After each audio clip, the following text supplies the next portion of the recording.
In an unexpected turn of fate, Liu Ye, who succumbed to the rigors of gaming, found himself immersed in the enchanting realm of Pokemon, a world he had long yearned to inhabit. Armed with the remnants of his previous life's gaming system, he began his journey with a stroke of luck, drawing 6 semi-divine beings, and even possessing the ability to summon legendary creatures. What? You can't even capture legendary Pokemon, while mine require not but a mere flick of my finger. Chapter 1. An Introduction to a Chaotic Transmigration. On a serene day in the verdant expanse of the Viridian Forest, Liu Ye pondered, "Where am I?" As he observed the sky, a few small birds flitted by, chirping melodiously, while nearby, he noticed several sluggish green caterpillars writhing upon the branches. Pidgey, Caterpie? Could it be? I have transcended into another realm. Unlike the bewilderment and trepidation one might expect upon entering an unfamiliar world, Liu Ye, an ardent fan of Pokemon, was instead filled with exhilaration. Yes, pure exhilaration.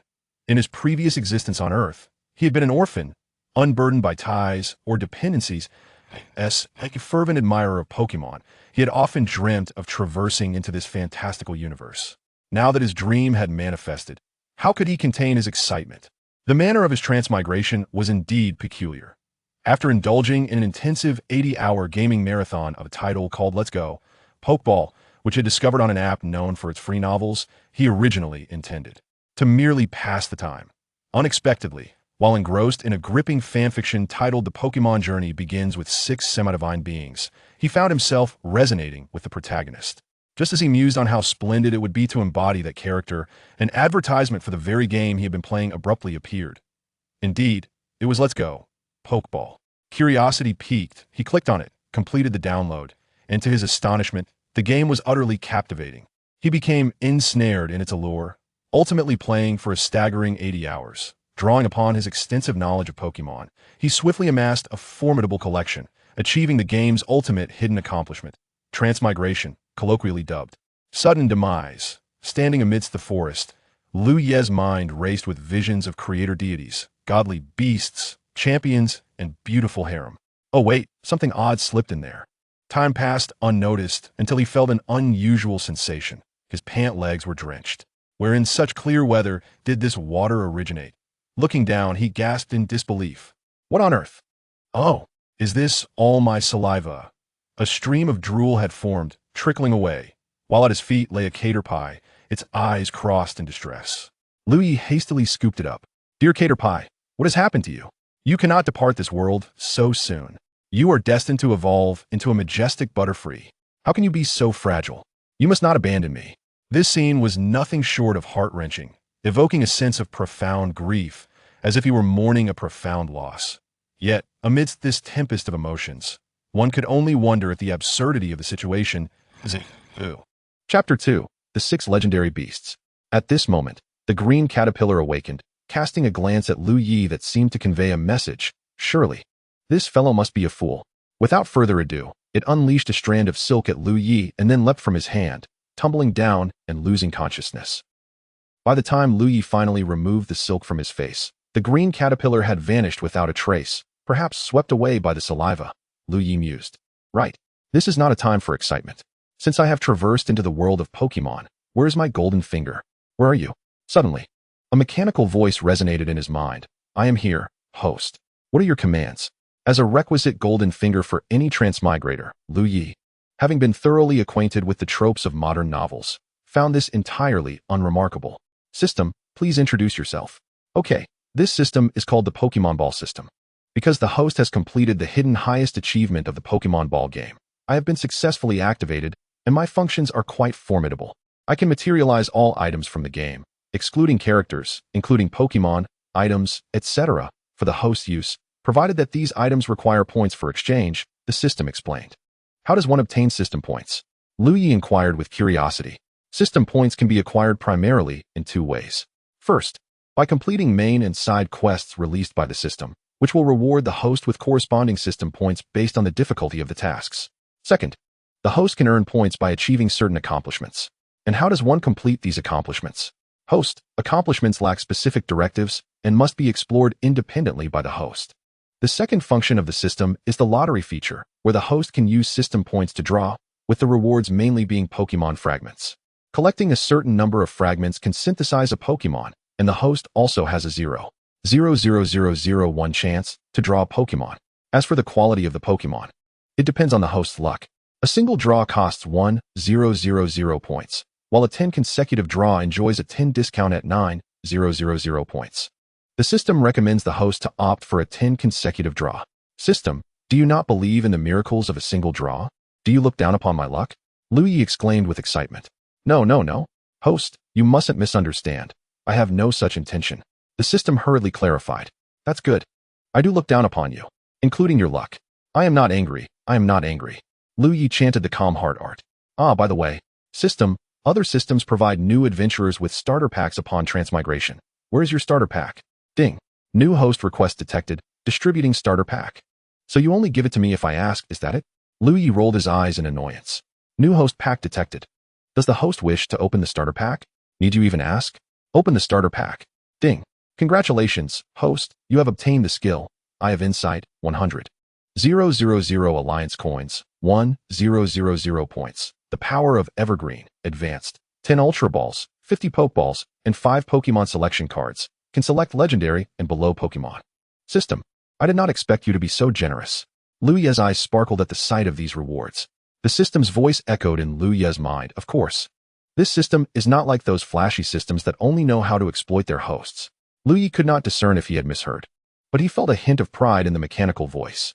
Oh, so that's how it is. System, please use the Pokemon selection cards. Ding. 5 Pokemon selection cards used successfully. Please select your Pokemon. I must deliberate on this. Chapter 3, the Dragon-type champion. Ding. 5 Pokemon selection cards used successfully. Please select your Pokemon. Dragon types are renowned for being the most powerful attribute. Even though they are weak against fairy types, Dragon Pokemon can learn many other skills. Alright. I choose Dragonite, Salamence, Hydreigon, Dragapult, Garchomp, and System. I will use all 1,000 points for a draw. My first lottery should not be too unlucky. Give me some good fortune. Ding. Congratulations, host. You have drawn a Dragapult. Yet another legendary. I hit the jackpot. Liu Ye felt a surge of exhilaration as 6 luxury balls suddenly appeared in his hand. Come forth, my Pokemon. In an instant, Dragonite, Salamence, Hydreigon, Dragapult, Garchomp, and Dragapult materialized on the grass. Each of the 6 Pokemon radiated a formidable aura, instilling fear in the wild Pokemon of the forest, which dared not show themselves. Liu Ye activated the Eye of Insight on these 6 Pokemon, and their information immediately appeared before his eyes. Name, Dragonite. Gender, female. Level, 80, Champion Peak. Type, Dragon Flying. Ability, Inner Focus Multiscale. Friendship, 255. Base stats, 600. Potential, Level 3 Legendary. Skills, Thunderbolt, Ice Punch, Dragon Rage, Outrage, etc. Name, Salamence. Gender, female. Level, 80, Champion Peak. Type, Dragon Flying. Ability, Intimidate. Friendship, 255. Base stats, 600. Potential, Level 3 Legendary. Skills, Dragon Claw, Earthquake, Hyper Beam, Fly, etc. Name, Hydreigon. Gender, female. Level, 79, Champion High. Type, Dragon Dark. Ability, Levitate. Friendship, 255. Base stats, 600. Potential, Level 3 Legendary. Skills, Dark Pulse, Flamethrower, Draco Meteor, Earth Power, etc. Name, Garchomp. Gender, female. Level, 79, Champion High. Type, Dragon Ground. Ability, Sand Veil Rough Skin. Friendship, 255. Base stats, 600. Potential, Level 3 Legendary. Skills, Dragon Dance, Stone Edge, Crunch, etc. Name, Dragapult. Gender, female. Level, 78, Champion High. Type, Dragon Ghost. Ability, Clear Body Infiltrator Cursed Body. Friendship, 255. Base stats, 600. Potential, Level 3 Legendary. Skills, Shadow Ball, Dragon Darts, Phantom Force, U-Turn, etc. Liu Ye gazed at the 6 champion-level Pokemon before him, astonished to discover that each possessed the potential of a Level 3 deity. It is well known that even Pokemon with King-level aptitude are rare and highly coveted, often fought over with fervor. Yet, he had unexpectedly acquired 6 of them, all at their pinnacle. Dragonite, Salamence, Hydreigon, Dragapult, Garchomp, and Dragapult, he cheerfully declared. I look forward to your guidance. With that, Liu Ye stored the 6 Pokemon away. A wave of concern washed over him as he realized he was lost. Unsure of how to exit this unfamiliar place. Although he possessed wealth, he lacked sustenance. Was it truly the fate of Liu Ye, a figure of great renown? How shameless. To find himself in such a predicament, having just obtained the system, with a world of beautiful women and promising adventures ahead. He could not resign himself to becoming the first transmigrator to perish from hunger. He lamented, tears welling up in his eyes. At that moment, the system's voice resonated within Liu Ye's mind. Host, it's about time to stop. Those tears are rather insincere. Really? It seems I need to practice more. He replied. Chapter 4, Evergreen Foresting. This system finds the host's plight rather pitiable and thus presents the Evergreen Forest map as a gift. No need to thank me. The system's proud voice chimed. How thoughtful of you, Liu Ye remarked as he examined the map. But, dear system, could we discuss something? You are so astute and unparalleled in wisdom, yet your creations are perplexing and deeply enigmatic. Stop. Speak plainly, host. I can't decipher this map. Liu Ye stated earnestly. After a prolonged silence, the system remained unresponsive, causing Liu Ye to grow increasingly anxious. System, what's wrong? You can't just abandon me. I have yet to enjoy the riches and glory you promised. Host, if you continue this way, I might truly leave, the system replied exasperatedly. Apologies. My bad. Liu Ye quickly retorted. Due to the host's concerning intellect, this system benevolently gifts you an intelligent positioning map. An intelligent positioning map? Liu Ye murmured in confusion. Indeed. This map can pinpoint your current location and encompasses the entirety of the world. The system proclaimed with pride. Truly, my system is considerate. Liu Ye beamed. Enough with the flattery. Now, I shall issue your first task. Please navigate your way out of the Evergreen Forest. This may not seem like a task, but your intellect has surpassed my expectations. System, next time you issue a task, kindly refrain from sharing your thoughts. It insults my intelligence. Liu Ye responded. A frown creasing his brow. Understood, I'll be more mindful in the future. 2 hours later, Liu Ye successfully emerged from the Evergreen Forest. This forest is truly vast. It took me so long to find my way out, he mused. Host, you clearly got lost multiple times, without the intelligent positioning map. You could have wandered for a decade without escaping this forest. The system muttered quietly. System, if you remain silent, no one will think you mute. Liu Ye retorted angrily. Apologies, I couldn't help myself. To compensate for my earlier lapse, I bestow upon you the title Directionally Challenged. Effect. Increases the likelihood of getting lost by 20, while enhancing the chance of encountering fortuitous events by 10. Looking at this title, Liu Ye was at a loss whether to laugh or cry. By the way, system, what exactly is a fortuitous event? A fortuitous event, as the name suggests, is a miraculous encounter that could be either fortunate or unfortunate, entirely dependent on luck. If fortunate, you may even capture a legendary beast. If unfortunate, you might just find yourself pursued by underworld organizations. The system replied nonchalantly. So my fortuitous encounters are not all bad. Liu Ye pondered. Well, what is meant to be will be. I shall leave it to fate. Would you like to claim your reward for the previous task? Is that even a question? Yes, I claim it. Congratulations, host. You have received the item Dragon Fong X1. The Dragon Fong increases the power of Dragon-type moves by 20. While this may seem trivial in a game, in reality, it could be a game-changer. System, equip the Dragon Fong to Salamence. Liu Ye instructed. Understood, host. Now, I present your second task. Proceed to Pallet Town and locate Professor Oak. The reward is a Mega Evolution Keystone for Salamence, plus a Mega Ring. A Mega Evolution Stone. That is fantastic. I'm on my way to Pallet Town. Liu Ye exclaimed eagerly. He then released Salamence. Oh, I could have just flown out of the Evergreen Forest with my Pokemon. Why did I need to walk? Regardless, the sun is setting. I must hasten to Pallet Town. Chapter 5, Professor Oak Pallet Town. Finally, I have arrived at Pallet Town. Truly a starting point. The environment and scenery are simply breathtaking. As Salamence gently landed, Liu Ye dismounted, taking in the picturesque view of Pallet Town. Thank you for your hard work, Salamence. You may return. He patted Salamance's head, who closed its eyes contentedly and nuzzled Liu Ye affectionately. Liu Ye then recalled Salamence into its Pokeball, recognizing that its imposing presence could easily overwhelm ordinary Pokemon, potentially causing chaos. Now, to find Professor Oak. Liu Ye ventured into Pallet Town and casually inquired, quickly locating Professor Oak's laboratory. After all, while Professor Oak might be widely known, his reputation was especially prominent in Kanto and Johto regions, and he was in Pallet Town. Upon arriving at Professor Oak's lab, just as Liu Ye prepared to ring the doorbell, A loud crash echoed from within, followed by a cloud of black smoke. Liu Ye hurried inside to find the place in disarray, with charred remnants strewn about. Upon entering, he heard strange noises nearby.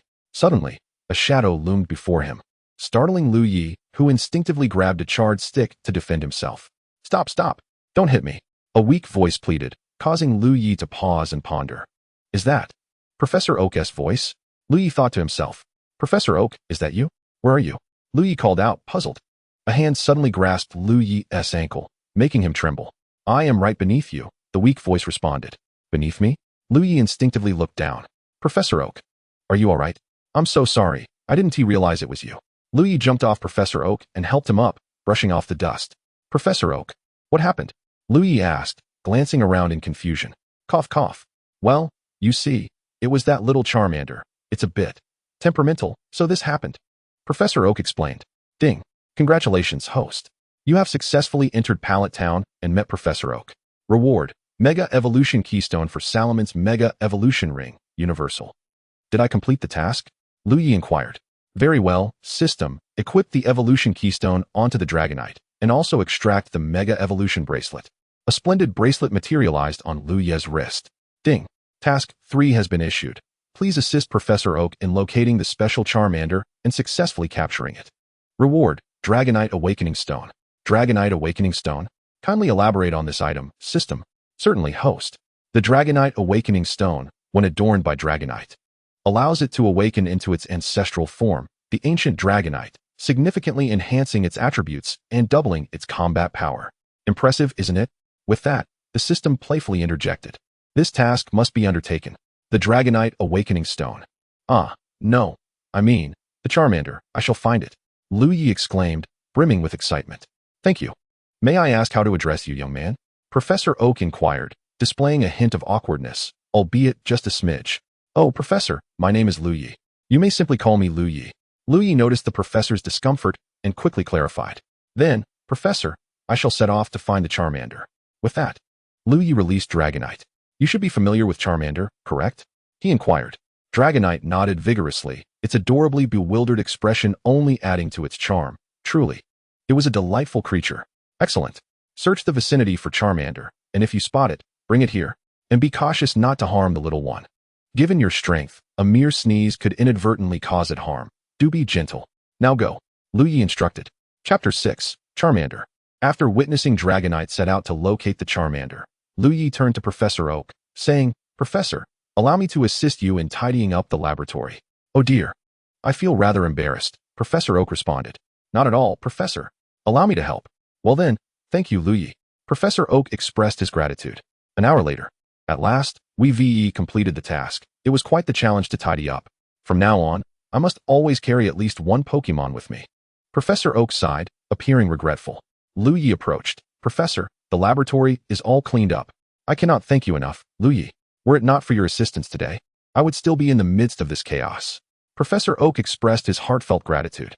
"Hee, Professor, it was my duty," Liu Ye replied bashfully, scratching his head. After some time, it struck Liu Ye that Dragonite should have returned by now. With its prowess, it ought not to take so long to find Charmander. Just as he pondered this, Dragonite swiftly soared back, clutching a drenched Charmander in its grasp, resembling a soggy little creature. No, a soggy dragon. "Dragonite, what transpired? Why did you take so long to return? And why is Charmander soaked?" Liu Ye questioned. "Woo woo woo woo," Dragonite explained, gesturing animatedly. Fortunately, Liu Ye understood Pokemon language. Otherwise, he would have been utterly perplexed. The situation unfolded as follows. Dragonite set off to find Charmander and discovered it amidst some tall grass. It appeared that Charmander had wandered into a Beedrill nest, and given the temperament of Beedrills, it was undoubtedly chased about, especially since Charmander was still young. Shortly thereafter, Charmander's head was covered in large welts from the Beedrill stings. Left with no choice, it leaped into the river to evade the relentless pursuit. However, it is well known that Charmander has an aversion to water. Liu Ye observed that aside from the welts on Charmander's head, it seemed otherwise unscathed. Notably, Charmander was lively, and the flames on its tail were a striking golden hue. System, check Charmander's information. Name, Charmander. Gender, female. Level, 5, intermediate novice. Ability, Blaze. Type, Fire. Friendship, 60255. Base stats, 309. Potential, Champion. Skills. Tackle. Ember. Sacred Fire. Inherited from Ho-Oh. Held item. Feather of Ho-Oh. Evaluation. A rare Charmander. A born leader accidentally ingested Ho-Oh's feather, resulting in the golden flames on its tail. Due to the unusual color of its flames, it has faced ostracization, leading to a pronounced distrust of strangers. Oh, I see now. That explains why Charmander caused such chaos in Professor Oak's laboratory and bolted. Liu Ye mused thoughtfully. Seeing Charmander safely returned, Professor Oak felt relieved. Professor, may I discuss something with you? Liu Ye asked. What is there to discuss? Speak freely. You have already done me a tremendous favor, and I shall assist you in any way I can. Professor Oak replied readily. Actually, Chapter 7, The God of Skin, Dragonite Awakening Stone. The truth is, Professor Oak, I wish to capture this Charmander. Liu Ye declared. Oh, you desire this Charmander? Then it is yours. Here, take this Pokeball. Without hesitation, Professor Oak retrieved Charmander's Pokeball and handed it to Liu Ye. Liu Ye stared at the Pokeball in disbelief, astonished by Professor Oak's generosity.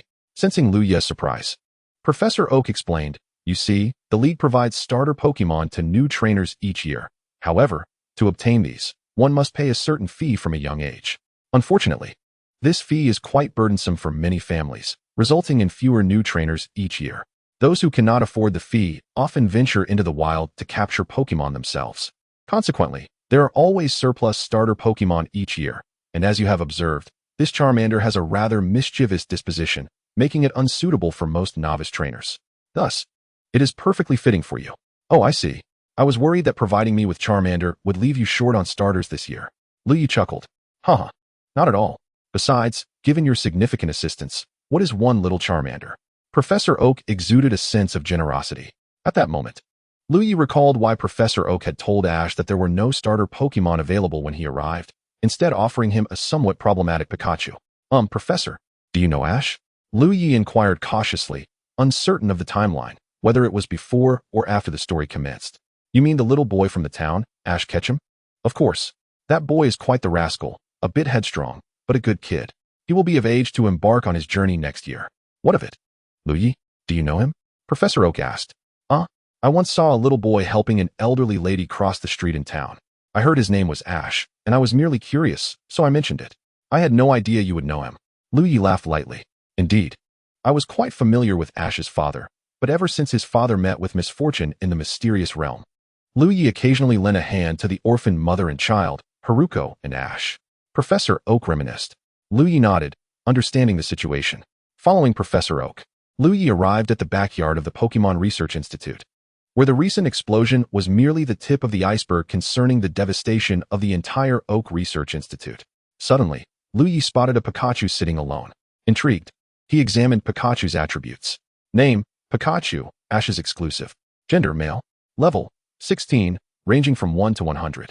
Type, electric. Ability, static actor, Oscar level. Friendship, 30. Base stats, 320. Potential. Skills, quick attack, double team, thunder shock, thunderbolt. Having perused Pikachu's attributes, Liu Ye began to comprehend why this Pokemon could contend with legendary beasts yet be ridden by Pidgeys, as well as the reason for the reset of levels in a new region. It was undeniable that Pikachu deserved its esteemed title. Initially, Liu Ye contemplated capturing Pikachu, but upon noticing its uncertain attributes and the designation of being Ash's exclusive Pokemon, he abandoned that notion. By the way, do you eat instant noodles? They've gone cold. Professor Oak suddenly remarked. No thanks, Professor Oak. You can have it. Liu Ye replied, beads of sweat trickling down his face. Liu Ye then approached Charmeleon with a Pokeball in hand. Charmeleon, would you like to become my Pokemon? He inquired. Charmeleon seemed to recognize that the Dragonite who saved it belonged to Liu Ye, thus feeling a sense of closeness. Charmeleon affectionately nudged Liu Ye's hand and nodded. Then let us be good partners, Charmeleon. Liu Ye exclaimed joyfully, for capturing a Pokemon with champion potential was a rare fortune. It was known that the Elite Four's main Pokemon also possessed similar potential. A Pokemon of Elite Four caliber in the wild was considered a dominant force. One could only imagine how precious a Pokemon with champion potential truly was.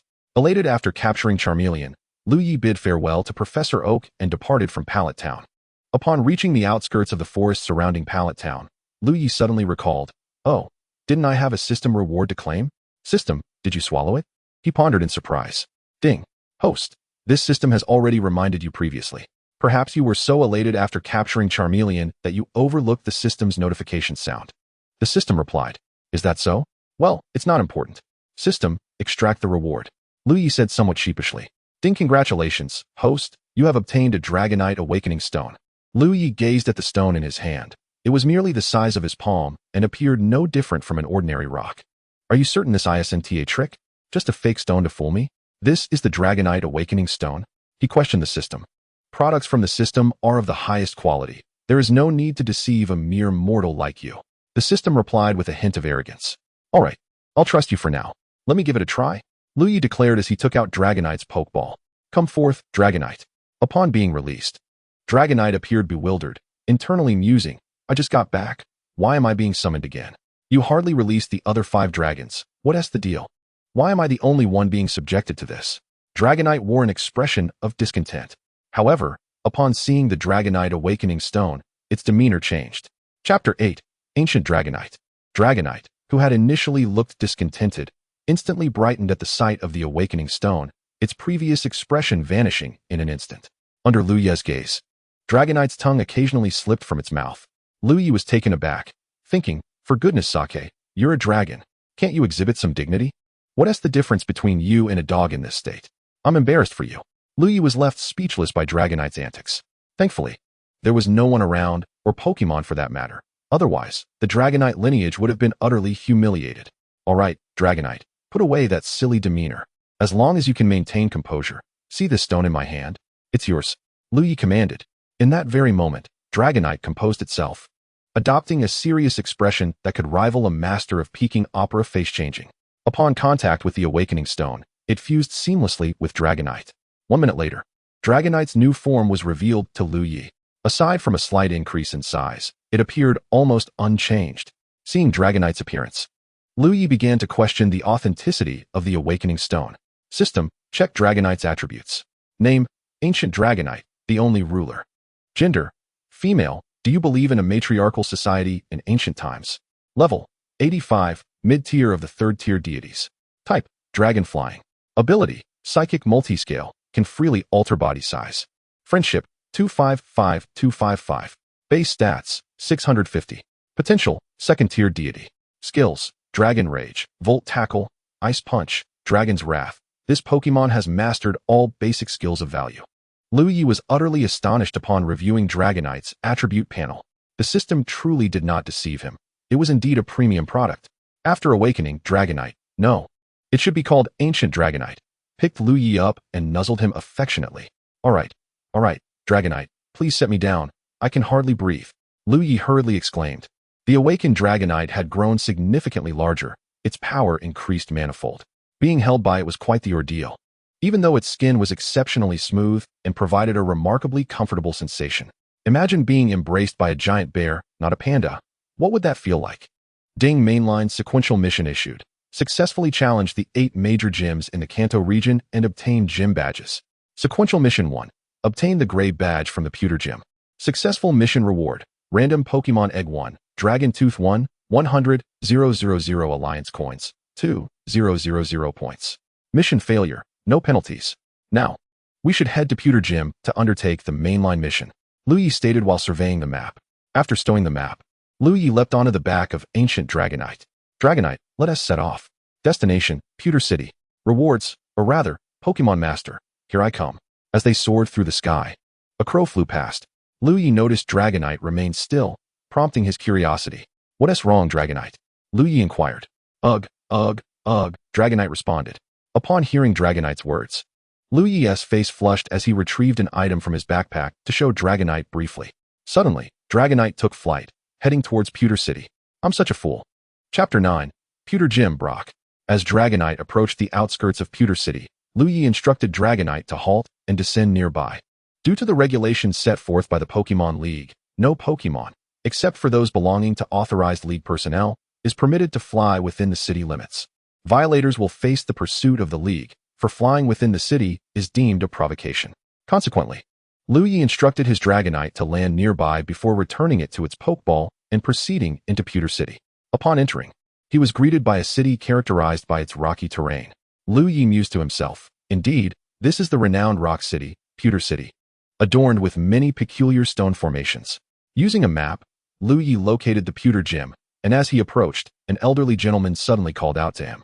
Having replayed the Pokemon game countless times in his previous life, Liu Ye immediately recognized this man as Brock's father, Flint. However, Liu Ye chose not to reveal his knowledge. Flint had once aspired to become a Pokemon master, venturing far to pursue his dreams, leaving the gym solely in Brock's care, who had to look after numerous younger siblings. A burdensome task indeed. Yet, one must admit, Brock truly had a knack for being a caretaker. Flint waved at Liu Ye and said, "Young man, are you here to challenge the pewter gym? I must warn you, Brock, the gym leader, is exceptionally strong, particularly with his Onix. You may not stand a chance." "That's quite all right, sir. I am confident that I shall prevail," Liu Ye replied. "Oh, young man, confidence is commendable. I was once just as confident in my youth." Flint began to boast about his past achievements, but as he turned around, Liu Ye had already vanished from sight. "What an impolite young man," Flint muttered to himself. Upon entering the pewter gym, Liu Ye observed Brock playing a game of eagle catching chickens with several of his younger siblings. "Hello, I am here to challenge the gym," Liu Ye said politely. "Oh, very well. Please wait a moment while I prepare," Brock replied, squinting his eyes. 2 minutes later. "All right, let us commence the battle. Xiaomai, you will act as the referee," Brock instructed the slightly older boy beside him. "Sure thing, brother," Xiaomai cheerfully responded. It appeared that Xiaomai was one of Brock's siblings and likely the eldest after Brock himself. "Wonderful. We get to see Big Brother in action again," exclaimed one of Brock's younger siblings. Yes, Big Brother will surely win," another chimed in. "Indeed, Big Brother's Onix is the strongest." The siblings continued to chatter excitedly. The battle rules stipulated a 2-on-2 format, with the challenger permitted to switch Pokemon at will, while the gym trainer could not change theirs mid-battle. Thus, without further ado, the match between challenger Liu Ye and pewter gym trainer Brock for the gray badge officially commenced. The gym trainer released their Pokemon first. "Go, Geodude." Brock confidently summoned his Pokemon. "Geodude, you say? System, display Geodude's attributes." Liu Ye commanded internally. Chapter 10, Evolution. Charmeleon. Instantly, Geodude's attribute panel appeared before Liu Ye's eyes. Name, Geodude. Gender, male. Level, 18, late stage intermediate. Type, rock ground. Ability, rock head. Friendship, 30. Friendship denotes the bond between the Pokemon and its trainer. A score of 30 indicates a stranger level. Base stats, 300 potential. Elite moves, tackle, sandstorm, rock polish, rock slide. "Geodude, you say? Perfect, then it shall be you, Charmander," Liu Ye declared, releasing Charmander, his only viable Pokemon at the moment. Do not misunderstand. Bringing out his 6 other Pokemon would be excessively unfair.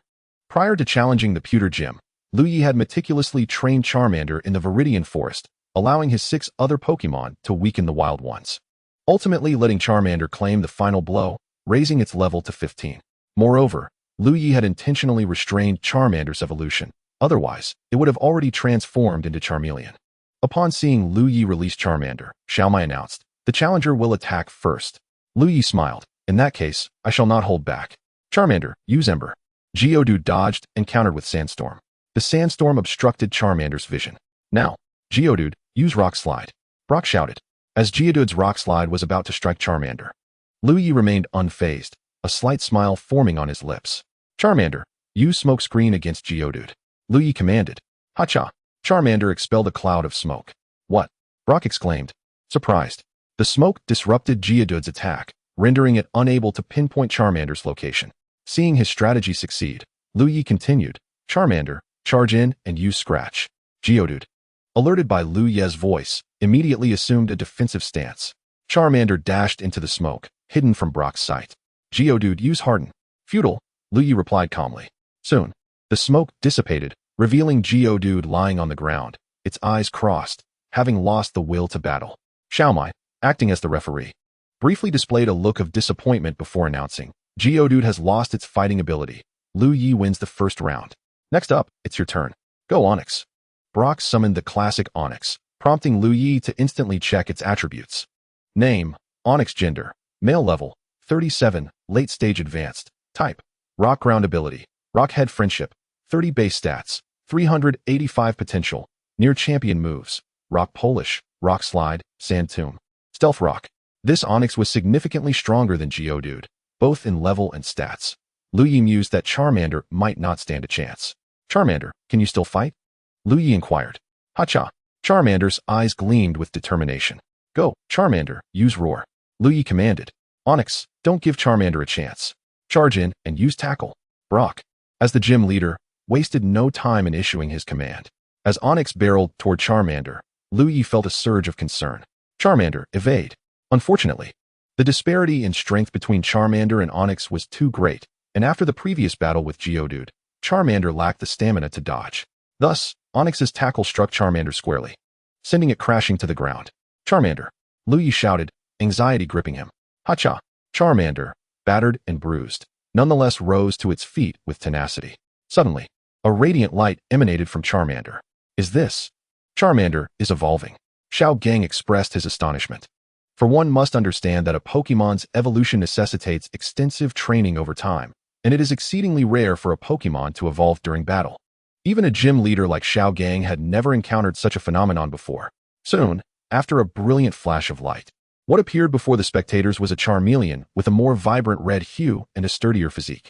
Name, Charmeleon. Gender, female. Level, 23, intermediate stage. Ability, Blaze type, Fire. Friendship, 100255. Base stats, 405. Potential, Champion skills, Metal Claw, Ember, Rage.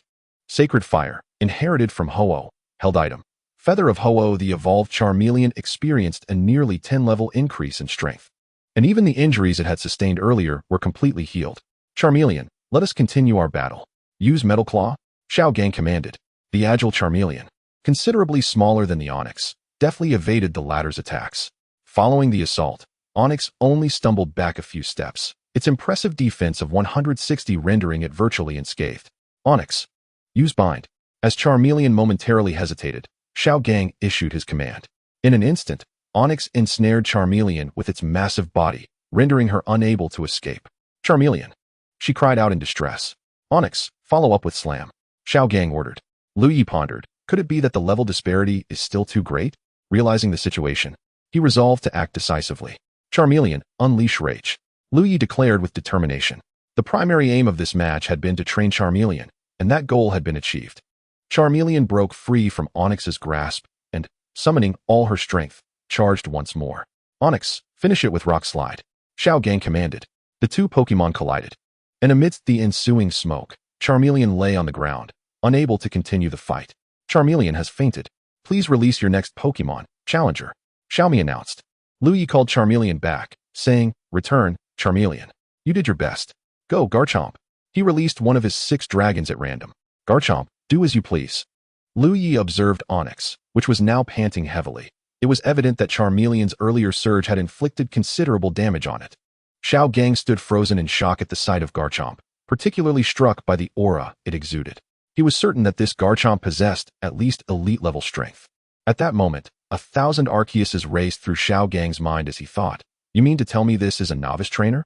Onyx, too, trembled under the influence of Garchomp's presence, acutely aware of the imminent threat it posed. Following Liu Ye's command, Garchomp launched a Dragon Pulse at Onyx, which promptly succumbed, its eyes rolling back as it lost the ability to battle. Chapter 11, The Gray Badge. Fossils. Upon witnessing Onyx's defeat, Xiaomi proclaimed, Onyx has fainted. Liu Ye is the victor. Here, this is your gray badge from the Nibi Gym. Your Pokemon are remarkably strong. Xiao Gang approached Liu Ye and handed him the gray badge. Thank you. You are quite formidable yourself. Liu Ye replied courteously, intending to leave the gym. His thoughts were solely focused on the rewards for completing his task, leaving no room for idle chatter with Xiao Gang, who bore a rather peculiar expression. As Liu Ye turned to depart, Xiao Gang hastily called out, please wait. Is there something else? Liu Ye inquired, puzzled. Could I accompany you on your journey? Your strength is exceptional, and I believe I could learn a great deal from you. Xiao Gang earnestly requested.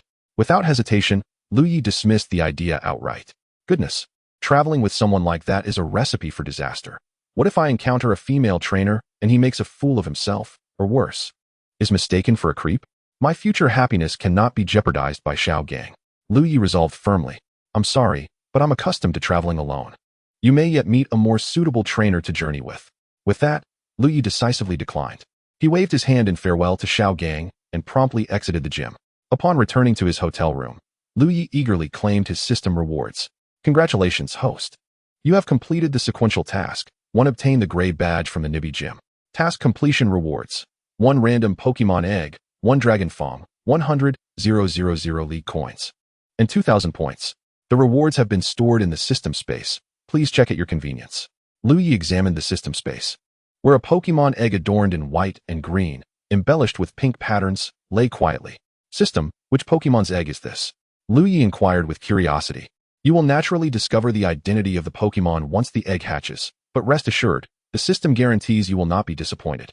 The system's cool voice resonated in Liu Ye's mind. Oh, leaving a mystery, are we? How long until this egg hatches? Liu Ye asked, surprised by the system's enigmatic approach. There are 7 days remaining, the system replied. 7 days? That is not too long. Liu Ye mused, confident that he would soon find out. As Liu Ye contemplated, the system's voice chimed once more. Ding. A temporary task has been issued. Please proceed to the ancient fossil market in Nibi City and purchase a fossil. Task completion reward. 1 Pokemon fossil revival machine. No penalties for task failure. Will the host accept? Isn't that a reward given freely? Only a fool would refuse. Liu Ye's eyes lit up as he quickly accepted the task. Nibi City was a rocky metropolis, home to numerous ancient Pokemon fossils embedded within its stones. Although they were merely fossils and could not be revived. However, with the Pokemon fossil revival machine in hand, the possibilities were endless. By the way, system, is the Pokemon fossil revival machine a one-time use item? Liu Ye suddenly recalled stories from novels where such items were often single-use. Certainly not. This system's Pokemon fossil revival machine is infinitely usable, with no limitations on its use. Please do not compare this system to those inferior systems, as it is an insult. Always remember this. Products from this system are of the highest quality. The system, sensing Liu Ye's doubt, retorted defensively. Fantastic. That means I can clear out the fossil market. Liu Ye thought gleefully. He stepped outside and took a taxi to the fossil market in Nibi City. The bustling market was alive with chatter, indicating that many were indeed interested in fossils. Although the chances of revival were exceedingly low, lower than the odds of winning in a gambling venture back on Earth, many still sought to take the gamble. Firmly believing in the adage that fortune favors the bold, Liu Ye approached a stall, suddenly recalling that the Eye of Inspection was effective against spirits, and thus, it should also work on fossilized spirits. Impulsively, he decided to give it a try. As the Eye of Inspection swept across the area, data panels appeared before Liu Ye's eyes, confirming his suspicions. Name, Fossilized Shield, Fossil. Gender, Male. Level, 36, Mid-Advanced. Type, Rock Water. Ability, Swift Swim. Base Stats, 355. Potential, Elite. Skills, Sand Attack, Water Gun, Ancient Power, Mud Shot. Name, Fossilized Scythe, Fossil. Gender, Male. Level, 48, Late Elite. Type, Rock Water. Ability, Battle Armor. Base Stats, 495. Potential, Near Champion. Skills, Cut, Night Slash, Ancient Power, Protect. Name, Ammonite, Fossil. Gender, Female. Level, 33, Early Advanced. Type, Rock Water. Ability, Swift Swim. Base Stats, 355. Potential, Elite. Skills, Withdraw, Water Gun, Mud Shot, Ancient Power. Name, Spiny Ammonite, Fossil. Gender, Male. Level, 46, Mid-Elite. Type, Rock Water. Ability, Shell Armor. Base Stats, 495. Potential, Near Champion. Skills, Bite, Mud Shot, Sand Attack, Brine. Ordinary Stones, Ordinary Stones. Huh, why are there still so many ordinary stones? Liu Ye scanned the area and realized that apart from the 4 fossils he had just identified, the rest were all mundane stones. Subsequently, he examined other stalls and found that most of them were filled with ordinary stones, with genuine fossils being a mere fraction. Wait a moment. Liu Ye seemed to have discovered something. Name, Fossilized Pterodactyl, Fossil. Gender, Female. Level, 61, Early Champion. Type, Rock Flying. Ability, Hard Head. Base Stats, 515. Potential, Champion. Skills, Wing Attack, Bite, Spike Attack, Hyper Beam. Jackpot. Liu Ye's excitement surged. How much for this? He inquired, pointing at the fossilized pterodactyl. 10,000 Alliance coins. Firm price. The stall owner replied. 7,000. Liu Ye countered immediately. I'm still in business. The stall owner began, but Liu Ye interrupted. 5,000. 3,000. Deal. Deal. The stall owner hastily agreed, fearing that if he hesitated, he might lose the offer altogether. Liu Ye, unhesitating, paid and took the fossil before swiftly sweeping the other genuine fossils from the remaining stalls. The stall owners who had been visited by Liu Ye felt a peculiar unease, though they could not pinpoint the source of their discomfort. After all, selling a bunch of their broken stones for tens of thousands of Alliance coins seemed like a windfall for ordinary families. Chapter 12. the spirit's miniature world. Fossilized pterodactyl. After Liu Ye eagerly returned to his hotel, he collected his reward for completing the task, a spirit fossil revival machine. He retrieved the acquired fossils and revived them one by one. Upon inspecting these fossil spirits, Liu Ye noted that they all displayed elite or near champion potential, with the fossilized pterodactyl boasting champion potential. Undeniably, these ancient spirits far surpassed their modern counterparts. Most ordinary wild spirits exhibited intermediate or advanced potential, with elite ones being exceedingly rare. Leaders of certain spirit groups might possess near champion potential, while champions and above were virtually non-existent. These were the spirits that countless trainers would vie for once exposed. For 99% of trainers, capturing a single spirit with near champion potential would be an unimaginable fortune. Of course, this does not apply to the protagonist, who is an anomaly, possessing 99% of the world's fortune. Liu Ye, why does everything feel so off? After reviving all the fossil spirits except for the fossilized pterodactyl, they remained dormant, possibly due to their unfamiliarity with the new environment. Liu Ye produced several Pokeballs, made in Shitong, and tossed them, effortlessly capturing the spirits as the balls barely stirred. He counted 6 fossilized shields, 3 fossilized scythes, 6 ammonites, and 3 spiny ammonites.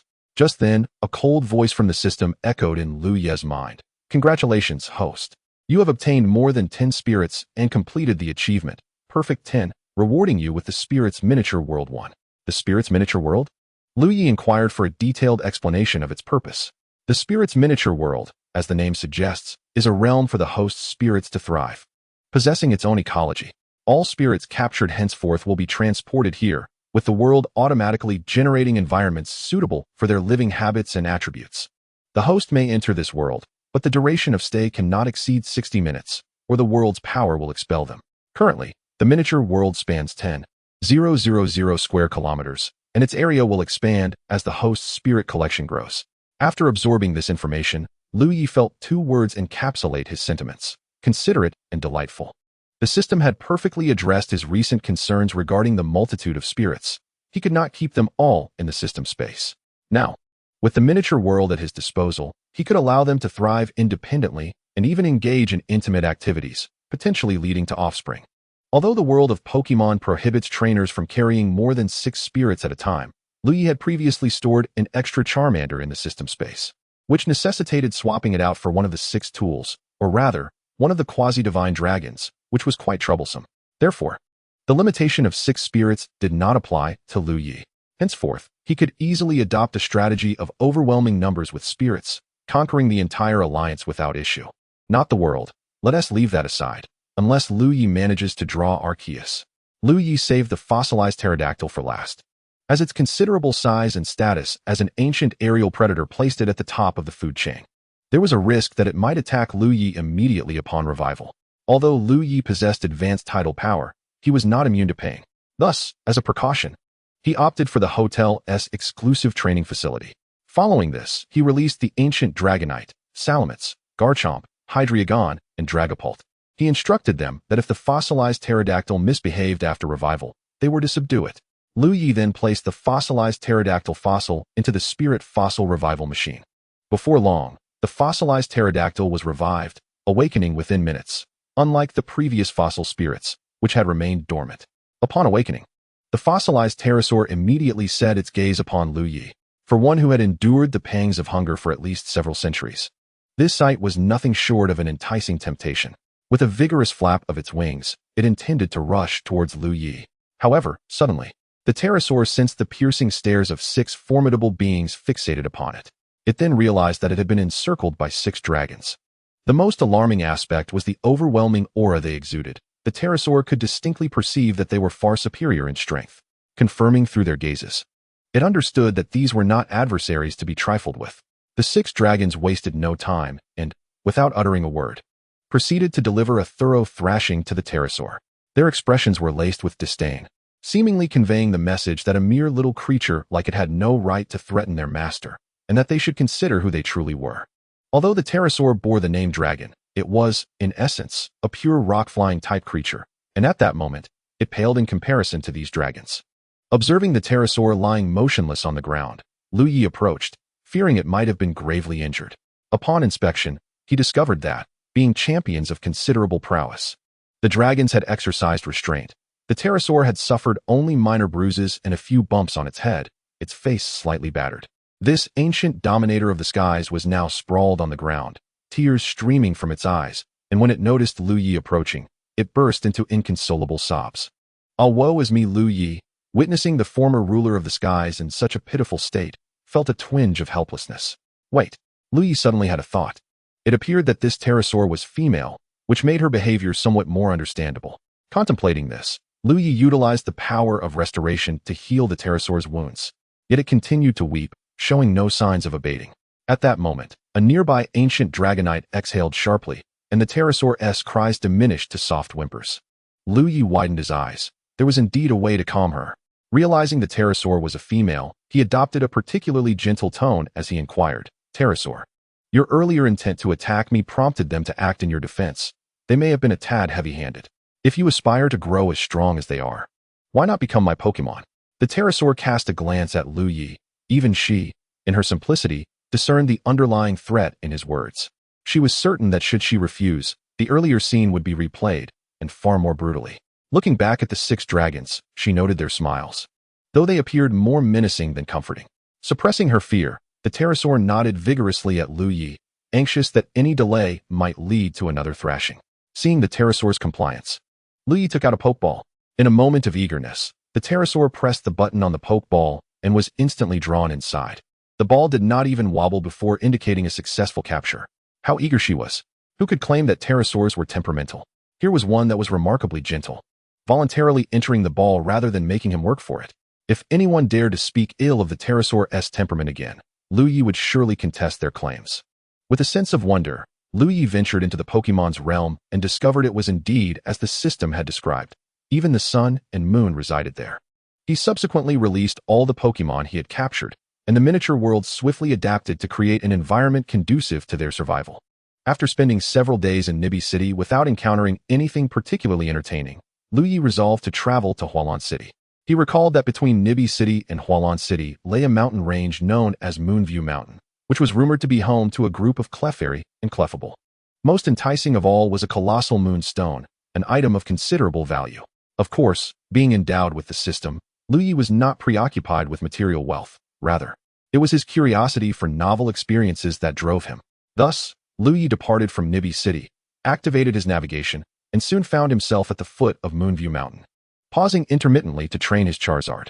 Thus far, he had not encountered any Pokemon that truly captured his attention. The most promising he had seen was merely an elite potential Nidoran. Before long, Liu Ye and Charizard reached the summit of Moonview Mountain, which stood at a modest altitude of approximately 500 meters. With the momentum from previous gym battles, Charizard had reached level 32 and was just 4 levels shy of evolution. Upon arriving at the peak, Liu Ye noted the absence of any Pokemon, which struck him as odd. After surveying the area, he found not a single Clefairy, leading him to suspect that something was amiss. "Come forth, Garchomp," he commanded, opting to release Garchomp for added protection. After a while, he stumbled upon a cave from which faint voices could be heard. "Brother, if we manage to sell these Clefairy and Clefable, we'll strike it rich," one voice exclaimed. "Indeed, and these moonstones, especially that enormous one, are priceless. Bringing these back will elevate our status in the Hunter Organization." Another chimed in. "Hunter Organization?"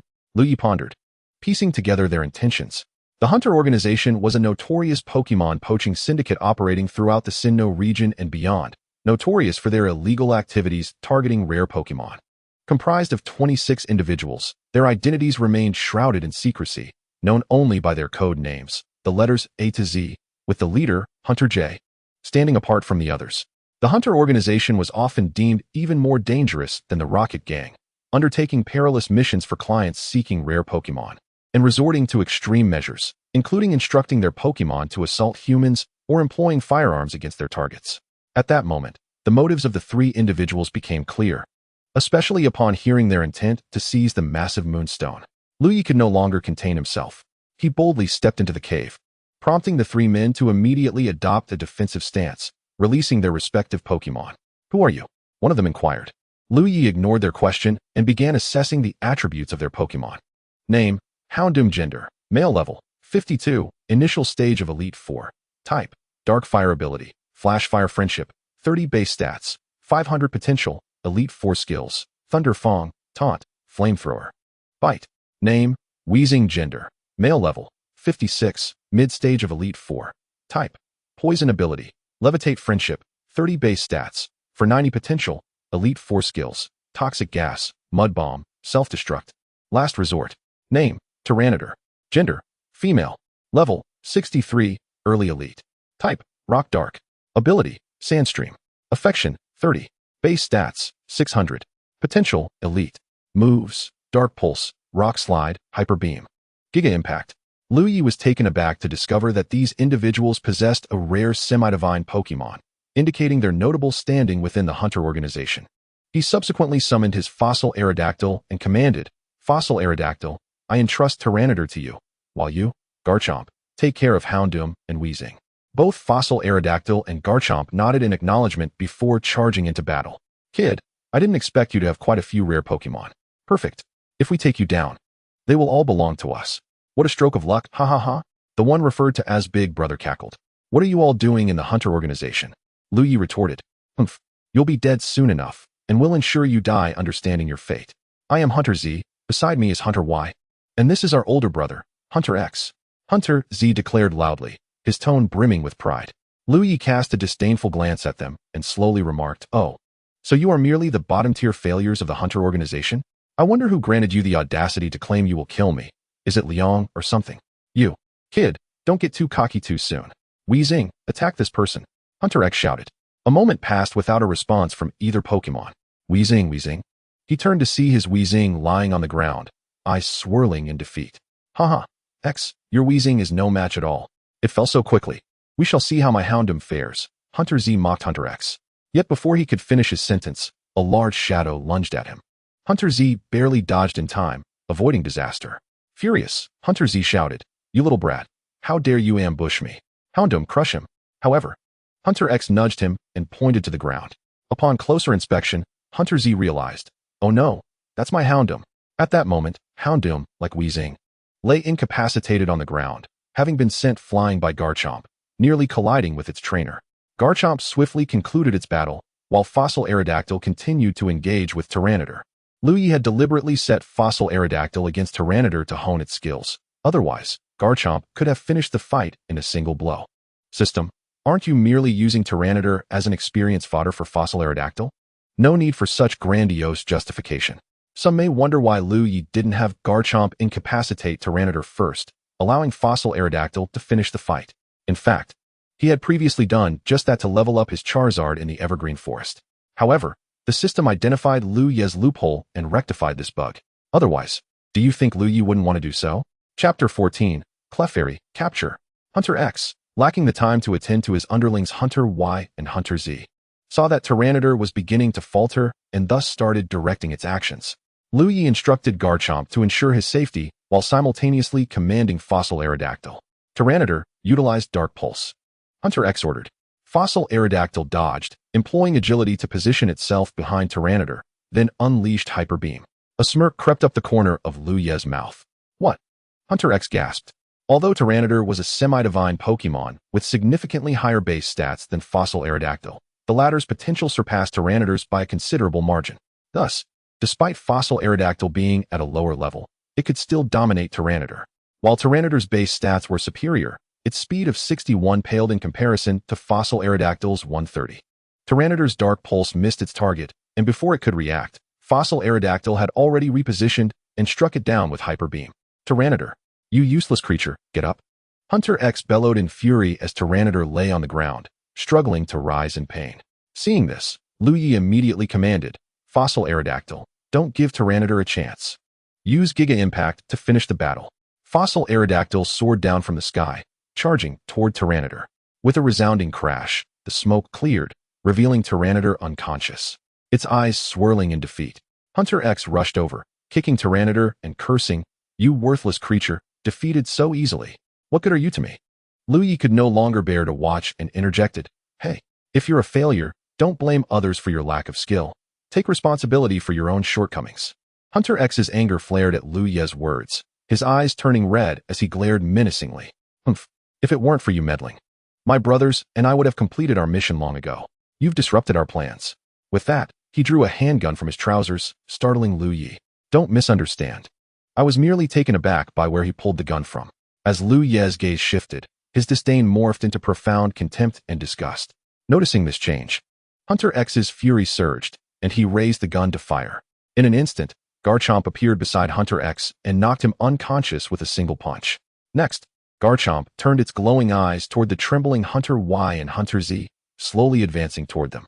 Wait, you don't need to do anything. We'll handle it ourselves. Hunter Y and Hunter Z shouted, attempting to halt Garchomp's advance. Exchanging glances, the two of them dashed toward the cave wall.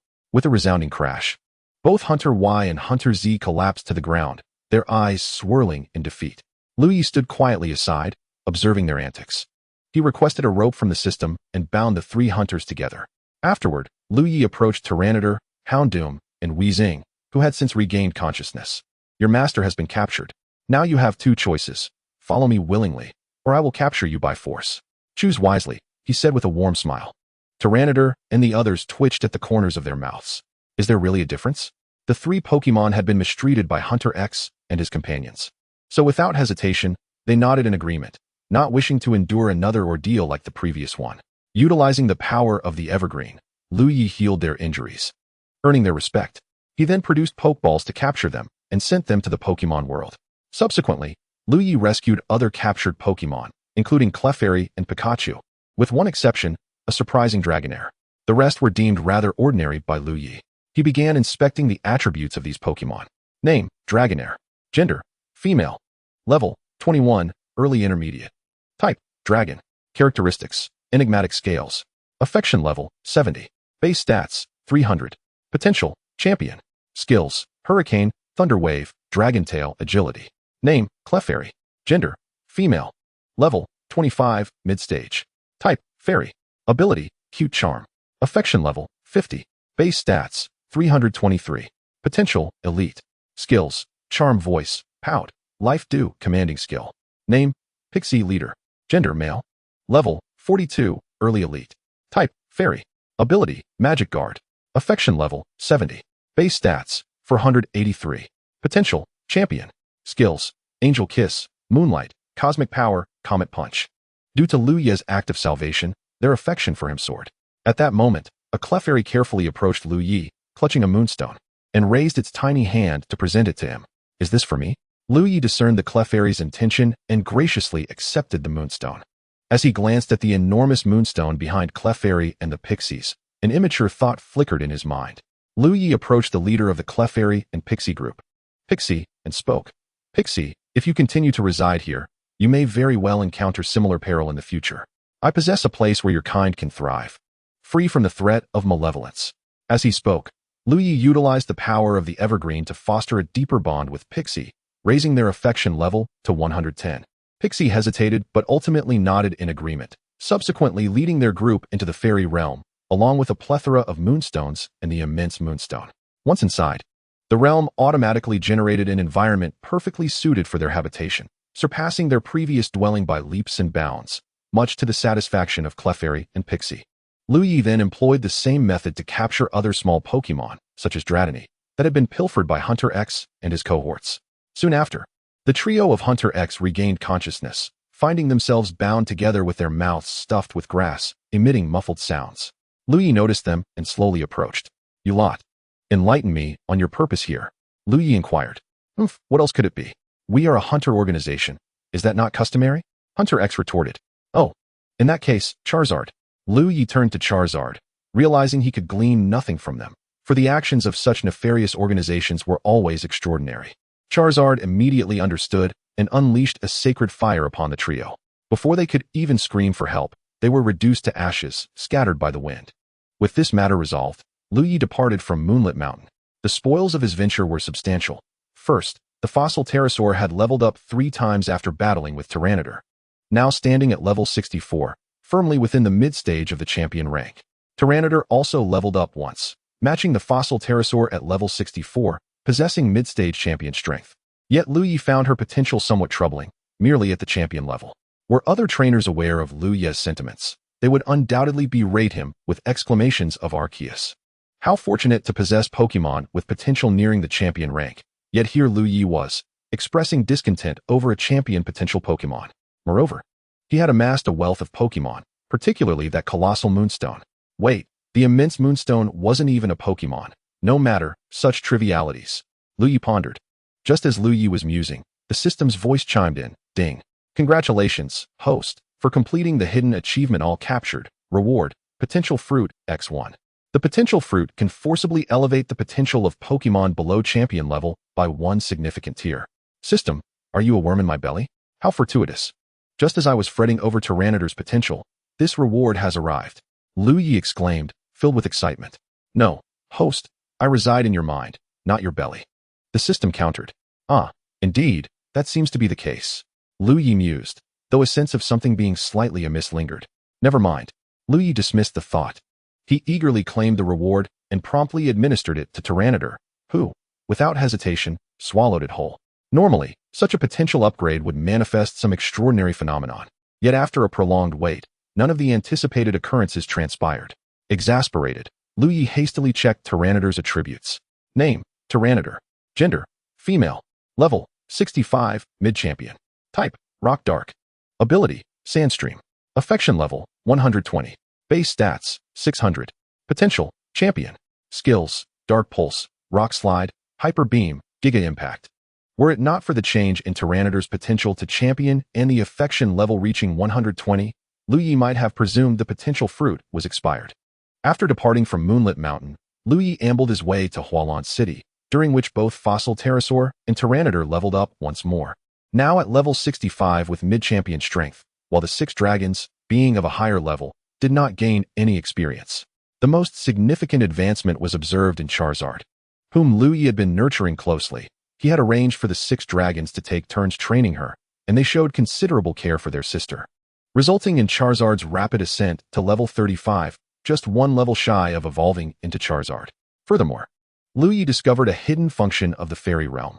Pokemon within the realm could continuously gain experience, albeit not on par with combat. It was still beneficial. Charizard had leveled up due to this enhancement. Charizard, let me say thank you. Upon reaching Hualan City, Liu Ye refrained from hastily challenging the gym. Instead, he sought lodging at the finest hotel in the city, preparing to challenge the Hualan Gym the following day. Liu Ye recalled the notorious reputation of the Hualan Gym, dubbed the disgrace of the Kanto region, being the weakest gym in the land. Thus, he approached the gym challenge with nonchalance, intending to immerse himself in the local culture. However, he couldn't help but feel captivated by the petite figures of the Hualan trio. Liu Ye mused to himself. The current timeline is 1 year prior to the onset of the main storyline, where the Pokemon world permits travel and the acquisition of starter Pokemon at the age of 15. Hence, Misty is only 14 years old. Therefore, the ages of the Hualan trio are: the eldest, Sakura, is 18, the second sister, Iris, is 17, and the youngest, Peony, is 16. Contemplating this, Liu Ye felt fortunate that it was in the Pokemon world. Had it been in his previous world, it would have been a grave transgression, and he silently recited a calming mantra. In the wondrous world of Pokemon, polygamy is permitted, even extending to polyandry.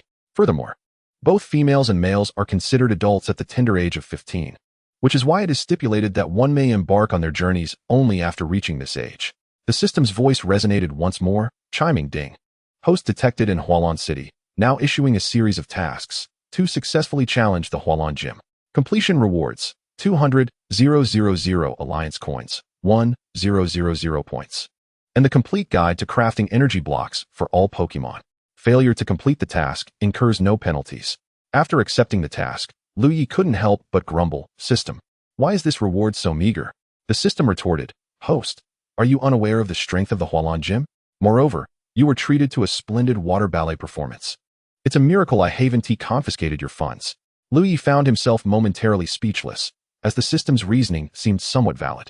Nevertheless, the comprehensive guide to crafting energy blocks was indeed quite beneficial, while the small world provided ample sustenance. The long-term use of energy blocks could enhance a Pokemon's experience and boost their physical capabilities. Who wouldn't desire to empower their Pokemon? With an abundance of raw materials available in this small world, Liu Ye mused that establishing a patent company could indeed lead to great fortune. As night fell, Liu Ye returned to his room after dinner, daydreaming about the scenes awaiting him the following day and drifting off to sleep with drool pooling at the corners of his mouth. Chapter 16. The Hualan Three Sisters. The next morning, Liu Ye had yet to rise. By noon, He finally awoke, glancing at the time in shock. Goodness. It's already noon. The water ballet, no. The gym challenge will commence in half an hour. Anxiety gripped him. Hastily donning his attire, he dashed out the door. Had it not been for the league's prohibition on flying within city limits, he would have surely soared through the skies on the back of an ancient dragonite. Liu Ye sprinted towards the Hualan gym, glancing at his watch, 11:59. Phew, just in time, he thought with relief. Entering the Hualan gym, he found the interior teeming with spectators, predominantly male, all fervently calling out the names of the Hualan three sisters. Sakura, Sakura, I am, Peony, Peony, Goddess, Goddess. The Hualan three sisters. Observing the frenzy, Liu Ye felt a twinge of disdain, thinking to himself, how ridiculous. A bunch of slackers acting as if they've never seen a beautiful woman before. Truly a disgrace to us men. At that moment, the cheers grew even louder as the Hualan three sisters made their grand entrance. The eldest, Sakura, boasted a cascade of stunning golden hair. Clad in a striking red one-piece swimsuit, her tall and slender figure radiating an aura of intellectual beauty. Liu Ye estimated her height to be around 172 centimeters, and he was utterly captivated by her long legs, which seemed to stretch on endlessly. As for her measurements, Liu Ye assessed them to be the epitome of the golden ratio. The second sister, Ayam, sported flowing blue hair and donned a green one-piece swimsuit, exuding the charm of the girl next door. With long legs and a delicately slender waist, she appeared to stand about 168 centimeters tall. Her measurements slightly less impressive than Sakura's, yet still remarkable. The youngest sister, Peony, flaunted playful pink hair and an orange one-piece swimsuit. Though she was the shortest at approximately 165 centimeters, her figure was undeniably formidable, leaving Liu Ye perplexed. Was this the legendary own color Big Liu? There was no need to speculate further on her measurements. They were assuredly nothing to scoff at. The only slight disappointment was that all three sisters were clad in one-piece swimsuits, rather than the more revealing attire one might expect. Leaving Liu Ye with a sense of regret, it seemed the Hualan three sisters were rather modest. Suddenly, Liu Ye pondered. Why was it that the stunning figures of the Hualan three sisters contrasted so sharply with their fourth sister, Misty, who appeared rather flat? This enigma left him baffled. After appreciating the dazzling spectacle of the Hualan three sisters, Liu Ye began to focus intently on the performance, planning to challenge the sisters for the gym badge once the show concluded. An hour later, as the performance came to an end, Liu Ye felt a lingering dissatisfaction. Reassuring himself, I am a man, after all. This is the Pokemon world, where polygamy is the norm, and I possess the capability. Yet, I must remain a gentleman. Ultimately, Liu Ye resolved that establishing a family should take precedence, and with this determination, he rose from his seat and headed towards the gym. At that moment, the system's voice echoed in his mind once more. Ding. Host's inner thoughts detected, now issuing a task. Successfully win over the Hualan three sisters. Completion rewards, 6,000 points. 100,000,000 Alliance coins. Enhanced experience for the Pokemon Small World, and the incubation time for a random Pokemon egg reset to 0. Failure incurs no penalties. Liu Ye was taken aback by the system's generous offer, particularly the staggering sum represented by the 8 zeros. 100 million. This is far more than the rewards for successfully challenging a gym. He exclaimed internally, excitement coursing through him. With a decisive acceptance of the task, Liu Ye felt an added motivation to pursue romance, as this was a mission sanctioned by the system. Upon entering the gym, Liu Ye approached the Hualan three sisters. Hello. I am Liu Ye, he began, only to be interrupted by the youngest, Peony, who barely raised her head. This is our break time. No autographs or photos. Liu Ye found himself momentarily speechless. Actually, I am here to challenge the gym, he clarified. Upon hearing that Liu Ye was not merely a fan but a challenger, the three sisters looked up, only to realize Liu Ye was rather handsome, standing at 185 centimeters with a robust physique. How to describe him? He was only slightly less attractive than the readers currently gazing at their screens, but in the Pokemon world, Liu Ye's looks were enough to rank among the top 3. Wow, he is so handsome, the Hualan three sisters exclaimed in unison. However, they quickly regained composure, realizing they had let their admiration show. All except Peony, who eagerly approached Liu Ye, playfully nudging him. Initially, Liu Ye felt unbothered, but suddenly, he was taken aback, swiftly jumping away from Peony, maintaining a 2-meter distance. Seeing Liu Ye's exaggerated reaction, Peony pouted, crossing her arms and murmuring in discontent. Humph, was it really necessary to react so dramatically to just a little touch? Sakura, the eldest sister, quickly pulled Peony aside, covering her mouth, and chuckled. My apologies, sir. My younger sister's personality is a bit exuberant. I apologize for her earlier indiscretion. Not at all. It's quite all right, Liu Ye reassured them. In truth, he was merely surprised by Peony's boldness, undoubtedly. A significant portion of his astonishment stemmed from his own attractiveness, and he certainly felt no loss in the exchange. By the way, what is your name, sir? I am inquired. I am Liu Ye, 20 years old, he replied. Then, may I challenge the gym now? Liu Ye continued. Why not forego the challenge? Liu Ye, you are so handsome. We can simply award you the water drop badge directly, Sakura declared. Oh, how embarrassing, Liu Ye exclaimed, though his hands were quite honest as he reached for the water drop badge. Just then, the system's voice echoed once more, ding. A friendly reminder to the host. Only by successfully challenging the gym through battle can the task be considered complete and the reward claimed. What? With my strength. A successful challenge at the gym is a certainty. If obtaining the badge is so effortless, why the need for this additional hurdle? Liu Ye was utterly perplexed. After finally discovering a system bug, was he to be deprived of the chance to exploit it before it was rectified? Humph. What do you know? The system responded. The Hualon Trio. Chapter 17. Hualon Gym Misty. Liu Ye was still baffled. Though the outcome may align with your expectations, allowing you to obtain the water drop badge so easily would be a dereliction of my duties. The essence of travel lies in the journey itself. It is through the process that one gains insights and hones their skills, rather than simply taking shortcuts. While that may seem easier, it will not temper your spirit. Should you encounter a significant challenge in the future that you cannot surmount, what then? You would be powerless.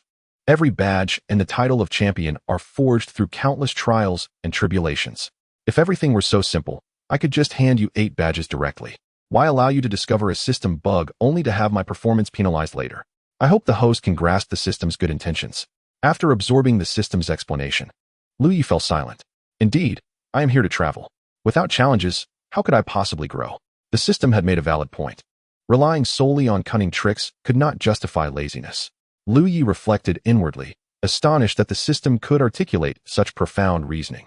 Resolutely, he withdrew his outstretched hand and declared, let us engage in a battle instead. To obtain the water drop badge so directly would be a disservice to its significance. At that moment, Liu Ye remained unaware that he was being toyed with by the system. Had he realized, he would surely have sharpened his skills in preparation for a confrontation with it. What do you mean? So, by your logic, we would be disrespecting the water drop badge? Third sister, Peony, placed her hands on her hips, ready to confront Liu Ye if he did not clarify. This. Liu Ye suddenly recognized that his previous statement had been somewhat thoughtless. I apologize. I did not mean to imply that about you. I simply wish for you to battle me, please. Liu Ye implored earnestly. The Hualon trio exchanged glances and nodded. The eldest sister, Sakura, stepped forward and said, very well, Liu Ye, we shall battle you. Follow us. With that, the Hualon trio led Liu Ye to the competition arena of the Hualon gym. Liu Ye, please go easy on us. Second sister, Iris, winked at Liu Ye, forming a heart shape with her hands. Rest assured, Liu Ye replied, feeling flattered. Meanwhile, third sister, Peony, muttered under her breath, humph, big oaf. I will make sure to leave you with quite a few bruises. With a playful banter, the 4 of them arrived at the competition venue, which was a water-themed arena filled with numerous swimming pools. Upon their arrival, Liu Ye noticed a girl, considerably younger than the Hualon trio, training a stereo. She had vibrant orange hair tied up, wearing a yellow short-sleeved shirt that accentuated her slender waist, paired with denim shorts that showcased her long legs. One could say she was quite ordinary. Had Liu Ye not known that she was Misty, the youngest of the Hualon sisters, he might have mistaken her for a boy. Feigning curiosity, Liu Ye asked, Sakura, who is this? This is our sister, Misty. We are actually the Hualon 4 sisters. But the youngest prefers not to perform water ballet and instead aspires to be a water-type Pokemon master. Thus, she often trains alone in the gym. Making her a lesser-known figure, Sakura explained. Misty, having noticed her sisters and Liu Ye's arrival, sent Stereo off to play and approached them, inquiring, eldest sister, second sister. Third sister, you're here. Who is this? This is Liu Ye, who has come to challenge the gym, Iris interjected before Sakura could respond. A gym challenge? Usually. After each performance, my sisters just hand the badges to challengers without hesitation. Why are they suddenly accepting a challenge today? Have they changed their ways? Misty thought to herself. Puzzled, she then looked up and scrutinized Liu Ye. After a moment, she nodded, as if she had deduced the reason, and regarded the Hualon trio with a look that suggested, so, you are those kinds of people. Third sister, Peony, quickly discerned Misty's thoughts and explained, no, little sister. It's not what you think. We intended to give Liu Ye a badge, but he refused, insisting that he must succeed in the challenge to accept it. As gym trainers, we must adhere to the league's regulations, so we cannot refuse him. Afterward, Peony turned to Liu Ye, who nodded in agreement. Yes, that's right. It was my insistence to challenge. Oh, I see, Misty said thoughtfully. However, she was not convinced by Peony's reasoning. If they truly adhered to the league's rules, they wouldn't have neglected training for water ballet performances, nor would they have given away badges, leading to the widespread belief that the Hualan Gym was the weakest in Kanto. Misty couldn't help but internally critique this situation, and as a wave of sadness washed over her, she skillfully masked it, ensuring her sisters remained oblivious. However, Liu Ye, standing nearby, sensed her melancholic demeanor. All right then, let us commence the gym challenge, with Misty serving as the referee, announced the eldest sister, Sakura. Okay, Misty replied enthusiastically. Thus, the battle between the Hualan Gym trainers and challenger Liu Ye officially commenced, with the water drop badge at stake.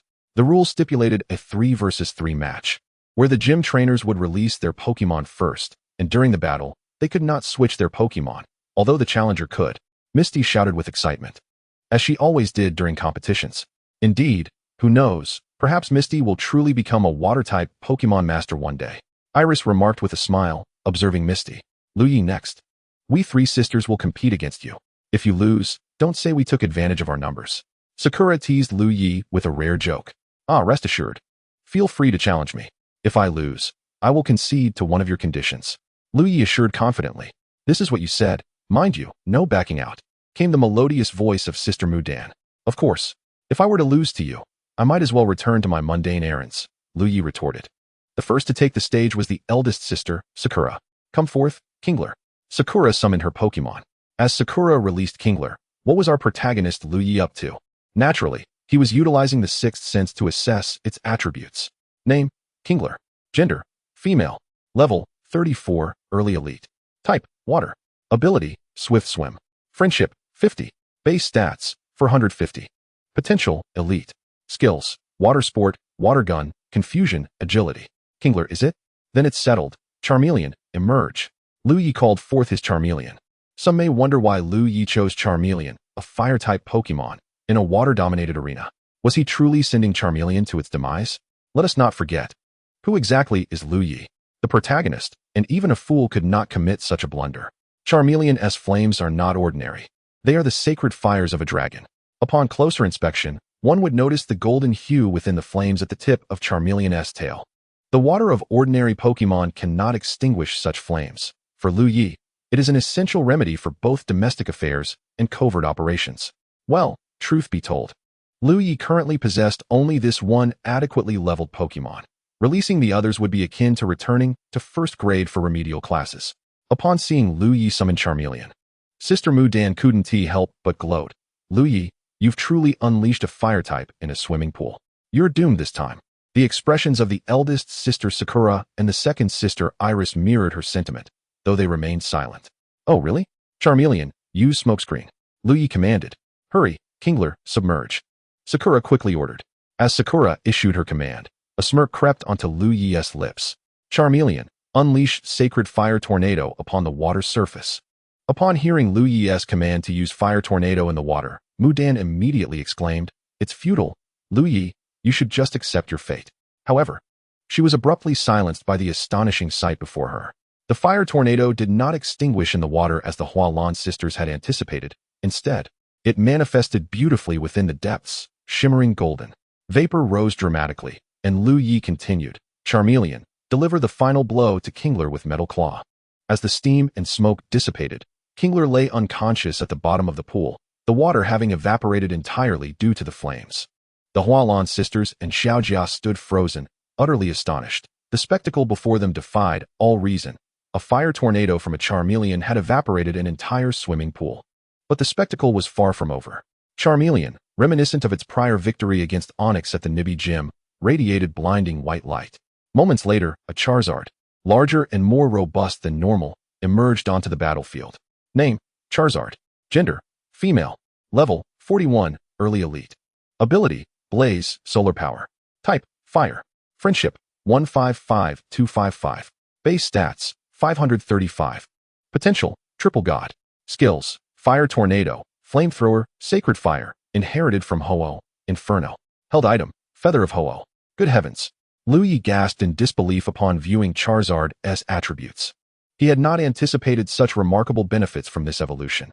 Not only had Charizard surpassed level 40, acquiring early elite strength, but its potential had escalated from champion to triple god. Noticing the Hualan sisters still in shock, Liu Ye chose not to disturb them, instead finding a spot to sit and rest. A quarter of an hour later, the four gradually regained their composure, though upon seeing Charizard, their resolve began to wane. At that moment, Liu Ye stood up and declared, "Come on, let us proceed." Faced with Liu Ye's insistence, the Hualan sisters had no choice but to send forth the second sister, Iris. Liu Ye, please be gentle," Iris timidly requested. "Fear not, I shall be," Liu Ye replied earnestly, though he had made similar promises before, particularly to Mudan. "Very well. Come forth, Seal." Iris summoned her Pokemon. Name, Seal. Gender, male. Level, 21, early intermediate. Ability, thick fat. Type, water. Friendship, 50. Base stats, 325. Potential, high. Skills, water gun, water pulse, ice wind, encore. The attributes of this seal were truly disheartening. No wonder the Hualan Gym was dubbed the weakest in Kanto, with such a lineup. It was undeniably deserving of the title, Liu Ye mused. "Charizard, just have some fun," Liu Ye stated nonchalantly. Upon witnessing the Charizard, which was several times larger than itself, Seal cowered, trembling in fear. Iris felt embarrassed by Seal's reaction and yelled, "Seal, pull yourself together and use Water Pulse on Charizard." Hearing its master's voice, Seal reluctantly opened its eyes, only to recoil again upon seeing Charizard before it.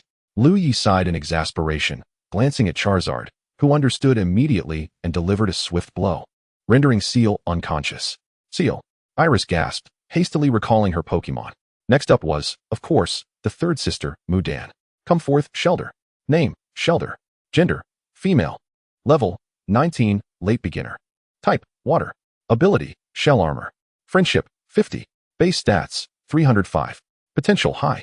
Skills, withdraw, water gun, ice shard, whirlpool, glare. Liu Ye felt little interest at this point and commanded Charizard to unleash its power. Seeing this, Charizard also seemed disinterested, promptly incinerating Shelder with a single flamethrower. Shelder has lost the ability to battle. Charizard is victorious, Xiaojia announced. Sakura approached Liu Ye, presenting him with a water drop badge. "Here, Liu Ye. This is your water drop badge." "Thank you." Liu Ye expressed his gratitude, accepting the badge. At this moment, the system's voice resonated, chime. "Congratulations to the host for successfully completing the chain task, 2, of challenging the Hualan Gym. Task completion rewards, 200,000 Alliance coins, 1,000 points. And a comprehensive guide to crafting all attribute Pokemon energy cubes." After Liu Ye claimed his rewards, he did not depart immediately, for he had a far more significant mission to accomplish. "Sakura, might you show me around the Hualan Gym?" Liu Ye inquired, gazing affectionately at his eldest sister, Sakura. Of course." Sakura responded, slightly flustered by Liu Ye's unexpected request, her face flushing a deep crimson. Meanwhile, the second sister, Shobu, and the third sister, Botan, cast envious glances at Liu Ye and Sakura. As an observer, Kasumi took in the scene, pondering, why do the second and third sisters regard the eldest sister with such looks? And why is her face so red? The air was thick with Kasumi's unanswered questions, leaving her utterly perplexed. Subsequently, the Hualan sisters accompanied Liu Ye on a tour of the Hualan Gym. Although Kasumi initially intended to continue training her Pokemon, she reluctantly yielded to the coercion and persuasion of her older sisters. As they arrived in the grand hall of the Hualan Gym, several figures entered, clad in the standard attire of the Alliance, evidently personnel from the organization. "Back again," the Hualan sisters exclaimed in unison. Clearly, they recognized these individuals. "Who are they?" Liu Ye inquired curiously of Sakura. "They are the Alliance Gym evaluators," Sakura elucidated, noticing Liu Ye's bewildered expression. "The gym evaluators assess whether a Pokemon gym is capable of becoming a city landmark gym. They conduct evaluations every 3 months, and failure to pass results in the loss of the city landmark gym title." "Oh, I see," Liu Ye responded. "A city landmark gym, as the name suggests, serves as the principal gym of a city or region, symbolizing its strength. Only landmark gyms can issue officially recognized badges from the Alliance, which are necessary for registration in regional tournaments. Moreover, only landmark gyms bear names corresponding to their cities or regions, such as the Nibi Gym in Nibi City, the Hualan Gym in Hualan City, and the Karaji Gym in Karaji City. Why are you so fearful of them?" Liu Ye queried. Because the evaluations entail gym challenges, where the Alliance gym evaluators challenge gym trainers. Most importantly, these evaluators possess at least elite-level strength, and we are no match for them, Sakura explained. Despite her words, Liu Ye remained puzzled. If evaluations occurred every 3 months, the fact that the Hualan gym remained operational indicated that Sakura and her sisters must have passed their last evaluation. After all, the Hualan gym had been issuing badges for quite some time, demonstrating their continued capability to succeed in evaluations. Why, then, was there still a sense of trepidation? Typically, every Alliance landmark gym would have at least one elite-level Pokemon in residence. Although the Hualan gym had seen better days, it should not have fallen to such a state. At that moment, one of the spokespersons among the Alliance gym evaluators stepped forward, stating directly, "I am the senior gym evaluator, Binmu. We have come to inform the Hualan gym that we will officially conduct an evaluation tomorrow. Please prepare accordingly." Binmu's tone was exceedingly aggressive, his gaze toward the Hualan sisters suffused with disdain. Having delivered his message, he turned and exited the gym. Sighing deeply, the Hualan sisters expressed their dismay.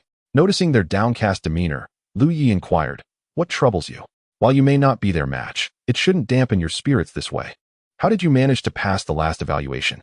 "This evaluation is different from the previous ones," Sakura began to explain, sharing the history of the Hualan gym and their family's trials.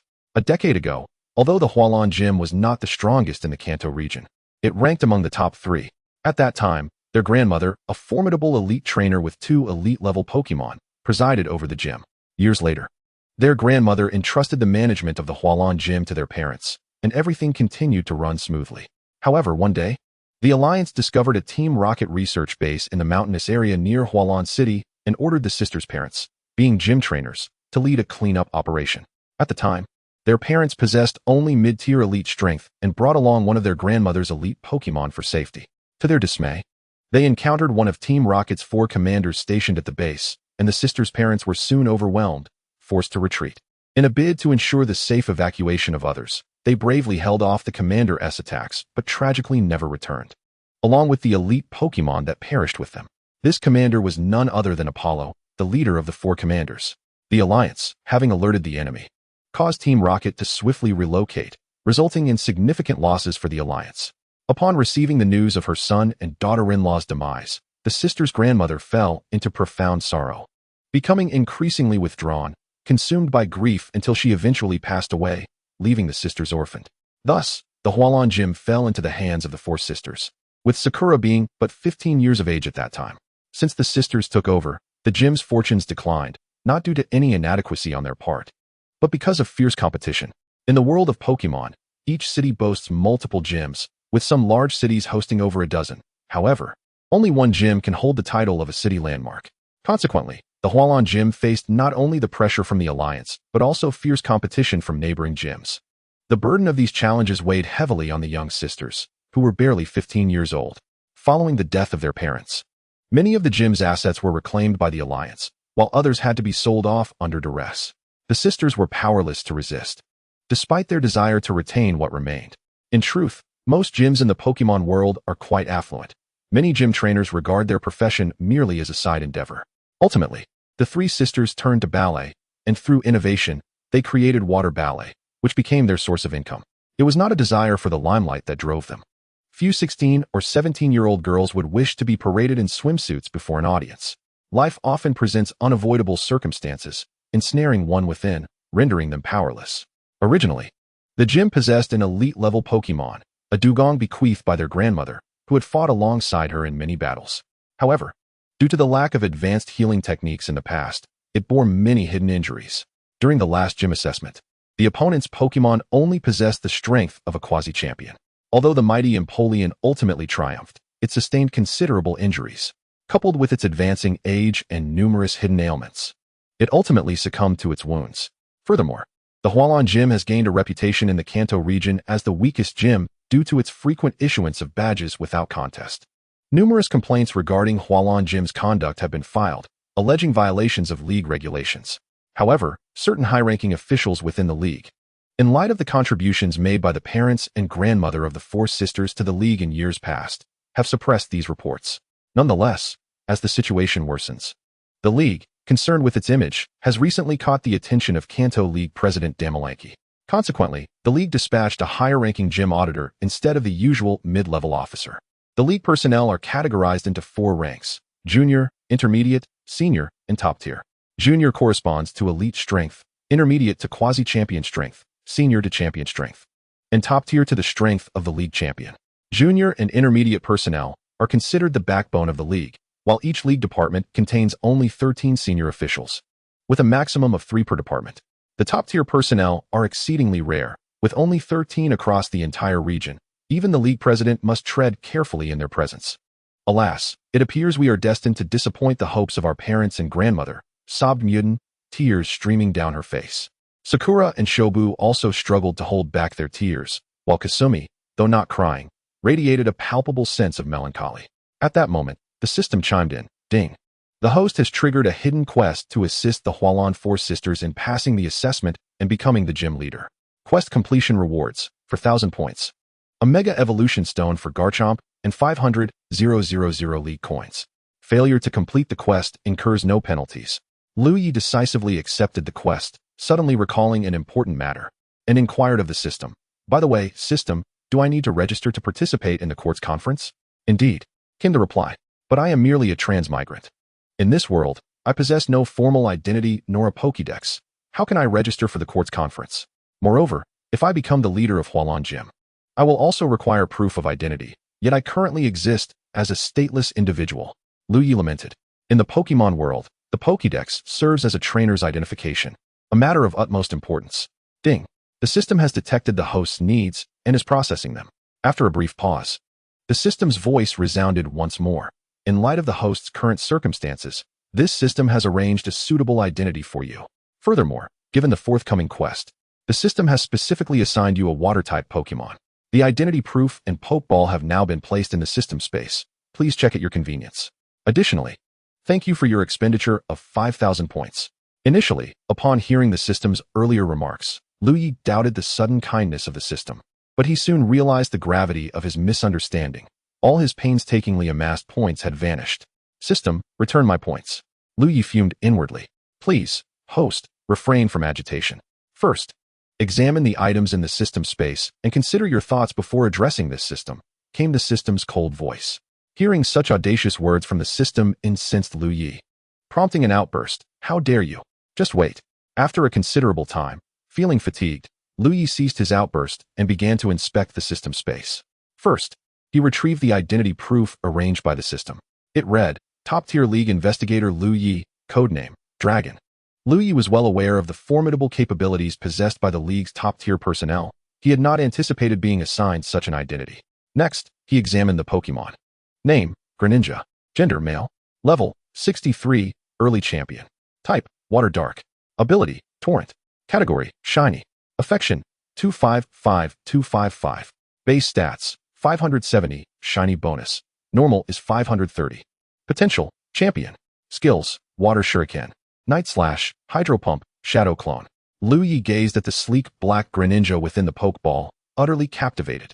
Suddenly, he felt he had been a touch excessive with his earlier remarks toward the system, albeit only slightly. Observing the distressed Hualan Four Sisters, Liu Ye declared, Allow me to assist you in passing this gym assessment tomorrow. The Hualan sisters were momentarily taken aback by Liu Ye's unexpected proclamation. Huh. But only the gym leader can participate in the gym assessment, and you are not one. Muden protested through her tears.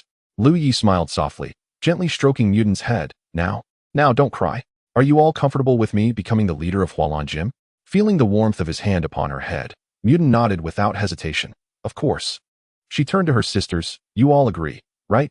Big sister, second sister, and fourth sister? After a moment's hesitation, Sakura and Shobu also expressed their agreement. Their own abilities were ill-suited for the position of gym leader, so it seemed prudent to entrust it to someone they could trust. Don't ask them why they trusted Liu Ye. Protagonist privileges, you know? Although Kasumi felt some reluctance, she could not refute the consensus of her 3 sisters.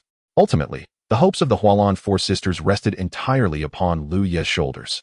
Chapter 21. A Frightened Baimou. The assessment begins. Kasumi, while feeling somewhat hesitant, could not challenge the agreement of her 3 sisters. Thus, all expectations were now placed solely upon Liu Ye. At that moment, Sakura suddenly recalled a critical issue. However, to become the gym leader, one must undergo the league's approval. It will take over half a month for the league to consent before one can officially assume the role. Hearing the eldest sister Sakura's remarks, Muten and Shobu, who had been overly excited moments ago, realized the crux of the matter. Even if they agreed to Liu Ye becoming the gym leader, without the league's endorsement, it would be utterly futile. Alas, what shall we do now? Muten sighed, her tears threatening to flow once again.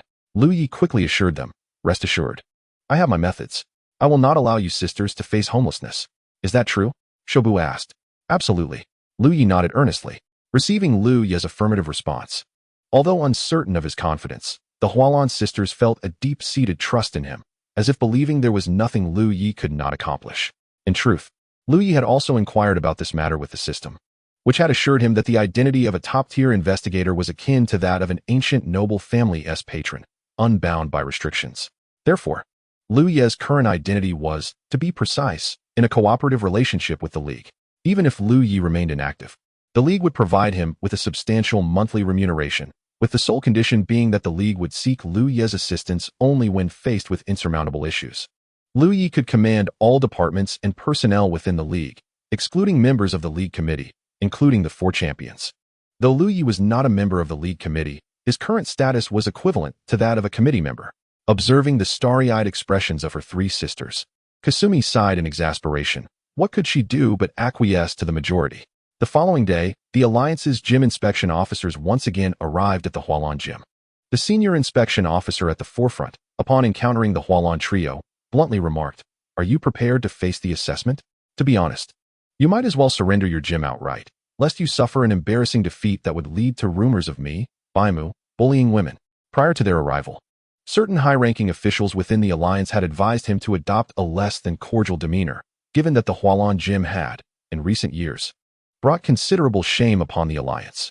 Thus, Baimu displayed such arrogance, especially since the Hualan gym had indeed violated several Alliance regulations. Let us commence with the first assessment, Pokemon battles. Which of you 3 young ladies will step forward first? Baimu inquired. At that moment, Liu Ye emerged from the side, declaring, "Today, it is I who shall duel you, not them." Baimu, witnessing a young lad, handsome and even younger than himself, daring to retort, felt a surge of indignation. Who is this impudent boy, attempting to play the hero? I advise you to leave at once. You are not yet worthy to challenge me. Baimu growled menacingly. Oh, is that so? Liu Ye, having lived 2 lives, remained unfazed by Baimu's provocation. Perhaps you should take a look at this before deciding how to address me. With that, Liu Ye presented the identification card awarded by the system. Upon receiving it, Baimu's expression shifted rapidly, a mixture of fear, trepidation, and shock overwhelming his countenance. He recognized the Alliance's top inspector's credentials, the official seal unmistakable and genuine. As a senior gym inspection officer, he was aware that the Kanto Alliance had recently gained a new top official, and it appeared that this individual stood before him now. Baimu's apprehension grew, knowing the sheer power wielded by top officials. Although they were merely 1 rank apart, that distinction represented an insurmountable chasm. Cautiously, Baimu returned the identification card to Liu Ye, who accepted it with a smile, stating, "Inspector Baimu, am I now deemed worthy? As the gym leader of Hualan, I hereby accept your assessment." Upon hearing Liu Ye's intention to assume the role of gym leader, Baimu hesitated. This? Liu Ye glared at him. Startled, Baimu hastily shook his head, resembling a bobblehead. No problem. Good to hear. Then let us commence the assessment. Liu Ye nodded affirmatively. Yes. In Liu Ye's presence, Baimu completely shed his earlier arrogance. Had it not been for the Hualan sisters' awareness of Baimu's purpose, one might have mistaken Liu Ye for the Alliance's inspection officer, given Baimu's obsequious demeanor. Moreover, Baimu's current attitude mirrored that of the Hualan sisters from before. Could this be the legendary cycle of retribution, where heaven spares none? The Hualan trio gazed upon Liu Ye with admiration, while their youngest sister, Xiaoxia, pondered why the senior inspector Baimu exhibited such a drastic change in character following Liu Ye's revelation. Few within the Alliance were privy to the existence of top officials. Even gym leaders remained unaware of ranks beyond the senior level. Thus, Xiaoxia's ignorance was entirely understandable. Baimu, not daring to oppose Liu Ye, announced the commencement of the assessment. Though the other inspection officers accompanying Baimu were puzzled, they refrained from inquiry, having discerned Liu Ye's exceptional status from Baimu's earlier demeanor. Consequently, they did not foolishly approach Baimu with questions. Next, Baimu and Liu Ye proceeded to the competition arena, where Baimu appeared to Liu Ye as nothing more than a walking repository of experience. Observing Baimu's troubled expression, Liu Ye calmly remarked, "Rest assured, I shall show mercy." "Thank you, my lord." Baimu expressed his gratitude. The middle-ranking Alliance inspection officer serving as referee loudly proclaimed, "The assessment battle will follow a 3 versus 3 format, with the inspector releasing their Pokemon first, while the gym leader must employ at least one Pokemon corresponding to the gym's type. Now, let the assessment begin." With that, he swiftly retreated from the arena, wishing to avoid being caught in the crossfire of the two titans' battle. "Come forth, Empoleon." Baimu released his Pokemon. Empoleon, is it? Name, Empoleon. Gender, male. Level, 64, mid-tier champion. Type, water. Steel ability, Torrent. Friendship, 30 base stats, 530 potential. Champion skills, Water Jet, Bubble Beam, Taunt, Hydro Pump, Ice Beam. "Then it shall be you, Greninja." Liu Ye summoned his Greninja. Although Greninja was one level lower than Empoleon, in terms of base stats and potential, Greninja eclipsed Empoleon entirely. Upon the entrance of the sleek black Greninja, all present were taken aback. The starters were already rare, and a shiny variant was an even more extraordinary sight. Moreover, the aesthetic appeal of the black Greninja was nothing short of breathtaking. "Greninja, use Shadow Clone, and then Water Shuriken," Liu Ye commanded. "Empoleon, counter with Water Jet, full coverage." Baimu quickly responded. In the next moment, Empoleon unleashed Water Jet, spiraling around as it released torrents of water towards all Greninja clones. Liu Ye, momentarily caught off guard by Baimu's maneuver, regained his composure with a smirk. "Did you think it would be that simple?" In the arena, taking advantage of the distraction, Greninja revealed its true form and swiftly unleashed Water Shuriken, striking Empoleon squarely. Taken by surprise, Empoleon staggered back, unable to evade the attack. Liu Ye mused to himself, "It seems I may have underestimated Baimu, the senior inspection officer of the Alliance. It's time to take this seriously." "Greninja, use Water Pulse." Empoleon, defend. The two Pokemon exchanged blows, providing the onlookers with a visual spectacle. "That's enough," Liu Ye suddenly declared. "What?" Baimu exclaimed in astonishment. "Greninja, unleash your most powerful Hydro Pump." Liu Ye commanded. "Empoleon, evade." Baimu shouted urgently. Unfortunately, Empoleon, having already expended much energy in its earlier exchanges with Greninja, was unable to dodge in time. Ultimately, it was struck by Greninja's Hydro Pump, sent flying backward, and lay on the ground, eyes swirling, incapacitated. Empoleon had lost its ability to battle. Greninja emerged victorious. Liu Ye examined Greninja's status panel, noting that it had leveled up from early champion to mid-tier champion following the battle. "Wow. I never expected Big Brother Liu Ye to be so formidable. He is indeed a champion-level trainer." Second sister Chanpu exclaimed. "Indeed, and he is so young. Only 20 years old. And let us not forget how incredibly handsome he is." Third sister Mutant chimed in. "Big Brother Liu Ye's status and position within the Alliance must be quite high." "Indeed, having such a backing is quite advantageous," murmured Sakura softly. The infatuated Shobu and Botan, lost in their own reverie, failed to grasp the implication of Sakura's words, yet Xiaoxia sensed something amiss. "Sister, what did you just say?" Xiaoxia inquired. Her brow furrowed in confusion. It's nothing. I didn't say anything at all." Sakura replied dismissively, though her neck flushed crimson for reasons unknown. Subsequently, Binmu summoned his second Pokemon. "Come forth, Blastoise." Name, Blastoise. Gender, male. Level, 65, mid-elite. Type, water. Ability, Torrent. Friendship, 30 base stats, 530 potential. Elite moves, Withdraw, Hydro Pump, Water Pulse, Rain Dance. It appeared that this senior examiner, Binmu, was an adept elite trainer specializing in water-type Pokemon.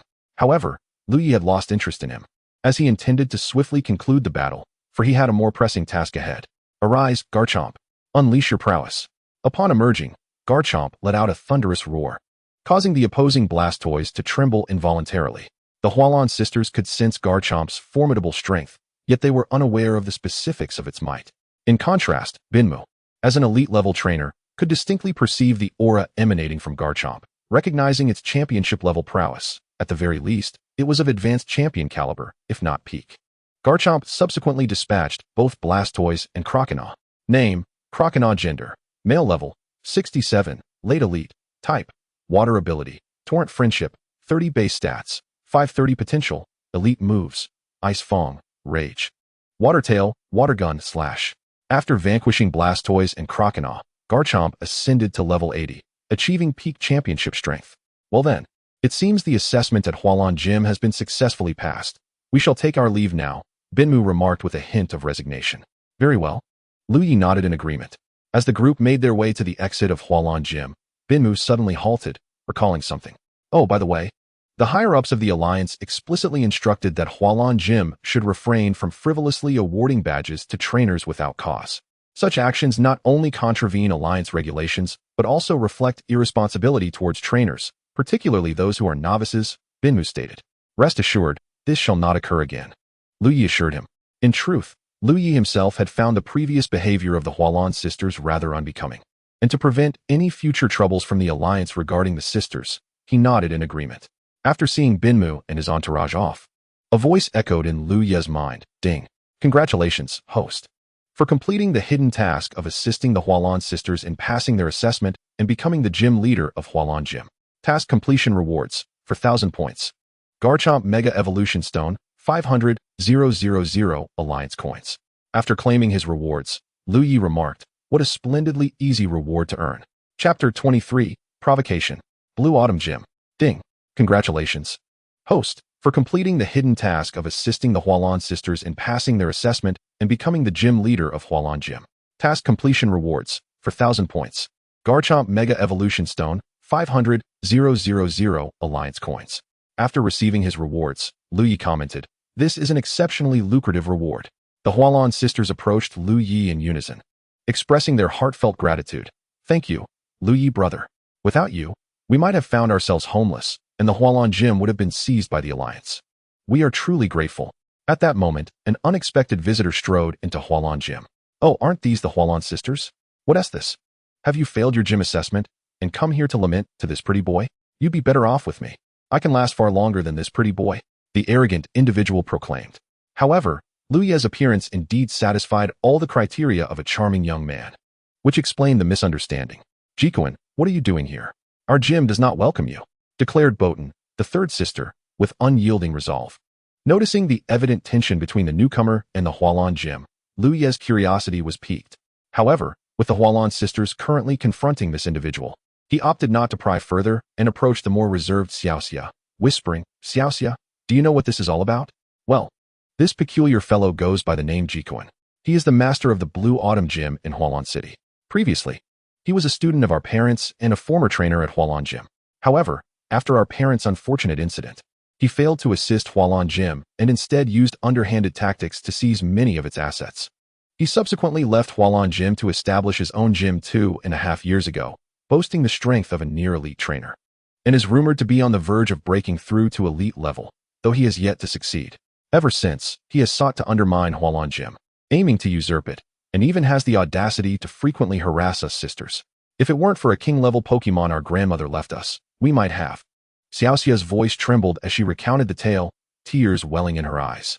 Humph, a despicable ingrate, indeed. Liu Ye scoffed disdainfully. He was incensed and revolted by Jikuin's actions. How could someone like Jikuin tarnish the dignity of the Hualan sisters? They were, after all, his destined companions. If he were to succeed in his schemes, Liu Ye would have no place to stand. Now that Jikuin had firmly planted himself on Liu Ye's blacklist, only he knew what awaited him. After grasping the full extent of the situation, Liu Ye resolved to teach Jikuin a lesson before dismantling his Blue Autumn Gym. Meanwhile, the confrontation between the Hualan sisters and Jikuin had escalated to a boiling point. Heh, don't say I, Jikuin, have not shown you sisters and your esteemed teacher any consideration. You're merely a bunch of girls who aren't even elite trainers, aside from your looks and figures. You possess nothing of value. If you join me, I, Jikuin, have some connections within the Alliance, and I can ensure you pass this assessment unscathed. Let Hualan Gym continue to thrive, for I, too, was once a student of your teacher and would never allow Hualan Gym to decline. Just let me take over Hualan Gym, and I guarantee it will become the finest gym in the Kanto region. Jikuin threatened. Upon hearing Jikuin's words, Liu Ye could only chuckle in derision, and even the Hualan sisters erupted into laughter. Setting aside the absurdity of Jikuin, a near-elite trainer, claiming he could transform Hualan Gym from the weakest to the strongest in Kanto, one could not help but wonder if he thought the likes of Sakaki from the Team Rocket or Xiaobo, the former Fire-type elite, were mere idle figures. The former was the leader of the largest criminal organization in Kanto and Johto, wielding a level 3 God-tier B drill, while the latter was a well-established elite trainer. To hear a near-elite trainer boast so brazenly was either a sign of folly or sheer delusion. Furthermore, regarding Ji Kuen's appearance, Liu Ye expressed his desire to dedicate a song to him. The ugly duckling, can you please not turn on the lights? Your existence is a surprise. Ji Kuen gazed at the others laughing at him, utterly bewildered, and inquired, what are you all laughing at? Did I say something wrong? I, Ji Kuen, the quasi-champion trainer, the master of the Lanxiu gym, with looks that are off the charts, beloved by all, and causing flat tires wherever I go. Initially, when he uttered the earlier phrases, Liu Ye and the four sisters of Hualan intended to hold back their laughter, but upon Ji Kuen's declaration of his exceptional looks, they could no longer contain themselves, erupting into boisterous laughter, even louder than before. Especially the third sister, Mu Dan, who laughed without regard for her demure image. Observing that the four sisters of Hualan and Liu Ye were ignoring him, instead laughing even more heartily, Ji Kuen was infuriated. Hey, you lot. Are you really ignoring me? Ji Kuen shouted. Humph, I shall make you pay for this. Come forth, Gyarados. Ji Kuen's decision to summon a Pokemon stemmed from his confidence that none among the gathered could match him. The four sisters of Hualan included one minor, and the three strongest among them were merely advanced trainers, while Liu Ye, the pretty boy, was entirely dismissed by Ji Kuen. Liu Ye was somewhat astonished that someone like Ji Kuen could possess a Gyarados, considering that even 1,000 Magikarp might not yield a single one capable of evolving into Gyarados. The odds were indeed quite low. Name Gyarados. Gender male. Level 60, peak of quasi-champion. Type water flying. Ability intimidate. Friendship 30.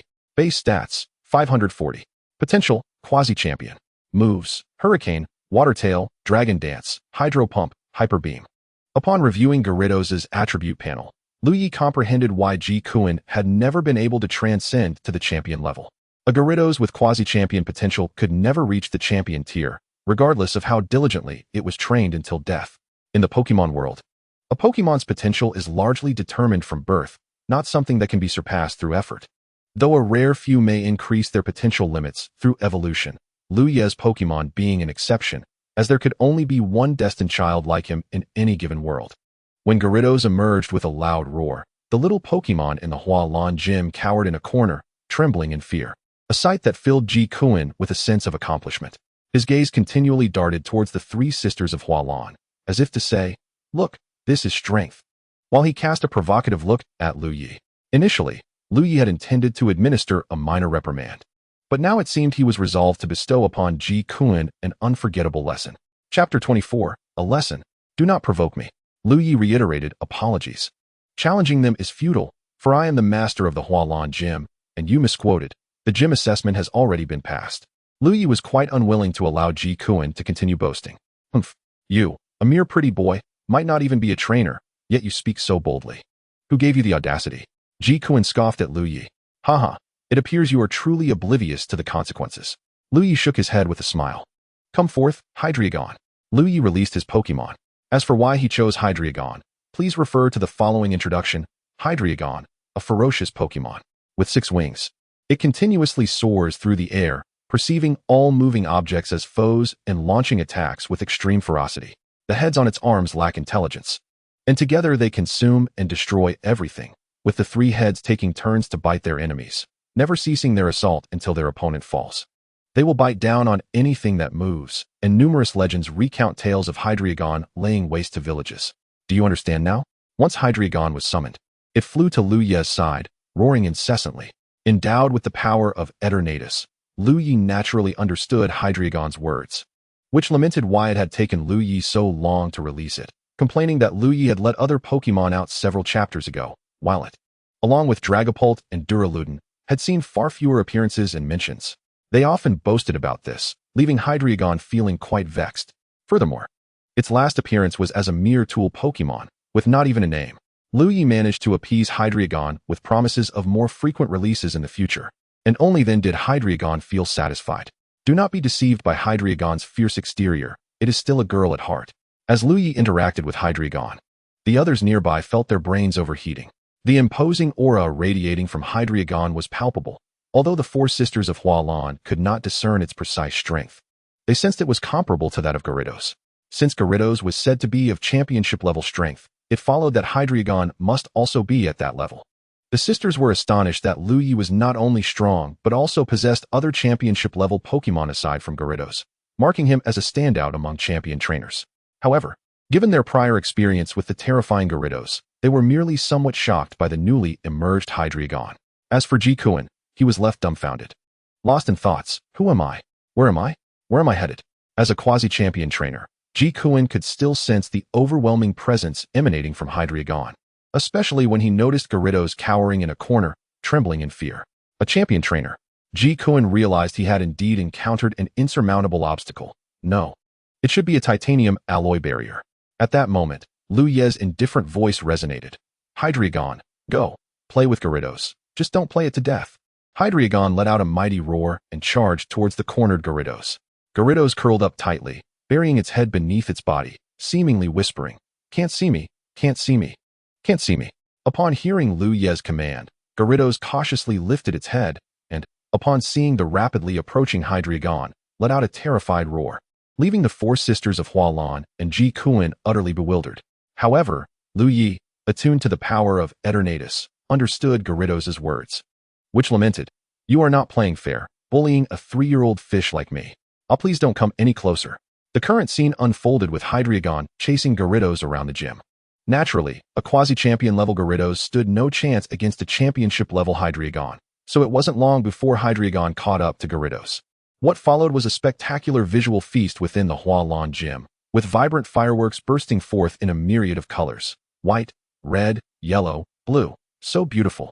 At this moment, the thoughts of the four sisters of Hualan were perfectly aligned. Thank goodness the gym was deliberately designed as an open-air facility during its construction. Otherwise, it would have incurred quite a hefty expense.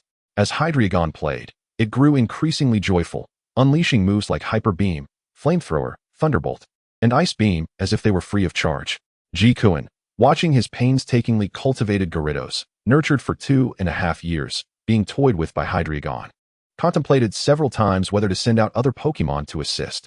Regrettably, do you truly believe Liu Ye would grant him an opportunity? The answer is a resounding no. Liu Ye has just unleashed the fossil pterodactyl, intentionally positioning it beside Jikuin, keenly observing Jikuin's furtive maneuvers. Naturally, Jikuin recognizes the fossil pterodactyl, the ancient sovereign of the skies, a creature that devours without a second thought. Gazing at the creature's razor-sharp teeth, Jikuin hastily proclaimed, "I cannot provoke this beast. I dare not." Half an hour later, the three-headed dragon completed the tasks assigned by Liu Ye. At this juncture, the Gyarados bore no resemblance to its former fierce and splendid self. Its hue had transformed from a typical blue to a natural coal black, its eyes dull and devoid of combat prowess. Upon witnessing the fossil pterodactyl return to Liu Ye's side, Jikuin finally mustered the courage to approach, promptly recalling his Gyarados. He turned, seemingly wishing to utter something more, but was abruptly interrupted by Liu Ye's dismissive wave. Liu Ye calmly remarked, "If you were to send Gyarados for immediate medical attention, there might still be hope. However, if you linger here any longer, the situation could deteriorate." Jikuin found Liu Ye's words to be quite reasonable, promptly pivoting to depart. "Wait," Liu Ye called after him.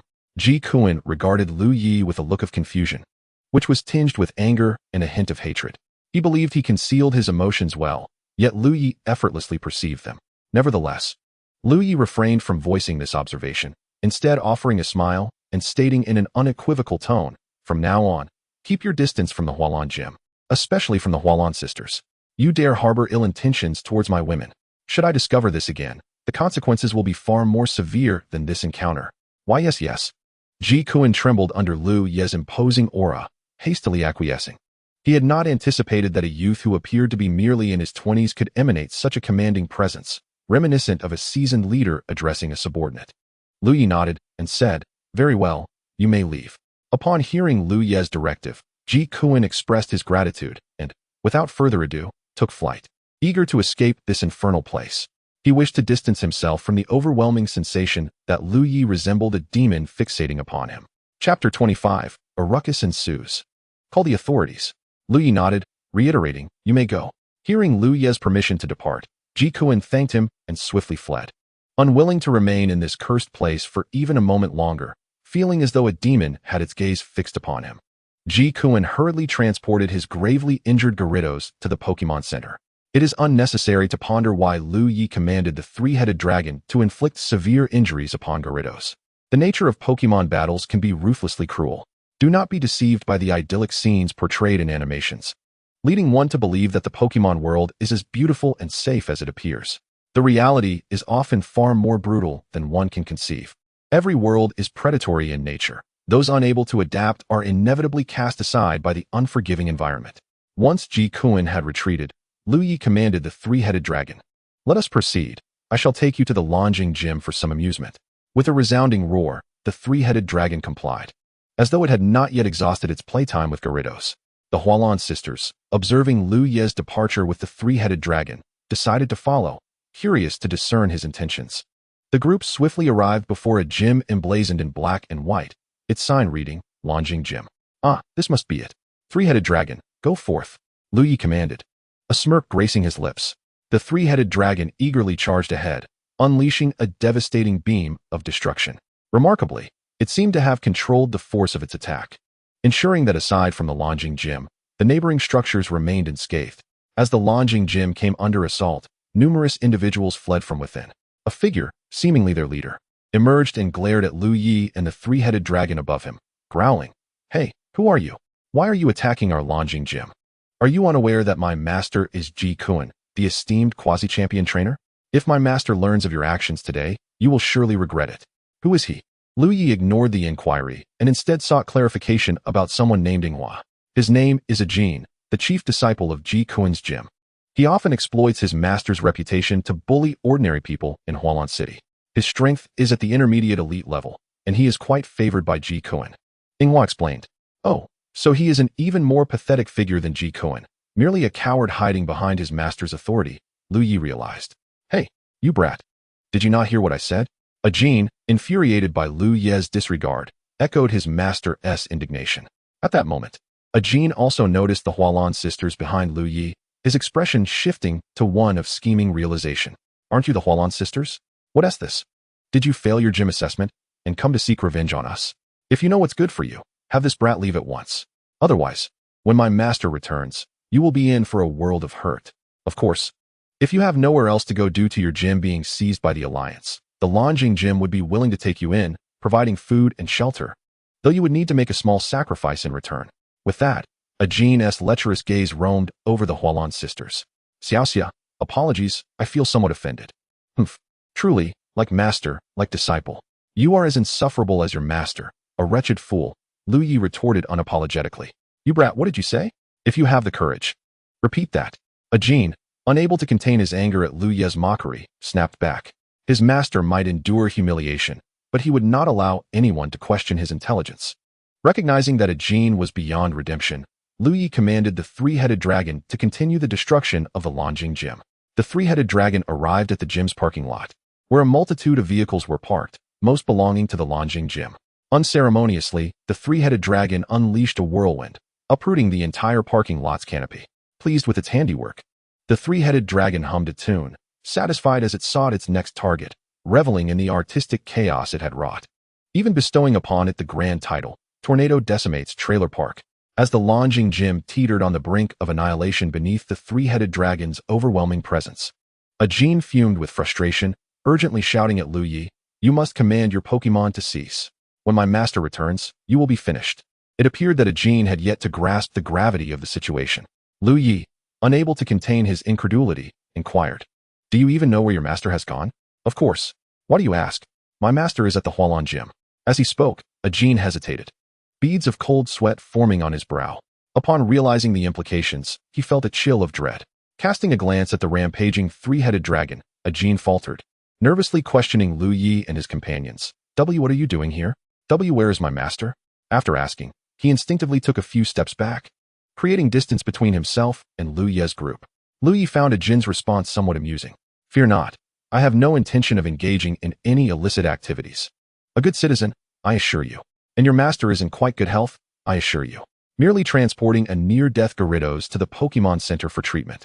And the Blue Autumn Gym has passed the assessment," Liu Ye remarked in a nonchalant manner. "Ji Kuan, is this how you show politeness? A near-death Gyarados? The Pokemon Center?" Even the dim-witted Ajin could decipher the unfolding events. It was undoubtedly that color master of his, who had provoked trouble at the Blue Autumn Gym, only to find himself on the receiving end of a retaliatory strike, a sequence of events that turned disastrous. Alas, what a woeful tale it was. Noticing that Ajin seemed to grasp the situation, Liu Ye continued, "Do you understand now? Any further inquiries?" No. Ajin shook his head fervently, as if trying to dispel any dissent. Just then, a cacophony of sirens approached, revealing a striking figure atop a motorcycle police car, followed closely by several officers on motorcycles, speeding toward the Blue Autumn Gym. The onlookers, rather than expressing concern for the gym, were primarily worried about being inadvertently caught in the fray, prompting them to alert the authorities. Chapter 26. Miss Junsha, a humbling encounter. The onlookers, witnessing the Pokemon assault on the Blue Autumn Gym, were not particularly worried about the gym's reputation. After all, it hardly held much esteem in Hualan City. Their primary concern was avoiding any collateral damage. Hence the call to the police. The individual approaching was a remarkably poised and slightly mature woman, indeed, the esteemed Miss Junsha. Upon seeing her, Ajin dashed forward as if he had spotted a savior, eager to cling to her leg and recount his grievances. However, as the esteemed Junsha was well aware of Ajin's character, she deftly sidestepped him, leaving him to tumble unceremoniously. Unfazed, Ajin lay on the ground, weeping profusely, lamenting the recent actions of Liu Ye and the three-headed dragon, his description vivid and animated, nearly painting Liu Ye as a villainous Team Rocket member. Enough. Please refrain from further commentary. Junsha interjected, mindful of the impending dusk and her desire to avoid lengthy discourse with such a ruffian. By the way, where is the Blue Autumn Gym? Is this not its location? Junsha queried, puzzled, for her recollection suggested that this was indeed the site of the gym. Yet all that remained were heaps of debris. Well, this is the Blue Autumn Gym. It has just been obliterated by this fellow and his three-headed dragon, Ajin lamented, gesturing toward the wreckage and indicating Liu Ye and the three-headed dragon. Is it truly that dire? I had thought this was a mere heap of rubbish. Junsha inadvertently blurted out, her honesty betraying her. Ajin's expression darkened. He thought to himself, while it may be the truth, could you refrain from voicing it? Do we not have any semblance of dignity? Realizing her faux pas, Junsha quickly apologized. I'm sorry, I misspoke. I should not have referred to the Blue Autumn Gym as a heap of rubbish. No, not at all. Seemingly about to continue, Ajin, unable to endure any further, swiftly interrupted. Miss Junsha, let us not dwell on that. You must swiftly address this terrorist. Very well. Junsha nodded in agreement, having no better retort to offer, especially with the evidence of ruin before her eyes. Although Miss Junsha harbored doubts about Ajin's account, the site of the wrecked Blue Autumn Gym was irrefutable. Approaching Liu Ye, she inquired, Sir, what transpired here? Before Liu Ye could respond, the Hualan trio rushed over to elaborate on the entire saga to Junsha. They were genuinely concerned that Liu Ye might be taken in for questioning, although their worries were entirely unfounded. They had previously witnessed the high-ranking league inspector, Bin Mu, treating Liu Ye with utmost respect upon seeing his credentials. However, as the saying goes, concern can often lead to confusion. After grasping the situation, Junsha acknowledged that Ji Kuan and Ajin bore culpability, even finding their actions disgraceful. Nevertheless, while Liu Ye's reprimand of Ji Kuan could be overlooked, the public destruction of the Blue Autumn Gym was an undeniable fact. Furthermore, Ji Kuan was a trainer of near-elite prowess, placing Junsha in a rather awkward position. Sir, while it is true that the Blue Autumn Gym provoked you first, transforming it into a heap of rubbish is not an appropriate response. In such situations, you could have alerted the authorities. Your actions were unwarranted. Therefore, I must ask you to accompany us to the station for a statement, Junsha implored earnestly. However, Miss Junsha, it was Ajin who first insulted my companion. My retaliation was merely defensive in nature, Liu Ye countered, unable to restrain himself. Yet, Mr. Liu Ye, your command to the Pokemon to demolish the Blue Autumn Gym constitutes excessive force. Furthermore, ordering Pokemon to attack within the city contravenes league regulations, thus necessitating disciplinary action, Junsha replied, her tone turning serious as she realized Liu Ye was daring to challenge her.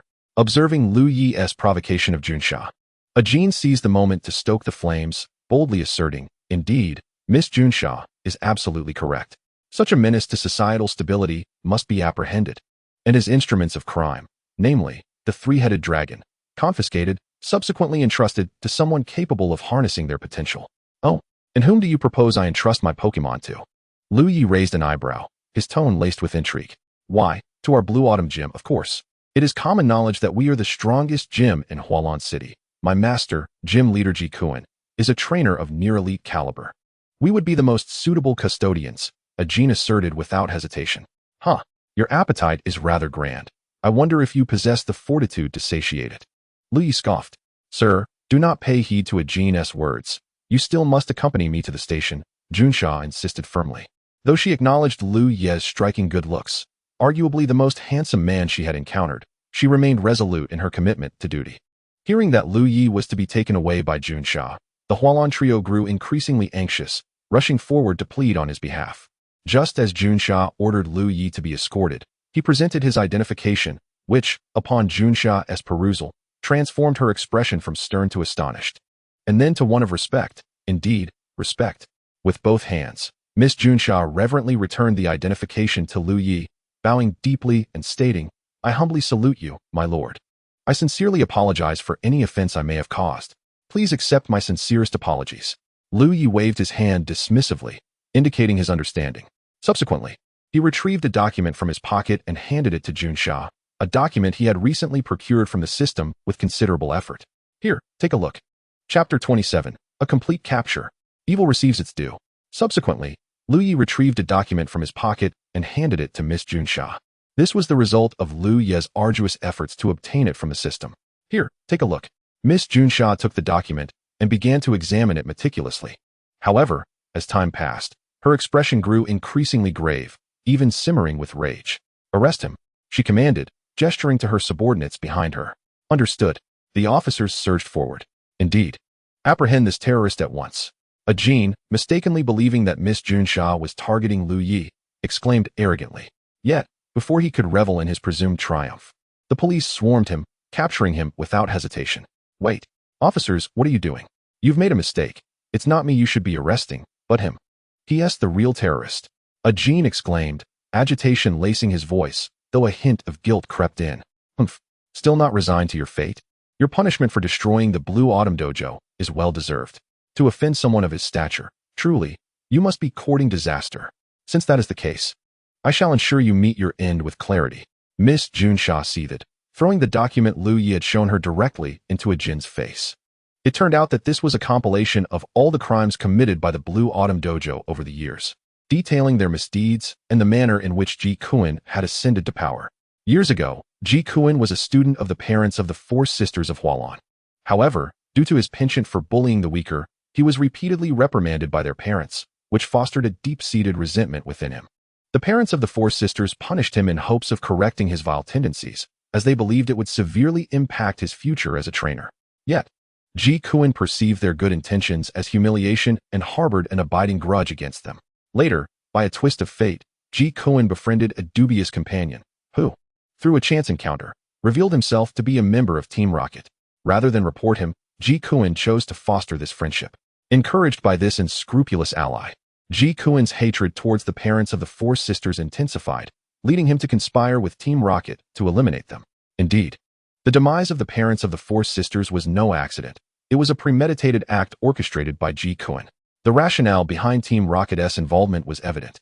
Eliminating two trainers who were prominent figures in the league would yield them nothing but benefits. Thus, Ji Kuan and Team Rocket schemed to stage that fatal incident, with Ji Kuan even alerting the league about Team Rocket's experimental base, which led to the parents of the four sisters being dispatched for a cleanup mission. The reasons behind the league's decision to send them can only be attributed to the higher-ups in Sakaki.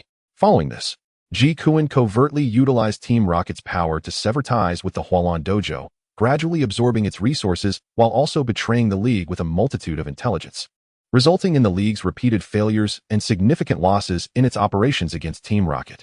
Ajin, being Ji Kuan's disciple, had naturally engaged in a multitude of nefarious deeds.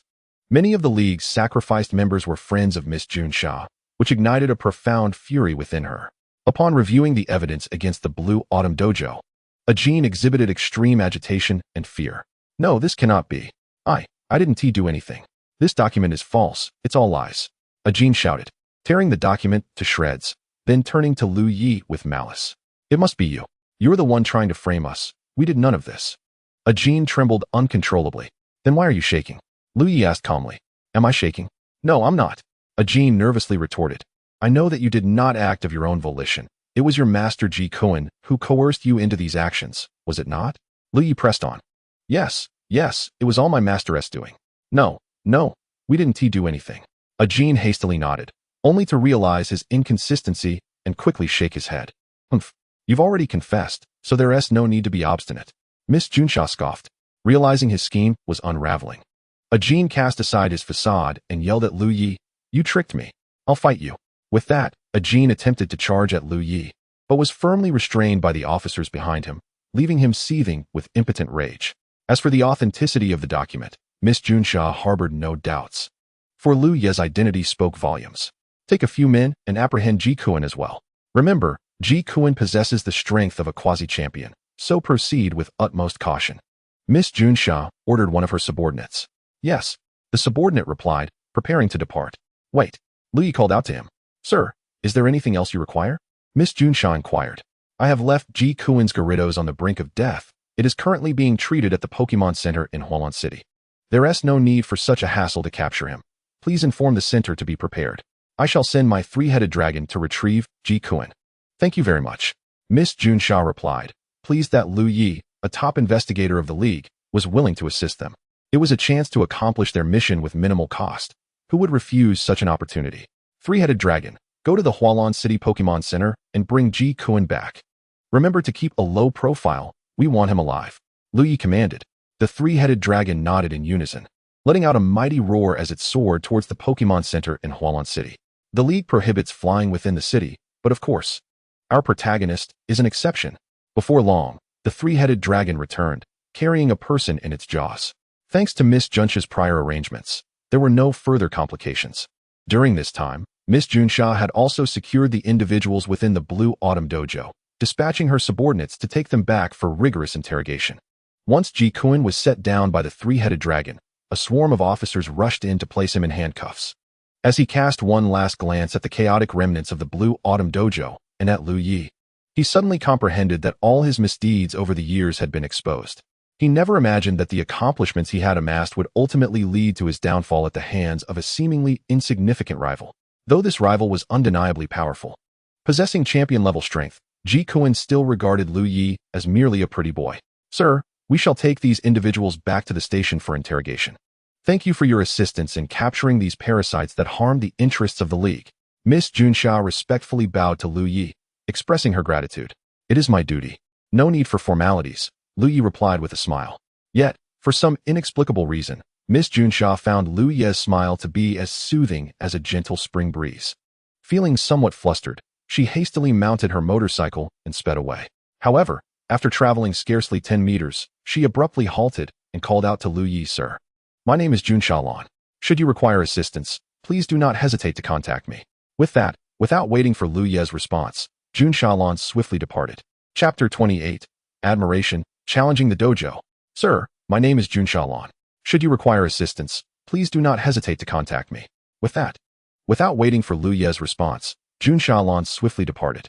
Upon witnessing the scene, Liu Ye chuckled and shook his head, softly remarking, what a reckless girl.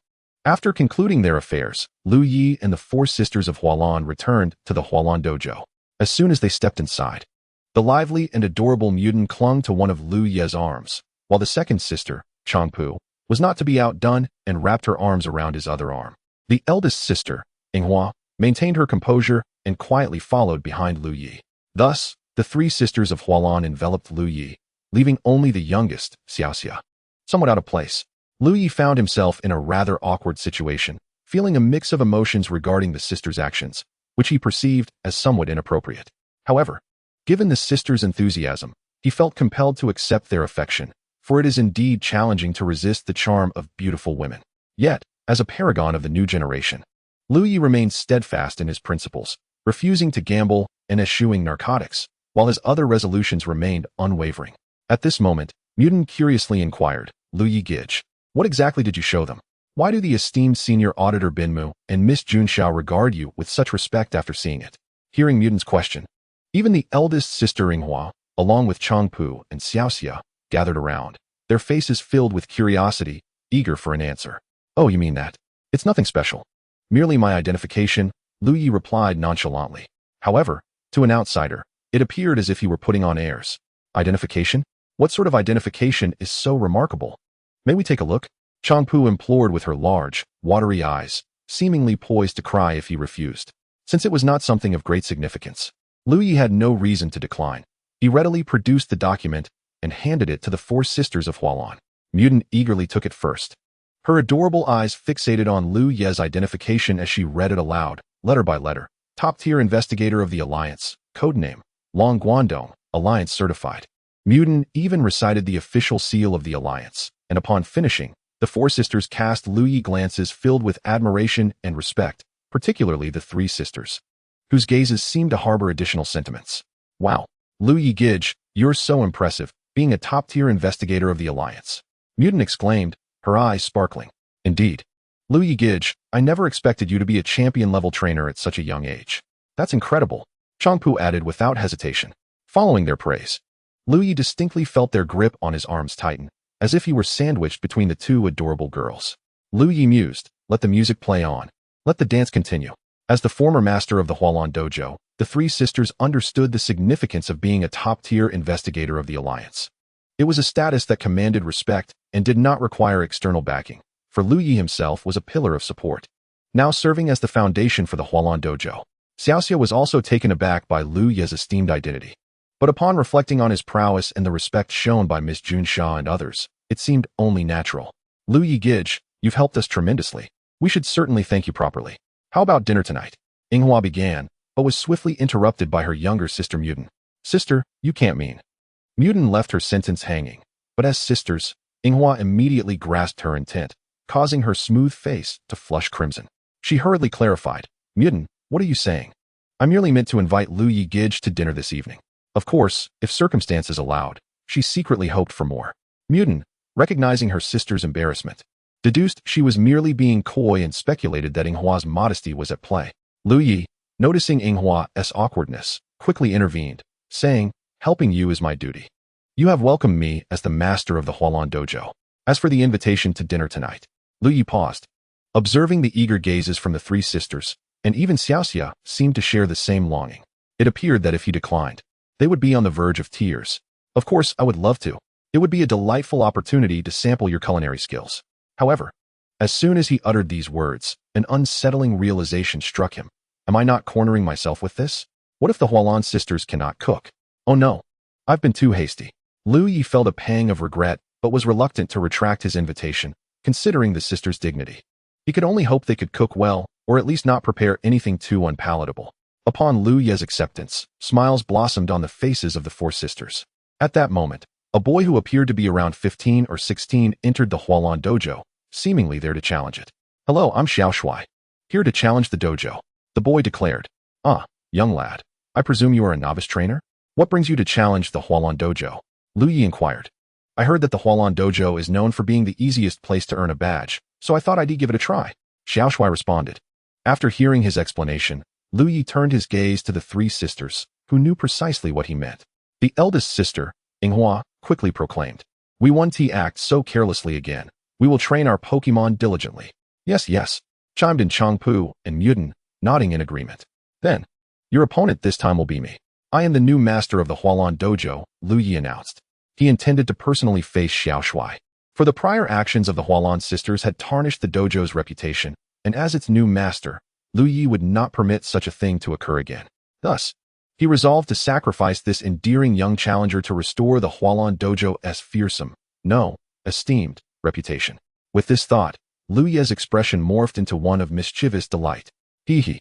Xiao Shuai felt a shiver run down his spine at Liu Ye's amiable, yet unsettling smile. Just as Liu Ye was about to fully embrace the challenge with Xiao Shuai, the system's voice resonated in his mind. Ding. Reluctantly, Liu Ye halted his actions, feeling a tinge of disappointment. Ding. Congratulations, host. You have triggered the hidden mission. Maintain the dojo, promote positive energy. Please provide the new trainer Xiao Shuai with an unforgettable experience during his challenge at the dojo, thereby allowing the outside world to recognize the Hualan Dojo's esteemed reputation. Mission completion rewards, 3,000 points, 1,000,000 Alliance coins, and 10 dojo facilities. Mission failure, no penalties. This task aligns perfectly with Liu Ye's intentions, and the reward of gym facilities will aptly fill the void in the Hualan Gym. Although the Hualan Gym receives monthly funding from the Alliance for maintenance, it lacks other industries. leading to numerous facilities within the gym showing signs of aging and requiring timely replacement. Sakura, would you kindly serve as the referee? Liu Ye turned to Sakura, who stood behind him. Oh, I'm sure. Sakura, caught off guard by Liu Ye's sudden address after his previous days, stumbled over her words. The group arrived at the competition venue of the Hualan Gym. Now, let the match commence, Liu Ye stated with a calm demeanor. Observing this, Sakura hastily approached, announcing, the Hualan Gym's competition rules are 3 versus 3, with the gym trainer releasing their Pokemon first, while the challenger may substitute Pokemon at any time. Now, let the battle begin. Come forth, Greninja. Liu Ye summoned his sole Water-type Pokemon. The sleek, black Greninja entered the arena, arms crossed, exuding an aura of cool detachment that imparted a sense of power without anger to Xiaoshui. I choose you, Bulbasaur. Xiaoshui responded, releasing his Pokemon. Such a clever child. Peony remarked from the audience, understanding that the Hualan Gym specializes in Water-type Pokemon and deliberately opting for a Grass-type to battle. Thank you for the compliment, sister. In truth, Bulbasaur is my starter Pokemon, not a deliberate choice, Xiaoshui replied, displaying humility in the face of unexpected praise, which caused Liu Ye to regard him with newfound respect, silently resolving to go easy on him. Name, Bulbasaur. Gender, male. Level, 18, late-stage beginner. Type, grass poison. Ability, overgrow. Affection, 50. Base stats, 318. Potential, champion. Skills, vine whip, leech seed, leaf tornado, sleep powder, seed bomb. After reviewing Bulbasaur's attributes, Liu Ye felt a twinge of surprise. He had not anticipated this starter Pokemon to possess champion-level potential. The rarity of champion-level Pokemon had been previously discussed. If Xiaoshui were to continue on the path of a trainer, he might achieve remarkable heights in time. Bulbasaur, use Leaf Tornado. Xiaoshui commanded. Greninja, evade, and then use Double Team. Liu Ye ordered. Greninja, observing the small green creature before it, felt little inclination to engage in battle, initially intending to dispatch the diminutive foe with a single blow. However, upon hearing Liu Ye's command, it decisively opted to entertain the little frog, fulfilling a wish for all the lonely hearts watching from their screens. Greninja deftly dodged Bulbasaur's attack and surrounded it with Double Team. Sensing the opportune moment, Liu Ye commanded. Greninja, unleash the weakest water shuriken. Although Greninja was puzzled, it complied with Liu Ye's directive. The attack, weakened by Bulbasaur's grass-type advantage and Greninja's restrained power, did not incapacitate Bulbasaur, but left it battered and on the verge of collapse. Bulbasaur, are you alright? Xiaoshui shouted, filled with concern. Bulbasaur let out a weak cry, signaling to Xiaoshui that it was okay. Observing this, Liu Ye's lips curled slightly. He refrained from ordering Greninja to continue the assault. Bulbasaur, let us concede. We can't go on. Xiaoshui, still a naive child, felt the urge to give up upon seeing his partner in distress, unaware that surrendering was a disgrace to a resolute spirit like Bulbasaur. Bulbasaur shook its head, indicating its desire to persist, slowly rising to its feet. Liu Ye exchanged a glance with Greninja, who understood and swiftly approached Bulbasaur, unleashing a water gun that sent it crashing to the ground. Bulbasaur, it cried out in anguish. Xiaoshui, witnessing this, felt tears welling in his eyes. Nevertheless, Bulbasaur remained steadfast, refusing to yield. At that moment, a flash of light enveloped it, and soon Bulbasaur, now evolved into Ivysaur, stood before the audience, fully healed due to the evolution.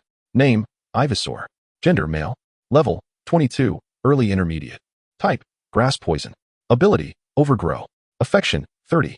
Base stats, 405. Potential, champion. Skills, leech seed, leaf tornado, tackle, seed bomb, sleep powder. With Bulbasaur's evolution into Ivysaur, Liu Ye's objective had been achieved. Greninja, use Scald to finish off Ivysaur. Liu Ye commanded without hesitation, just as Ivysaur, invigorated from its recent evolution, was about to showcase its strength. It was once again sent flying by Greninja's attack, crashing heavily to the ground, its eyes swirling in defeat. Xiaoshui's fleeting joy was abruptly overshadowed by Liu Ye's reality check. What could be more painful than believing hope had ignited within you, only for it to be abruptly crushed into despair? This was precisely why Liu Ye had instructed Greninja not to eliminate Bulbasaur immediately. A swift defeat would only impress Xiaoshui with Liu Ye's power, but it would not instill a sense of despair or humiliation. The efficacy of Liu Ye's strategy was evident as Xiaoshui, after recalling Bulbasaur, chose to forego the remaining matches, directly conceding the challenge. With tears barely held back, he bid farewell and hurriedly exited the Hualan Gym. Clearly, this experience had dealt him a significant blow. and it remained uncertain whether he could overcome the psychological shadow cast by Liu Ye. Should he succeed, it would undoubtedly serve as a profound lesson for him. Chapter 30. 10 Consecutive Draws. Water-type Pokemon. It appears this experience has profoundly impacted him, and it remains to be seen whether Xiao Shui can emerge from the psychological shadow imposed by Liu Ye. If he manages to do so, it will indeed become a lesson rich with meaning. Upon detecting that Liu Ye had completed the task, the system's voice resonated once more. Congratulations, host. For accomplishing the hidden mission, maintain the gym, spread positive energy. Task completion reward, 3,000 points, 1,000,000 Alliance coins, 10 gym facilities. After claiming his rewards, Liu Ye hurriedly opened the system space, only to find no sign of the gym facilities. System, where are my 10 gym facilities? Have you pilfered them? I warn you. Return them to me at once. Liu Ye exclaimed. Host, please refrain from casting aspersions on the system. Your 10 gym facilities will be delivered shortly via express courier. Initially, the system intended to offer you complimentary installation services. However, given your recent suspicions, we shall forego that service, the system replied haughtily. Upon hearing this, Liu Ye protested. That simply won't do. What kind of relationship do we have after spending so much time together? The system's offerings must be of the highest quality. If you provide gym facilities without installation, it would tarnish your reputation.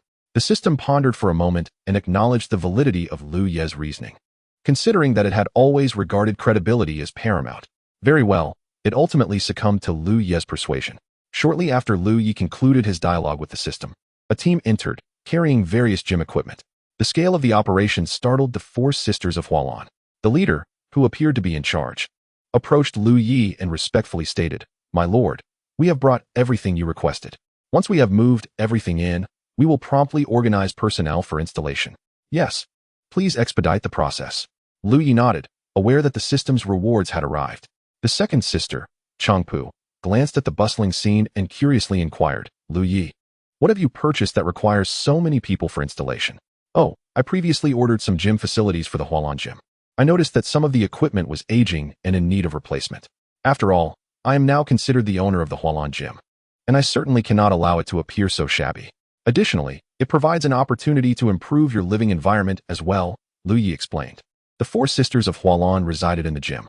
Well then, Liu Ye, we shall head out to buy groceries now. Tonight, you will get to sample our culinary skills. Though Sakura wished to linger with Liu Ye a while longer, she deemed the evening's dinner more pressing. Thus, after speaking, she hurriedly pulled Changpu, Mutant, and Xiaoxia away from the gym. The 3 girls were caught off guard by Sakura's sudden action, and even at a distance, Liu Ye could hear Xiaoxia exclaim, Why do I have to go too? Followed by Sakura's voice, What are you talking about? Hurry up.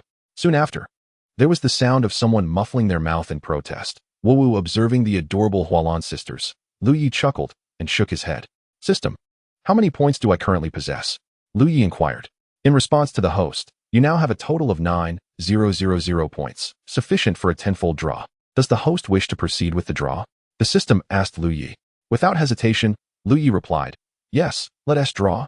What good is holding on to points? Immediately, a virtual spinning wheel materialized before Liu Ye, adorned with an array of enticing prizes.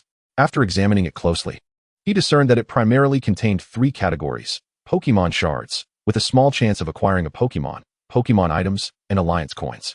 In Liu Ye's view, the Alliance coins were merely consolation prizes. He extended his hand and spun the wheel, which whirled rapidly. Before long, the wheel began to slow down, and the system's voice resonated once more. Ding.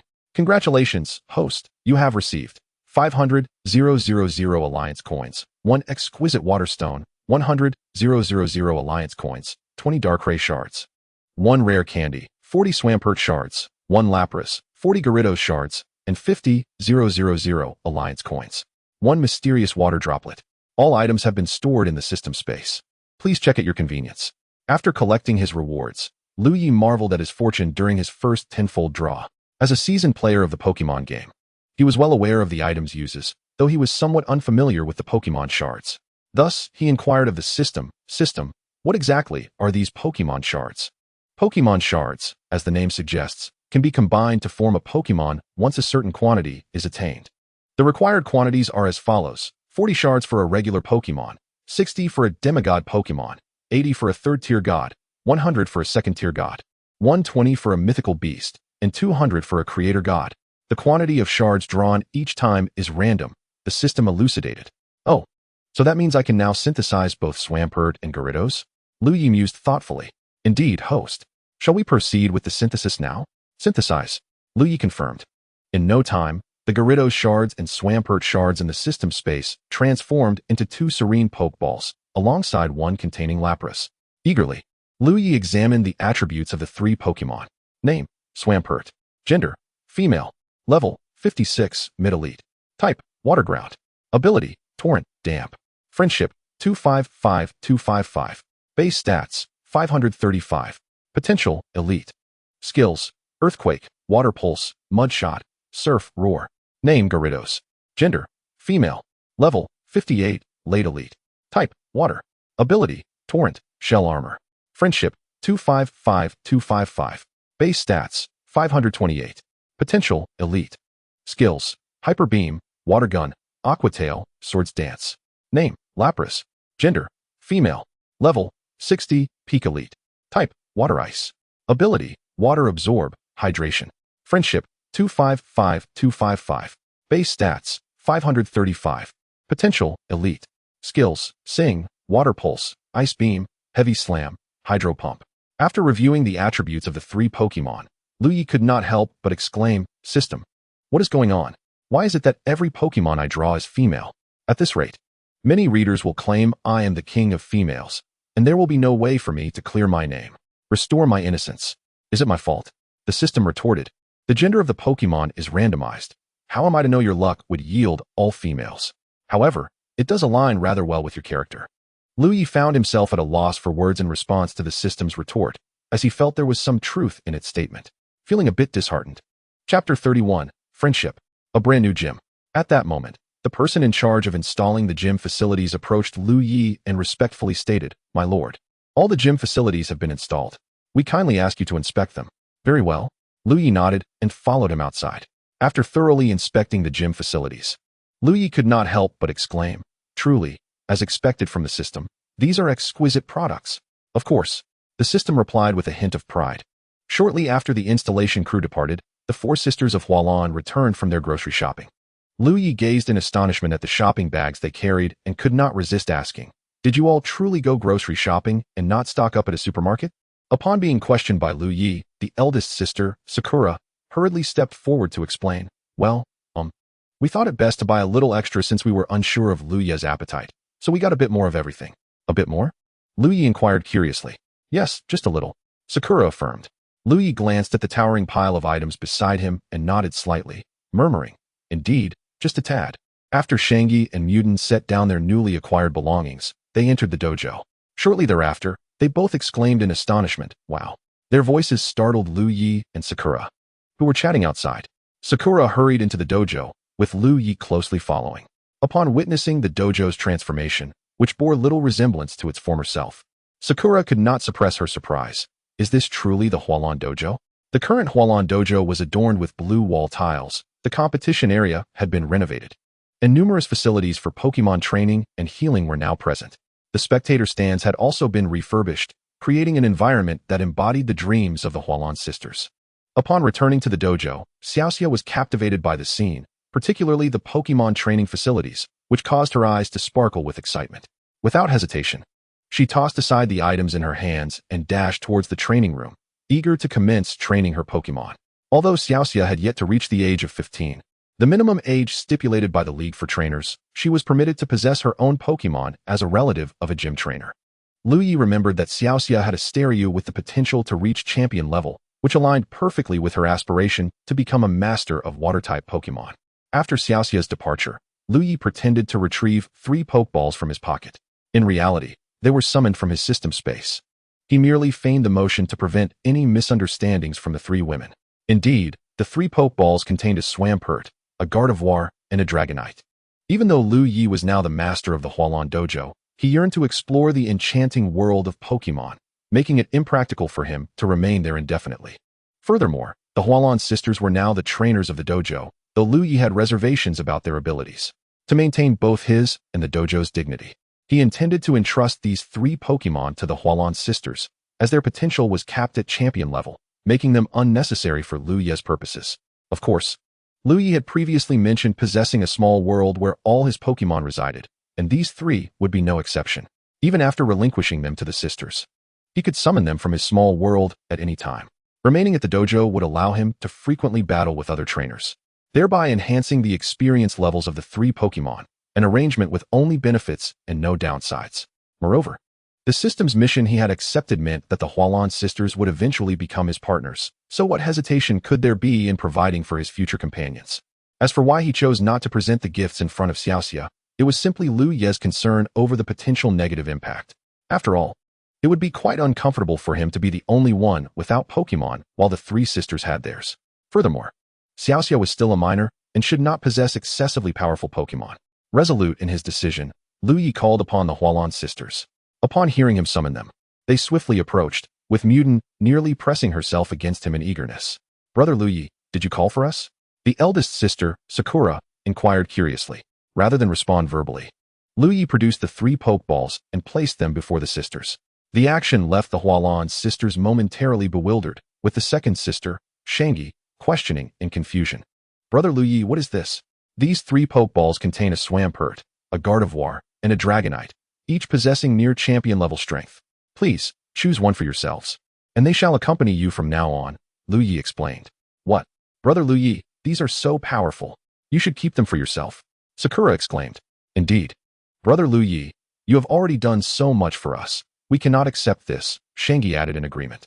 The youngest sister, Muden, remained silent but nodded repeatedly, clearly in accord with her sister's sentiments.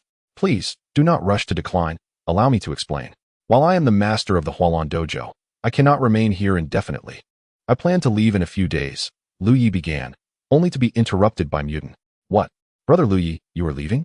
Have we done something to upset you? Please, just tell me, and I will change. Don't go," Muden pleaded, her eyes glistening with tears. A sentiment echoed by Sakura and Shangi, who also appeared on the verge of tears, as if they would weep unless Liu Ye clarified his intentions. Seeing the sisters about to cry nearly broke Liu Ye's heart, and he quickly reassured them.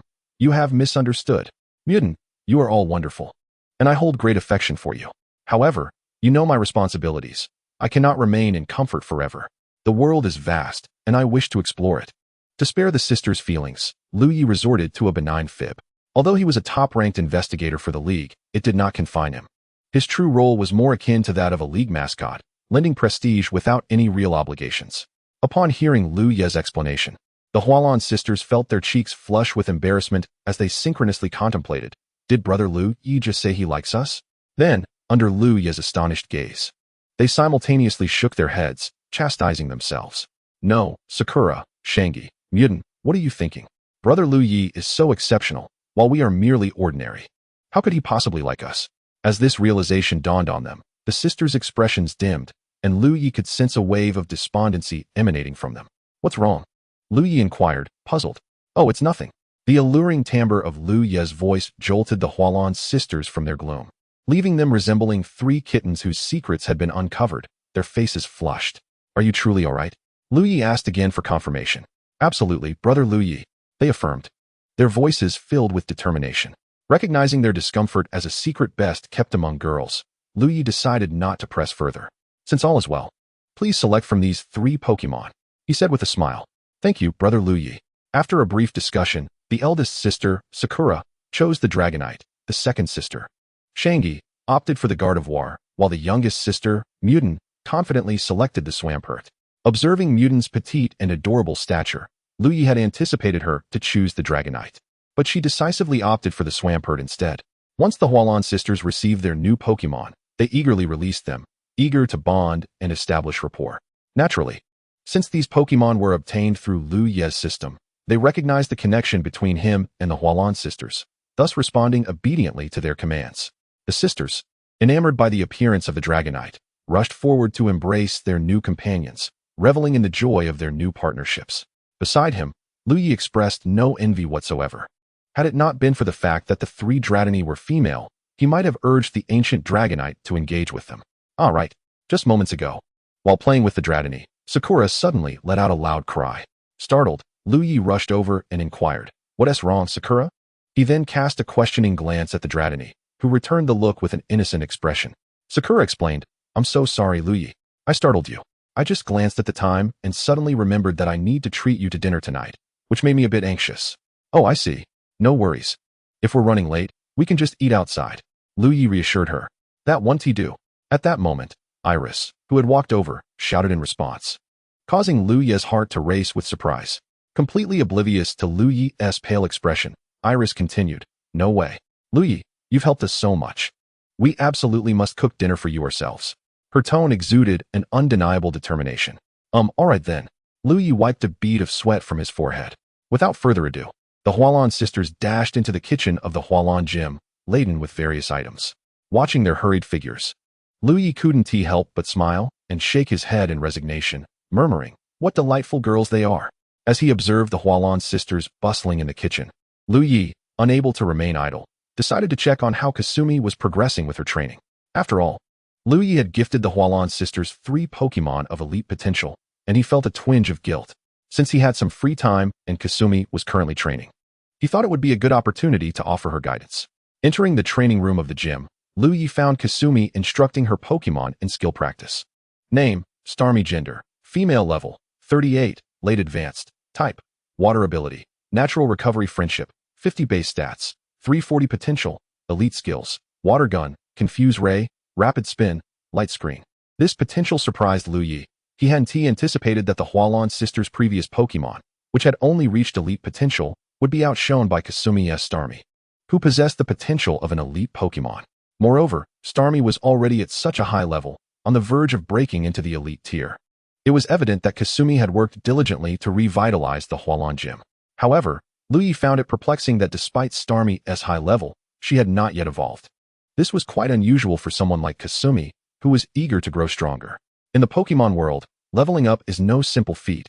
Unlike Liu Ye, who could easily quantify experience, true Pokemon advancement requires gradual accumulation of effort. Noticing Liu Ye's presence, Kasumi ordered Starmie to take a rest.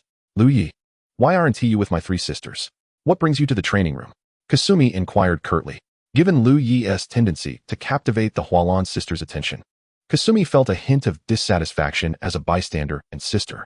If Liu Ye were to discern Kasumi's sentiments, he would undoubtedly protest, claiming that the Hualan sisters were the ones who took a liking to him. It was not his doing. System buffed. What a face. Liu Ye, perceptive as ever, sensed Kasumi's less than pleasant attitude. With a smile, he asked, Kasumi, were you just training Starmie's skills? Humph. As if I would believe that a champion-level trainer wouldn't recognize what I was doing. Kasumi retorted. Liu Ye then voiced his curiosity. Kasumi, Starmie is on the cusp of breaking into the elite tier. Why haven't you let her evolve yet? Taken aback by Liu Ye's question, Kasumi replied. You can actually tell Starmie's strength. Oh right.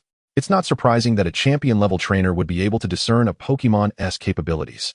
Before Liu Ye could clarify, Kasumi quickly pieced together the answer herself. Feeling slightly embarrassed about her earlier lapse, her cheeks flushed. To Liu Ye, however, this moment held a different flavor. He shook his head vigorously, mentally repeating, She is still a child, she is still a child, she is still a child. After dispelling his distractions, Kasumi continued to explain why Starmie had not evolved. It turned out that she wished for Starmie to evolve. But the Hualan gym had been taken over by a rival, and the shop that sold evolution stones was among the casualties. Stubborn as she was, Kasumi refused to bow to her oppressors, which is why Starmie had yet to evolve. Liu Ye nodded in understanding. Suddenly, he recalled that he had recently drawn a premium water stone during a 10 consecutive pulls, which was precisely the item Starmie needed to evolve. Realizing this, he retrieved the exquisite water stone from his inventory. Evolution stones that bore the designation of premium were exceedingly rare treasures. Chapter 33, Starmie, the Power of Aura. As Liu Ye produced the premium water stone, Kasumi's gaze was instantly drawn to it, her eyes fixated as if enchanted by its presence, revealing her deep desire for the item. Here, this is for you. Liu Ye offered the premium water stone, extending it toward her. Kasumi instinctively reached out to accept the precious stone, but then hesitated, recalling that her relationship with Liu Ye was not as close as her 3 infatuated sisters. She wondered why Liu Ye would so readily gift her such a valuable item. To her, Liu Ye's gesture seemed like an unsolicited advance, perhaps an attempt to curry favor with her sisters. If Liu Ye were aware of Kasumi's thoughts, he would vehemently protest. With my circumstances, why would I need your help to woo anyone? Liu Ye noted the shift in Kasumi's demeanor from eager anticipation to reluctant acceptance. Humph, we are not close. Yet you offer me such a valuable item. It's clear you have ulterior motives, Kasumi declared haughtily. In an effort to appear resolute, she turned her face away, deliberately avoiding the water stone, yet her fleeting glances betrayed her true feelings. Observing her adorable display, Liu Ye reflected, she is still just a child, so easily revealing her emotions. Naturally, Liu Ye would not divulge to Kasumi that he felt a sense of guilt for having gifted her 3 sisters each a Pokemon of elite strength. How could it be? I see that your Staryu has yet to evolve, and you lack a water stone. Conveniently, I happen to possess one, so I shall bestow it upon you. After all, I am now the gym leader of the Hualan Gym, and you are soon to reach adulthood. I cannot remain in the gym indefinitely. And as for the training talents of your 3 sisters, well, you understand. Therefore, if you strengthen your abilities, you could revitalize the Hualan Gym, which has always been your dream, has it not? Liu Ye spoke eloquently, persuading Misty from a moral high ground. The young Misty stood no chance against Liu Ye, the ancient fiery red fox, and was easily swayed by his words. In that case, I shall accept it, Misty declared. Here you go. Quickly let Staryu absorb it, and allow her to evolve. Liu Ye handed the exquisite water stone to Misty. Naturally, Misty did not hesitate to accept it. Upon receiving the precious water stone, she summoned Staryu. Upon seeing the water stone, Staryu dashed towards it before Misty even issued a command. Soon, a radiant white light enveloped Staryu, a phenomenon known to those who have witnessed Pokemon evolution, often regarded as one of the most miraculous powers in the Pokemon world. After the brilliance faded, a gem-like Starmie, with a geometric form and a core radiating a spectrum of colors, emerged before Liu Ye and Misty. One could tell at a glance that this Starmie was significantly larger than a typical one, appearing quite extraordinary. Liu Ye promptly examined Starmie's attributes. Name, Starmie gender, female level, 44, elite mid-stage, type, water psychic ability, natural recovery friendship, 70 base stats, 520, such a splendid number, potential, champion moves, aura beam, rapid spin. Power gem, salt cure, psychic. Having observed Starmie's attributes, Liu Ye could only express his admiration for the exquisite water stone, which had allowed Starmie to leap 2 stages from the late high tier, reaching the elite mid-stage, with the most significant gain being her potential, which transformed from quasi-champion to champion. The probability of enhancing potential is likely the primary reason why premium evolution stones are so precious, often monopolized by affluent families. Of course, given Liu Ye's standing, he was merely a younger brother. Upon witnessing the completion of Starmie's evolution, Misty was ecstatic and immediately embraced Liu Ye, catching him off guard. Moments later, Misty realized her awkwardness, her face flushed, and hastily withdrew from Liu Ye's embrace. Don't misunderstand. I just wanted to thank you for helping Starmie evolve. Misty stammered defiantly. Understood, understood. Liu Ye quickly reassured her. After all, no matter how he was born, he could never take advantage of the underage Misty. Moreover, he still had not yet dealt with the Hualan trio. Had Liu Ye lost control of himself, the system's task would have been thwarted. System, perhaps that's the primary reason. Such a situation, where one loses both the lady and the soldiers, was something Liu Ye resolutely refused to entertain. Noticing Misty's blushing face as she stood frozen in place, Liu Ye recognized that the moment was not yet right and sought an excuse to leave. Misty, you should bond with Starmie. I'll go check on how Sakura and the others are doing with dinner. Without waiting for Misty's response, he exited the Pokemon training room. Once outside, Liu Ye planned to return to his room for a brief rest. After all, it had been a long day filled with gym assessments and the destruction of the Blue Autumn Gym. Who could endure such exhaustion? Just then, the system's voice chimed in again. Ding. Congratulations, host, for completing the hidden achievement, Gift of Roses, Scent Remains, Achievement Reward, Advanced Aura Power, 2,000 points, 500, 000 Alliance coins. Liu Ye paid no mind to the points or Alliance coins. His primary interest lay in the advanced aura power. Those familiar with the anime would know that aura power is a significant highlight, akin to a must-have ability for home and travel, useful in both combat and stealth. With aura power, Liu Ye could establish a mental connection with his Pokemon, enabling seamless communication. In battles, he would no longer need to command through speech. A mere thought would suffice. This would provide a considerable advantage in Pokemon battles, particularly against formidable opponents, as verbal commands could be anticipated and countered. However, aura power would allow Liu Ye to connect with his Pokemon mentally, directing them intuitively, creating the illusion that he was not commanding them at all, thereby inflicting a psychological blow on his opponents, especially those unfamiliar with aura power. After experiencing aura power, Liu Ye suddenly realized it could also be used offensively. He concentrated, and soon manifested an aura sphere in his hand. Feeling the energy within, he estimated it could shatter a wall. Its power was astonishing. Subsequently, glancing at his watch, he noted the time was still early, so he returned to his room to rest. Lying on his bed, he reflected on the day's events and, before he knew it, drifted off to sleep. In his dreams, he seemed to see countless legendary Pokemon swirling around him, including Giratina, Dialga, Rayquaza, and Reshiram. Suddenly, Liu Ye felt a peculiar sensation in his nose, prompting him to sneeze several times. Upon opening his eyes, he discovered Peony perched at the edge of his bed, teasing his nose with her long hair.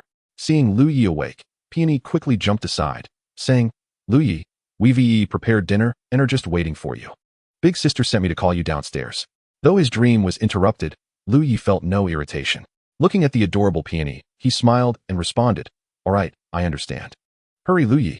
Big sister and the others are hungry. I'm going down first." Peony, feeling bashful about admitting her own hunger, instead mentioned her sister, Iris. "Oh, is our little Peony not hungry?" Liu Ye teased. "Of course not. Hurry up, Liu Ye." Peony blushed and dashed out of Liu Ye's room. Soon, Liu Ye was dressed and made his way to the gym's dining hall. Upon his arrival, Iris's eyes sparkled with delight as she hurriedly approached him, tugging on his arm and guiding him to the dining table. "Liu Ye, these are the dishes we've prepared. Since we didn't know your preferences, we made a little extra," Iris exclaimed cheerfully. The sumptuous spread before Liu Ye was enough to shatter his previous assumptions, for he had thought the culinary skills of the Hualan sisters to be merely average. Yet, judging by the appearance alone, the array of dishes looked quite impressive. With a spirit of experimentation, Liu Ye decided to sample the dish, and to his surprise, he was captivated by the flavors. Although the culinary skills of the Hualan sisters did not quite rival those of a five-star hotel chef, they were remarkably close. This revelation certainly made Liu Ye regard them with newfound respect. The Hualan sisters were intently observing Liu Ye, seemingly awaiting his assessment. He lifted his gaze and found 3 pairs of eager eyes fixed upon him. "What is it?" Liu Ye inquired. "Liu Ye Gidge, how do you find our cooking? Is it delicious? Does it suit your palate?" Sakura eagerly asked first. Oh, it's incredibly delicious. You all have done a splendid job. It's just like what a 5-star hotel chef would prepare. How can you doubt your own culinary skills?" Liu Ye praised the Hualan sisters wholeheartedly. For what else could he do but offer compliments? The sisters blushed at Liu Ye's teasing, and Mu Dan stammered, "You certainly believe in our skills. But we're not entirely certain of Liu Ye Gidge's taste. What if you don't like it?" Mu Dan voiced the concerns shared by the sisters. "I like anything you make," Liu Ye reassured them. "Now, please take a seat and join me for the meal. There's no need to stand around," he urged them. Seeing that the Hualan sisters remained by his side, the youngest sister, Xiaoxia, felt too polite to sit down while her 3 older sisters had not yet taken their seats. Eventually, the 4 sisters settled down to eat. Just as they sat, the eldest sister, Sakura, smacked her forehead and exclaimed, "Oh, we Haven Tea brought the wine. On such a splendid day, we must have a few drinks." Chao Pu and Mu Dan chimed in enthusiastically. Yes, we absolutely must drink." Liu Ye, still mindful of his previous task, was aware that wine might assist him in accomplishing this daunting mission, so he could hardly refuse. However, he felt the need to maintain a facade and quickly protested. "Oh, that's unnecessary. I'm not very good with alcohol." Upon hearing this, the Hualan sisters' eyes sparkled with excitement as they collectively declared, "We must drink." In fact, the wine had been purchased by the Hualan sisters during a grocery run.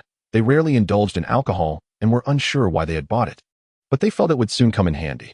And now, the opportunity had arrived. "Come on, Chao Pu, let us fetch the wine." Sakura called to Chao Pu for assistance. Before long, the two returned, each carrying 2 bottles of 750 milliliters red wine, totaling 4 bottles. Observing this, Mu Dan quickly exclaimed, "I'll go get the wine glasses." To be honest, Liu Ye was astonished that Sakura and Chao Pu had brought back so much red wine. Although it wasn't particularly high in alcohol content, it had a significant after effect, and he wondered if the Hualan sisters would be able to handle it. After bringing back the wine, Sakura had even taken the time to research the proper steps for drinking red wine online, so she was somewhat accustomed to the process. Soon, with the exception of Xiaoxia, the glasses of the Hualan sisters and Liu Ye were filled with red wine. However, Xiaoxia was not pleased with the situation. "Why can you all drink, but I can't? Just because I'm younger?" she thought indignantly. Sakura explained that Xiaoxia was still underage and it would be best for her to avoid alcohol. Seeing Xiaoxia's disappointment, Liu Ye felt a pang of sympathy. After all, Xiaoxia was still in her exploratory years, and they shouldn't stifle her curiosity about the unknown. Why not let Xiaoxia have a taste? A little one tea hurt, Liu Ye suggested to Sakura. Xiaoxia was surprised that Liu Ye would assist her, and without hesitation, she quickly affirmed, yes, sister. I just want to drink a little. Seeing Liu Ye's endorsement, Sakura reluctantly agreed. All right, but just a little, okay? She raised her right index finger and shook it side to side. Xiaoxia eagerly responded. The outcome was predictable. Xiaoxia became tipsy, and Liu Ye had to escort her back to her room before returning to the dining table. The next morning, Liu Ye rose early to prepare breakfast.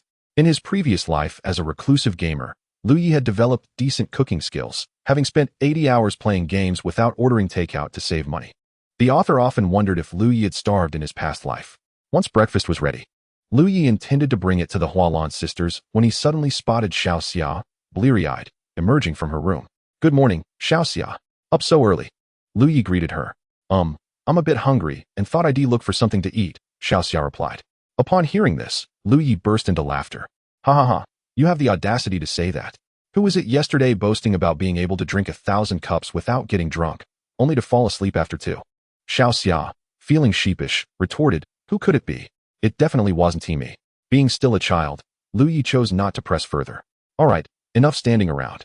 Aren't you hungry? Here, you came just in time. I've just finished making breakfast.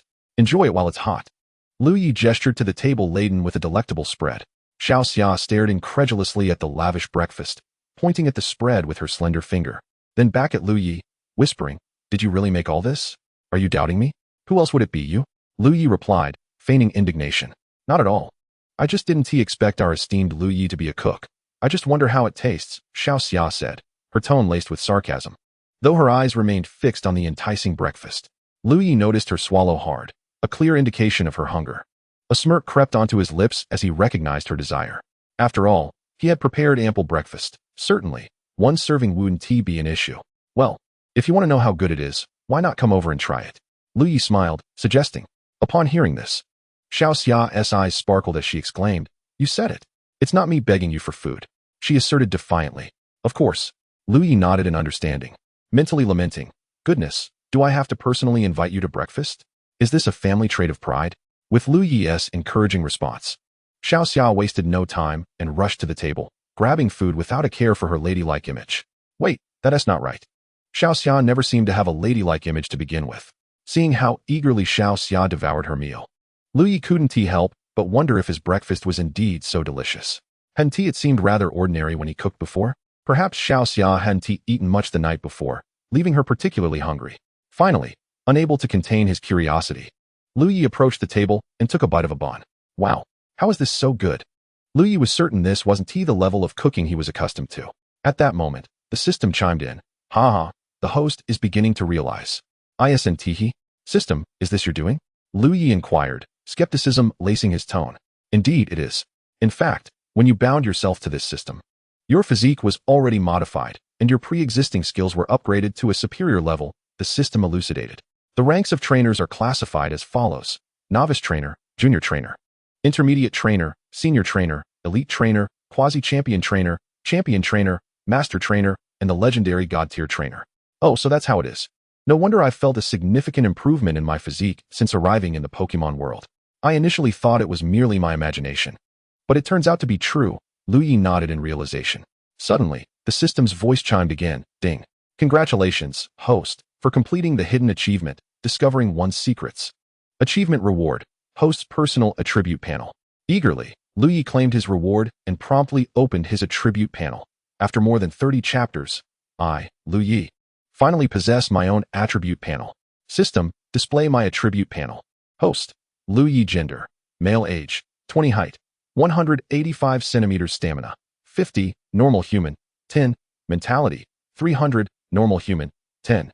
Enhanced by aura. Physique, super rookie abilities, power of eternity, advanced, aura, advanced, culinary skills, advanced, driving, advanced, occupation, god tier trainer.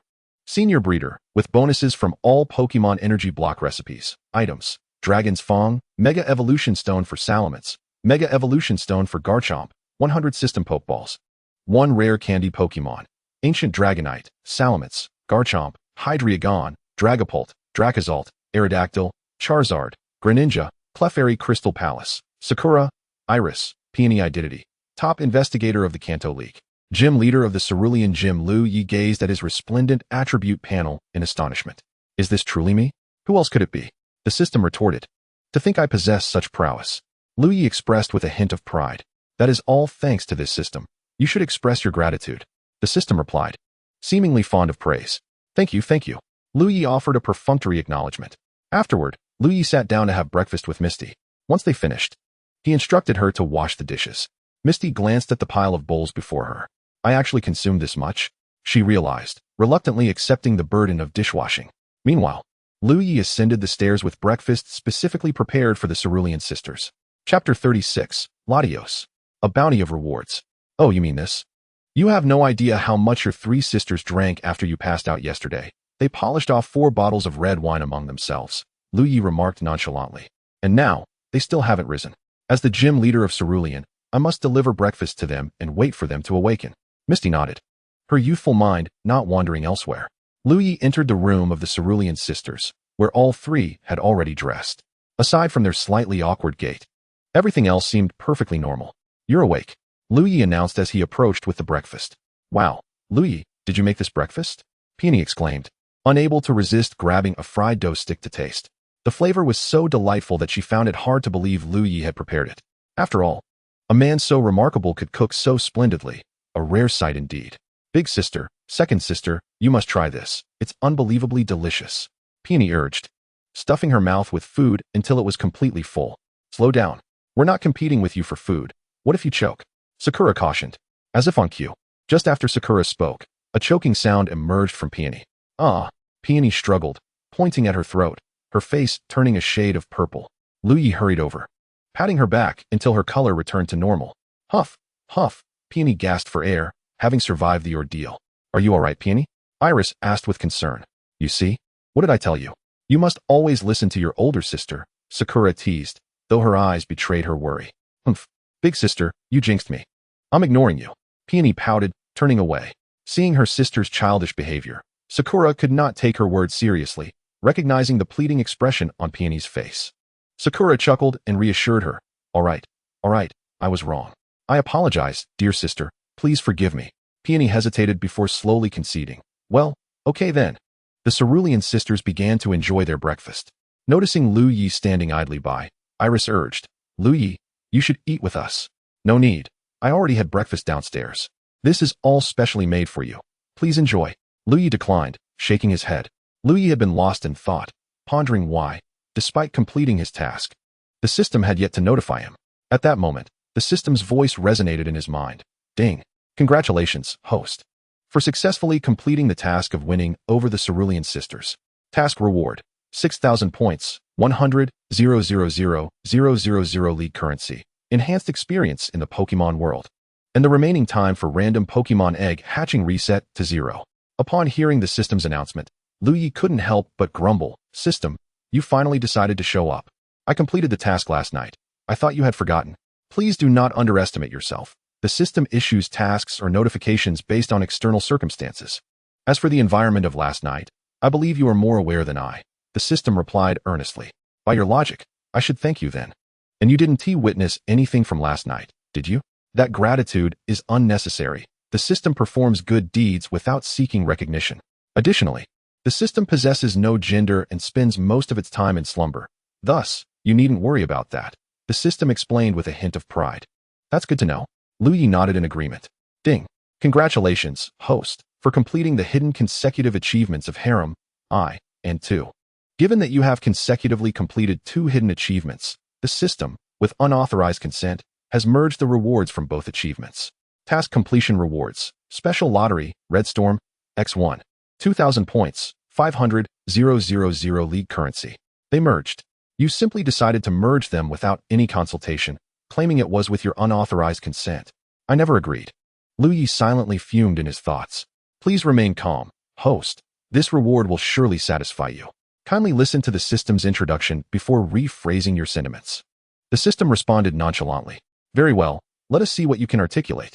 Liu Ye declared, a hint of indignation in his voice. The reward points and alliance coins should be clear to the host.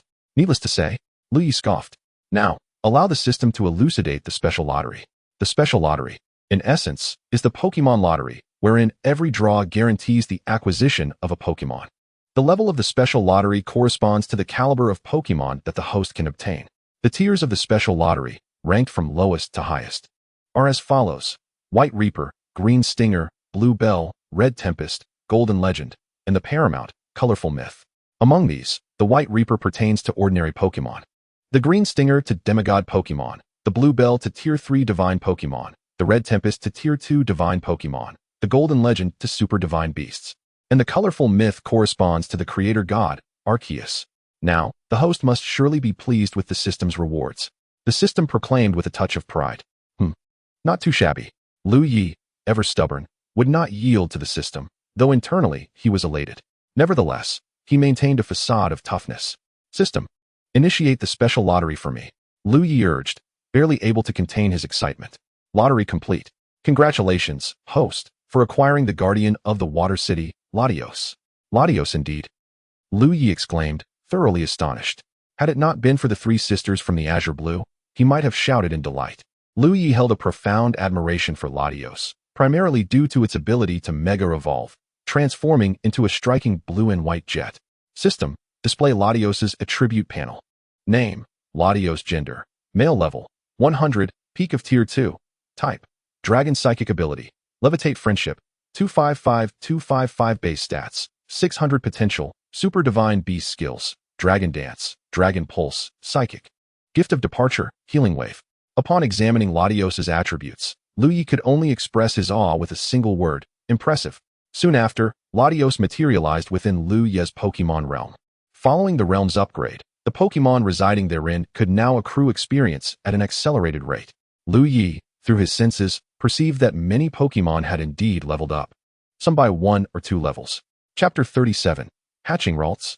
Subsequently, Latios appeared in Liu Ye's Pokemon realm, which had been upgraded, allowing the Pokemon within to gain experience more abundantly. Liu Ye then recalled that a green and white Pokemon egg he had earned as a reward for completing a task was now ready to hatch. He promptly retrieved the egg from the system's space, and shortly after, it began to crack open. The tiny life within seemingly eager to emerge and behold the beauty of the world. Before long, a Pokemon with a small blue mushroom cap and a blue and white body emerged from the egg. Indeed, it was the adorable Ralts, the beloved face of the Pokemon world. As Ralts's first sight was Liu Ye, it immediately extended its tiny arms, yearning for a hug. Liu Ye felt his heart melt at the sight of this little creature. He gently cradled Ralts in his arms while simultaneously inspecting its attributes. Name, Ralts, Shiny. Gender, female. Level, 2, beginner. Type, Psychic. Fairy ability, Synchronize Friendship, 255 base stats, 215, Shiny Boost. Potential, Tier 2 Divine Skills, Charm, Confusion, Growl, Shadow Clone. Truly, as a Tier 2 Divine Potential Pokemon, Ralts boasted an impressive array of skills right from birth. And being a shiny Pokemon raised its starting point significantly above that of a typical Ralts. The little one was quite energetic. Liu Ye, somewhat helpless, retreated to his room, placing Ralts on his bed. However, the moment Ralts was separated from his embrace, it erupted into tears. This left the fearless Liu Ye at a loss. He rushed to Ralts's side, attempting to soothe her. "Oh dear, little one, please don't cry." Yet, his attempts at comfort were in vain. Instead, Ralts cried even more fervently upon hearing Liu Ye's words, extending her arms once more, signaling her desire to be held. Liu Ye, resigned, sat down on the bed and placed Ralts on his lap. "Why must you be so clingy?" he mused inwardly. Once back in Liu Ye's embrace, Ralts ceased her cries, leaving Liu Ye in a state of bemusement. He began to suspect that her earlier wails had been a ruse, perhaps due to her recent arrival. Ralts was filled with curiosity about this new world. On Liu Ye's lap, she began to explore, touching and poking everything around her, leading to Liu Ye's exclamation, "No, Ralts. Not there." Upon hearing Liu Ye's admonishment, Ralts's large eyes filled with tears. Liu Ye, witnessing this, quickly reassured himself. She is but a child, still learning. She is a little girl with Tier 2 Divine Potential, and she is a shiny. Liu Ye fervently repeated this mantra in his mind, and it seemed to have an effect. After much effort, he finally managed to lull Ralts to sleep, pondering if he was destined to become a doting father in this life, despite never having a daughter in his past. At that moment, Liu Ye carefully retrieved a Pokeball from the system and gently placed Ralts inside, officially making her his Pokemon. In the following days, Liu Ye either accompanied the Azure Blue sisters at the Azure Blue gym or trained with Misty, and otherwise spent time in the Pokemon realm with Ralts, ensuring that his 6 assistant dragons took good care of her. To Liu Ye's relief, Ralts had become less clingy and had started to bond with the ancient Dragonite, who had little else to do in the Pokemon realm. Thus, he entrusted the responsibility of caring for Ralts to them. And he also instructed the 6 assistant dragons to occasionally help Ralts hone her skills. One day, Liu Ye suddenly remembered something and inquired of the system. I just recalled that I need to register for the Indigo Conference. Do I require a Pokédex for that? How astute, host. The system replied. However, how can I register without a Pokédex? How will I complete the tasks? Liu Ye questioned, perplexed. Ding. Congratulations, host, for completing the hidden achievement, prerequisite for the Indigo Conference. Achievement reward, Special Pokédex 1, which contains detailed information on all Pokemon from every era in the Pokemon world. Upon hearing the system's reward, Liu Ye's expression darkened. So, if I hadn't asked, would you have kept the Pokédex for yourself? Please do not slander the system. It has no need for a mere Pokédex.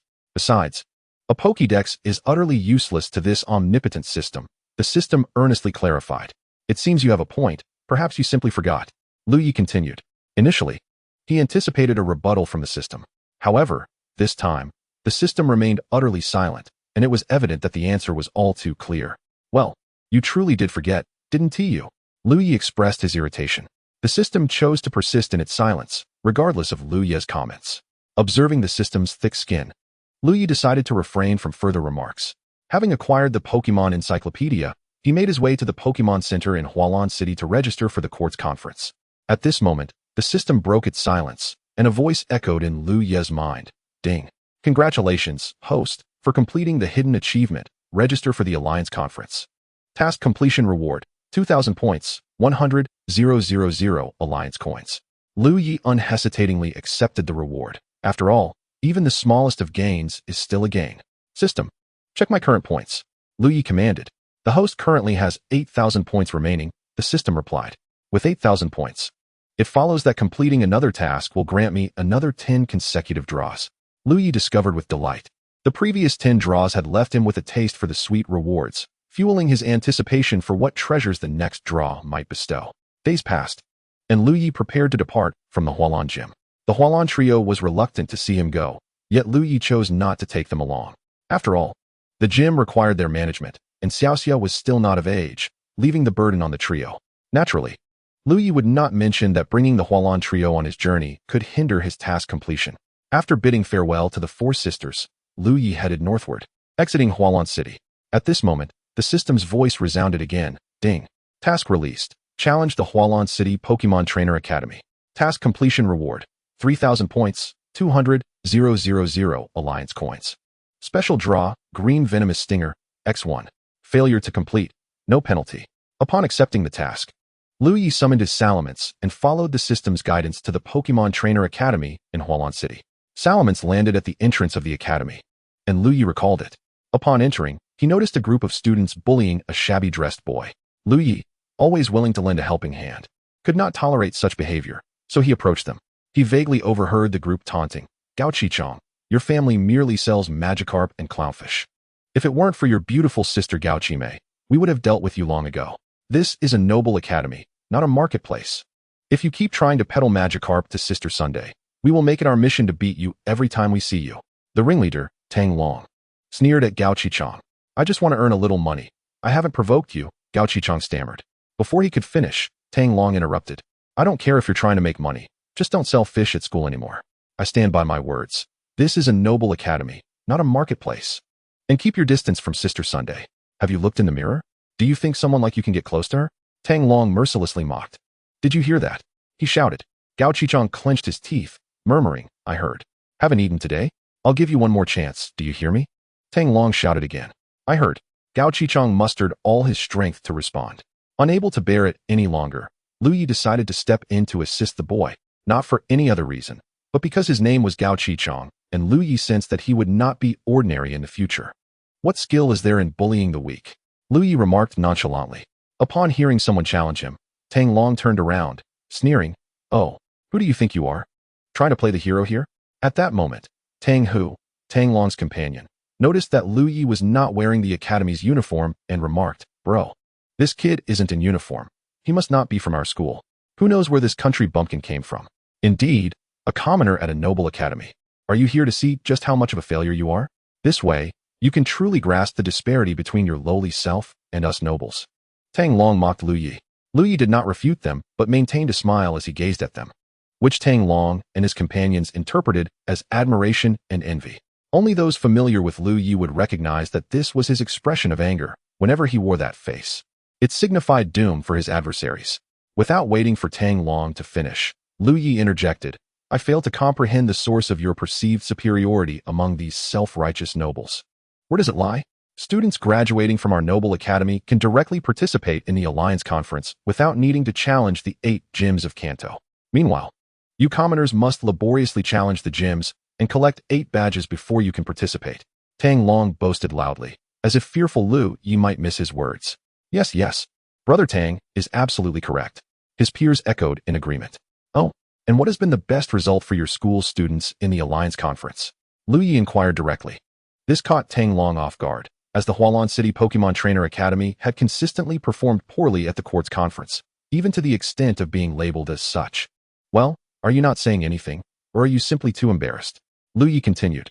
If you won't say it, I will. The best result for the Hualan City Pokemon Trainer Academy at the Alliance Conference is merely making it to the round of 64. In contrast, those common trainers you look down upon have achieved far superior results. Liu Ye countered. The group of students found themselves at a loss for words. What skill is there in mere talk? If you have the ability, let us have a match. Tang Long retorted indignantly. Hearing this, Liu Ye smiled. Was this not precisely the opportunity he was looking for? Soon, they all made their way to the Academy's exclusive Pokemon Battle Arena. Upon arriving, Tang Hu remarked, Kid, this is our Academy's specially constructed arena, primarily used for our training. I suppose you've never seen one before. His tone dripped with condescension. Liu Ye facepalmed, exuding an air of exasperation as he regarded Tang, who with a look that seemed to say, Do you think you have something grand to boast about? Enough chatter. Let us get started. Liu Ye urged. All right, come forth, Beedrill. Tang Long released the famed Kanto bird Pokemon. Name, Beedrill. Gender, male.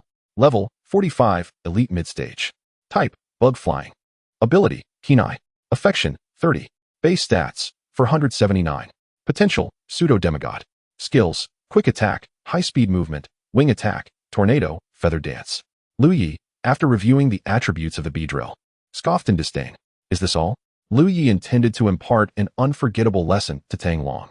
Come forth, Salamence. He commanded, releasing the Salamence. With a thunderous roar, Salamence emerged, exuding an overwhelming aura. The opposing Beedrill trembled in fear, collapsing to the ground. Witnessing this, Tang Long shouted furiously, Beedrill, what are you doing? Get up. Chapter 39, Challenge the Academy, Yuding Side-Eye. The Beedrill, paralyzed by Salamance's pressure, quivered on the ground. Tang Long, in a fit of rage, bellowed, Beedrill, what are you doing? Stand up. Useless. Salamence, use Dragon Dive to finish him. Liu Ye commanded. With a thunderous roar, Salamence soared into the sky, hurtling towards Beedrill at breakneck speed. Beedrill dodge. Tang Long shouted in desperation. Unfortunately, his command was futile. The Beedrill, at the elite mid-stage, was utterly incapable of resisting against the champion-level Salamance's might. Thus, Beedrill was struck by a devastating Dragon Dive. As the smoke dissipated, Beedrill lay on the ground, its eyes swirling, one leg twitching intermittently, a pitiful sight indeed. Tang Hu, witnessing his brother's defeat, was naturally indignant and shouted, You, a mere commoner, cannot possess such a powerful Pokemon, especially a pseudo-dragon. You must have resorted to underhanded means to acquire it. Upon hearing this, Liu Ye regarded Tang Hu with an expression of incredulity, as if to say, Are you really that foolish? Meanwhile, Salamence approached Tang Hu, letting out a fearsome roar, causing Tang Hu to stumble and fall. A closer inspection revealed a yellow liquid trickling from between his legs. Liu Ye, upon noticing this, pinched his nose with one hand while waving the other dismissively, exclaiming, What is that smell? At Liu Ye's remark, the previously furious students suddenly reacted, covering their noses and exclaiming, What is that odor?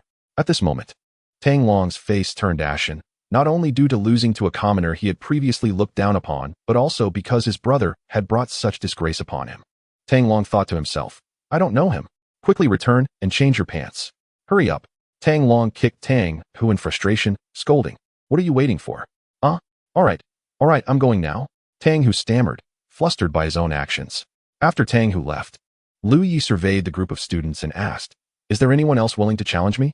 Looking at the imposing salamence beside Liu Ye, the students exchanged glances, none daring to step forward. After all, despite Tang Long's lack of talent, he ranked among the top 10 trainers in the Hualan City Pokemon Trainer Academy. These self-proclaimed noble students, aside from being verbally adept, had little else to offer. Liu Ye scanned the crowd and, gesturing dismissively, proclaimed, "Not a single contender? I must say, you so-called noble trainers are utterly useless." His words ignited a wave of indignation among the students, all glaring at Liu Ye with malice. Yet, powerless against his strength, they hesitated to challenge him, an embodiment of impotent fury. Since Liu Ye and his companions were in the academy's battle arena, many students had gathered upon hearing that a commoner intended to challenge their noble academy. Liu Ye's declaration startled Gao Qichong, who rushed forward to advise, "Brother, cease your provocations. They are numerous."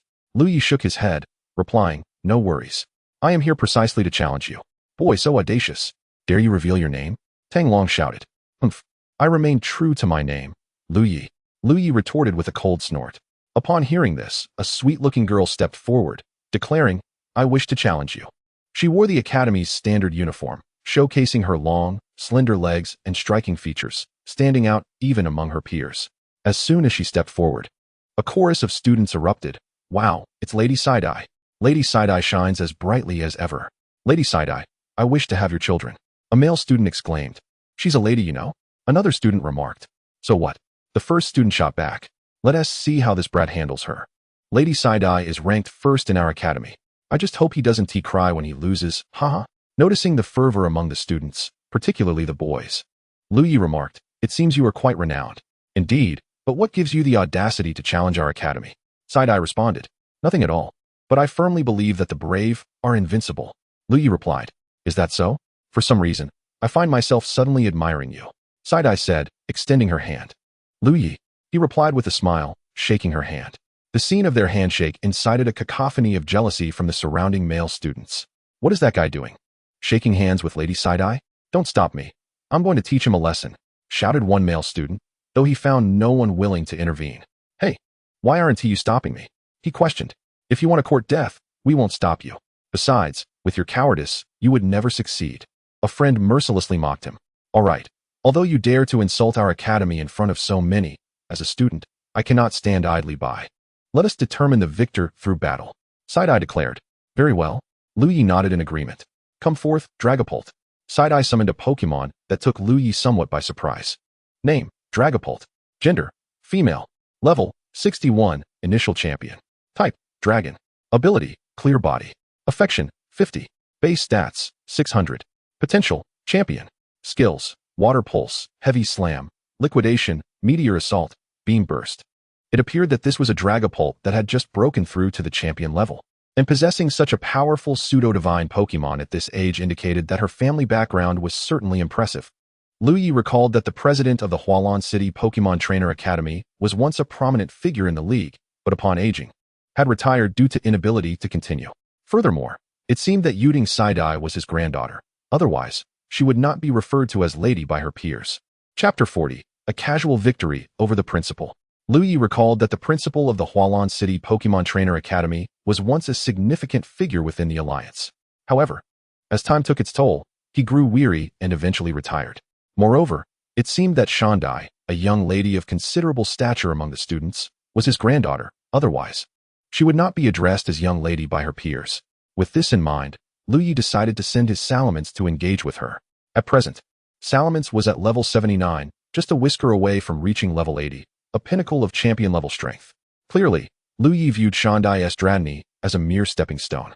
"Salamence, take it easy. Do not inflict too much damage," Liu Ye said nonchalantly. Salamence nodded in understanding. After that, Liu Ye stepped aside, completely unconcerned about the possibility of Salamence losing. Observing Liu Ye's nonchalant demeanor, Shandai pouted and clenched her small fist, directing an exasperated shout at him. "Hey, can you please take this seriously?"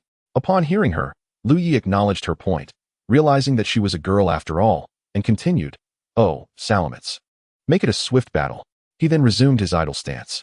Liu Ye's demeanor only fueled Shandai's irritation, strengthening her resolve to make him pay. Meanwhile, the surrounding students buzzed with gossip. Can you believe how arrogant Liu Ye is? Indeed, he dares to challenge the dignity of young Lady Shandai. How audacious. What they did not realize was that Liu Ye was not neglecting Salamence. Shandai was unaware of Liu Ye's prowess as a man endowed with the power of aura. Dratini, use water pulse. Shandai commanded. Salamence swiftly ascended, evading the attack, and retaliated with dragon pulse. Dratini, quickly evade and use heavy slam. Dratini charged toward Salamence, executing heavy slam. Unfortunately, Salamence could soar while Dratini could not. The two Pokemon danced around each other for several rounds, perhaps out of respect for Shandai as a girl and a beauty. Liu Ye held back. Consequently, Salamence spent the subsequent rounds defending and dodging rather than attacking. Dratini unleashed a flurry of moves, but with a speed stat of only 80. It was no match for Salamence's speed of 100. While Liu Ye viewed this as a display of leniency, Shandai perceived it as an outright insult. As Dratini grew weary from its relentless attacks, Salamence landed beside it, intending to suggest that the young Pokemon concede. After all, continuing the battle would be futile. However, as Salamence touched down, it accidentally stepped on Dratini's foot. Dratini's expression shifted to one of fury, glaring at Salamence as if to say, "A hero may endure humiliation, but you shall not tread upon me." Sensing the impending danger from Dratini's fierce gaze, Salamence swiftly dodged, and as expected, Dratini unleashed a devastating hyper beam. After evading the attack, Salamence capitalized on Dratini's moment of vulnerability, executing Dragon Dive with breathtaking speed, which left Shandai momentarily stunned. By the time she registered what had occurred, she found her Dratini lying motionless, eyes swirling. "Dratini!" Shandai cried out, rushing forward to assess her Pokemon's condition. Though Salamence's Dragon Dive appeared formidable, Liu Ye had deliberately tempered its power to ensure Dratini would lose consciousness without sustaining significant harm. Otherwise, in a full-powered state, Salamence's Dragon Dive could have easily been lethal. After examining Dratini, Shandai discovered that it was merely exhausted and promptly returned it to its Pokeball. Approaching Liu Ye, she said, "Thank you." "Thank me for what?" Liu Ye feigned ignorance. Meanwhile, Shandai mentally chastised him, invoking a tirade against his lineage. "You big oaf. Thank you for not holding back Salamence. I can sense your Salamence possesses remarkable strength, at least at the initial stage of champion level. I believe Dratini would have been gravely injured if it had faced a full-powered Dragon Dive," Shandai explained. "Oh, is that what you meant? We are not enemies, and besides, with your beauty, I could never bring myself to strike with full force," Liu Ye chuckled. A young girl barely on the cusp of adulthood found herself flustered by Liu Ye's teasing, especially given his handsome appearance, which outshone even the readers before their screens.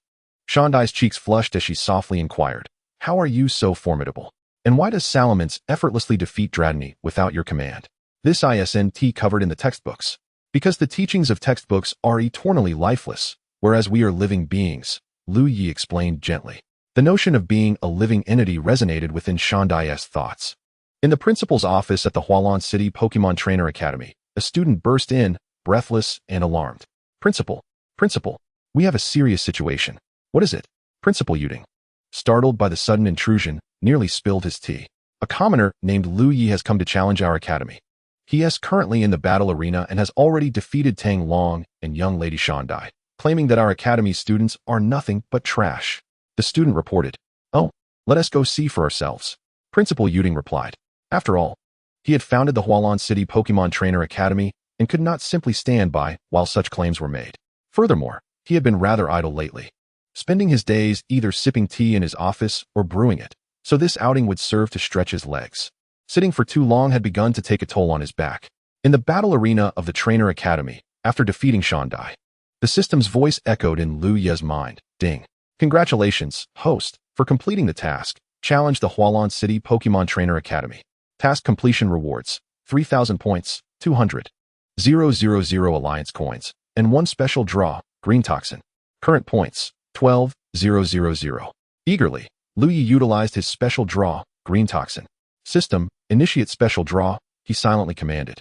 "Ding. Congratulations, host, you have drawn a shiny Metagross. Your luck is extraordinary. You have drawn a shiny pseudo-legendary." The system internally commented. Name, Shiny Metagross. Gender, genderless. Level, 70, Pinnacle of Elite 4. Type, Psychic Steel. Ability, Clear Body Light Metal. Friendship, 255,255. Base stats, 630, Shiny Bonus. Potential, Level 3 Legendary. Moves, Zen Headbutt, Psychic Agility. Meteor Mash, Hyper Beam. Another stunning Pokemon. Liu Ye was pleasantly surprised to have drawn a shiny Metagross. It seems that I am indeed the chosen one. Liu Ye thought to himself, feeling quite pleased, as if he could see a group of legendary Pokemon led by Arceus beckoning to him. At that moment, Director Yuding arrived at the Pokemon Battle Arena. Make way, the director is here, a student shouted. Thus, after weaving through the crowd, Director Yuding finally reached the center of the arena. Upon seeing him, Shengdai hurriedly approached with a smile, saying, Grandpa, you're here. I hear our esteemed Miss Shengdai has engaged in a battle and lost. Director Yuding gently patted Shengdai's head. Oh, I merely let him win. How could I possibly lose? I am ranked first in the academy. Shengdai pouted defiantly. Director Yuding gazed affectionately at his spoiled granddaughter, his smile unwavering. He then turned his attention to Liu Ye, and upon seeing his face, his eyes widened in surprise, fixated on Liu Ye. You look remarkably similar. Are you? Xiao Yi, Director Yuding tentatively inquired. Director Yuding, do you know me? Liu Ye was taken aback by the director's sudden question. Suddenly, it seemed Director Yuding recalled something and quickly clarified. No, I do not know you. I merely heard your name from the students. Oh, Liu Ye nodded skeptically. I heard you're here to challenge our Pokemon Trainer Academy? Director Yuding asked. Indeed, that's correct. Liu Ye affirmed without hesitation. Then, could you enlighten me as to why you are doing this? Director Yuding continued to probe. There isn't much to explain. I simply cannot tolerate those arrogant noble students at your academy, who think themselves superior, regarding everyone else as inferior, upholding the noble tradition of helping others. I have come to enlighten them, to show these frogs at the bottom of the well that the so-called commoners they look down upon are infinitely stronger than they are. The knowledge acquired from textbooks will never surpass that gained through practical experience. If they remain ensconced in their books, they will never achieve anything. I trust you have already discerned the issue, Liu Ye declared, revealing his true intentions. Upon hearing Liu Ye's words, Director Yuding nodded in agreement. Indeed, you speak the truth. But such change cannot occur overnight. Though I am the director, I am growing older and find myself somewhat powerless. Since you are here today, I would appreciate it if you could impart a lesson to these students. Wait, what? You want me to teach them? Liu Ye was about to agree when he suddenly grasped the significance of Director Yuding's words. The director's statement left not only Liu Ye astonished, but also the surrounding students, who began to murmur in disbelief. Could the director be mistaken, letting that kid teach us? One exclaimed, yeah, besides, that kid looks only a few years older than us. What qualifies him to teach us? Another added, is the director losing his mind? Someone else questioned, Shu, do you want to get expelled? How dare you speak ill of the director? Seeing the students' bewilderment regarding his decision, Director Yuding declared, silence.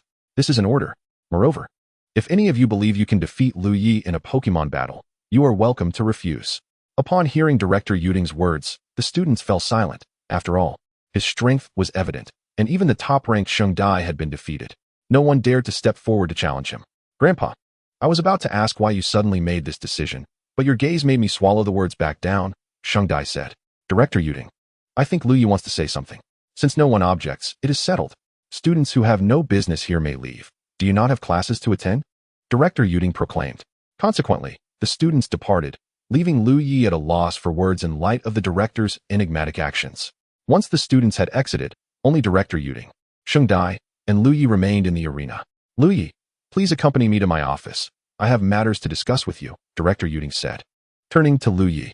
Oh, and Shengdai, do join us, he added, glancing at Shengdai before departing the Pokemon Battle Arena towards his office.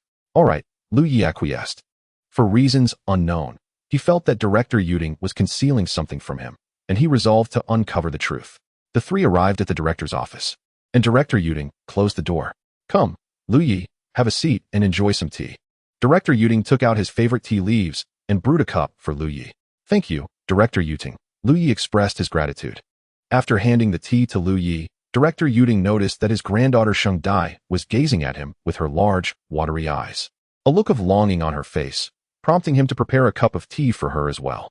However, seeing her grandfather about to brew tea for her, Shengdai quickly stood up and approached, saying, Thank you, Grandpa, but I can make my own tea. I wouldn't want to trouble you. Faced with his thoughtful granddaughter and recalling her earlier forlorn expression, Director Yuding felt as if her words were somehow manipulating him. Liu Ye, I would like to ask you to give these students a lesson tomorrow, he said. Initially, Liu Ye intended to decline, but at that moment, the system's voice suddenly echoed in his mind. Ding. Congratulations, host, you have triggered the hidden task, becoming a mentor. Please agree to Director Yuding's request to teach a class for the Pokemon Trainer Academy students. Task completion rewards for 1,000 points, 500,000 Alliance coins, and a Mega Evolution Stone for Gardevoir. Task failure, no penalties. As the words hung on the tip of his tongue, Liu Ye quickly altered his response. Very well. I shall deliver a lesson to these frogs at the bottom of the well. Liu Ye asserted that his motivation was not the rewards from the system, but rather the desire to guide the future flowers of the Alliance away from straying down the wrong path. Rest assured, you will not be at a loss. Once the class concludes, I will pay you 100,000 Alliance coins as remuneration, Director Yuding assured him. Thank you. Director Yuding, Liu Ye replied, naturally not refusing the free reward, for who would turn away from money? Moreover, this was a reward he had earned through his own efforts. Indeed, Director Yuding nodded. Sheng Dai, you may head to class now. I have some matters to discuss with Liu Ye. All right, Sheng Dai responded before exiting the room, closing the door behind her. Once she had left, Director Yuding inquired, Liu Ye, do you still remember me? Liu Ye was momentarily taken aback by Dean Yuding's inquiry and instinctively replied, of course I know you. You are Dean Yuding, the head of this esteemed academy of Pokemon trainers. Dean Yuding seemed poised to elaborate further, but upon reflection, he felt Liu Ye's statement was indeed accurate. No. What I meant was, Dean Yuding was about to clarify when a sudden knock at the door interrupted him. Come in, he called out. At that moment, Sheng Dai entered the room. Grandfather, she exclaimed. Sheng Dai, did I not instruct you to attend class? Is there something else you need? Dean Yuding inquired, puzzled. Grandfather, it's cousin Sharona. She has come to Kanto on a mission and wanted to pay you a visit. Sheng Dai responded. Sharona has arrived. Dean Yuding exclaimed, leaping to his feet with excitement. He then glanced at Liu Ye, sighed deeply, and said, allow Sharona to enter. Observing Dean Yuding's reaction, Liu Ye hastily summoned the system in his mind, asking, System, tell me, are you concealing something from me, such as my identity in this world? Identity? What identity? The system feigned ignorance. System, I shall grant you another opportunity to articulate your thoughts clearly. Think carefully before you speak. Liu Ye threatened. Don't rush me. Let me ponder for a moment. The system replied quickly. 3. Don't rush. I'm about to remember. 2. Almost there. 1. I remember. The system exclaimed. When I previously assigned your identity, I also retained your former identity. Former identity? What identity? Liu Ye inquired, puzzled. Your prior identity was that of the young master of a prominent family in the Sinnoh region. Due to an unfortunate incident, your family was targeted by a formidable evil force, resulting in the annihilation of your clan, leaving only you alive. However, that is not the most significant aspect. The crucial point is that your family had long-standing ties with the Temple clan, and your parents had arranged a betrothal with the Temple clan's eldest daughter. You two were acquainted from a young age, but after that incident, you suddenly vanished. To them, you have been missing for 15 years, the system elucidated. Goodness. Why didn't you inform me of such a monumental matter? Wait, why did Dean Yuding react so strongly upon seeing me? Liu Ye questioned, perplexed. Are you daft? Just now, Sheng Dai referred to Sharona as cousin. What do you think their relationship is? The system retorted. Oh, right. So what is their relationship? Liu Ye paused, contemplating. Is it not obvious? They are relatives. The system clarified. That makes sense. Liu Ye nodded thoughtfully. Wait a moment. The eldest daughter of the Sinnoh Temple clan. Doesn't that mean Sharona? Liu Ye gasped. Ding. Congratulations, host. You are correct. Regrettably, there is no reward, the system responded. So, I am Sharona's fiancé, and she will soon be here to meet me. Liu Ye said slowly. Clap, clap, clap. The sound of applause echoed from the system. Host, you are exceptionally clever. This system has recently observed a notable increase in your intellect. And what about my memories of my identity going forward? Liu Ye inquired. What other identities are there? The system questioned. I mean the memories of what happened after I went missing, Liu Ye clarified. The memories of your time after you went missing? That is beyond this system's purview. It is already quite a task to assign you an identity. Do you have any idea how many brain cells it takes for the handsome author to recall those memories? The system chastised Liu Ye. Oh, so you only handle the surface matters and leave the rest to me? It seems I must rely on my own ingenuity. Liu Ye sighed in resignation. When Sharona entered, she greeted Dean Yuding warmly, saying, Hello, Grandpa. Ah, hello, Nana.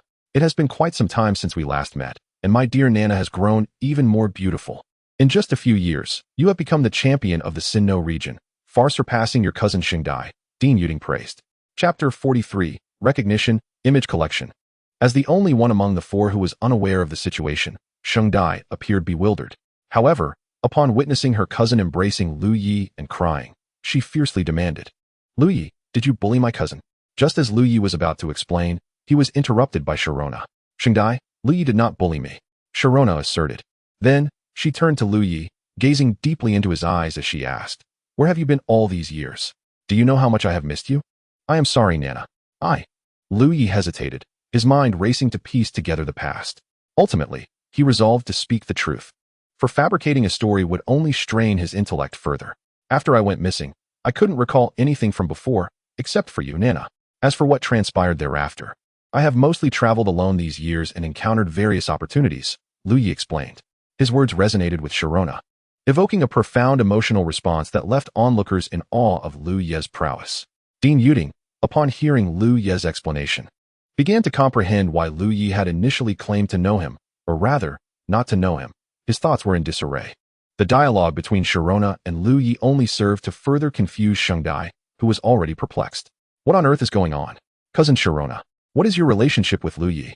Shengdai inquired. At this moment, Sharona, having ceased her tears, nestled into Liu Ye's embrace and, reluctant to part, explained. Liu Ye is my fiancé. Due to certain circumstances, we became separated and have not seen each other for many years. Oh, so Liu Ye is your fiancé cousin? That means this guy who just bullied me is my cousin-in-law. Shengdai finally grasped the situation. Upon hearing Shengdai's words and noticing Sharona's incredulous gaze, Liu Ye quickly protested. Hey, what do you mean I bullied you? When did I ever bully you? You just defeated my Drakazalt with your Salamence in the Pokemon battle. Was that not bullying? It's so small, and you didn't even let it have a chance. Shengdai retorted. Liu Ye's expression darkened at Shengdai's accusation, and he thought, as the old saying goes, it is difficult to raise a petty person or a woman. The ancients truly did not deceive me. Shengdai wore a victorious grin, her eyes glinting with mischief as she looked at Liu Ye. Cousin Sharona dotes on me the most, and she is a champion-level trainer. Let us see how she handles you.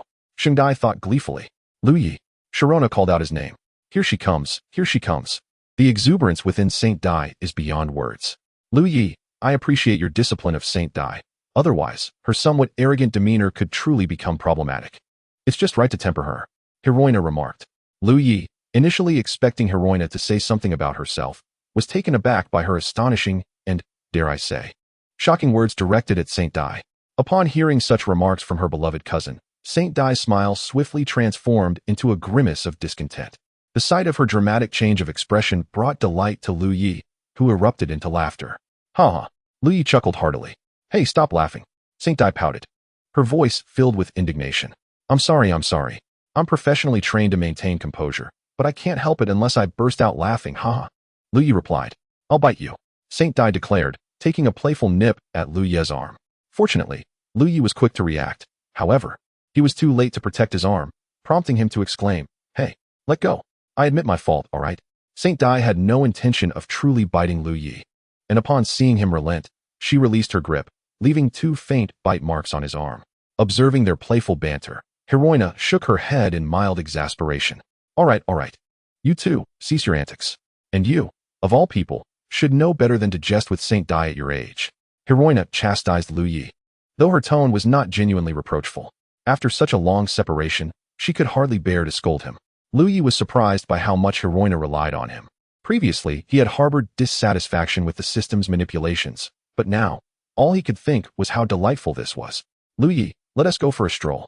Heroina suddenly suggested. Sure. Liu Ye replied with a smile and a nod. Well then, Director Yuting, we shall take our leave. Liu Ye called out. Goodbye, Grandpa Yuting. Heroina added. With Heroina's full attention now devoted to Liu Ye, she dismissed all else as inconsequential. Go on then. It's only fitting that you two catch up after such a long time apart. Director Yuting waved them off. Hand in hand, Heroina and Liu Ye departed the director's office. Once they left, Saint Dai inquired about the connection between Heroina and Liu Ye, expressing her surprise at the emergence of a cousin-in-law. Grandpa, what is the story behind Heroina and Liu Ye? Following this, Director Yuting recounted some past events to Saint Dai. Upon hearing the tale, she felt deep sympathy for Liu Ye. Oh, so Liu Ye's background is so tragic. Saint Dai pondered. If only Liu Ye were by her side at that moment, he would have surely given her a significant hug and expressed his gratitude. Thank you. I had no idea about all this. Chapter 44, The Battle with Garchomp. Oh, so Liu Ye's background is so tragic. Saint Dai mused. If only Liu Ye were nearby, he would undoubtedly have offered her a generous embrace, exclaiming, Thank you. I had no knowledge of these matters. Hand in hand, Hiroina and Liu Ye strolled out of the Pokemon Trainer Academy in Hualan City, meandering aimlessly through the forest. Liu Ye, what is your current strength? I heard from Saint Dai that you effortlessly defeated her champion-level Pokemon, Gyarados, with a Salamence, Hiroina inquired curiously. As for me, I'm only slightly more formidable than you. Liu Ye replied with an air of arrogance. You're stronger than me. I am the champion of the Sinnoh region. How could you possibly surpass me? What nonsense. Hiroina teased, winking playfully. Don't believe me? Let us have a match. Liu Ye challenged. A match it is. Who is afraid of whom? Hiroina declared, clenching her small fist. If her fans and suitors were to witness Hiroina's adorable demeanor now, their perceptions would surely shatter, for who could fathom that the typically imposing, elegant champion of Sinnoh could possess such a delicate side? Soon, they arrived at a spacious clearing in the forest. Ladies first. Nana, you may release your Pokemon. Liu Ye said nonchalantly. All right, I want to hold back. Hiroina responded. Come forth, Garchomp. She summoned her ace Pokemon. Name, Garchomp. Gender, male. Level, 80, champion. Peak, type, Dragon. Ground ability, Sandvale. Friendship, 70 base stats, 600 potential, level 3. God skills, Sand Tomb, Dragon Rush, Dragon Claw, Stone Edge, Earth Power. After reviewing Garchomp's skills, Liu Ye was taken aback. He had initially thought Hiroina's Garchomp could only reach champion potential, but to his surprise, it was a level 3 god, currently at the peak of champion level. Quickly, he checked his own Garchomp's level. Relieved to find that after days of accumulation and experience boosts from the Pokemon world, his Garchomp had also reached level 80, achieving champion peak strength. Come forth, Garchomp. Liu Ye summoned his own. The only distinction between Liu Ye's Garchomp and Hiroina's was that Liu Ye's was female, while Hiroina's was male. You have a Garchomp too, Hiroina exclaimed, slightly astonished. She hadn't anticipated that Liu Ye possessed other semi-divine Pokemon aside from Salamence, and from the aura radiating from Liu Ye's Garchomp, she could clearly perceive that its strength was comparable to her own. Although Garchomp was already Hiroina's ace, she remained uncertain whether it was Liu Ye's as well. You may attack first, Liu Ye suggested. All right, I want to hold back. Hiroina nodded. Garchomp, greet him with Dragon Pulse. Hiroina commanded. Garchomp. Liu Ye countered. Garchomp. Take to the skies and dodge, then use Dragon Rush. Not bad. Garchomp, use Sand Tomb, followed by Stone Edge. Hiroina ordered. Liu Ye's Garchomp's attack was interrupted by the Sand Tomb, followed by an impact from the Stone Edge. Garchomp, use Dragon Claw to break through the Stone Edge. Liu Ye directed. Don't give her a chance. Garchomp, use Stealth Rock. Hiroina commanded. Garchomp, use Protect, then follow up with Hyper Beam. Liu Ye shouted. Quick, dodge it. We'll retaliate with Hyper Beam. Hiroina responded swiftly. Oh no, Liu Ye thought to himself. At that moment, due to Liu Ye's Garchomp being momentarily dazed after using Hyper Beam, it could not evade and was struck by Hiroina's Garchomp's Hyper Beam. It seems I need to take this more seriously, Liu Ye muttered softly. What? Did I hear you correctly? Liu Ye, who had been exchanging blows with me, is suddenly not taking this seriously? Hiroina was taken aback.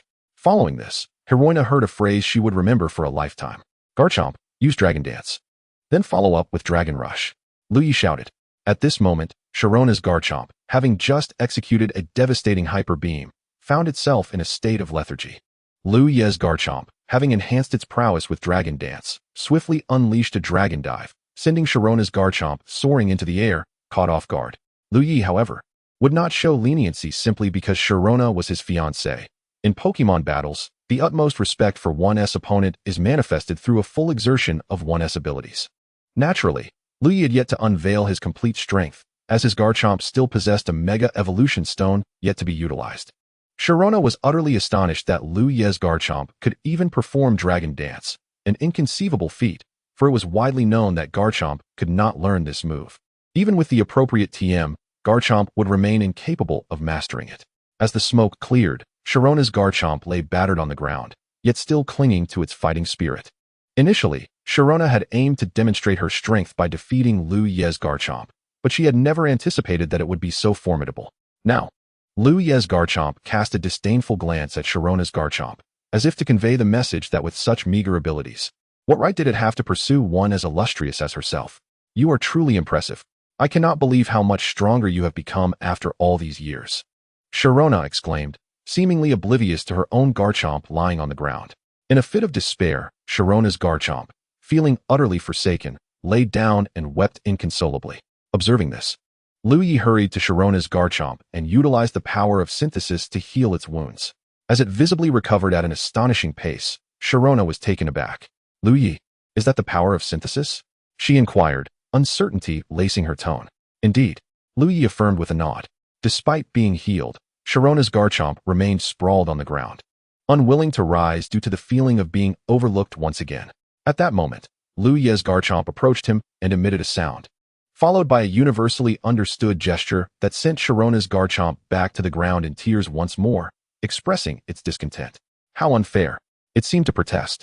Chapter 45, The Villa? Preparing for class. As Liu Ye's Garchomp approached him, it emitted a sound and made a universal gesture, prompting Sharona's Garchomp to once again collapse in sorrow. How unfair! Was its silent complaint. Liu Ye, you are so impressive. Sharona praised. Of course. Just look at who my fiancé is. Liu Ye replied, with a hint of arrogance. How shameless. Sharona retorted, her cheeks flushing as she playfully swatted at Liu Ye. Ah, you're attacking your fiancé. Liu Ye exclaimed dramatically. Hey, keep your voice down, what are you shouting about? Sharona chased after Liu Ye, who deftly evaded her attempts. Thus, the two engaged in playful antics. After their frolic, they settled down on the grass to rest. With such strength, what is your current status? Sharona inquired curiously. Me? Guess. Liu Ye teased, deliberately keeping her in suspense. Spill it. Or else. Sharona paused dramatically. Or else what? Liu Ye pressed. Or else I'll bite you. Sharona threatened, baring her teeth in a mock ferocity. No, I yield. Liu Ye pleaded. Are you scared? Now tell me your current identity. Sharona declared triumphantly, raising her small fist in mock victory. I am indeed scared. All right, I confess, I am currently a top investigator for the Kanto League, codenamed Dragon. In the Kanto and Johto regions, no one can contend with me. Liu Ye proclaimed proudly. Is that so impressive? I find it hard to believe. Sharona teased, suggesting that Liu Ye was boasting. Here, take a look. Liu Ye handed her his identification, urging her to verify his claims. Now do you believe me? Isn't your fiancé remarkable? He asked. You're actually the new top investigator for the Kanto League. Sharona gasped in astonishment. You know? Liu Ye asked, perplexed. Well, I am the champion of the Sinnoh League.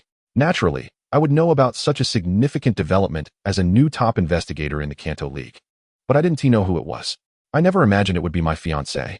Sharona explained. Haha, did you not expect that? Liu Ye chuckled. It's getting late. We should head back. Liu Ye noted the time, recognizing that Sharona had just arrived in Kanto and needed to rest. Of course. Sharona readily agreed to Liu Ye's suggestion. The two returned to the Pokemon Trainer Academy in Hualan City.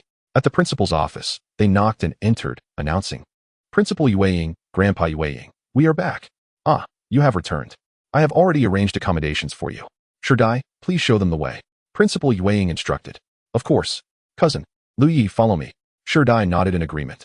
Subsequently, Sharona and Liu Ye followed Sherdai to their designated residence. It was a splendid two-story villa, resplendent in its lavish decor. A true testament to the grandeur of a noble academy.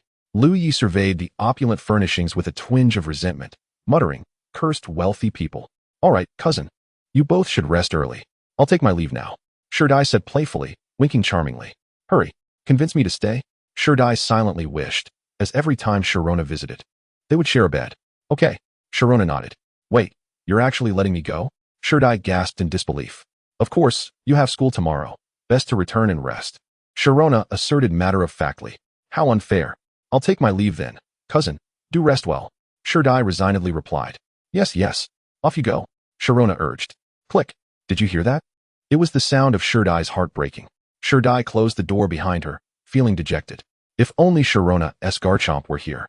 It would surely pat her shoulder and say, I completely understand your feelings. Once Sherdai departed, Sharona embraced Liu Ye tightly, exclaiming, Liu Ye. Taken aback by Sharona's boldness, responded, Sharona, I fear this may not be real. I am terrified that when I open my eyes, you will vanish once more. Just as before, Sharona clung to Liu Ye, her voice trembling. It will not happen. I swear I will never leave you again. If I go back on my word, I will. Liu Ye began to declare, but Sharona covered his mouth, saying, No need to say more. I trust you. The two gazed deeply into one another's eyes. And Liu Ye lifted Sharona effortlessly into his arms, carrying her towards the room, as if everything unfolded naturally. The following morning, Liu Ye prepared breakfast and placed it beside the bed, leaving Sharona a note that read, Dear Cynthia, I have visited Principal Yudo and promised him yesterday that I would deliver a lesson to the students of his academy. Today, let us take a moment to rest. And do not forget to have your breakfast. Yours sincerely, Liu Ye. After tidying up, Liu Ye made his way to the principal's office. Principal Yudo, at what time have you scheduled my class for today? Liu Ye inquired. Whenever you are available, is perfectly fine. Principal Yudo replied casually. Very well then. Let's go for an hour from now. Liu Ye responded. Agreed, I will notify the students. Principal Yudo nodded. A little over half an hour later, Cynthia limped into the principal's office, where Shindai was also present. Upon seeing Cynthia enter, Principal Yudo, being a seasoned individual, immediately noticed her altered demeanor. While the naive Shindai innocently asked, Cousin, what happened to your leg? Huh. Oh, it's nothing serious. I just twisted my ankle when I tripped yesterday. Cynthia blushed as she explained. Oh, I see. Shindai nodded in understanding. She then turned her scrutinizing gaze towards Liu Ye and chastised. Liu Ye, why didn't you take better care of your cousin?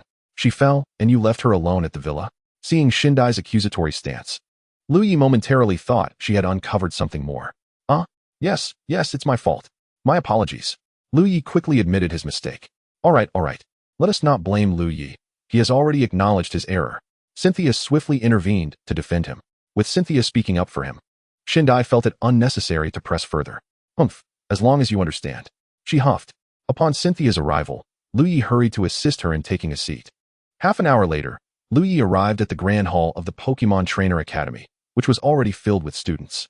Although they did not voice it, there was a palpable sense of discontent among them at the sight of Liu Ye preparing to teach. Cynthia, seated among the students, felt a twinge of concern for Liu Ye. Despite his formidable prowess, the ability to impart knowledge effectively was an altogether different matter. Today, I will be giving you a lesson, Liu Ye announced. I am aware that many of you hail from illustrious families and take pride in your noble lineage. However, I must convey that only through personal strength can you truly earn the right to be proud. Liu Ye's voice rose emphatically. Do not overestimate your own importance, and do not regard others with disdain, for you can never truly know what they have endured or what abilities they possess. Just like yesterday, as you are all aware. I will refrain from elaborating. Liu Ye explained. Excessive confidence breeds arrogance and foolishness. Now, without further ado, let me share some insights into the techniques of Pokemon battles. Liu Ye continued. As he elaborated on the intricacies of Pokemon battling and the effects of various skills, the noble students gradually shifted from disdain to admiration and respect.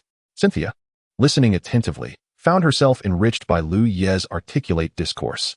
After gauging the passage of time, Liu Ye concluded, All right, we shall end our lesson here for today. Please, just a little more, teacher. A student suddenly interjected. Yes, teacher, just a bit more. Others chimed in, eager for additional knowledge. Raising his hand, Liu Ye quickly silenced the crowd. Enough for today. This is sufficient for you to digest for a while. If you truly absorb this, you will gain much from it, he stated. Observing the students' reactions, Principal Yudo was thoroughly familiar with their usual demeanor. Yet, he was astonished to see these once obstinate individuals transformed into obedient learners before Liu Ye. Having finished, Liu Ye departed with Cynthia, feeling he may have overshared, prompting him to hasten his exit. He feared that once the students regained their composure, he might find it difficult to leave unscathed. Liu Ye, you were remarkable. That was an excellent lesson. I felt I gained so much from it. Cynthia praised him. Just average. I am merely third in the world. Liu Ye humbly replied. At that moment, a voice echoed in Liu Ye's mind, ding. Congratulations, host, for completing the hidden task, being a mentor. Please fulfill Principal Yudo's request to teach a class to the students of the Pokemon Trainer Academy. Task completion rewards, for 1,000 points, 500,000 Alliance coins, and a Mega Evolution Stone from Metagross. After claiming his rewards, Liu Ye returned to their residence with Cynthia, who needed rest following her recent injury. What would you like to eat? I shall prepare it for you. Liu Ye offered gently. I would like some ice cream. Cynthia hesitated before responding. Liu Ye felt a wave of frustration upon hearing her request, thinking, of course, she is indeed a true ice cream enthusiast. That is not an option. Liu Ye firmly rejected. Cynthia remained silent, gazing at him with a pitiful expression, which made Liu Ye feel somewhat uneasy yet resolute as he reiterated, When I say no, it means no. No amount of pity will change my mind. Hearing this, Cynthia's expression immediately fell. Oh, woe is me, she lamented. Ultimately, unable to withstand Cynthia's woeful demeanor, Liu Ye conceded, Ice cream cannot be had today, but if you eat well, I shall take you for ice cream tomorrow. Really? Well then, you better keep your word. Cynthia playfully winked. Indeed, Liu Ye chuckled.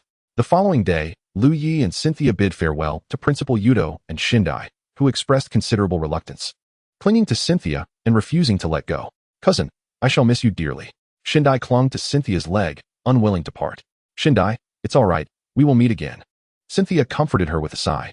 Once released, Shindai turned to Liu Ye, saying, "Liu Ye, I entrust my cousin Cynthia to your care. You must look after her. Do you understand? If you mistreat her, I will not let it go." "Understood." Liu Ye nodded earnestly, acknowledging her request. Faced with the adorable Shindai, Liu Ye naturally acquiesced, knowing he would have done so regardless. Liu Ye nodded slightly, indicating his understanding. Faced with the adorable Shindai, he naturally agreed to her request. Moreover, even if Shindai had not voiced it, Liu Ye would have acted similarly. "What are your plans after this?" Sharona inquired. "Me? I plan to challenge the 8 gyms of the Kanto League and participate in the league conference, all while traveling. The world is vast, and I wish to explore it." Liu Ye responded. "You are already so formidable, yet you still wish to compete in the league conference?" Sharona exclaimed in astonishment. "And what of it?" "Primarily, I am eager to witness the grandeur of the league conference," Liu Ye explained, unfazed. Upon hearing Liu Ye's response, Sharona was left speechless. After departing from the Pokemon Trainer Academy in Huahuan City, Sharona and Liu Ye took their time strolling, taking 2 days to reach Koreha City. Upon their arrival, Liu Ye and Sharona did not hastily challenge the Koreha gym. Instead, Liu Ye led Sharona on a leisurely exploration of Koreha City. As one of the major cities in the Kanto region, it serves as a significant port city, its vibrancy rivaling that of international metropolises like Kinwang City. Liu Ye intended to take Sharona shopping for clothes, as she had only brought one outfit, believing she would return in just a few days. Naturally, Liu Ye felt compelled to assist her in acquiring new attire. "I'm not short on funds, all right. I, the host, shall draw from the system." However, the worst of Liu Ye's fears soon materialized. As they passed an ice cream shop, Sharona came to a halt, her eyes fixated on the ice cream, drool escaping her lips. Recognizing the situation, Liu Ye understood that Sharona was once again succumbing to her cravings. "Do you want some?" Liu Ye inquired, feigning ignorance as he pointed at the ice cream shop. "MHM, MHM." Sharona nodded vigorously, observing her eagerness. Liu Ye realized that if he did not buy her ice cream today, he would likely face dire consequences. Thus, Liu Ye led Sharona into the ice cream shop. "What flavor do you desire?" he asked. Sharona fell into contemplation. Noting her indecision, Liu Ye settled down nearby to converse with the system. "By the way, system, how many points do I have left?" Liu Ye queried. "You currently have 15,000 points remaining," the system replied. "I shall spend 9,000 points for a 10 draw," Liu Ye declared decisively. Subsequently, a virtual spinning wheel appeared before him. Liu Ye spun the wheel. Ding! "Congratulations, host, you have obtained 1,000,000 league coins. 1 Firestone, 100,000 league coins, 50,000 league coins, and 1 rare candy." After 5 consecutive draws, Liu Ye had not acquired anything of note and was left to observe the remaining 5 attempts. 100,000 league coins, 1 certificate of kingship, 10,000 league coins, and 1 beautiful scale. One last time. Please let it be something golden," Liu Ye fervently prayed inwardly. "Latias," he exclaimed, excitement coursing through him. Liu Ye had recently acquired a blue and white jet Pokemon, and now he had obtained a pink and white one. What a delightful turn of events. "System, check Latias' attributes," Liu Ye commanded. "Name, Latias. Gender, female.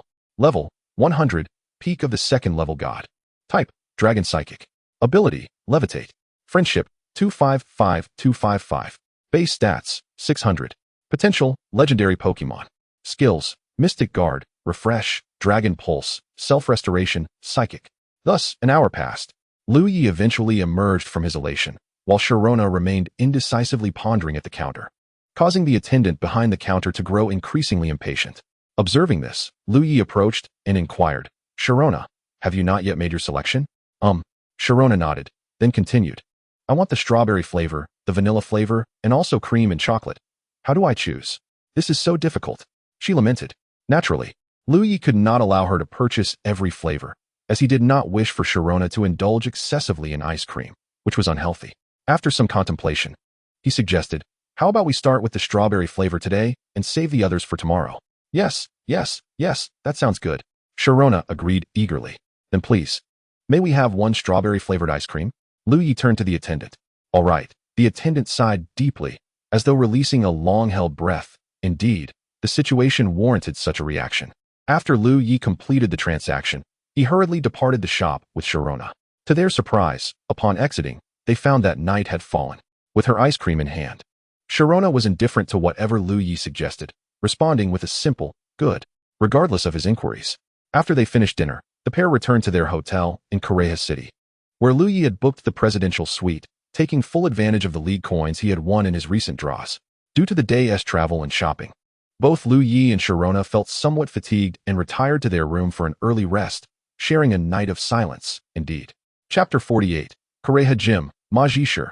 The following morning, Liu Ye and Sharona did not rise early but instead slumbered until noon. After enjoying lunch, they made their way to Korea Gym. Upon entering, the system's voice echoed once more, ding. A series of tasks has been issued. 3. Challenge Korea Gym. Task completion rewards. 4,000 points. 500,000 league coins. And 1 Mega Evolution Stone for Bangilas. Task failure. No penalties. After accepting the task, Liu Ye, accompanied by Sharona, stepped into Korea Gym. As they entered, they noticed a boy of around 15 or 16 years rushing out, cradling his Bulbasaur, tears streaming down his cheeks as he shouted, "Bulbasaur, hold on. I'll take you to the Pokemon Center for treatment." Sharona remarked, "That boy must have just lost his challenge against Korea Gym. His Bulbasaur seems gravely injured. The gym leader must have been rather harsh on novice trainers." Indeed, the gym leader of Korea Gym is Majishir, a retired military man. So it is only natural that he would be rigorous in battles. Liu Ye nodded in explanation. Ah, Sharona expressed her understanding. Are all the gym leaders in the Kanto region like this? Sharona inquired with a sense of curiosity. Certainly not, Liu Ye replied.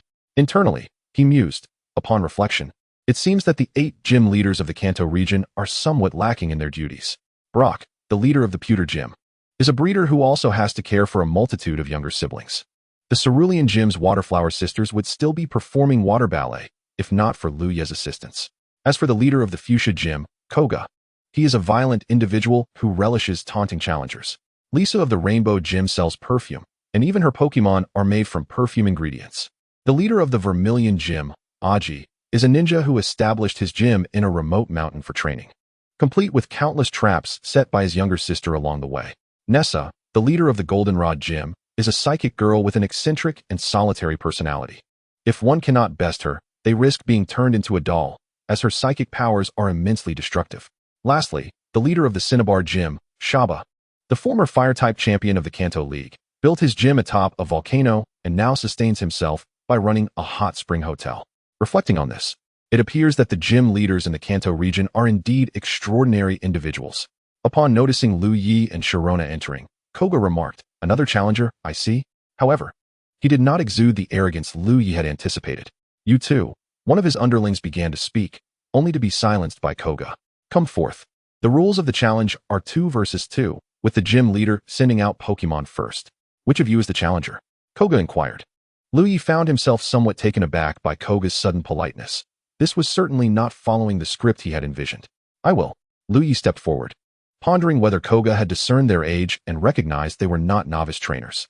"Very well, follow me," Koga said, leading Liu Ye and Sharona to the battle arena. "Come forth, Raichu."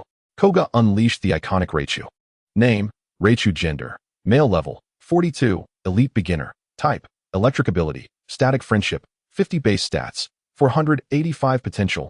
Near champion moves, quick attack, thunderbolt, charm, thunder wave, electro web. Upon seeing Raichu's level, Liu Ye understood why the Fuchsia Gym had earned a reputation as the haven for enraged novice trainers. Given Raichu's level, even a beginner trainer would be at a loss. "Then, I shall summon my Pokemon. Come forth, Tyranitar," Liu Ye declared nonchalantly. Without hesitation, Liu Ye released Tyranitar, who had gained 2 levels during their recent training in the Pokemon world, now standing at level 68, a strength equivalent to that of a late champion. Noticing the aura emanating from Liu Ye's Tyranitar, Koga couldn't help but nod in acknowledgement, his expression reflecting a sense of realization. "The challenger attacks first," the referee announced. "Then I shall not hold back. Tyranitar, use Earthquake," Liu Ye commanded, initiating with a powerful rock-type move. "Raichu, leap and use quick attack, then follow up with Iron Tail," Koga ordered. "That's futile." Tyranitar, summon a sandstorm," Liu Ye countered. In an instant, a sandstorm engulfed the arena, disorienting Raichu, who was nearly blown away. "Tyranitar, do not grant Raichu any leeway. Use Rock Slide. Liu Ye continued his assault. Tyranitar roared fiercely. Raichu! Came a pained cry as Raichu lay motionless on the ground, its eyes swirling, clearly unable to continue the battle. Return, Raichu, you did well, Koga said, retrieving Raichu with a hint of melancholy in his expression. In truth, Koga had once been a major in the Air Force, piloting a specially designed aircraft powered by electric-type Pokémon and having participated in at least one war. His electric-type Pokémon had fought alongside him and saved his life.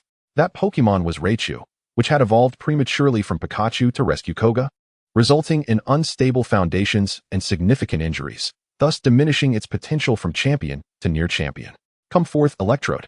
Koga summoned his next Pokémon.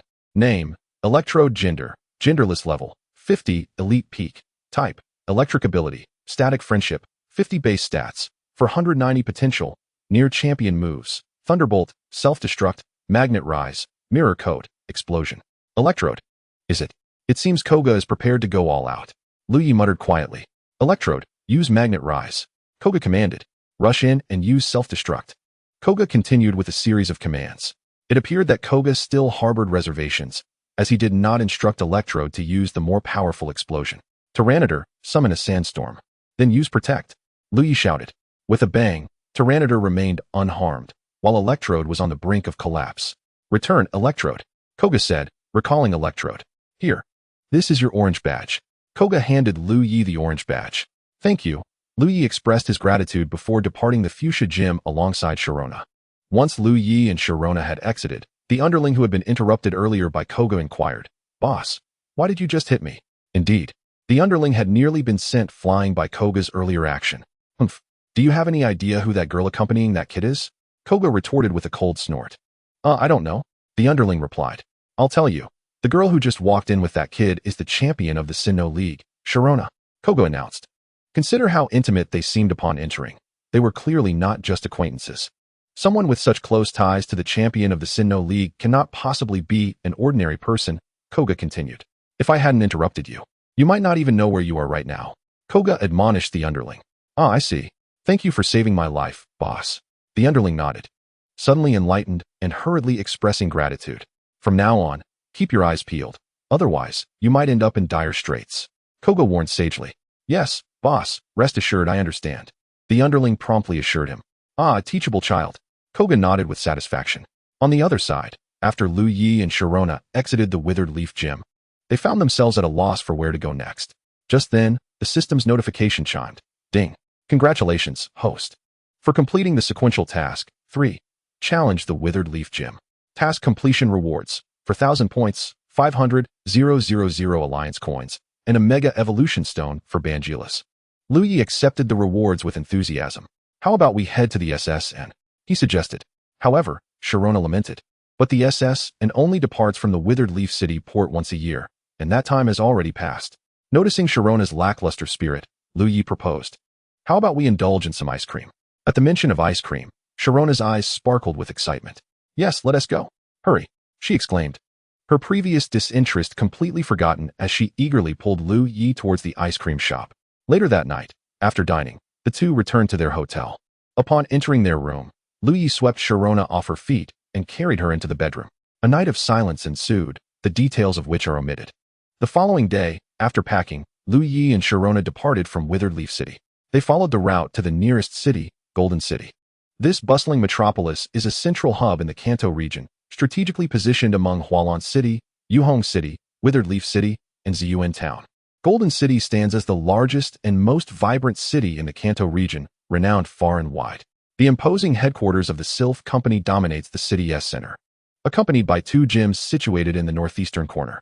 Not only is this area the commercial heart of Kanto, but it also boasts the largest infrastructure, including a maglev train station connecting Kanto with Johto. Upon arriving in Golden City, Sharona was captivated by the sights, as it was her first visit. The tallest building in Golden City is the Sylph Company headquarters, nearly 800 meters high, serving as the city's landmark. Sylph Company ranks among the top 5 corporations in the Pokemon world, with a majority of Pokeballs designed and developed by them. Naturally, Liu Ye and Sharona did not rush to challenge the gym, especially considering that the gym leader, Naji, was a notorious troublemaker. Liu Ye felt it inappropriate to drag Sharona along. Thus, they strolled through Golden City, albeit curiously avoiding the gym for reasons unknown. System, only Liu Ye knows.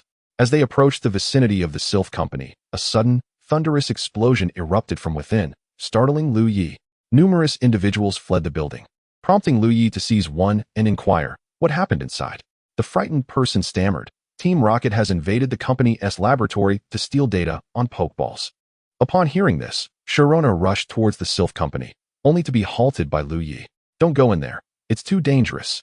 He cautioned. I am the champion of the Sinnoh League. How could I be in danger? Sharona retorted with a hint of pride. At that moment, Miss Junsha of Golden City, accompanied by a contingent of police officers, arrived and rushed into the Sylph Company. Shortly after, several Alliance investigators and special personnel followed suit. Observing the escalating situation, Liu Ye pondered the complexity of the matter at hand. Let us follow them in, Liu Ye urged Sharona. However, as they reached the entrance of the Sylph Company, they were intercepted by a police officer who sternly warned, Halt. You cannot enter here. We're here to help, Sharona asserted. That's unnecessary. Not only is your strength questionable, but much of what lies within is classified by the Alliance. You lack the authorization to enter. The officer replied solemnly. Liu Ye stepped forward, presenting his identification. Can we enter now? He asked nonchalantly. The officer examined the ID, noting the title of Top Alliance Investigator, codenamed Dragon, along with the Alliance seal. Upon reading it, the officer immediately saluted Liu Ye, apologizing. My apologies, sir. I did not mean to offend. Liu Ye waved his hand dismissively and inquired. So, may we proceed inside? You may enter, sir, but I am afraid that this young lady cannot. The guard hesitated, leaving his sentence unfinished. Liu Ye understood his implication. This is my fiancée, Sharona, the champion of the Sinnoh League, he clarified. Upon hearing Liu Ye's words, the officer did not dare question further and quickly stepped aside, respectfully saying, Sir, you may enter. Thank you, Liu Ye nodded, leading Sharona into the Sylph Company building. By the way, where was the explosion located? Liu Ye's memory seemed to fail him. In the Sylph Company laboratory, on the top floor, Sharona replied, shaking her head in exasperation. Let us hurry then, Liu Ye exclaimed. Just then, the system's voice echoed in Liu Ye's mind once more. Ding. Congratulations, host, for triggering a hidden task. Maintain world peace. You must defeat Team Rocket, who have invaded the Sylph Company, and capture their spy, Amada, hidden within. Task completion rewards, 5,000 points, 10,000,000 Alliance coins, and 3 special draws, Blue Rose. Task failure, no penalty. The prospect of 3 special draws thrilled Liu Ye. Yet his primary motivation was to confront the nefarious Team Rocket and restore peace to the Pokemon world. Noticing Liu Ye lost in thought, Sharona, feeling ignored, poked him and said, Were you even listening to me? Huh, what's wrong? Liu Ye snapped back to reality. Humph, I just said that Team Rocket wouldn't attack the Sylph Company without a reason. They must have a purpose, Sharona said, her irritation palpable. Liu Ye could do little but nod in agreement. Yes. What were you thinking so deeply about? Were you perhaps thinking of that girl? Sharona suddenly interjected. Although Liu Ye had not genuinely thought that way just moments ago, for reasons unknown, he felt a twinge of guilt upon being questioned by Sharona. However, who was Liu Ye? His thick skin was ingrained in his very being. Thus, Liu Ye solemnly explained, How could that be? I was merely pondering the schemes of Team Rocket. Now, let us not dwell on that. We should hasten to the top-level laboratory. Naturally, Sharona did not believe Liu Ye's words. After spending time with him, she was well aware of his character. Soon, the two of them successfully arrived at the upper level, as those allowed entry were mostly affiliated with the League, and thus, no one impeded their passage. In the top-level laboratory, 2 factions were at a standoff. One group wore uniforms emblazoned with an R, clearly identifying them as members of Team Rocket. The other side, as expected, comprised League personnel. However, the atmosphere was chaotic, with numerous individuals and Pokemon injured and lying on the ground, most of whom were from the League. It seemed that this time, Team Rocket had dispatched only elite members. The leader of the Team Rocket faction was, by Liu Ye's observation, likely Apollo, the chief of the 4 commanders of Team Rocket. Apollo, you are surrounded. Surrender the stolen information, and perhaps the League will show leniency. Otherwise, stated the leader of the League faction, who introduced himself as the intermediate investigator, Liu Ye. Humph. What a joke. This is something Team Rocket has painstakingly acquired. How could we possibly return it? Besides, with your current strength, you are hardly enough to detain us. Apollo retorted disdainfully. Liu Ye recognized that Apollo's words held truth. Despite their numerical advantage, they were vastly outmatched in terms of strength and quality compared to Team Rocket. The forces organized in Golden City were not capable of countering Team Rocket's sudden incursion. Originally, Golden City, as an international metropolis, had a senior league official stationed there. Yet, for reasons unknown, he had been reassigned the previous day, purportedly to train newly inducted league members. It was hardly coincidental that Team Rocket chose that moment to invade. Having overheard their conversation, Liu Ye realized it was indeed Apollo. However, he and Sharona did not reveal themselves immediately, but chose to observe quietly from the shadows. Let us see who prevails in this encounter, Tiao Jie declared with a forced bravado. Very well. Step forth, Krokorok. Apollo commanded, releasing his Pokemon. Name, Krokorok. Gender, male. Level, 68, late elite. Type, ground. Dark ability, overconfidence. Friendship, 30 base stats, 519 potential. Elite moves, Sand Tomb, Taunt, Crunch, Swagger, Shadow Claw. Come forth. Rapidash. Tiao Jie also released his Pokemon, fully aware that he was no match for Apollo, but as an intermediate investigator of the league, he had to stand his ground. Name, Rapidash. Gender, female. Level, 57, late pre-elite. Type, fire ability, Flash Fire. Friendship, 50 base stats, 500 potential. Pre-elite moves, Flame Charge, Fire Spin, Overheat, Sunny Day, Quick Attack. A futile attempt. Apollo scoffed dismissively. Krokorok, charge forward and use Crunch. Rapidash, dodge quickly and use Quick Attack. Tiao Jie urged, directing his Pokemon. Due to Rapidash's speed advantage, Krokorok's Crunch attack missed its mark. Yet Apollo remained unfazed, issuing further commands. Krokorok, employ Sand Tomb. With Krokorok's elite capabilities, the laboratory was soon engulfed in a cloud of swirling sand. Rapidash, unleash Flame Charge. Tiao Jie shouted. Regrettably, the expansive range of Krokorok's attack prevented Rapidash from reaching him, resulting in her being struck down and sent flying. Do not allow him a moment's respite. Use Shadow Claw, then follow up with Crunch. Apollo ordered coolly. Before Rapidash could rise, she was sent hurtling away by Krokorok's relentless assault. Rapidash, get back up, Tiao Jie implored anxiously. However, the severely injured Rapidash was in no condition to comply. Krokorok, execute the most powerful, devastating ray, Apollo commanded. It appeared that Apollo intended to eliminate Rapidash entirely. Leaving her in a near-death state was evidently not his goal. This was entirely in line with Team Rocket's modus operandi. Stop, Tiao Jie cried out. Rapidash had been his starter Pokemon, accompanying him for over a decade. Witnessing his beloved Pokemon on the brink of death was profoundly distressing. Liu Ye, who had been observing, knew he could no longer remain a bystander. Come forth, Garchomp. Intercept Krokorok and use Dragon Pulse. Liu Ye urgently commanded. The Dragon Pulse collided with Krokorok's devastating ray, resulting in a tremendous explosion. Tiao Jie was startled by the sudden burst of energy from behind him. Once the dust had settled, Tiao Jie saw that Rapidash was unharmed and breathed a sigh of relief, hastily recalling her into her Pokeball. Both the League personnel and Team Rocket became aware of the unexpected Dragon Pulse and turned to see Liu Ye and Sharona stepping forth, two Garchomps following closely behind them. Who are you? Why have you disrupted my affairs? Apollo inquired. While Apollo did not recognize Liu Ye, he felt a strange familiarity with Sharona, as if he had seen her before. However, Liu Ye and Sharona chose to disregard his words, filtering them out entirely. Being ignored was exceedingly infuriating, especially for someone of Apollo's stature, the leader of Team Rocket's 4 commanders, who was perpetually pursued by the League. Now, Liu Ye and Sharona dared to dismiss him. Thank you, sir and miss, for your assistance. May I inquire about your identities? Tiao Jie expressed his gratitude while questioning them. I am the League's top investigator, codenamed Dragon. You may simply call me Dragon, Liu Ye replied with calm composure. I am Sharona, the champion of the Sinnoh League. Sharona introduced herself. Upon comprehending the identities of Liu Ye and Sharona, Tiao Jie and the League personnel, led by him, respectfully saluted Liu Ye and Sharona, proclaiming, Greetings, Lord Dragon and Lady Sharona. Very well, you need not be so formal. Let us first resolve the matter at hand. Liu Ye nodded, stating, Understood. The League personnel responded in unison. Apollo suddenly realized the identities of the 2 individuals before him. No wonder he found Cynthia so familiar. She was the champion of the Sinnoh League. However, what astonished him even more was Liu Ye's status as a top-ranking investigator of the League, a formidable opponent he was certain he could not contend with. Furthermore, he had heard rumors of the recent addition of a top investigator to the League, and it seemed to be the very person standing in front of him. Of course, Apollo was not terrified of Liu Ye. Rather, he felt a slight twinge of apprehension. Feraligatr unleashed the Dark Pulse. Apollo decided to take the initiative. Yet, against the 2 champions, both of whom possessed peak-level Garchomps. His attack was futile.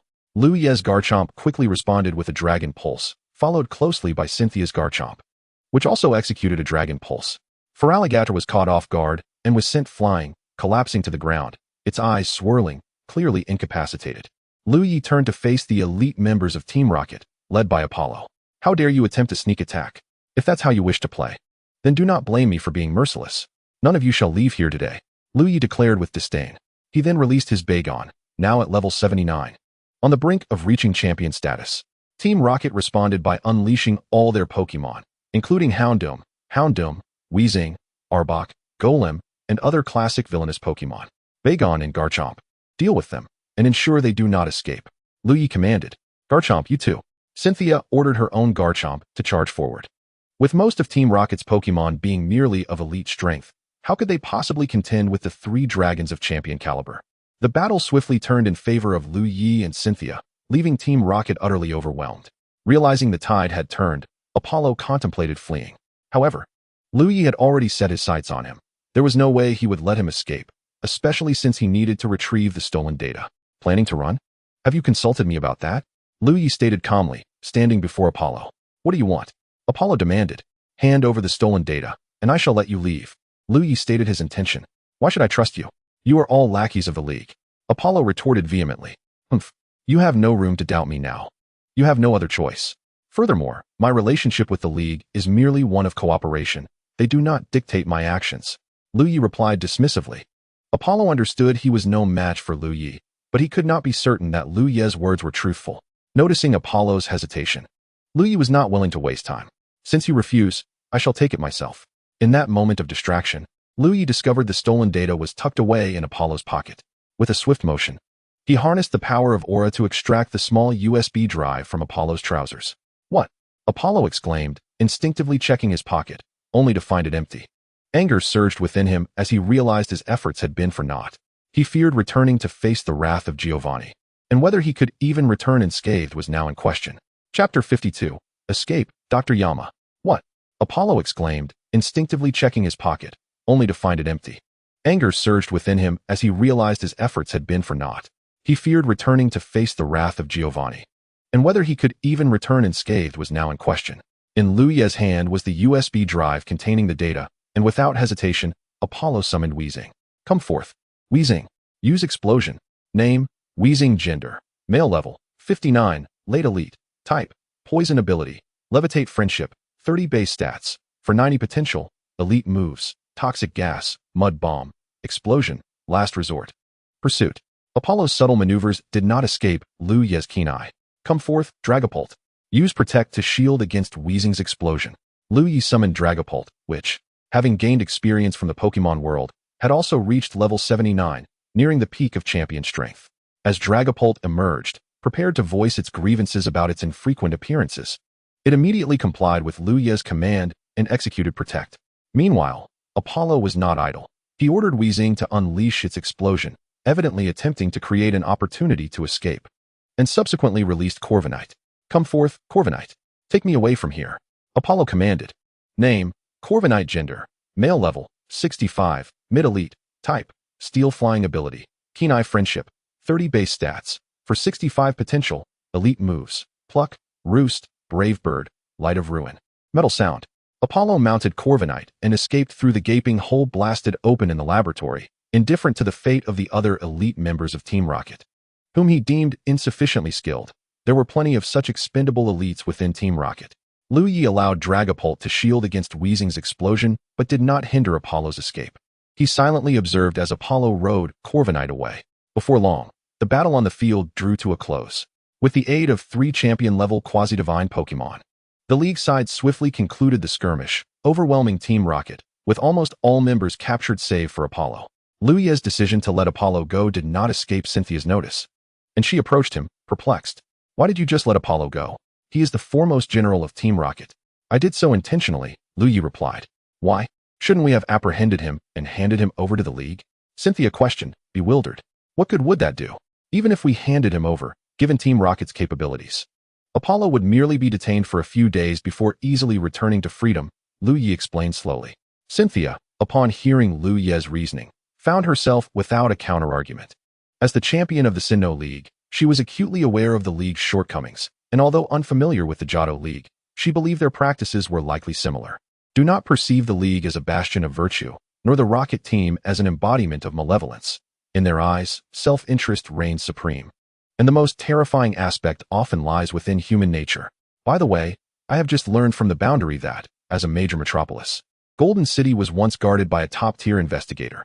However, for reasons unknown, this esteemed investigator was abruptly reassigned to the League headquarters yesterday, and today, the Sure Company has been invaded by the Rocket Team, who have stolen critical information regarding Pokeballs. There might be intricate connections between these events. After pondering for a moment, Sharona remarked, "You are indeed correct. Moreover, the laboratory of the Sure Company is known only to its internal members, setting aside the League. There may very well be spies from the Rocket Team embedded within the Sure Company, perhaps even holding significant positions." As Liu Ye spoke, he approached the personnel from the Boundary awaiting the League's arrival. "Do you concur with my assessment, Dr. Yamade?" Liu Ye inquired, gazing at a middle-aged man beside him. This man was Dr. Yamade, the third in command of the Sure Company's laboratory, responsible for various technical developments. Already feeling apprehensive, Dr. Yamade had just berated Apollo in his mind when he suddenly heard Liu Ye call for him, startling him into a quick response. Yes, Lord Dragon. You are absolutely right." Upon hearing Liu Ye's words, the others turned their attention to Dr. Yamade, causing him to break into a cold sweat due to his already fragile composure. "Why is everyone staring at me?" Yamade stammered. "Dr. Yamade, given the gravity of the situation, do you not intend to provide an explanation?" Liu Ye's voice resonated. "Explain what?" Yamade felt as though his CPU was about to overheat. You know precisely what needs explaining. However, since Dr. Yamade seems unable to recall, I shall assist you in jogging your memory." Liu Ye huffed, donning a congenial smile. "Duraludin and the three-headed dragon. Assist Dr. Yamade in recollecting his past actions." Liu Ye summoned Duraludin and the three-headed dragon, issuing his command. The two Pokemon nodded and glided toward Dr. Yamade, indeed gliding. Their expressions mirrored that of their master, Liu Ye, suggesting they were quite the dignified Pokemon. Dr. Yamade had never encountered such a scenario, and in fright, he retreated repeatedly, shaking his head while muttering, "Don't come any closer." How utterly excessive. Chapter 53, A Library.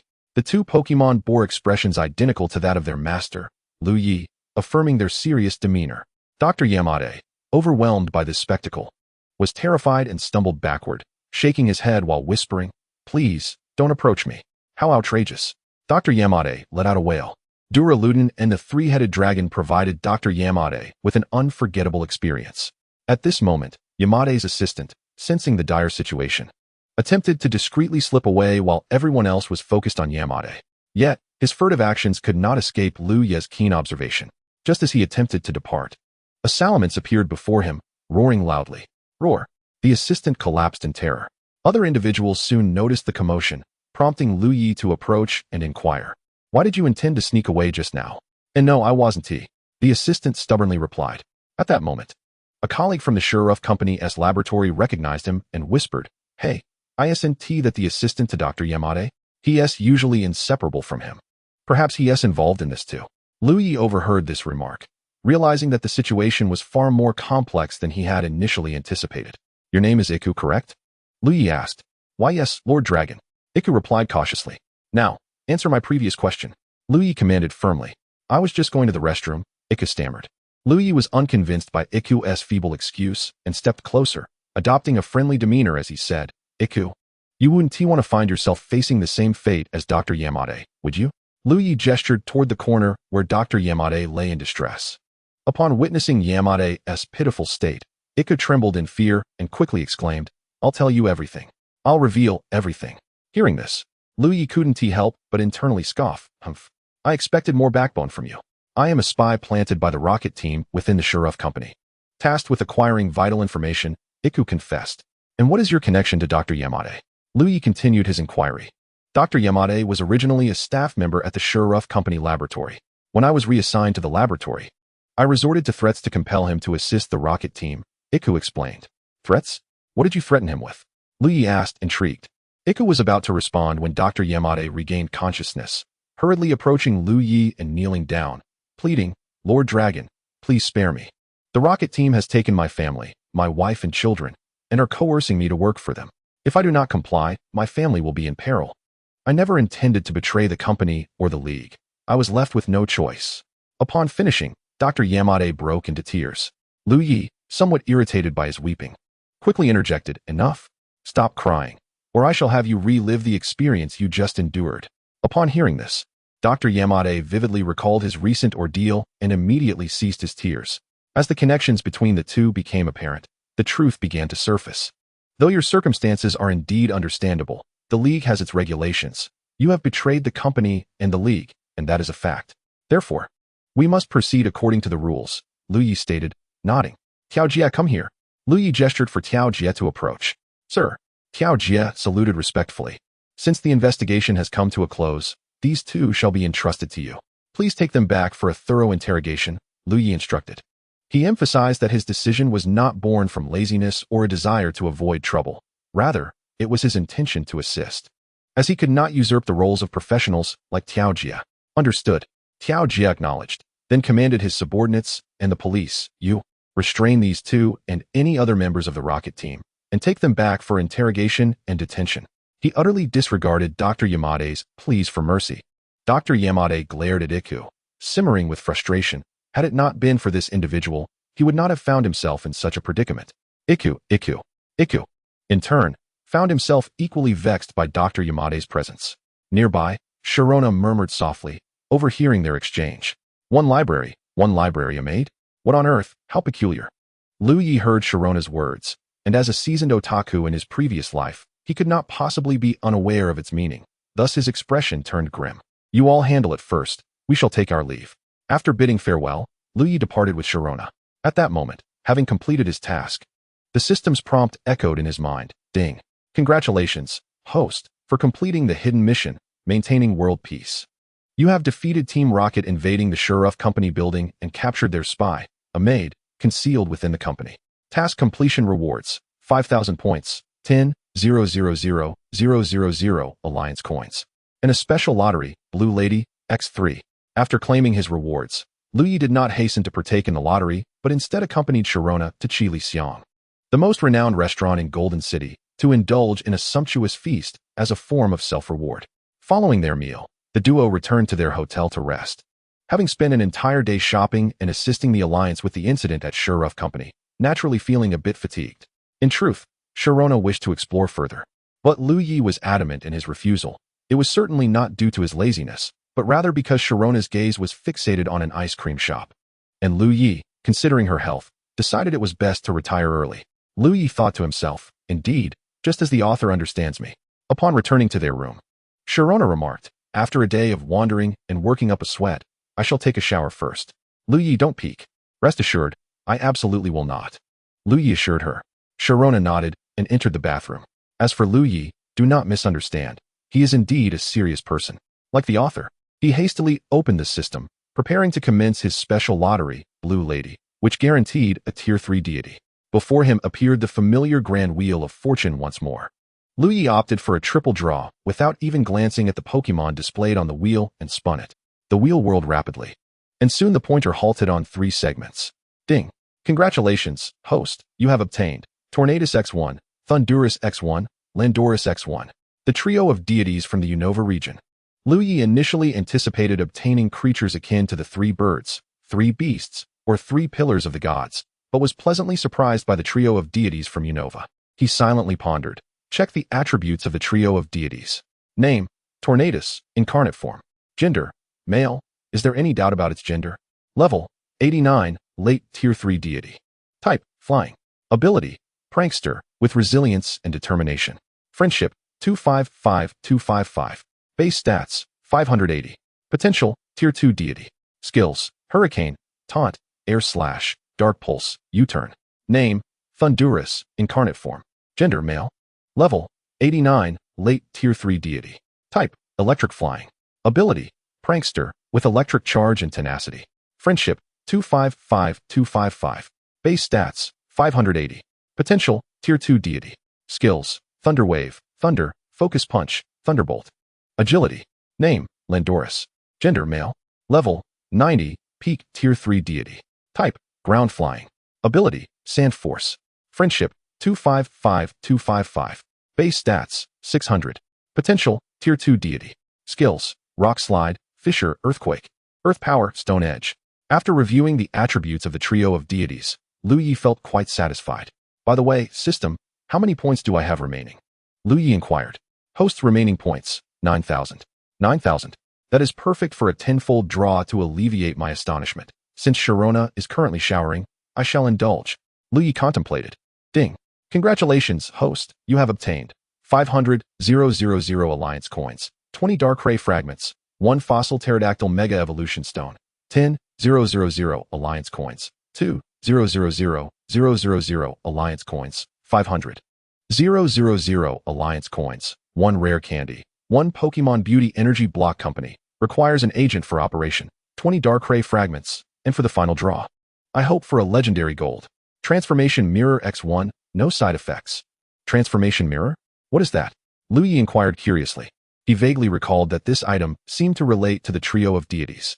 The Transformation Mirror, as its name implies, is a magical mirror capable of revealing the truth, allowing Pokemon to revert to their original forms. It enables the transformations between Tornadus, Thundurus, Landorus, and the cherished Cloud between their incarnate and sacred forms, the system patiently explained.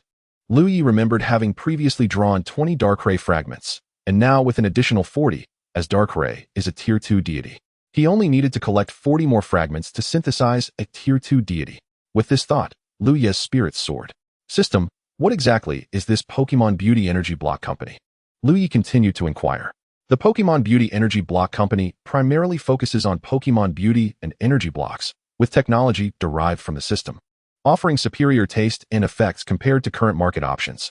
However, this company requires a related agent to activate and operate. The system elucidated. Does this agent need specific qualifications? Liu Ye questioned with intrigue. Of course. The agent must be someone associated with our business. In simpler terms, they should possess skills in Pokemon Beauty and Energy Block production, ideally being a Pokemon breeder. Additionally, it is crucial that this agent maintains a high favorability towards the host, the system explained. How can I ascertain others' favorability towards me? Liu Ye transformed into a fountain of questions. However, this time, the system did not respond to his inquiries. Liu Ye wondered if perhaps he had asked too much. After a while, the system's voice rang out. Ding. Detecting host's needs, skill insight I automatically upgraded. So if I don't ask, you intend to remain silent? The insight I can be upgraded. Liu Ye could not help but retort. Yet, the system remained unresponsive. Moments later, the system's voice echoed for the nth time. Ding. Insight I upgrade complete. Now I can not only view Pokemon, but also access partial information about individuals. To test the upgraded function of the Inside Eye, Liu Ye directed it towards Sharona in the bathroom. As he activated it, he suddenly felt a warmth in his nose. Thankfully, he covered it quickly, or he would have surely made a mess. Liu Ye hastily queried the system. Why didn't you mention that the upgraded Insight Eye possesses such a function? Host. You did not inquire, and besides, this feature can be disabled at your discretion, the system innocently remarked. Oh, I see. Liu Ye nodded thoughtfully. Would you like to disable this feature, host? The system inquired. No, let it remain active for now. This effectively resolves the issue of beasts and those worse than beasts. Liu Ye mused internally. Subsequently, Liu Ye earnestly examined the attributes of his fiancée, Cynthia. Name, Cynthia. Gender, female. Identity, young lady of the Temple Clan. Champion of the Sinnoh League, host fiancé. Pokemon, Garchomp, Milotic, Lucario, Roserade, Togekiss, Cradily. Hobbies, ice cream. Ancient history, Liu Ye, system. Is this what character attributes are? Quite comprehensive, indeed, Liu Ye contemplated, feeling a hint of shyness. Next, Liu Ye projected his consciousness into the Pokemon world, seeking an audience with the 3 cloud deities. However, as soon as his consciousness entered the realm, he discovered Tornadus and Thundurus engaged in a fierce battle, while Landorus attempted to mediate. Liu Ye decided to observe for a while, only to witness Tornadus and Thundurus disregarding Landorus's counsel and continuing their brawl. Left with no choice, Landorus had to confront both adversaries, ultimately subduing them. Despite the trio's levels being merely 1 apart, such a disparity at the legendary tier often signifies a significant gap, sometimes an insurmountable chasm.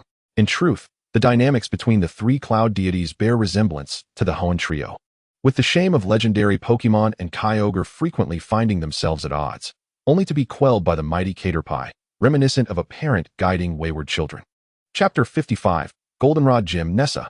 Seeing the three deities frolicking so merrily, Liu Ye refrained from interrupting their play, merely introducing himself before departing. For their intimacy was already at maximum, requiring no further emotional exchanges. However, at that moment, Ralts noticed Liu Ye's presence and attempted to embrace his consciousness, only to find herself grasping at emptiness. This left Ralts feeling quite aggrieved, believing Liu Ye had forsaken her. Although surrounded by Clefairy, Dratini, and numerous other Pokemon, Ralts still preferred Liu Ye, who was the first being she had seen upon hatching.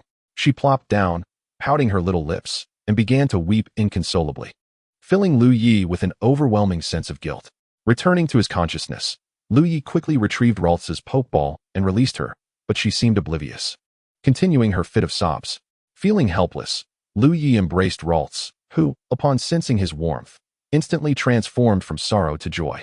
During her time in the Pokemon world, Ralts had not undergone training, yet her level had risen to 12, and she had grown larger since her hatching.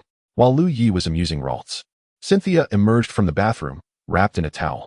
Liu Ye, upon witnessing the scene, felt an overwhelming rush of emotions. Although he had encountered such sights before, he acknowledged the irresistible allure of the moment. Were it not for the presence of the adorable Ralts, Liu Ye might have succumbed to temptation. Cynthia, noticing the gleaming Ralts in Liu Ye's arms, felt her youthful heart flutter. She approached Liu Ye and gently cradled Ralts, who soon fell asleep in her embrace. Seeing this, Liu Ye cautiously took Ralts back, his pent-up frustration reaching a boiling point, though the author refrains from further elaboration. The night passed in silence. The following day, under the pretext that Cynthia needed rest, Liu Ye encouraged her to stay at the hotel while he challenged the Goldenrod Gym. Cynthia, trusting Liu Ye and genuinely fatigued, did not suspect any ulterior motives. Navigating through the map, Liu Ye arrived at the Goldenrod Gym, where he found many individuals intently focusing on a spoon, seemingly practicing their psychic abilities. The absurdity of their antics brought a smile to Liu Ye's face. At that moment, the system's voice echoed once more, announcing a new mission. Ding! A series of tasks for Goldenrod Gym has been released. The host must successfully challenge the Goldenrod Gym, obtain the gym badge, and restore Nessa to normal. Rewards for task completion: 5,000 points, 200,000 league coins, top-tier psychic abilities. Task failure: no penalties. Upon accepting the mission, Liu Ye realized that this task differed from the previous ones. It not only required a successful challenge, but also demanded restoring the psychic girl, Nessa, to her former self. Although the challenge seemed daunting, the rewards were undeniably enticing. Just then, a man practicing his psychic skills noticed Liu Ye's entrance and remarked, "Hey kid, are you here to challenge the gym? I advise you to turn back if you lack the strength." "Indeed, I am here to challenge Nessa. Where can I find her?" Liu Ye responded with a nod. The man appeared poised to retort when the sound of high heels clicked behind him. He quickly turned to see a young woman approaching. Dressed in a red leather outfit and boasting long, dark green hair alongside long, slender legs clad in black stockings, she exuded an air of confidence, a quintessential ice queen. "Nessa," the man exclaimed, his demeanor shifting dramatically as he hurriedly bowed, retreating to the side, too intimidated to utter a word. "Are you here to challenge me?" Nessa inquired. "Yes, I am here to challenge the gym," Liu Ye affirmed. "Very well. However, if you lose, you shall become my doll, destined to accompany me in play," Nessa stated. As she assessed Liu Ye, she noted that he aligned with her aesthetic preferences, further intensifying her desire to transform him into a companion doll. "Of course," Liu Ye replied without hesitation. "I could never lose," he thought to himself. "Then let us begin," Nessa declared. With that, the two proceeded to the battle arena within the Goldenrod Gym, where a student serving as referee announced loudly, "The competition rules dictate a one-on-one battle, wherein the gym leader releases their Pokemon first, followed by the challenger's attack." With that, the match commenced. The referee swiftly retreated to the sidelines, not wishing to become a target of Naz's formidable prowess, which he was all too aware of. Casting a glance at Liu Ye, the referee couldn't help but shake his head, reflecting, "Alas, such a handsome figure. What a pity. Come forth, Kadabra." Naz summoned her psychic Pokemon. Though it appeared merely as an unevolved creature, Liu Ye recognized the exceptional nature of this Pokemon. Name: Alakazam, Kadabra form. Gender: female. Level: 63, early elite. Type: psychic. Ability: psychic power transformation, capable of shifting into any evolutionary form prior to mega evolution, albeit requiring the psychic impetus of its trainer. Friendship: 50. Base stats: 500. Potential: champion. Skills: teleport, psychic, future sight, Meditate, Psybeam. Upon reviewing Kadabra's, nay, Alakazam's, attributes, Liu Ye mused inwardly. Indeed, this is no ordinary Pokémon, as expected from Naz. With such an ability, Liu Ye was certain this Alakazam was unparalleled in the Pokémon world. To ensure his victory, Liu Ye opted to unleash his ancient Dragonite. Upon its emergence, the bewildered Dragonite gazed at Liu Ye. Through the power of aura, Liu Ye comprehended the Dragonite's inquiry. Where's my opponent? With a sigh of exasperation, Liu Ye pointed toward the diminutive Kadabra. The ancient Dragonite turned its head, spotting the floating Kadabra, and then looked back at Liu Ye, seemingly questioning. This little thing is my opponent? Do not be deceived by appearances. Despite her size, she possesses the strength of an early elite. Liu Ye earnestly implored through the aura. I am well aware of this little one's power, but her full force strike wound even breach my defense. How can I take this seriously? The ancient Dragonite explained. Liu Ye felt a twinge of regret regarding his decision to release the ancient Dragonite, pondering if he had been excessively cautious. Dragonite, unleash a twister, Liu Ye commanded, but immediately followed up with a mental note to the ancient Dragonite to use minimal power.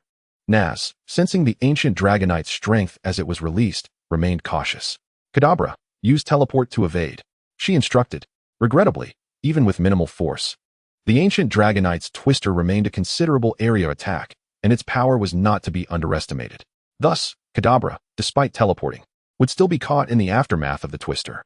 Much like the previous champion-level Dragonite had obliterated a parking lot with a casual twister, this display of power, even without full strength, flipped the Blue Autumn Gym's parking area upside down.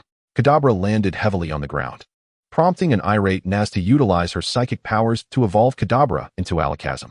Naz had anticipated Liu Ye's reaction to her move would be one of surprise. Yet Liu Ye merely displayed a nonchalant demeanor, as if accustomed to such developments. Livid at Liu Ye's casual attitude, Naz commanded, Alakazam, use Psychic. Dragonite, employ Protect. Then rush in with Thunder Punch and Fire Punch. Liu Ye directed, showcasing the ancient Dragonite's prowess. Of course, Liu Ye silently added a note for minimal power, otherwise, Alakazam would be obliterated, and Naz would surely retaliate.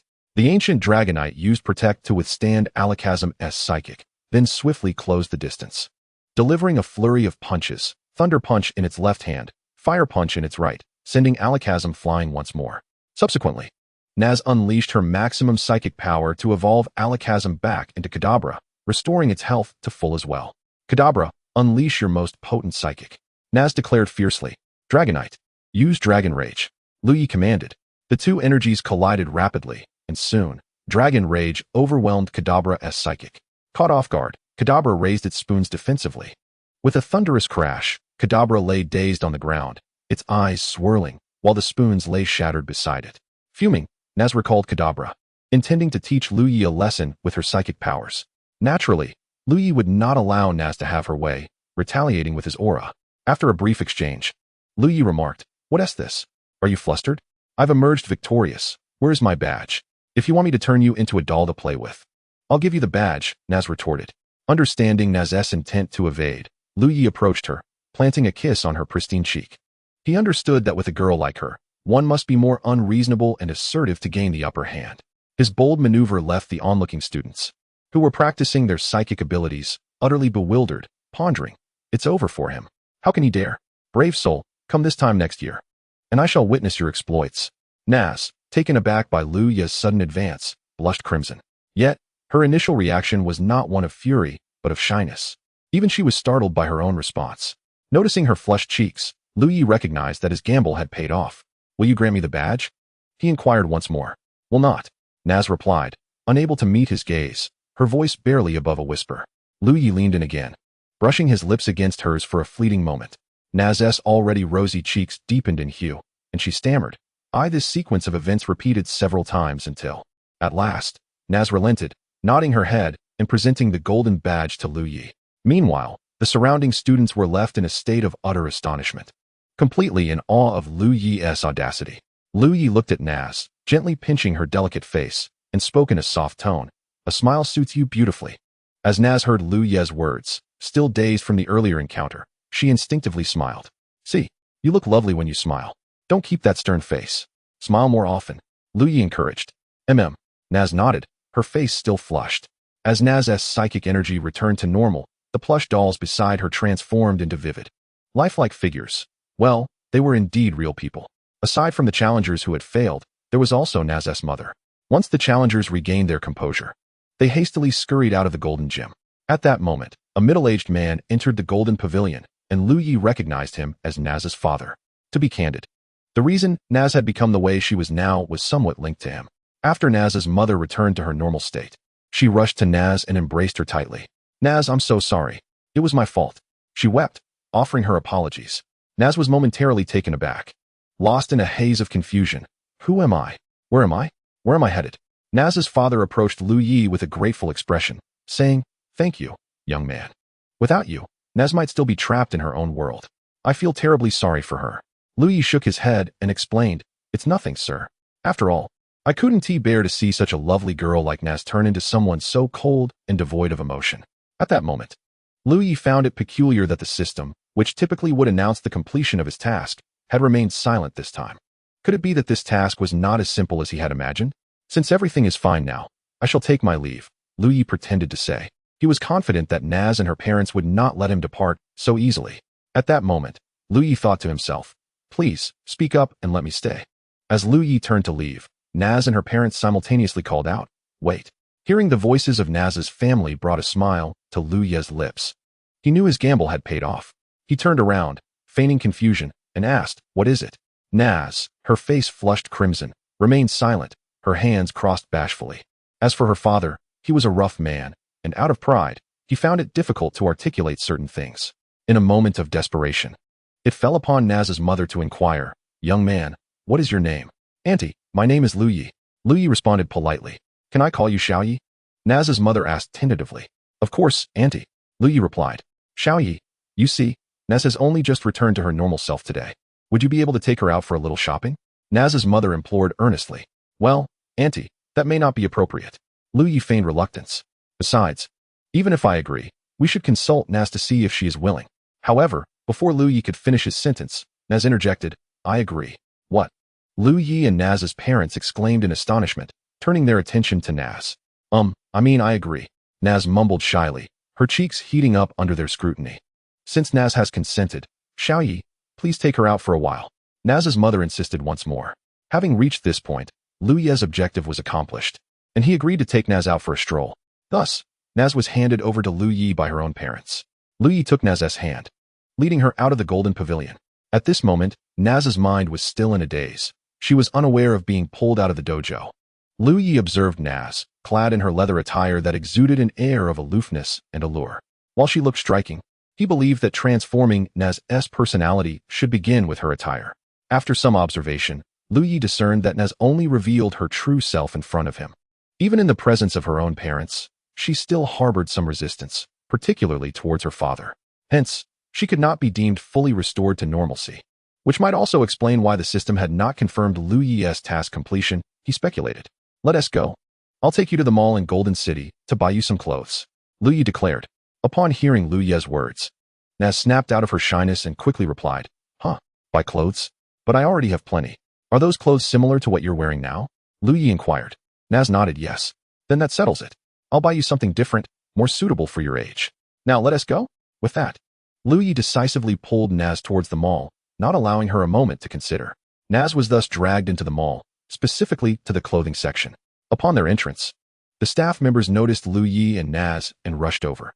After all, such a striking pair was hard to ignore. "Sir, miss, may I ask what you're looking to purchase?" The saleswoman inquired respectfully. "Please select a few outfits for this young lady here and let her try them on. Money is no object," Liu Ye stated, adding an implication that as long as they were suitable and appealing, cost was not a concern. Upon hearing Liu Ye's words, the saleswoman recognized him as a valuable customer and promptly began selecting several outfits for Naz. Naturally, as the dojo master of the Golden Pavilion, Naz was not lacking in funds, so she remained oblivious to the true meaning behind Liu Ye's statement. After presenting several outfits for Liu Ye's approval, he urged Naz, "Try them all on." "Okay," Naz responded, becoming more compliant in Liu Ye's presence. After a round of trying on clothes, Liu Ye felt that Naz was a natural model. She looked good in anything. Thus, with a grand gesture, he pointed to a few ordinary pieces and commanded, "Except for this one, and that one, pack up the rest according to her size." "What?" The saleswoman was taken aback by Liu Ye's boldness. Did you not hear what I said? Liu Ye retorted. Sir, our store has a policy that any order exceeding 1 million requires verification of funds. The saleswoman hurriedly clarified, fearing she had offended Liu Ye. It's all right, I understand. Liu Ye nodded, handing his bank card to the saleswoman for verification. The saleswoman cautiously accepted the card and went to the counter to verify the funds. Upon seeing the string of zeros, she was astounded. To her surprise, the casually presented bank card held over 100 million. She realized that the total value of all the clothes in their store amounted to around 10 million, meaning that Liu Ye's wealth could easily purchase their entire shop. In addition to the regular task rewards and the alliance currency won through the system lottery, Liu Ye also received a substantial salary as a top investigator for the alliance, which contributed to his significant wealth. After verifying the funds, the saleswoman respectfully returned the bank card to Liu Ye. Is everything in order now? Liu Ye inquired. Absolutely, sir. Our store also offers home delivery services for your purchases. Please provide us with your address, the saleswoman responded. Let us deliver it to the Golden Yellow Gym.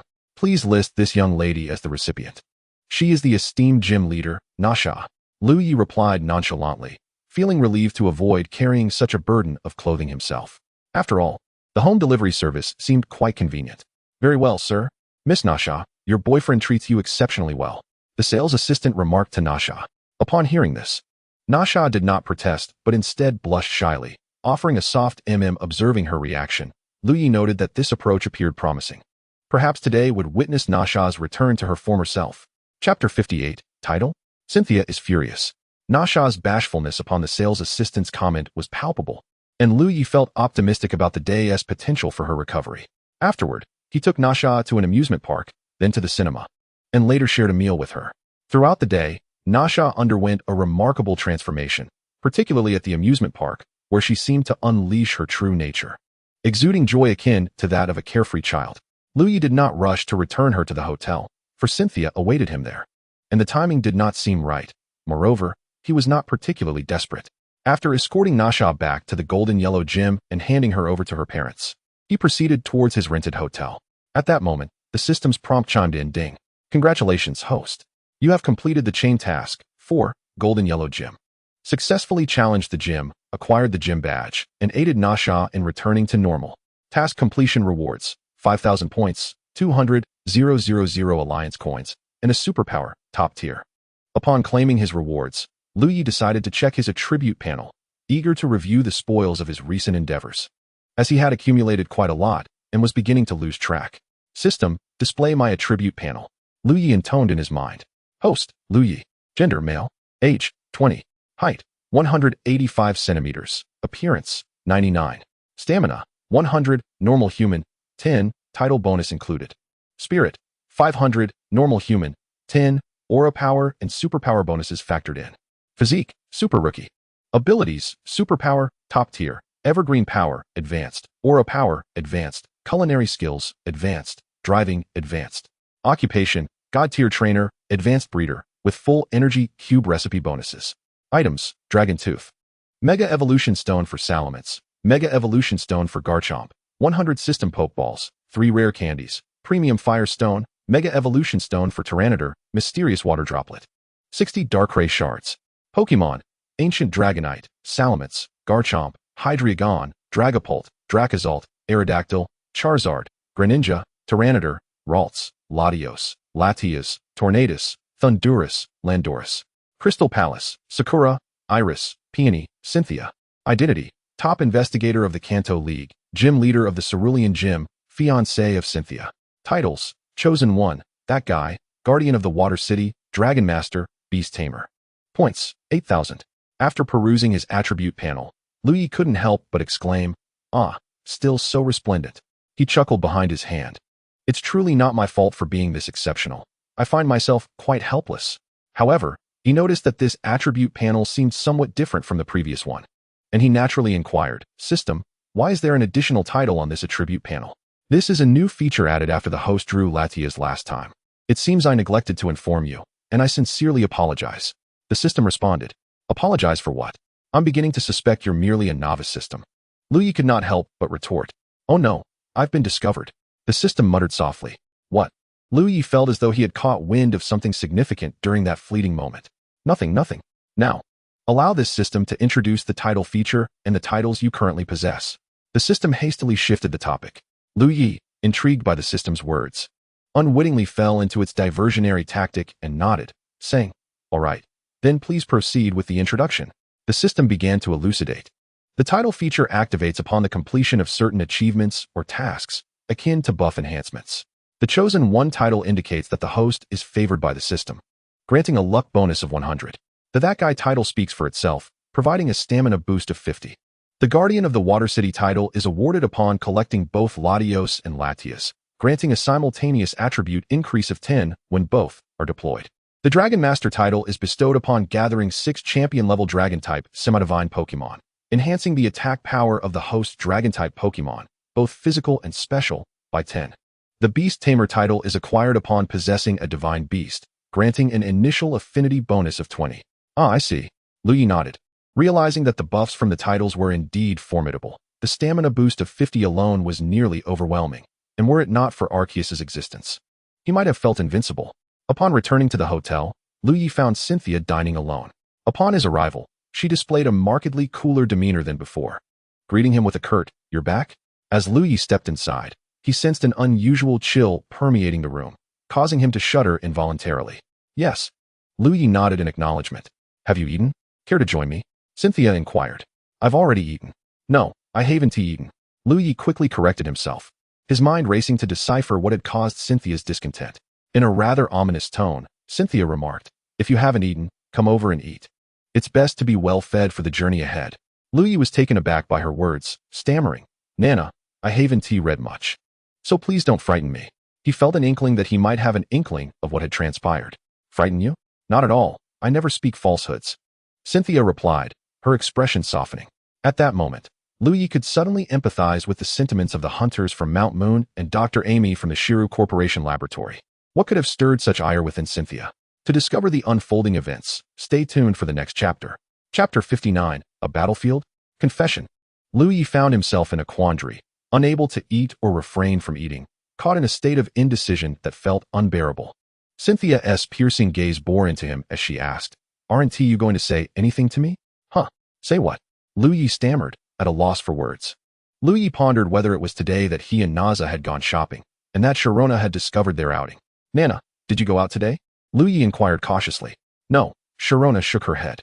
Noticing Liu Ye's reluctance to speak the truth, Sharona stated directly, "After you went out today, did you forget your phone?" Liu Ye exclaimed, suddenly realizing, and hurriedly checked his pockets, only to find that his phone was indeed absent. Observing Liu Ye's astonished demeanor, Sharona continued, "Someone called you today, and it was a video call." Liu Ye seemed to understand why Sharona was displaying such anger. "Is that so? Who is it?" he asked. "3 girls, claiming to be the Hualan sisters from the Hualan gym, and they are quite beautiful," Sharona replied nonchalantly. "Did they mention what they wanted from me?" Liu Ye inquired. "They didn't say much, just that they missed you," Sharona responded. Liu Ye found himself at a loss for words. Sharona, gazing intently at Liu Ye, noticed the nervous expression on his face and could no longer contain her laughter. "Ha ha ha, I never expected our fearless Liu Ye would have moments of anxiety." Liu Ye was bewildered by Sharona's sudden outburst of laughter. Seeing his perplexed expression only intensified Sharona's amusement as she explained, "Ha, I was just teasing you.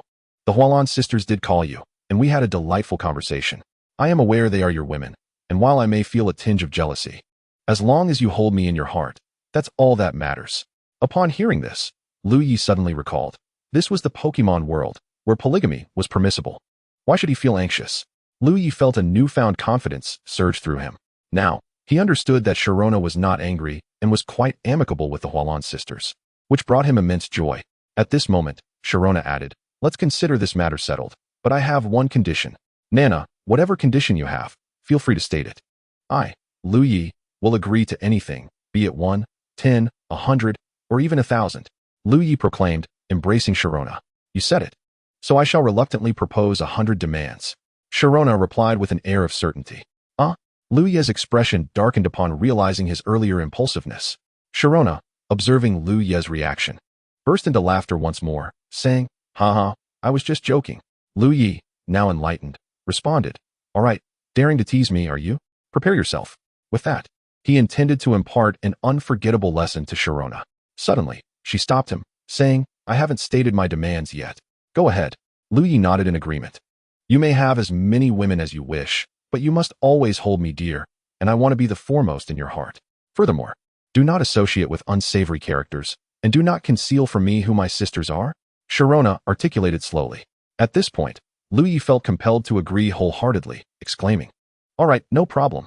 Before Sharona could respond, Liu Ye stepped forward to deliver an unforgettable lesson. The sound of pearls cascading onto a jade plate. Silence here speaks volumes. The night passed without further incident. The following day, Liu Ye recounted his outing with Naza to Sharona, and together they made their way to the Golden Gym. Poor Naza, we should help her, Sharona exclaimed. Indeed, Liu Ye nodded in agreement with Sharona's sentiment. Upon seeing Liu Ye arrive, Naza was overjoyed and rushed to embrace him. Liu Ye, glancing at Naza in his arms and then at Sharona, felt a twinge of awkwardness. Naza soon sensed something amiss, lifting her gaze.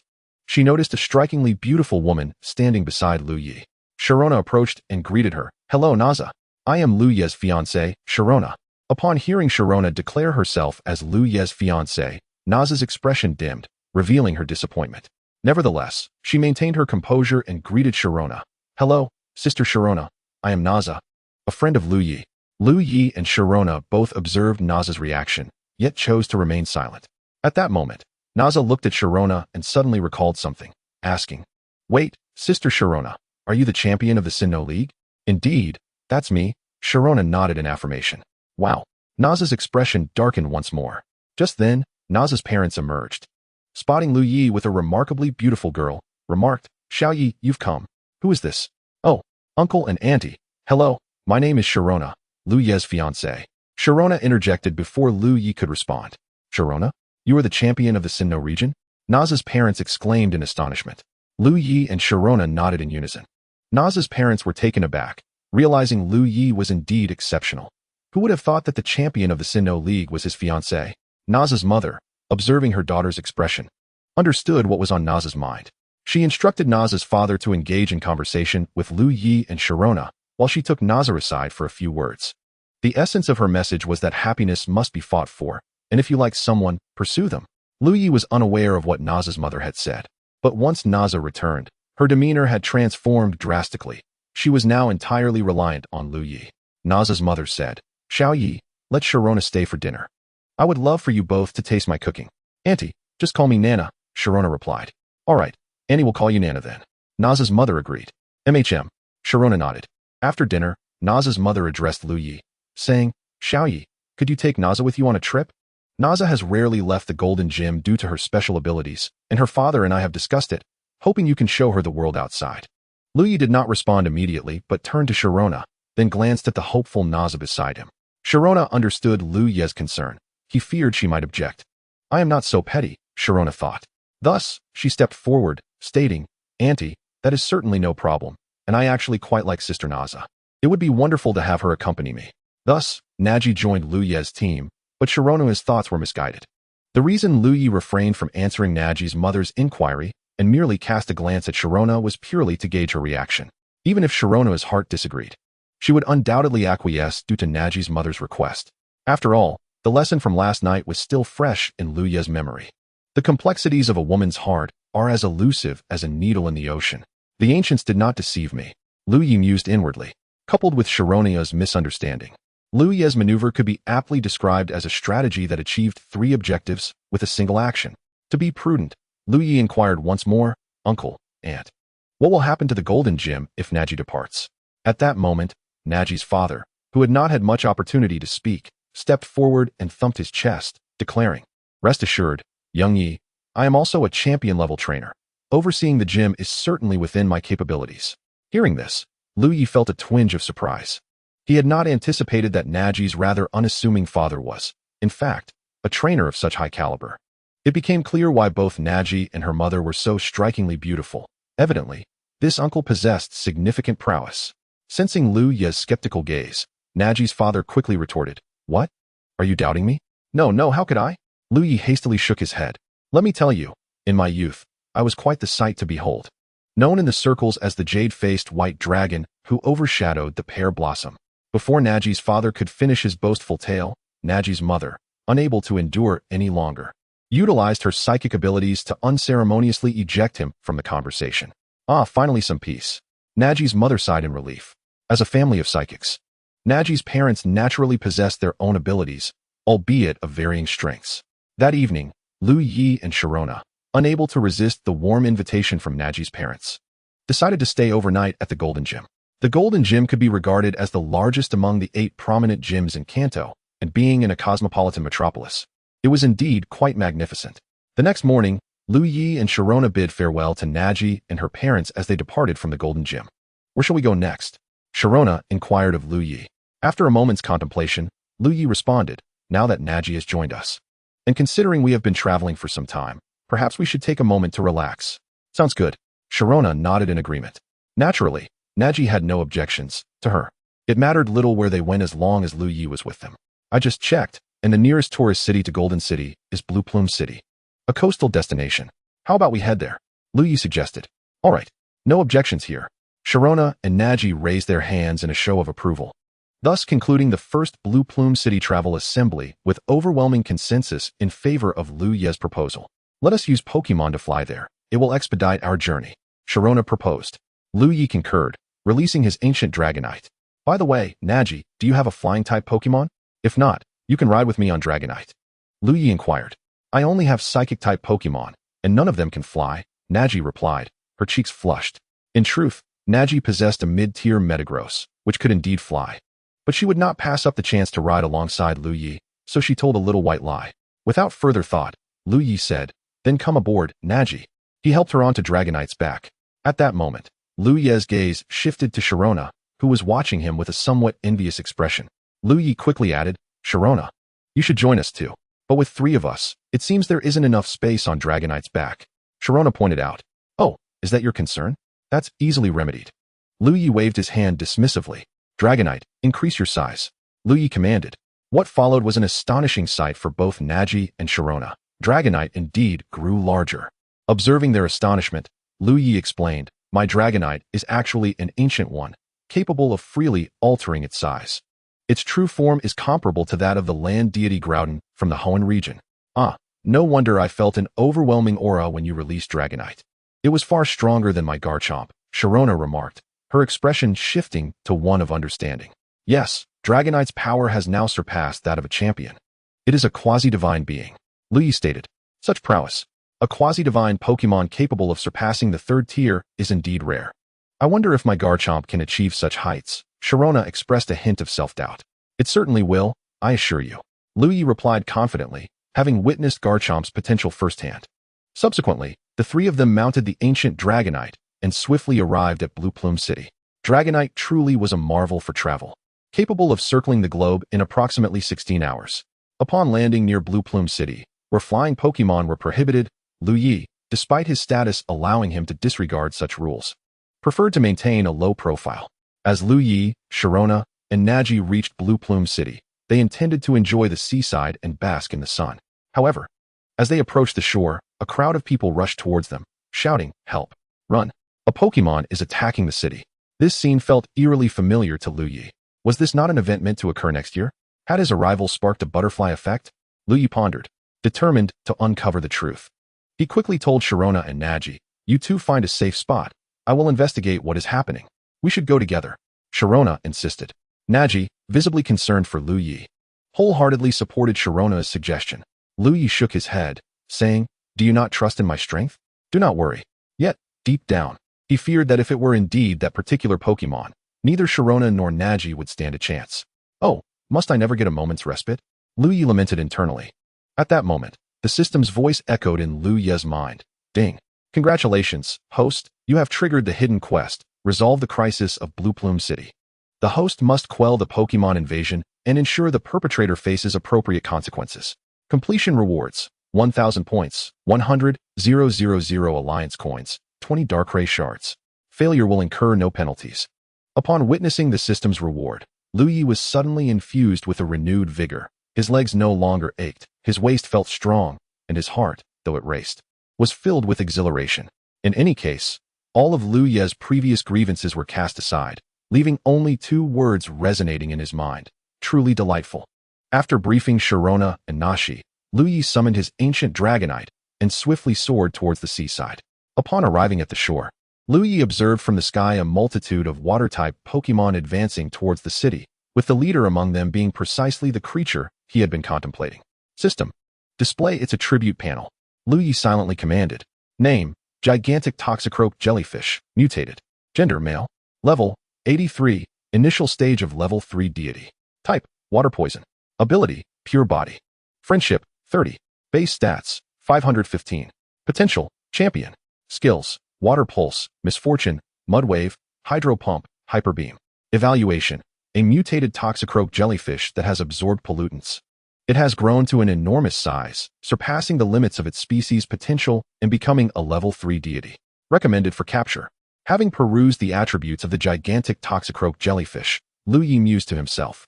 Indeed, this is the creature I had in mind. This is the real world. And it seems I can no longer rely solely on the plot for guidance. Moreover, it was Liu Ye's first encounter with a Pokemon possessing such a low friendship level.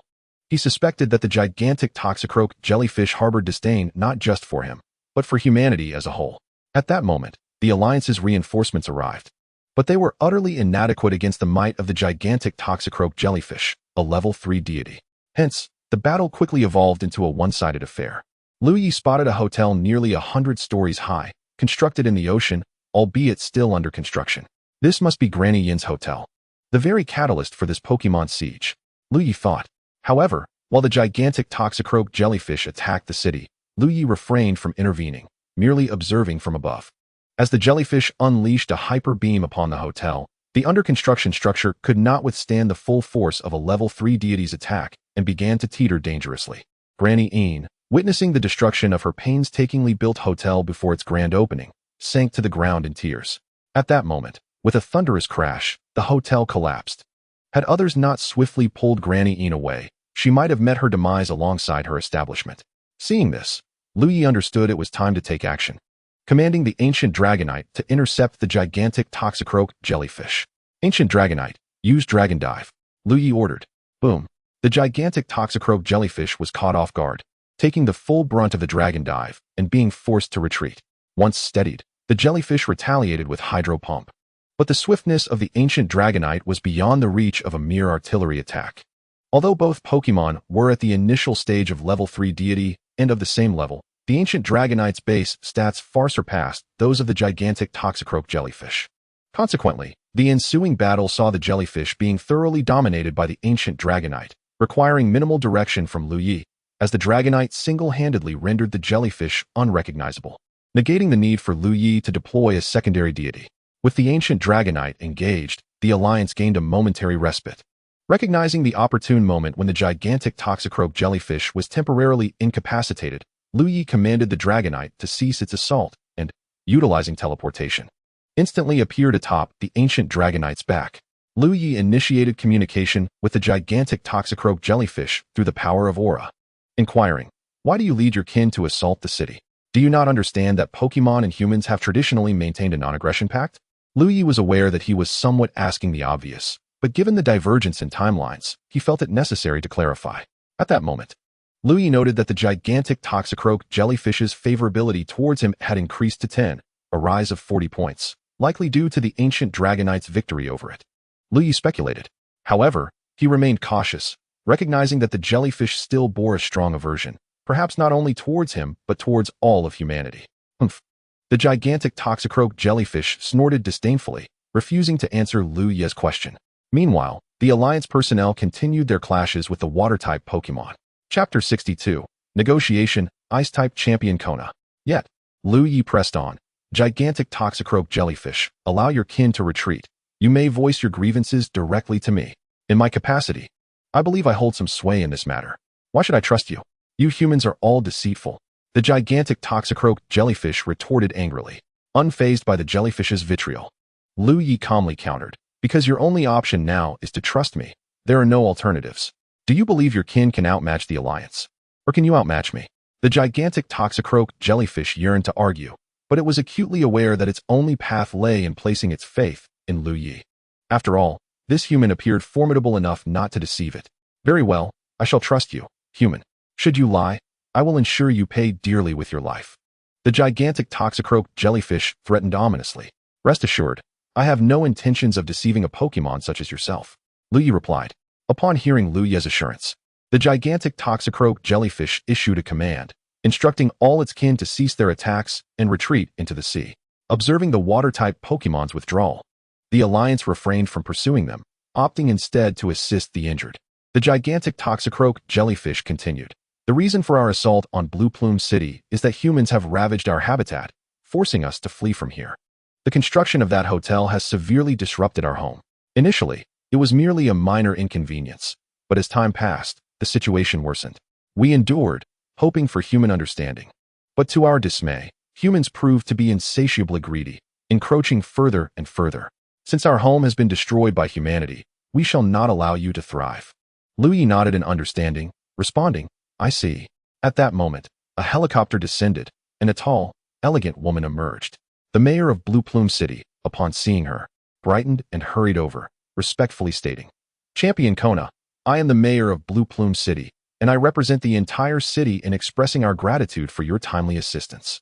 Kona waved her hand and surveyed the surroundings, directly asking, Did you not mention a large number of water-type Pokemon attacking the city? Where are they? Had it not been for the devastated surroundings indicating a recent battle, Kona might have doubted the mayor's plea for help. They have just retreated, the mayor replied. Did you repel them? Kona was perplexed.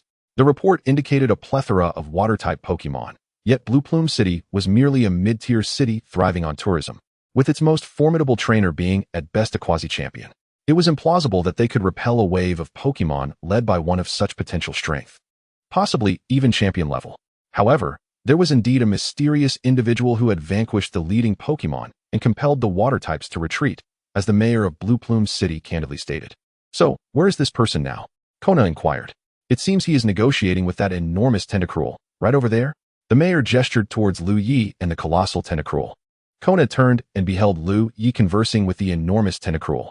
Liu Ye said, Tentacruel, please wait here a moment while I confer with those individuals.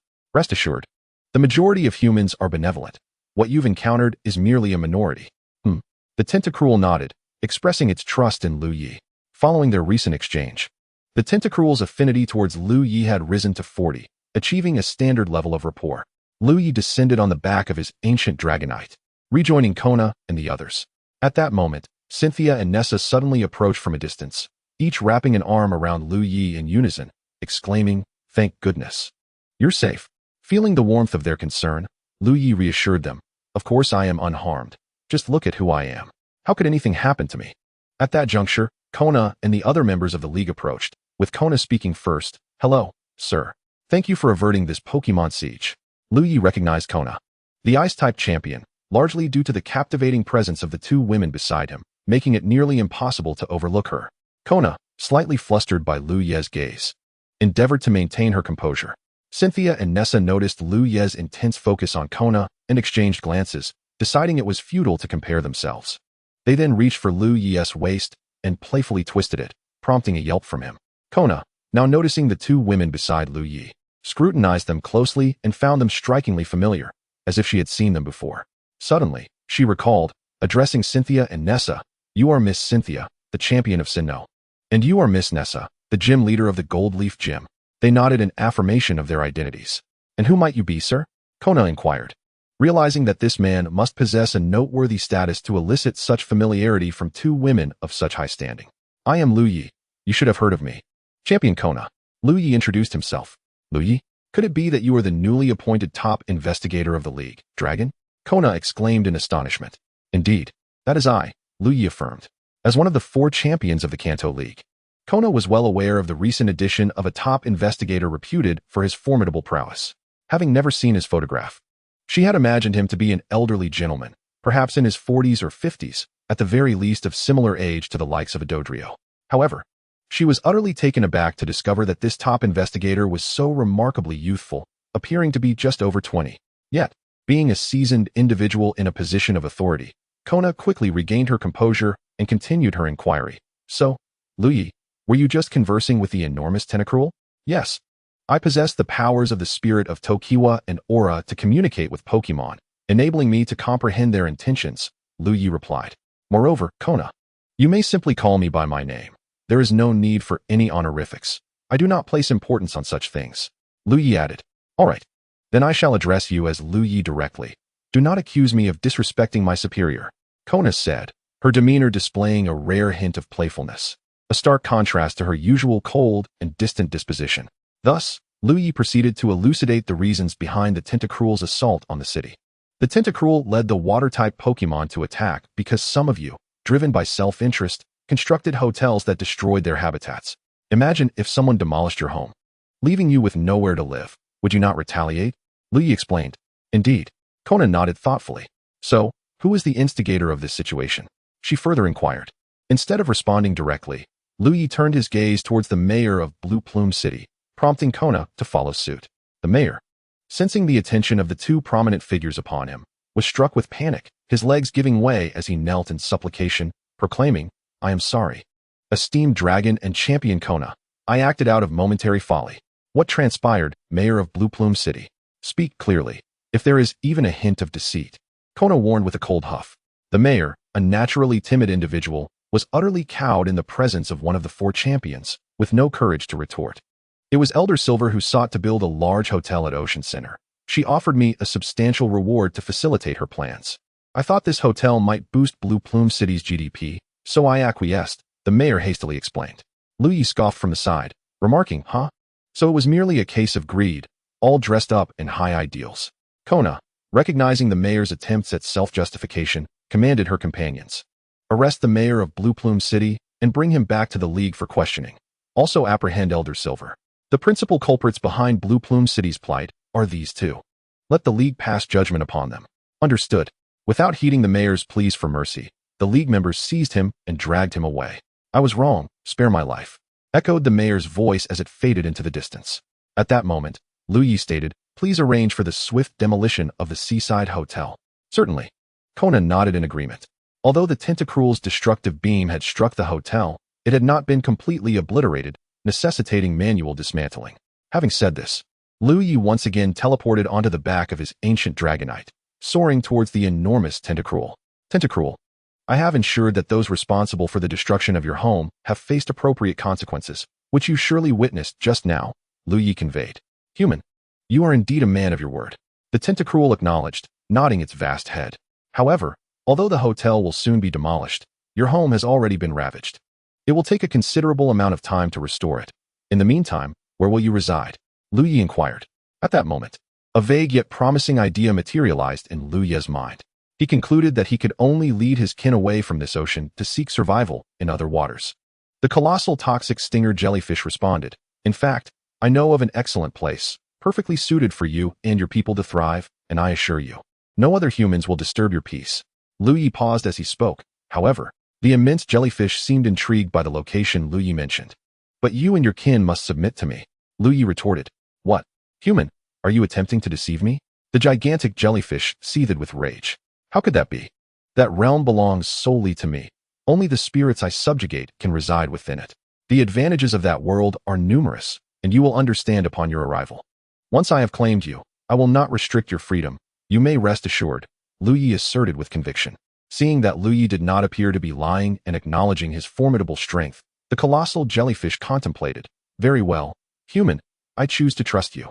It opted to place its faith in Liu Ye. Come with me. Let us depart to a more secluded location, Liu Ye instructed. At that moment, Liu Ye and the giant jellyfish were aware that Kona and the League personnel could clearly observe their actions, though they could not hear their words. Liu Ye believed it prudent to keep their movements concealed from the League, as he did not regard them favorably. Kona, noticing Liu Ye and the colossal jellyfish leaving, felt a tinge of confusion but refrained from pondering too deeply. Instead, he hurriedly instructed the dismantling of the hotel, ensuring that none of the implicated individuals escaped capture. Meanwhile, after Liu Ye and the massive jellyfish had distanced themselves from the shore and arrived at a tranquil spot, Liu Ye declared, let us commence. With that, the enormous jellyfish summoned its kin. Liu Ye swiftly utilized his supernatural abilities to subdue them, with the giant jellyfish included among them. Once he had captured these spirits, Liu Ye, accompanied by the ancient fast dragon, entered the spirit realm and discovered the habitat of the colossal jellyfish. This time, however, rather than a mere consciousness transfer, they physically entered the realm. How do you find this place? Is it not splendid? Liu Ye inquired. Indeed, It is marvelous, far superior to our previous dwelling. I can even sense my power gradually augmenting. Though the progress is slow, it is undeniably perceptible. The giant jellyfish had not anticipated such a remarkable sanctuary existed. This is my world, and it will adapt to accommodate the living habits of your kind, creating the most suitable environment for your existence. Most importantly, it possesses an experience enhancement feature that will gradually elevate your experience levels in a subtle manner. The lower your level, the more profound the sensation, Liu Ye elucidated. By the way, my name is Liu Ye. You may simply call me by my name from now on. As Liu Ye conversed with the colossal jellyfish, a nearby agate jellyfish unexpectedly evolved into a toxic jellyfish. Thank you, Liu Ye. If you require assistance in the future, do not hesitate to call upon me. I shall aid you. At this moment, the giant jellyfish had truly submitted. Liu Ye observed through the system that the giant jellyfish's affinity for him had reached a remarkable 100, a commendable level of trust. After concluding his dialogue with the enormous jellyfish, Liu Ye exited the spirit realm and rode the ancient fast dragon back to the shores of Blue City. At that point, Kona had already dealt with the mayor of Blue City and the elderly woman, yet he did not leave the shore. Instead, he awaited Liu Ye, driven by curiosity. As Liu Ye descended with the ancient fast dragon, Kona approached him briskly, inquiring, "Where have you been?" "Oh, I went to assist the colossal jellyfish and those aquatic spirits in finding a new homeland. I have successfully delivered them," Liu Ye replied, half-truthfully. Kona nodded, refraining from further questioning. "Let us depart from here," Liu Ye suggested. Indeed, both Kona and the others concurred. Strangely, Kona did not return to the league with the others, but chose to accompany Liu Ye to the hotel where they were staying. Liu Ye asked Kona, "Why are you following us? Do you not need to report back to the league? I've completed this mission, and I am now on vacation. I was unsure what to do, and I found your journey quite intriguing, so I decided to tag along," Kona answered, wrapping her arm around Liu Ye's. "As a stunning beauty with no home, surely you cannot let me sleep on the streets, brother Liu Ye." Liu Ye, feeling a twinge of exasperation, thought to himself, "Haha, a champion of the league like you homeless? I can hardly believe that." Moreover, he noticed the gazes of Cynthia and Naji beside him, which only intensified his unease. While he desperately wanted to refuse, he was acutely aware that Naji and Cynthia would not spare him. Upon glancing at Cynthia and Naji, he found them looking at him with warm smiles, causing him to feel a surge of embarrassment. "Well, if it must be, you may accompany me on my travels, but you must heed my commands." Liu Ye clenched his teeth, resolutely making his decision. The reason for his discomfort was solely to avoid the embarrassment of crying out in pain, which he deemed unacceptable. Kona, perceptive to Liu Ye's dilemma, decided to press further. Liu Ye, suppressing his impulse, stated, "It is getting late. Let us return and rest early." Hearing this, the group, having toiled throughout the day, acknowledged the time, which was now past 10 o'clock. Thus, Kona, Cynthia, and Naji nodded in agreement. With the addition of Kona and Naji, Cynthia was also drawn away by them. Before departing, Kona remarked, "Liu Ye, you can sleep alone tonight. We sisters need to have a little chat. Good night, sweet dreams." With that, she pulled Cynthia and Naji into their room. Upon returning to his own room, Liu Ye heard the familiar voice of the system once more. "Ding. Congratulations, host, for completing the hidden task, resolving the crisis in Blue City. You have successfully quelled the spirit siege incident and ensured that the instigator receives due punishment. Task completion rewards: 1,000 points, 100,000 league coins, and 20 dark ray fragments." After claiming his rewards, Liu Ye's points surged to 9,000, allowing him to perform a tenfold draw.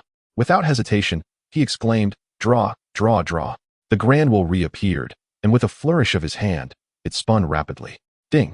Congratulations to the host for acquiring 1,000,000 alliance coins, 500,000 alliance coins, a heart drop, 200,000 alliance coins, a magical candy, a metal film, 100,000 alliance coins, 20 dark ray fragments, an exceptional grass stone, and 2,000,000 alliance coins. In the 10 consecutive draws, the most valuable item that Liu Ye obtained was the 20 dark ray fragments. The alliance coins were negligible, while the metal film might offer Liu Ye a chance to later capture a high-potential scyther. Now, Liu Ye has accumulated a total of 100 dark ray fragments, and since dark ray is a level 2 mythical beast, Liu Ye is now able to synthesize it. The system inquired. Detected that the host's dark ray fragments have reached the synthesis requirement. Would you like to proceed with the synthesis? What are we waiting for? Let's synthesize right away. Liu Ye felt an overwhelming sense of anticipation.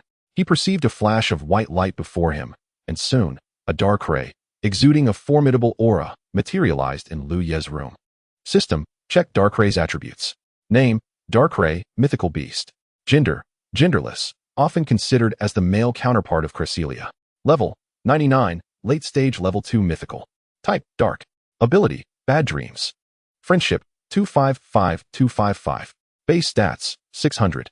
Potential: super mythical. Skills: shadow clone, black hole, dark pulse, night curse, feint attack. Splendid. Very powerful, and above all, strikingly handsome. This was Liu Ye's first impression of Darkray. As one of the most sought-after legendary Pokemon in the world of Pokemon, Liu Ye was undeniably enamored, both by its aesthetics and its prowess, which could certainly withstand any promotion. Liu Ye captured Darkray in a Pokeball, and the Pokemon's small world automatically adapted to create a suitable habitat for it. Liu Ye then took a moment to check on the status of the other Pokemon in the small world, discovering that they were all quite content with their lives, which brought him joy. At present, Liu Ye possessed 5 level 3 mythicals, 3 level 2 mythicals, and numerous champion-level semi-divines, rendering his power remarkably formidable. The 5 level 3 mythicals were the gigantic Tentacruel, the ancient Dragonite, the Tornadus, the Thundurus, and the Landorus. The 3 level 2 mythicals were Latios, Latias, and Darkray.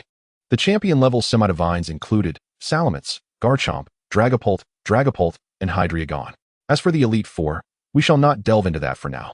The following day, Liu Ye and his companions departed from Lamper City, their relaxation plans dashed.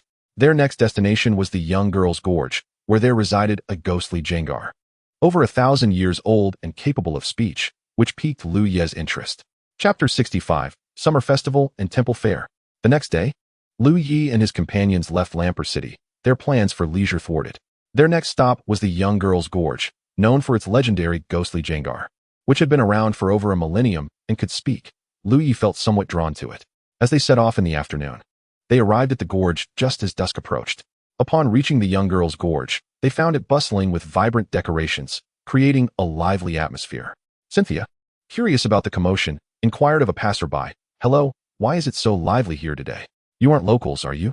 The passerby glanced at Liu Ye and his group of striking young men and women, quickly discerning that they were not from the area. Indeed, Cynthia nodded in affirmation.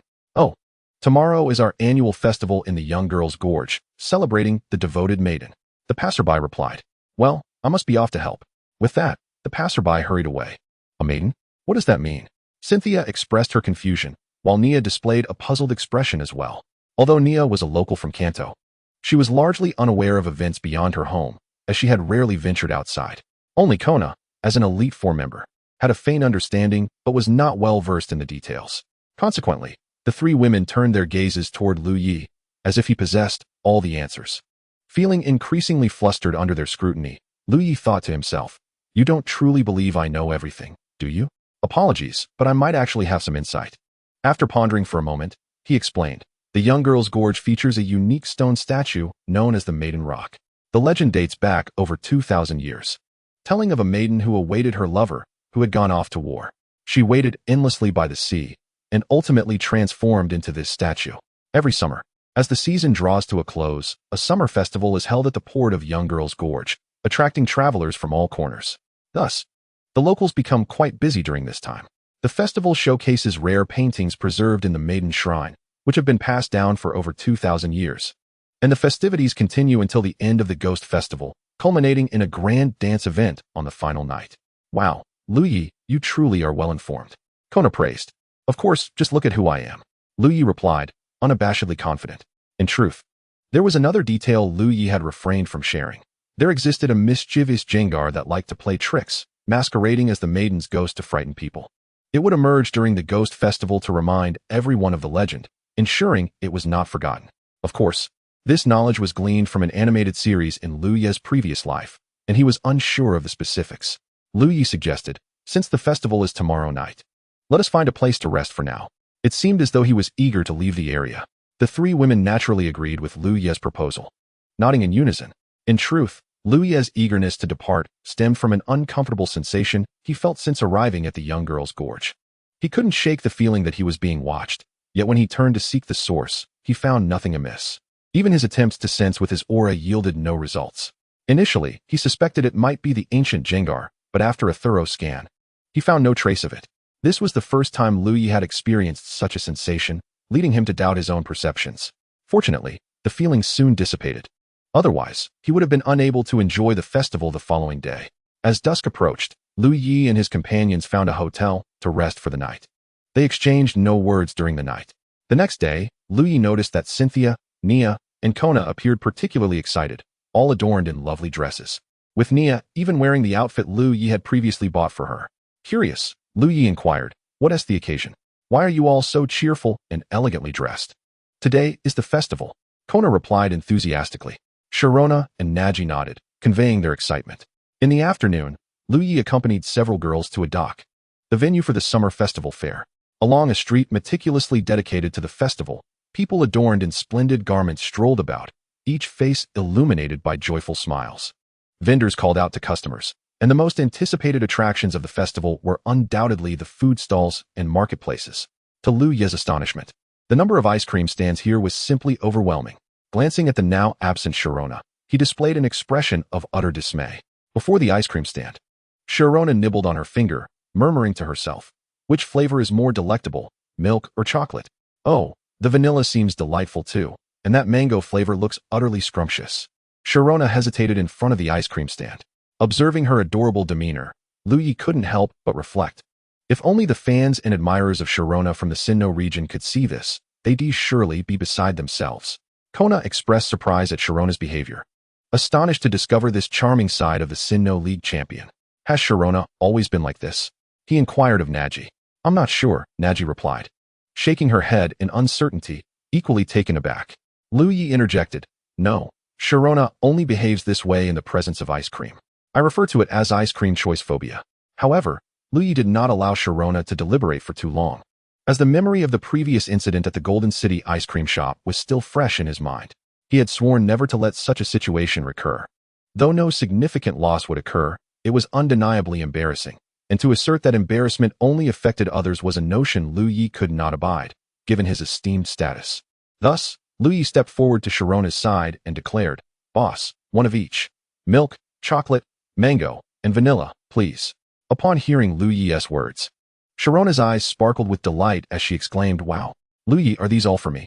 Liu Ye gently patted Sharona on the head. "Hey, what was that for?" Sharona protested, playfully feigning pain and squeezing out a few tears, attempting to act cute. Liu Ye, fully aware of Sharona's antics, responded, "What are you thinking? Not all of these are for you. The vanilla is yours, while the rest are for me, Naji, and Kona." Afterward, he handed the vanilla ice cream to Sharona. Although not every flavor was hers, Sharona felt a tinge of disappointment. Yet, the prospect of enjoying ice cream quickly restored her joy. Her expression transformed, rivaling even that of a mischievous monkey.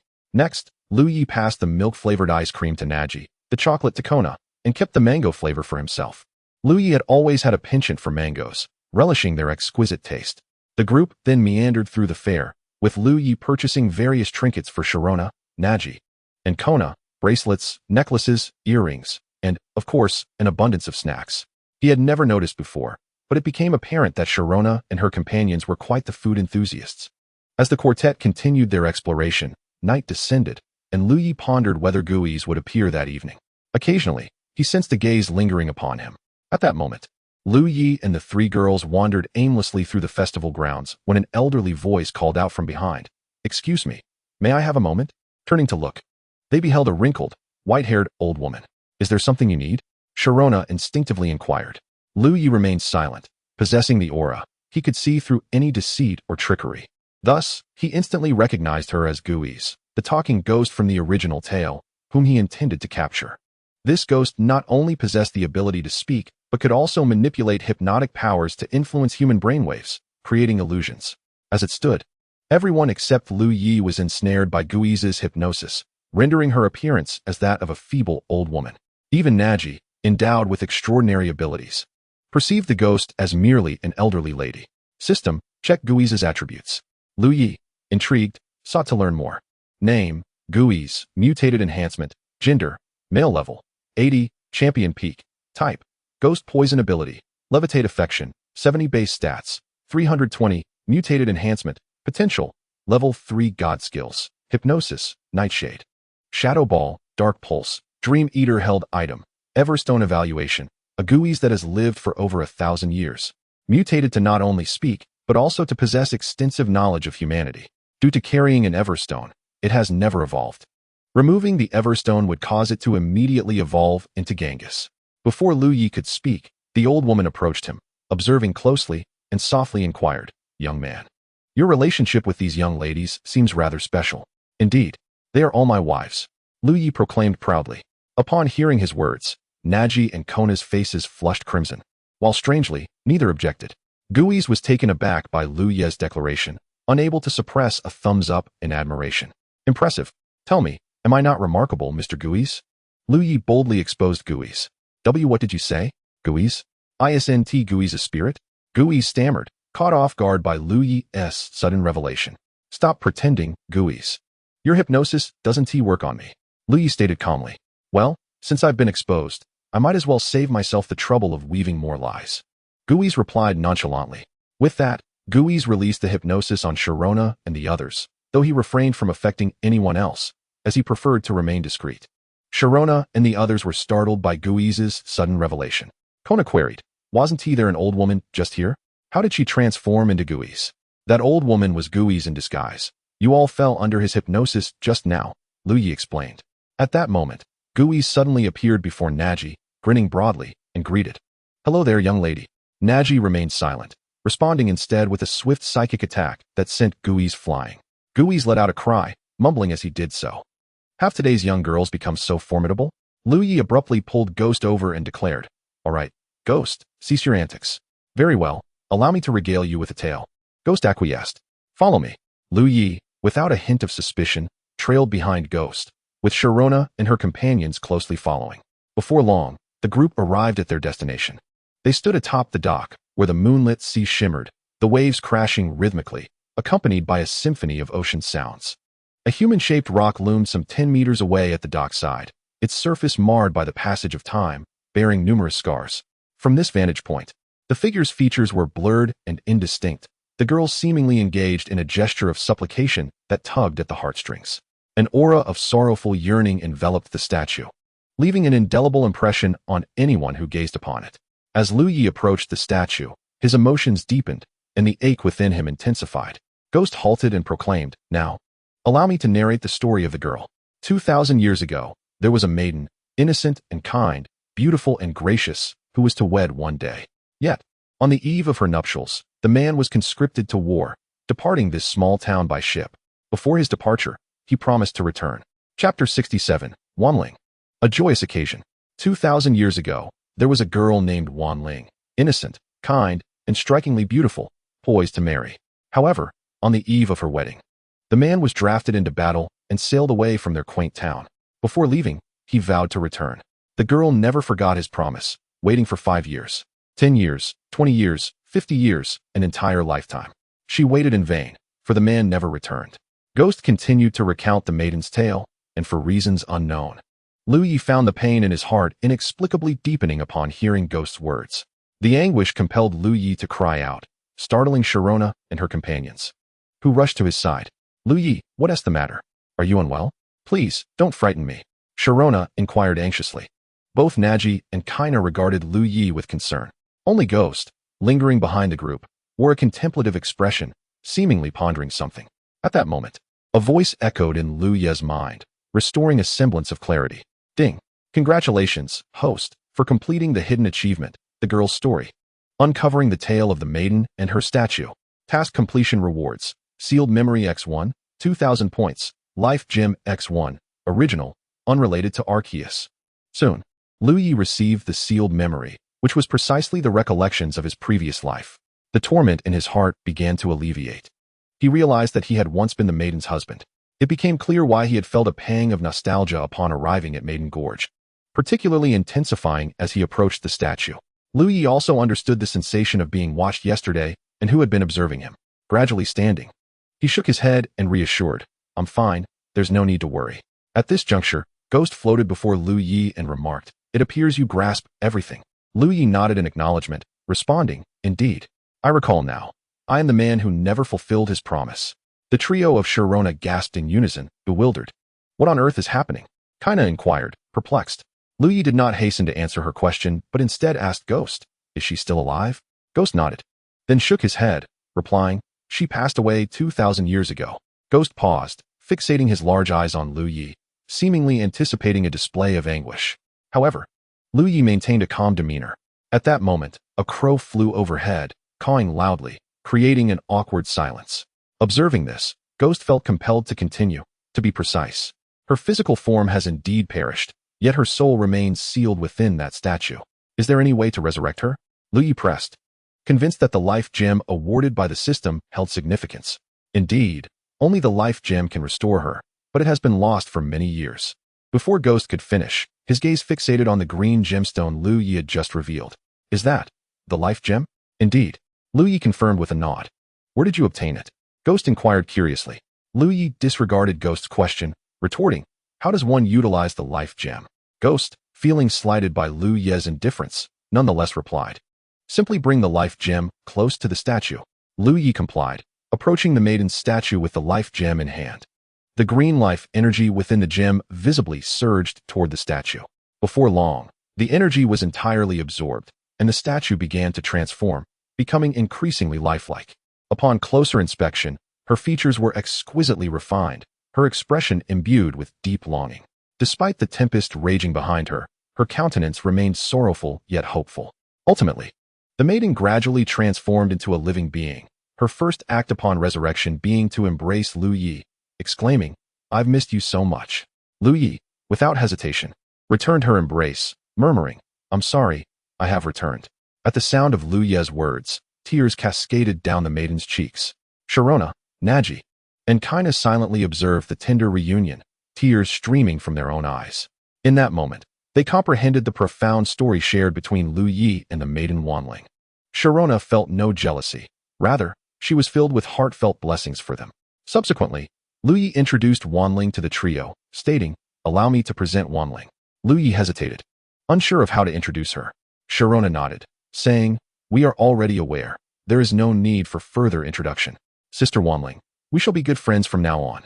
Sharona grasped Wanling's hand joyfully. "Thank you for accepting me," Wanling replied, visibly moved. Understanding Liu Ye's connection with Sharona, Wanling felt a sense of awareness. Having retained consciousness even while sealed within the statue, Liu Ye reassured the girls and then turned to Ghost, stating, "Ghost, I wish to recruit you. Come with me." Ghost hesitated at Liu Ye's request. "Ghost, you have lingered here for over 2,000 years to ensure Wanling is remembered. Now that your task is complete, why not accompany me to explore the world beyond?" Liu Ye suggested.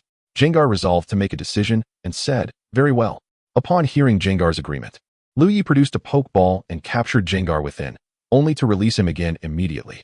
As soon as Jengar emerged, he exclaimed with excitement, "Wow, Liu Ye, your little world is absolutely magnificent." Of course. By the way, Jengar, did you happen to carry a Everstone? Liu Ye suddenly inquired. "Everstone? Is this what you mean?" Jengar asked, somewhat puzzled, as he spat out a beautiful stone from his mouth. "Indeed, this is the Everstone. Carrying it will prevent you from evolving," Liu Ye explained. Jengar's expression turned to one of shock as he exclaimed, "What? This is the culprit that has kept me from evolving for over 1,000 years." With that, Jengar hurled away the Everstone, which he had cherished for so many years. After discarding the Everstone, a radiant white light enveloped Jengar, and within that glow, he evolved into Jengar. However, the light did not dissipate immediately. Soon enough, it finally faded, revealing not Jengar nor Jengars, but rather a Jengar. System, check Jengar's attributes. Liu Ye was exceedingly curious about Jengar's stats. Name, Jengar, mutated enhancement. Gender, male. Level, 82, early stage of level 3 deity. Type, ghost poison. Ability, cursed body. Friendship, 150. Base stats, 550, mutated enhancement. Potential, level 3 deity. Skills, Perish Song, Nightshade, Shadow Ball, Dark Pulse, Destiny Bond. Indeed, as a Jengar who has lived for over 2,000 years, these attributes are nothing short of regal. Jengar, how do you feel? Are you not stronger now? Liu Ye inquired. Jengar nodded enthusiastically, proclaiming, "Indeed, my power has surpassed that of a champion and reached the early stage of level 3 deity. I am now the most formidable Jengar in the world, haha." Initially, Jengar spoke quite reasonably, but as he continued, his words took a humorous turn. One could hardly expect any less from Jengar. Even after evolution, his personality remained unchanged. Liu Ye sighed and shook his head in resignation. He promptly returned Jengar to his pokeball, as he was a person of dignity and could not allow Jengar to embarrass him in public. With matters settled, Liu Ye led the girls, including Cynthia, back to rest. He recalled a place named Purple Flower Town, which was relatively close to Maideness Canyon. But he remembered there were no rare Pokemon there in the original plot. Hence, Liu Ye had no intention of visiting, leaving it for Ash next year. However, upon arriving in the Pokemon world, Liu Ye discovered numerous discrepancies from the anime, which was to be expected, as this was a real world. For instance, Liu Ye originally intended to challenge the Pewter Gym since it was the closest to him at that time. But the challenge requirement was to collect badges from the other 7 Kanto gyms before he could qualify for the Pewter Gym. Otherwise, those dashing readers would question why Liu Ye did not challenge the Pewter Gym initially. It was not that he did not want to, but rather that he was unqualified. The following day, Liu Ye decided to take Cynthia and the other girls to Rainbow City, a city located in the central part of the Kanto region and one of its largest cities, second only to the sprawling metropolis of Goldenrod City to the east. The most renowned aspect of Rainbow City was not the Rainbow Gym, but rather the Rainbow City department store. Familiar with the plot, Liu Ye was also aware that beneath the Game Center in Rainbow City lay a Team Rocket base, and the grand prize of the Game Center was a Dratini. Upon hearing Liu Ye's mention of Rainbow City, Cynthia, Natsum, and Kona's eyes sparkled with excitement. As a major city in the Kanto region, they had certainly heard of it. The city was famously known for its perfume and fashion industries, earning it the nickname Paradise for Women. Although Cynthia hailed from the Sinnoh region, she was well aware of the world's largest perfume city. Wanling glanced at the excited Cynthia and the others, her eyes filled with curiosity. Sensing Wanling's confusion, Cynthia explained the basic situation regarding Rainbow City, particularly its clothing and perfume. After her revival, Wanling had been wearing Cynthia's clothes due to the lack of alternatives, making it imperative for her to purchase some new attire. Despite being from over 2,000 years ago, Wanling, like any girl, had an innate fondness for clothing and perfume. Then it's settled. Our destination is Rainbow City, and Liu Ye will cover all expenses, Kona declared with a resounding clap. Shouldn't you ask for my opinion? Liu Ye timidly raised his hand. Suddenly, he felt 4 piercing glares directed at him, causing him to tremble. What? Do you have an objection? Cynthia's icy voice reached Liu Ye's ears. And no, Liu Ye hastily replied. By afternoon, Liu Ye and his companions arrived in Rainbow City, where the 4 girls eagerly dragged him toward the Rainbow City department store. The department store was the tallest building in Rainbow City and the largest mall in both the Kanto and Chengdu regions. Located in the northwest corner of the city, it boasted 2 automatic doors and several floors. In front of the building was an ornate fountain. After exploring, Liu Ye discovered that the first floor primarily sold human clothing, perfumes, and cosmetics. The second floor was dedicated to trainers, offering various quality items and even some move tutors. The fourth floor featured gift items and evolution stones, while the fifth floor housed a pharmacy that provided battle items, some nutritional drinks, and Pokemon apparel. The rooftop had outdoor tables and vending machines. After browsing from the second to the sixth floors, the girls' main interest remained on the first floor. After spending the entire afternoon shopping, even Liu Ye, with his super rookie constitution, found himself exhausted, repeatedly expressing his desire to return and rest. However, under the pressure of the girls, he ultimately chose to yield. Honestly, I'm just a good man who doesn't argue with women. Eventually, as night fell, the 4 girls began to feel the weariness of their shopping spree. With Liu Ye trailing behind them, accompanied by his Pokemon, Sharpedo, Aerodactyl, Charizard, and Salamence, all adorned with shopping bags. He was certain that without these Pokemon, he might have perished in this shopping frenzy. Upon returning to their lodging, Liu Ye set down the items the girls had purchased and suggested they go out for dinner. He then proposed, Rainbow City's game center is particularly popular. How about I take you all there to have some fun tonight? However, Liu Ye's earnest suggestion was met with the cold, unyielding rejection of Cynthia and the others. They were simply too tired to move. Liu Ye expressed his helplessness and conceded. Then we'll go tomorrow. All right, Cynthia, Kona, Natsum, and Wanling lazily responded, reclining on the sofa. Liu Ye's expression darkened, internally lamenting. I am truly exasperated with you. You few old tricksters. Chapter 69, A Beautiful Misunderstanding. Rainbow Gym. Cynthia, Kana, Naz, and Wanling languidly reclined on the sofa, responding with indifference. Liu Ye wore a gloomy expression, inwardly lamenting. I am genuinely at a loss with you lot. As evening fell, the 4 ladies returned to their respective rooms, leaving Liu Ye once again isolated. Having spent several nights alone, as a vigorous protagonist, could Liu Ye simply acquiesce? Certainly not. Thus, under the cover of night, Liu Ye stealthily slipped into Cynthia's room. Upon seeing Cynthia sound asleep, he recklessly proceeded without a second thought. It was only when Cynthia let out a pained cry that Liu Ye realized something was amiss. Turning on the bedside lamp, he discovered that it was not Cynthia, but Wanling. Wanling! Liu Ye exclaimed in astonishment. However, with the sword already drawn, he felt compelled to continue, and thus they spent a night without further dialogue. At the break of dawn, Liu Ye awoke, inadvertently rousing Wanling with his movements. She slowly opened her large, watery eyes and gazed at Liu Ye.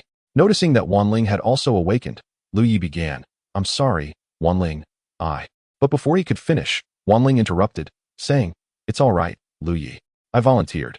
After all, I have always been your wife. Both over 2,000 years ago and now."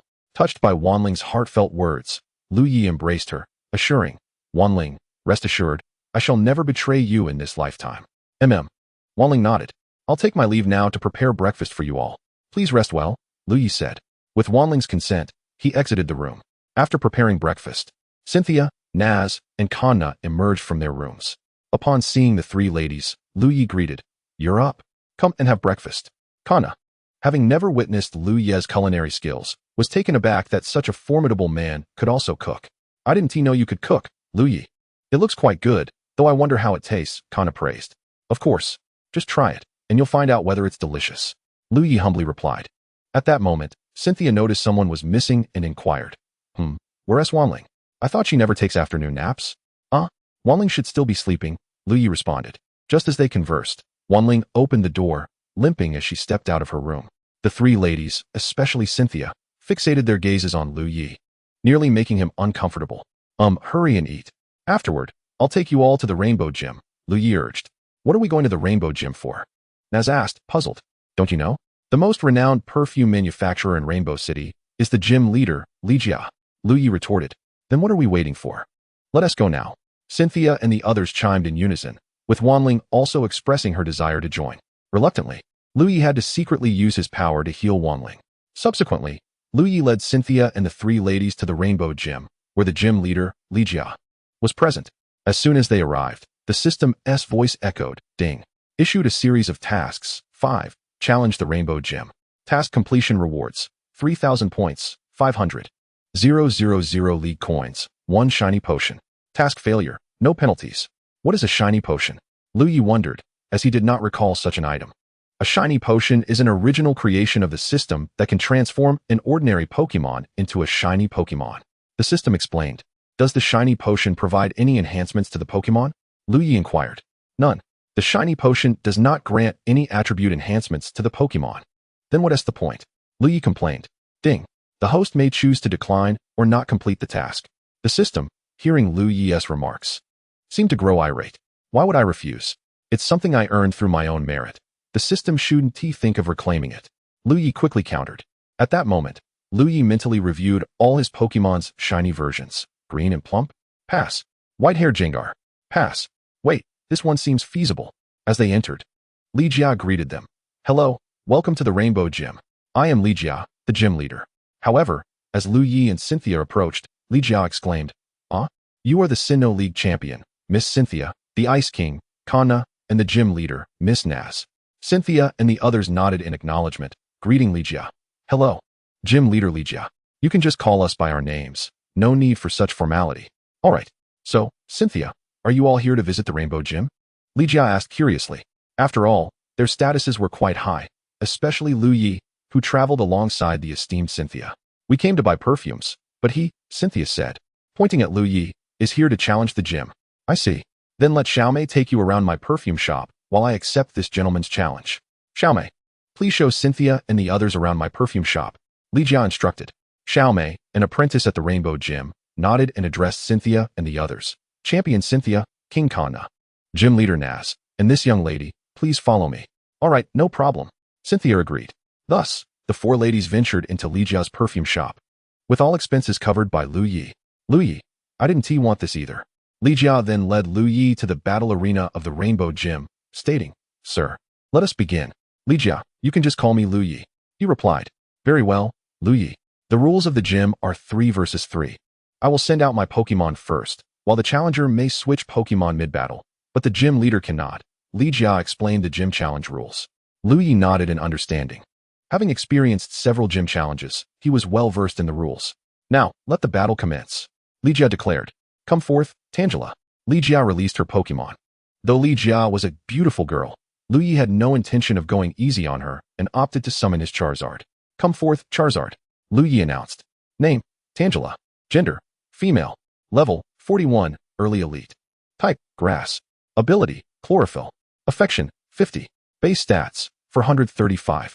Potential, near champion. Skills, super absorb, vine whip, ultimate absorb, hypnosis powder, body slam. At this moment, Liu Ye's Charizard, having accrued experience over an extended period in the Pokemon realm, has reached level 54, possessing the strength of a mid-stage pseudo-king. Attribute advantages? I shall not be easily vanquished. Li Jia murmured. Charizard, unleash flamethrower. Liu Ye commanded, initiating with a powerful move. Vine whip, quickly evade, and use hypnosis powder. Li Jia ordered. Upon witnessing Vine Whip's hypnosis powder, Liu Ye promptly instructed, Charizard, take to the skies and amplify the power of Flamethrower. The first wave of Flamethrower narrowly missed Vine Whip. But the subsequent blast surged forth, overwhelming Vine Whip, who struggled against the disparity in strength. The effect was remarkable. Vine Whip succumbed to the flames and lost its combat capability. However, Charizard's flames were no ordinary fire. They were imbued with the sacred flames enhanced by the Phoenix Feather. And thus, even though Vine Whip was incapacitated, the flames did not extinguish. This distressed Li Jia immensely, prompting her to cry out, Vine Whip, hold on. Sensing the predicament, Liu Ye released his Ancient Dragonite and swiftly instructed, Ancient Dragonite, summon rain. Soon, the rain conjured by Ancient Dragonite extinguished the flames. Retrieving Ancient Dragonite, Liu Ye apologized to Li Jia. I am truly sorry. I failed to consider the consequences. It's quite all right. Injuries in battle are to be expected. Li Jia reassured him with a shake of her head. Liu Ye continued, why don't you release Vine Whip so I can treat it? Huh, you can heal Pokemon? Li Jia exclaimed in surprise. I possess the power of eternity, enabling me to heal Pokemon effortlessly, Liu Ye explained. As a gym leader from the Kanto region, Li Jia was well aware of the power of eternity, nodding in acknowledgement as she released Vine Whip. After Liu Ye's healing with the power of eternity, Vine Whip was significantly restored from the burns inflicted by the sacred flames. Retrieving Vine Whip, Li Jia expressed her gratitude. Thank you, Liu Ye. No need for thanks. This was my oversight, Liu Ye replied. Subsequently, Li Jia summoned her second Pokemon. Come forth, Pocket Flower. Name, Pocket Flower. Gender, male. Level, 48, elite late stage. Type, grass poison. Ability, chlorophyll. Affection, 50. Base stats, 390. Potential, pseudo-king. Skills, paralyzing powder, hypnosis powder, sweet scent, leaf blade, liquid ooze. Having learned from the previous encounter, Liu Ye felt the need to exercise caution. Thus he commanded, Charizard, use Dragon Rage.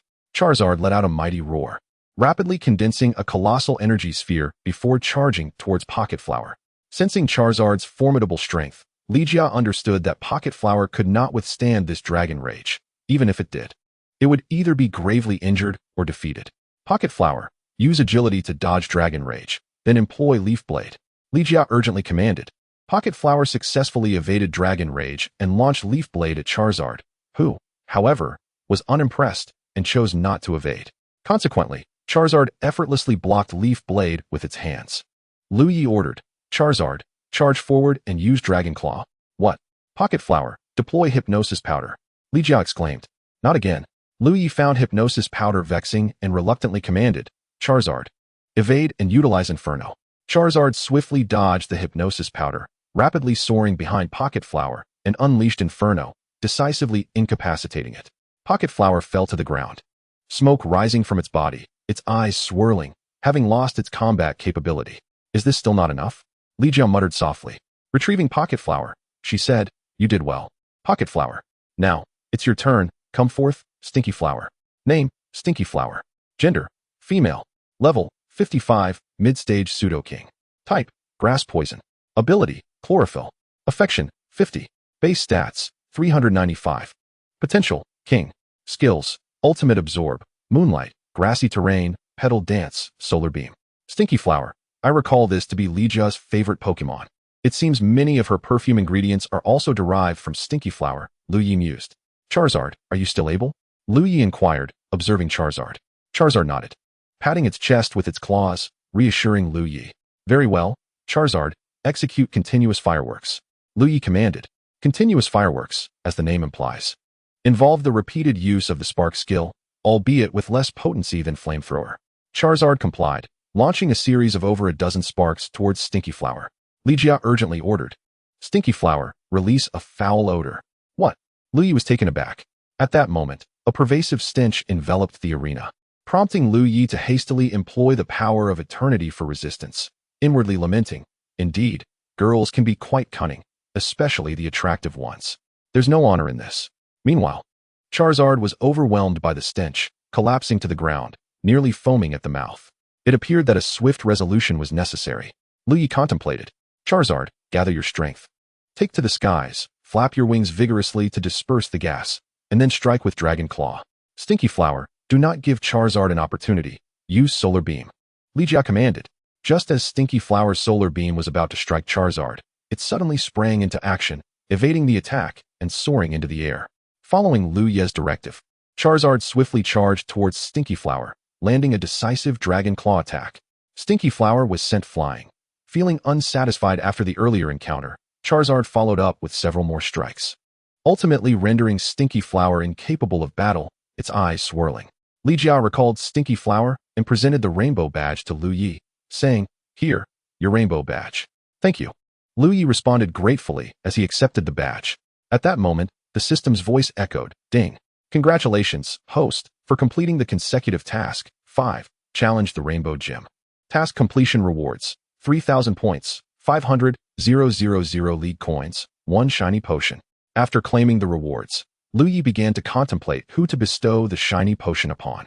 But regardless of the recipient, he instinctively dismissed Green Fatty. "Next, let me take you to visit my perfume shop," Liu Ye proposed. "Sounds good." Liu Ye nodded. Primarily, Liu Ye was eager to discover how much the extravagant Sharona had purchased, considering he was the one footing the bill. Liu Ye followed Liu Ye to the perfume shop, located just across the street from the Rainbow Dojo, its decor strikingly novel. Upon entering the shop, he was greeted by an unexpectedly rich fragrance that instantly uplifted his spirits. Inside, he spotted Cynthia, Natsumi, Kona, and Wan Ling, all engaged in selecting perfumes. Liu Ye approached them and inquired, "So, have you all made your choices?" Upon hearing Liu Ye's voice, the 4 women turned in unison. Cynthia, noticing him, asked, "Did you complete your challenge?" "Yes," Liu Ye nodded in affirmation. Just then, Liu Ye joined them from behind Liu Ye, exclaiming, "Liu Ye is quite impressive. He defeated me with just 1 Charizard." "Oh, Liu Ye, why didn't you show mercy this time?" Cynthia inquired, intrigued by Liu Ye's remark. Caught off guard by Cynthia's question, Liu Ye hesitated momentarily but quickly regained his composure, asserting, "In Pokemon competitions, a serious match is the greatest respect one can show to their opponent." Hearing his words, Cynthia and the others nodded in agreement, seemingly endorsing Liu Ye's perspective. "Now enough of that. How about your selections? Do you have any favorites?" Liu Ye asked. The 4 women nodded, indicating they had made their choices. Observing that each of them held a single bottle of perfume, Liu Ye sighed in relief. It was not the scenario he had envisioned where they would each have a mountain of bottles. He thought to himself how fortunate he was to save some money, feeling grateful for such wonderful girls. "Is that all?" Liu Ye gestured towards the perfumes in their hands, asking again. "Yes," the 4 replied in unison. "Just 4 bottles of perfume. How much could that cost?" Liu Ye mused internally. "All right, let us make the purchase," he declared, waving his hand dramatically. Liu Ye, eyeing the perfumes held by Cynthia and the others, complimented, "Cynthia, your taste is impeccable. These 4 bottles are the treasures of our shop and the finest perfumes we offer." At Liu Ye's words, Liu Ye felt an unsettling pang in his chest, sensing that something unfavorable was about to transpire. Liu Ye continued, "The prices of these 4 bottles are nearly identical, totaling 4,085,410 alliance coins. I'll round it off for you, making it an even 4,000,000 alliance coins." I knew it. Liu Ye thought frantically. I wondered why Cynthia and the others only picked 1 bottle. I initially believed they were being considerate of my wallet, but here I am, trapped, with no other choice, having already boasted. Liu Ye reluctantly retrieved his Alliance Bank card to let Liu Ye process the payment. Subsequently, Cynthia and the others exited Liu Ye's perfume shop, each carrying their beloved fragrance, while Liu Ye trailed behind them, with Liu Ye standing at the doorway bidding them farewell, saying, "We hope to see you again." "Yes, we will definitely return," Cynthia and the others affirmed. Meanwhile, Liu Ye's inner monologue was quite active. Let whoever wishes to come. Today, I, Liu Ye, could leap off this ledge and still refuse to return, and I mean it. Noticing Liu Ye lost in thought, Cynthia nudged him, asking, Hey, Liu Ye, do you agree? Huh. Yes, yes. Liu Ye hastily nodded, his survival instincts kicking in. Thankfully, with a decent salary and a systems lottery subsidy, Liu Ye knew he wouldn't face dire consequences today. As he walked behind Cynthia and the others, his expression was one of distress. Cynthia turned to him, and immediately, Liu Ye's demeanor shifted. What is wrong, Natsumi? He inquired with a broad smile. Nothing. Just sensing something unusual about you, Cynthia replied, her expression laced with suspicion. Not at all. I am perfectly normal. Liu Ye insisted, feigning calmness. Cynthia chose not to press further and resumed chatting with Natsumi and the others. Liu Ye exhaled a sigh of relief. The four women wished to continue shopping, but Liu Ye, not inclined to join, concocted an excuse, saying, You all go ahead. I just remembered I have some business to attend to in the alliance, so I'll head back first. Understanding Liu Ye's stature, the four women accepted his excuse without suspicion and quickly agreed. Afterward, Liu Ye hurried back to his residence, retrieving the shiny potion that had just been rewarded by the system. After some contemplation, he decided to use it on Jengar, as a white Mega Jengar would indeed be quite magnificent. Although Liu Ye currently lacked a Mega Evolution Stone for Jengar, he firmly believed that with effort, rewards would come, bread, milk, and even the Mega Evolution Stone for Jengar. Come forth, Jengar. Liu Ye summoned. Without delay, he instructed the system to administer the shiny potion to Jengar. Before Jengar could comprehend what was happening, its entire form transformed into a brilliant white. Ah! Jengar exclaimed upon realizing its transformation. Liu Ye, slightly irritated by Jengar's outburst, retaliated with a punch that sent Jengar flying. Ouch! Liu Ye, what was that for? A furious Jengar questioned. What do you mean, what? Why were you screaming for no reason? Liu Ye retorted. I was merely stunned by my own dashing appearance. Jengar replied, seemingly unbothered. You have no idea how long I've wanted to. Jengar began, launching into a lengthy monologue. Liu Ye, however, tuned out Jengar's words. Knowing it was merely the ramblings of a ghost-type Pokemon, more specifically, a specter prone to endless chatter. After Jengar finished its soliloquy, it noticed Liu Ye was staring at it with an intense gaze, causing it to jump back in alarm. What are you planning? I assure you, I, Jengar, am a respectable being, Pokemon. Liu Ye ignored Jengar's protest, and simply asked, Are you done? Yes, Jengar replied, swallowing hard. Seizing the moment while Jengar was distracted, Liu Ye swiftly tossed a Pokeball, returning Jengar to the confines of the Pokemon world. Following suit, Liu Ye entered the Pokemon world as well. He summoned his level 2 and level 3 legendary Pokemon, including Latios, Latias, and Darkrai, and tossed Jengar before them, stating, Give him a good beating. But don't kill him, just make sure it hurts.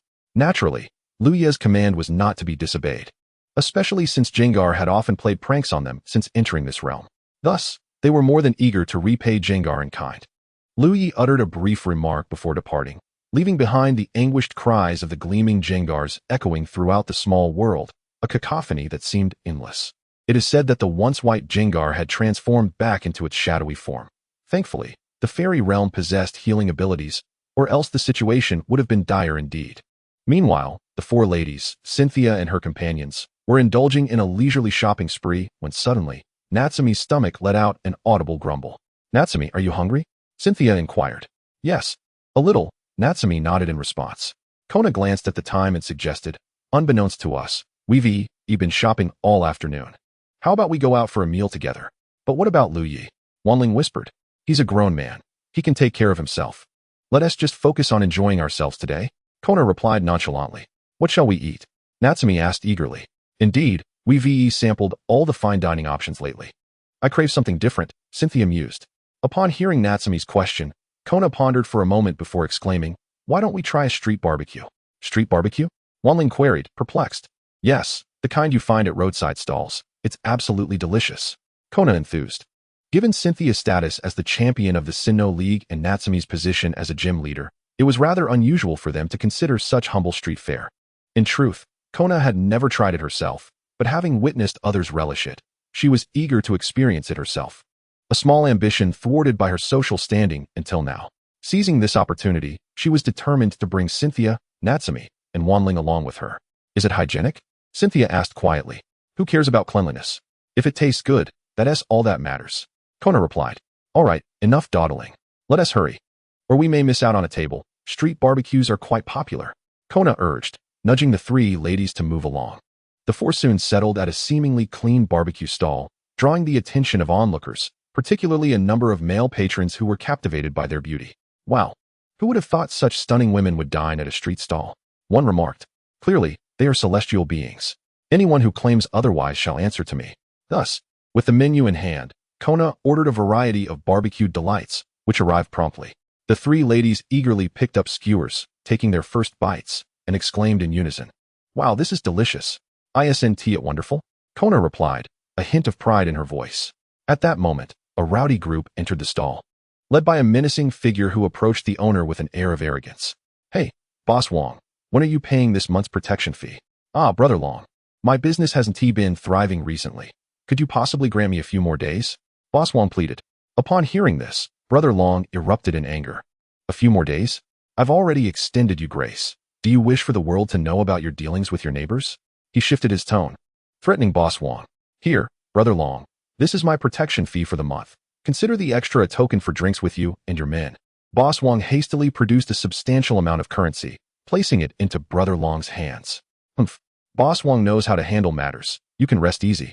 Brother Long's demeanor shifted instantly upon receiving the money. At that moment, a subordinate approached Brother Long, whispering, "Brother Long, look at those girls over there. They're quite the catch." Brother Long turned and, spotting Cynthia and her companions, sauntered over, feigning nonchalance. "Well, ladies, how is it that such beauties are unaccompanied in the evening? It's rather unsafe. Allow me to offer my protection." He reached out towards Natsume's shoulder, but she swiftly retaliated with her psychic abilities, sending him sprawling. "How dare you lay a hand on our Brother Long?" one of the subordinates shouted, pointing at the four ladies. "Brothers, let us avenge Brother Long." Another cried out, "Such pests." Cynthia muttered, "Come forth, Garchomp."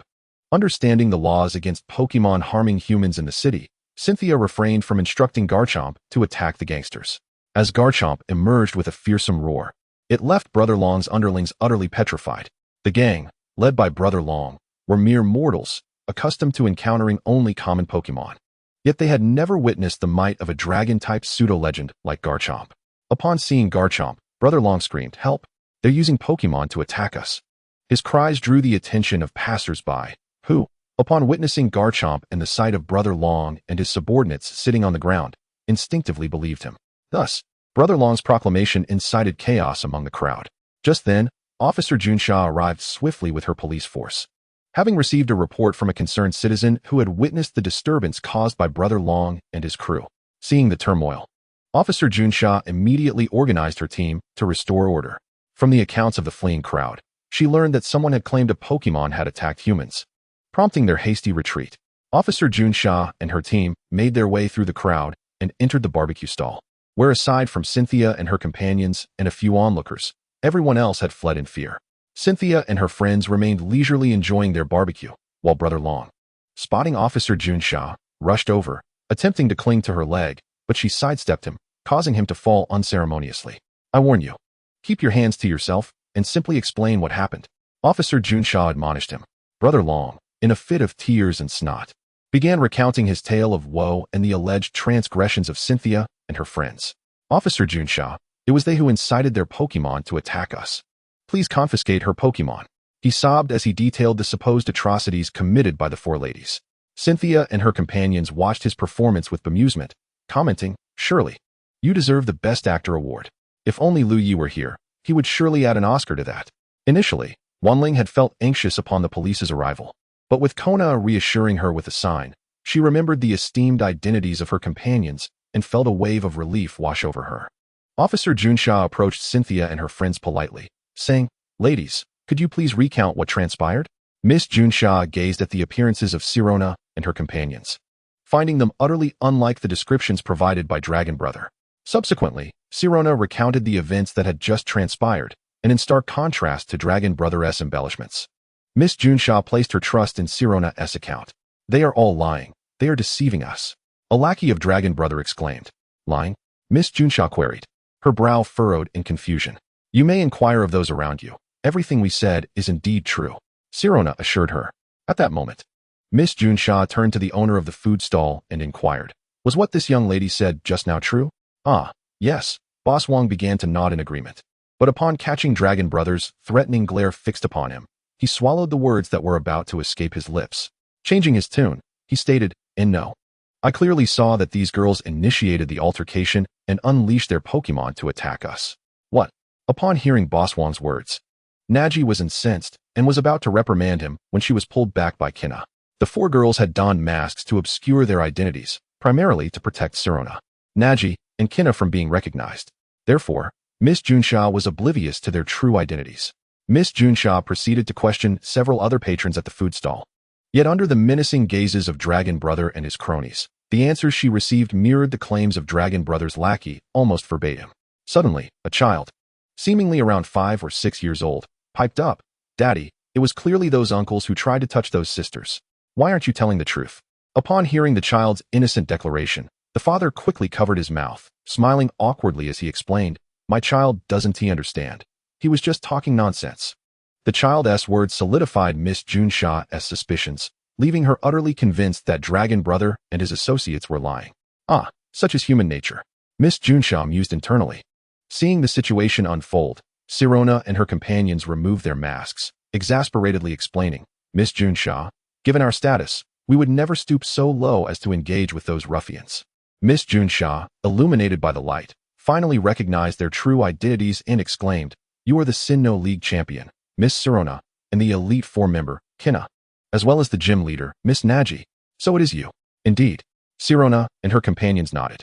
"Now, the matter is quite clear," Miss Junsha declared, striding towards Dragon Brother and his lackeys. "You are hereby arrested for disturbing the peace and falsely reporting a crime."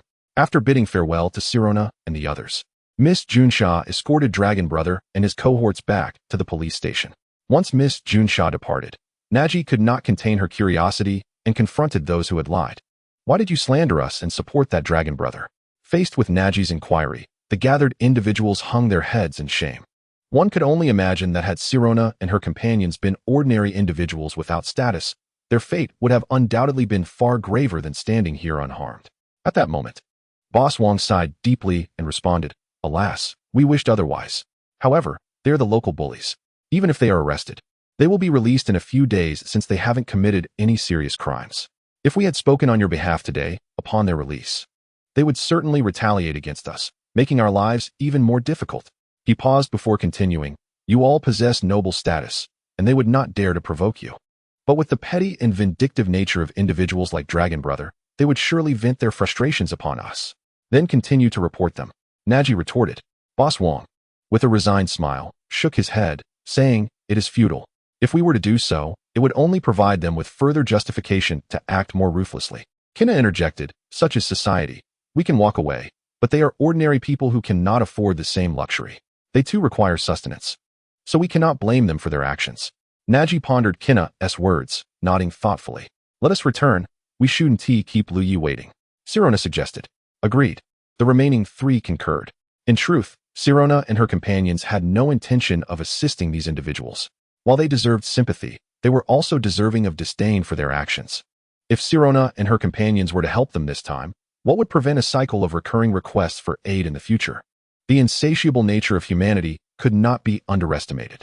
Upon returning to their residence, they found Liu Ye languishing on the sofa, and upon their arrival, he remained reclined, lazily uttering, "Back already?"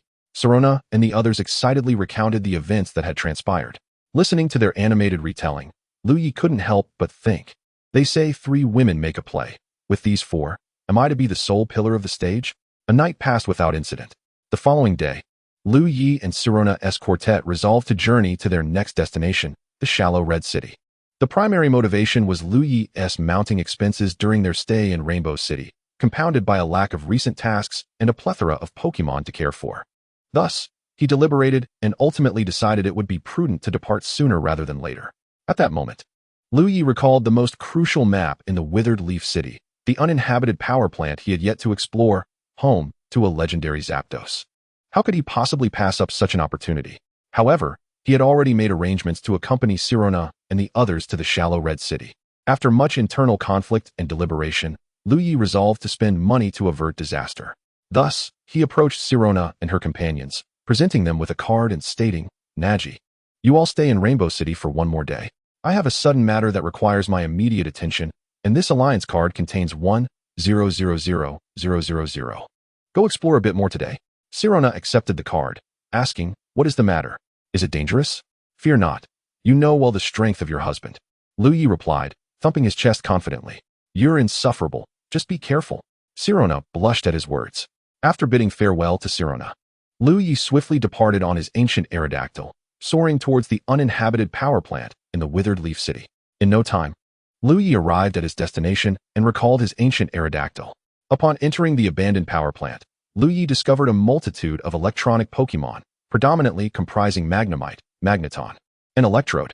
Remarkably, these electric-type Pokémon bore him no malice and paid him no heed. Liu Ye proceeded deeper into the facility, employing his investigative eye to assess the attributes of these Pokémon, hopeful that he might encounter one of notable potential worth capturing. Name, Magnemite. Gender, genderless. Level, 16, intermediate. Type, electric steel. Ability, magnet pull. Friendship, 50. Base stats, 325. Potential high. Skills, Thunder Wave, Euroball, Sonic Boom, Electro Ball, Spark. Name, Magneton. Gender, genderless. Level, 34 advanced. Type, electric steel. Ability, magnet pull. Friendship, 50. Base stats, 465. Potential, elite. Skills, Tri-Attack, Electric Terrain, Magnet Rise, Cannonade, Thunder Wave. Name, Electrode. Gender, male. Level, 22, early intermediate. Type, electric. Ability, Aftermath. Friendship, 50. Base stats, 360. Potential, champion. Skills, Charge Beam, Thunder Wave, Swift, Charge, Spark. After reviewing these Pokemon's attributes, Liu Ye could not help but lament, alas, none are worthy of cultivation. However, a sudden realization struck him. Liu Ye swiftly re-examined Electrode's attributes and recognized its promise. Without hesitation, he unleashed a wave missile, incapacitating Electrode in a mere 3 seconds, demonstrating his prowess as a swift conqueror. Electrode, is this how one shows courtesy? Following the capture of Electrode, Liu Ye ventured further into the depths of the power plant, where he stumbled upon a yellow, disheveled chicken. No, it was a Zapdos, resting peacefully. System, assess Zapdos's attributes. Name, Zapdos. Gender, genderless. Level, 81, early tier, 3 deity. Type, electric. Ability, pressure. Friendship, 30. Base stats, 580. Potential, tier, 3 deity. Skills, discharge, ancient power, agility, thunder, electromagnetic cannon. It appeared to be merely an ordinary member of the Zapdos lineage. Typically, the leader of the tribe would possess at least tier 2 deity strength, Liu Ye mused. His presence, however, roused the slumbering Zapdos, who opened its eyes, glaring angrily at Liu Ye for disturbing its rest. Come forth, Darkrai. Liu Ye resolved to conclude this encounter swiftly, unwilling to squander time on a Zapdos. Upon Darkrai's emergence, it radiated an aura befitting a tier 2 deity, yet this failed to intimidate Zapdos, which seemed undeterred by the concept of divine hierarchy. In an instant, Zapdos transformed into a streak of lightning, charging towards Darkrai. Faced with this tier 3 deity, Darkrai remained unfazed, while Liu Ye nonchalantly instructed, "Feel free to act as you please." He then stood aside, enjoying the spectacle. As Zapdos' attack approached, Darkrai enveloped itself in darkness, causing Zapdos to miss entirely. Taking advantage of Zapdos' momentary confusion, Darkrai suddenly appeared behind it, delivering a Shadow Ball massage. Subsequently, Darkrai employed Black Hole, further diminishing Zapdos' resolve. Ultimately, Zapdos succumbed to exhaustion, its eyes swirling in defeat. Liu Ye retrieved a system Pokeball to capture Zapdos. Upon capturing Zapdos, a notification echoed in Liu Ye's mind. Ding! Congratulations, host. For completing the hidden achievement, capture your first legendary Pokemon. Rewards, 2,000 points, 100,000 League coins. Mega Evolution Stone for Garchomp. A Mega Evolution Stone for Garchomp? I already possess one. This is fortuitous. I can gift it to Cynthia. She had previously expressed a desire for one. Liu Ye contemplated. Subsequently, he recalled Darkrai and summoned an ancient Dragonite, setting course for Rainbow City. Upon arrival, Liu Ye immediately sought out Cynthia and her companions. Observing their purchases, he mused. As expected, the 1,000,000 was spent quite thoroughly. Liu Ye and the 4 women rested in Rainbow City for the night. The following morning, Liu Ye suddenly recalled that there was a Team Rocket base in Rainbow City that warranted exploration. Have you all visited the game center in Rainbow City recently? Liu Ye inquired of Cynthia and her companions. Upon hearing his question, Cynthia Natsuki, Kina, and Wanling simultaneously shook their heads, indicating they had not. Indeed, Liu Ye thought. They had been too preoccupied with shopping to visit the game center. How about I take you all there today? He suggested. But didn't we plan to go to Shallow Red City today? Why the sudden change of heart? Could it be? Kina paused, contemplating. Are you thinking what I think you're thinking? The game center in Rainbow City is hosting a lottery with a mini Dratini as the grand prize. Wanling still hasn't caught a Pokemon, so I thought I'd see if I could win it for her, Liu Ye explained. Wanling, touched by Liu Ye's thoughtfulness, couldn't contain her happiness and embraced him, planting a quick peck on his cheek. Thank you, Liu Ye, she exclaimed sweetly. Liu Ye was momentarily taken aback by Wanling's unexpected gesture, but quickly regained his composure. He then noticed Cynthia, Natsuki, and Kina looking at him and Wanling with curious expressions. Wanling's cheeks flushed crimson. To ease the atmosphere, Liu Ye quickly declared, "Let us set off now." All right.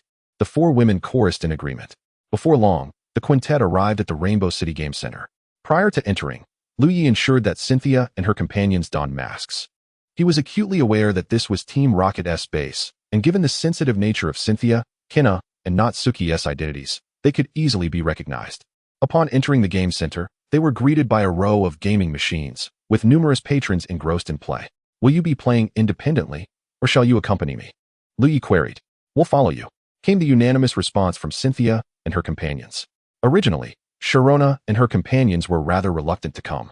Had it not been for Liu Ye's persistent coaxing, they would not have set foot in a gaming city at all. Well, all right then, Liu Ye remarked. He had initially presumed that, given Sharona's personality, they would venture out to play on their own, but he was taken aback by their unexpected agreement to accompany him. Subsequently, Liu Ye guided Sharona and the other three through the gaming city. In truth, Liu Ye's determination to visit the gaming city stemmed from a newly issued mission from the system before his arrival. Ding. Mission Destroy the Team Rocket Base has been released. Due to the host's repeated thwarting of Team Rocket's plans, your name has successfully landed on their blacklist.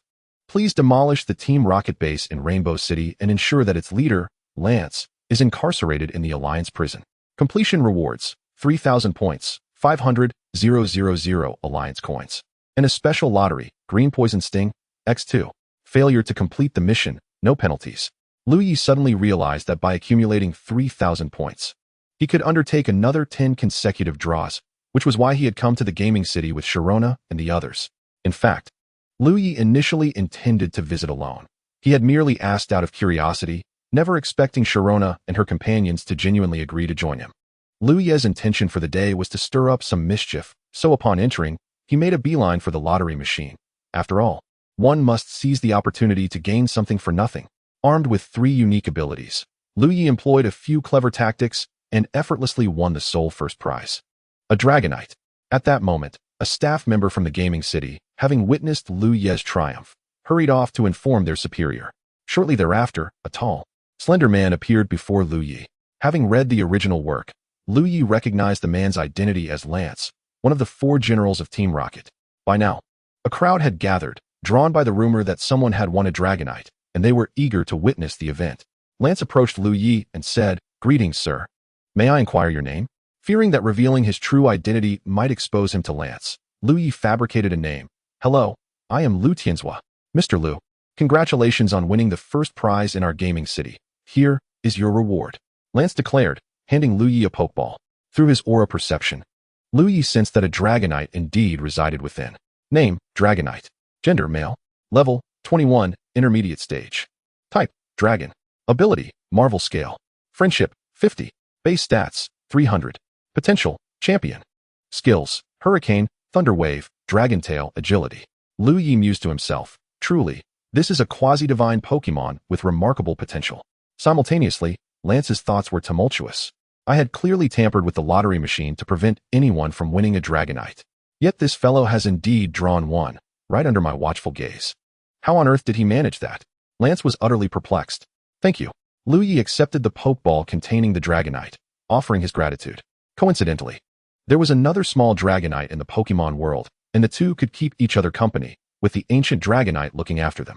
No, I cannot allow this young man to simply take the Dragonite away. Lance pondered. A sudden spark of inspiration struck him. He summoned one of his subordinates and whispered a few instructions. The subordinate nodded and departed. Liu Ye observed the entire exchange, aware that Lance was scheming something. However, Liu Ye refrained from intervening, as Lance's machinations provided him with a perfect excuse to disrupt the situation. For now, the gaming city in Rainbow City appeared normal. If Liu Ye acted recklessly, he might find himself the subject of gossip. Although he was not particularly concerned about such matters, prudence is the mother of safety. Reflecting on how many individuals in his past life had their promising futures extinguished by the malicious actions of twisted minds, Liu Ye was deep in thought when a sudden loud crash echoed through the venue. A throng of individuals burst in, clad in black and white uniforms, each emblazoned with a large R. Undoubtedly, they were Team Rocket. Team Rocket attacking the Team Rocket base? What does this prove? It proves that Lance is orchestrating everything. The leader of the Team Rocket members stepped forward and proclaimed, "Do not move. Hand over your Pokemon if you know what is good for you." However, most of the crowd consisted of ordinary people, with only a few Pokemon trainers present. Many trainers were mingling among the civilians, remaining silent rather than surrendering their Pokemon. Seeing the crowd's silence, the Team Rocket leader pointed at Liu Ye, commanding, "You there, quickly hand over your Pokemon." It was evident that this Team Rocket member was directly targeting Liu Ye. "How do you know I am a Pokemon trainer?" Liu Ye retorted boldly. The Team Rocket member was momentarily taken aback by Liu Ye's question. He quickly shook his head and insisted, "That's none of your concern. If I say you are, then you are. Hand over your Pokemon now." Liu Ye could not help but shake his head in exasperation.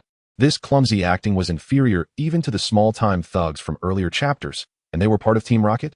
Really? Liu Ye internally scoffed. "Very well. I shall release it now," Liu Ye replied nonchalantly. Observing from the shadows, Lance smirked slightly at Liu Ye's response, thinking disdainfully, "Humph. No matter how lucky you are. Without strength, you are nothing." Liu Ye produced a Pokeball and tossed it. Out leaped an ancient Dragonite, significantly larger than the average Dragonite. This startled the Team Rocket leader, who had intended to catch the Pokeball. Fortunately, he was a moment too late, or else. The emergence of the ancient Dragonite shocked everyone, as they had anticipated Liu Ye to release the Dragonite he had just won, not realizing he was a formidable opponent. Watching Liu Ye summon such an extraordinary Dragonite, Lance's expression darkened. As a champion-level trainer, he could distinctly sense that Liu Ye's ancient Dragonite far surpassed any of his own Pokemon. Lance was certain that this Dragonite was of champion caliber. In truth, it was not surprising that Lance held such beliefs, as throughout history, only a handful of ordinary Pokemon had ever broken through to the third tier of divinity. However, Lance could never have imagined that the young Liu Ye before him was a god-tier trainer. Had he known, he would have been left speechless, unable to entertain such unrealistic notions. At this moment, many patrons of the gaming city were encircled by Team Rocket, while a few managed to escape. As for Sharona and her companions, the ordinary members of Team Rocket posed no threat to them, allowing them to join Liu Ye's side. Liu Ye was acutely aware that Lance was lurking nearby, yet he had no intention of searching for him any longer. Instead, he raised his voice and declared, "Lance, emerge at once. I am fully aware that this is a trap of your design." Upon hearing Liu Ye's words, Lance was taken aback. But he gradually stepped out from the shadows, inquiring, "Who exactly are you? How do you know my identity?" "In truth, I am not Liu Tianzhua. My real name is Liu Ye." Liu Ye responded.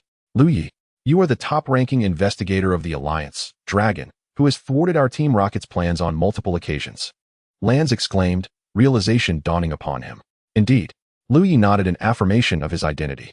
Lance then scrutinized the four women standing beside Liu Ye, the Sinnoh League champion Cynthia, the Ice King of Kanto, Kinna, and the gym leader of the Goldenrod City, Naza. How infuriating! Lance ground his teeth in frustration. He understood that he had encountered a formidable opponent this time. His thoughts shifted from how to fight to how to escape. "Come forth, Dorn Baruto and Zhang Moel. Rescue those ordinary people," Liu Ye commanded as he released his two Pokemon. Following suit, Cynthia, Naza, and Kinna unleashed their own Pokemon, while Liu Ye summoned his Salamence to protect Wanling. "Since it has come to this, we must engage in battle. Allow me to witness the prowess of a top investigator," Lance declared. "Arise, Darkrai. Name, Darkrai. Gender, male. Level, 66, mid-tier champion. Type, Ghost ability, Pressure Friendship, 30 base stats, 525 potential. Champion moves, Shadow Punch, Nightshade, Dark Void. Shadow Ball, Future Sight." While it appeared relatively competent, it was still insufficient against the Ancient Dragonite. "Ancient Dragonite, dispatch him," Liu Ye commanded. "Darkrai, use Nightshade." Lance ordered hastily. Darkrai swiftly plunged into the shadows, charging toward the Ancient Dragonite. Observing this, Liu Ye shook his head and muttered, "Futile." Indeed, as a level 3 deity, The ancient Dragonite effortlessly countered the feeble Darkrai. Even without Darkrai revealing itself, a single Dragon Dive unleashed a sweeping attack. Darkrai was unable to evade, or rather, it had no chance to evade, and thus succumbed to defeat. Lance was left astounded, unable to fathom how his champion-level Darkrai could be so easily vanquished.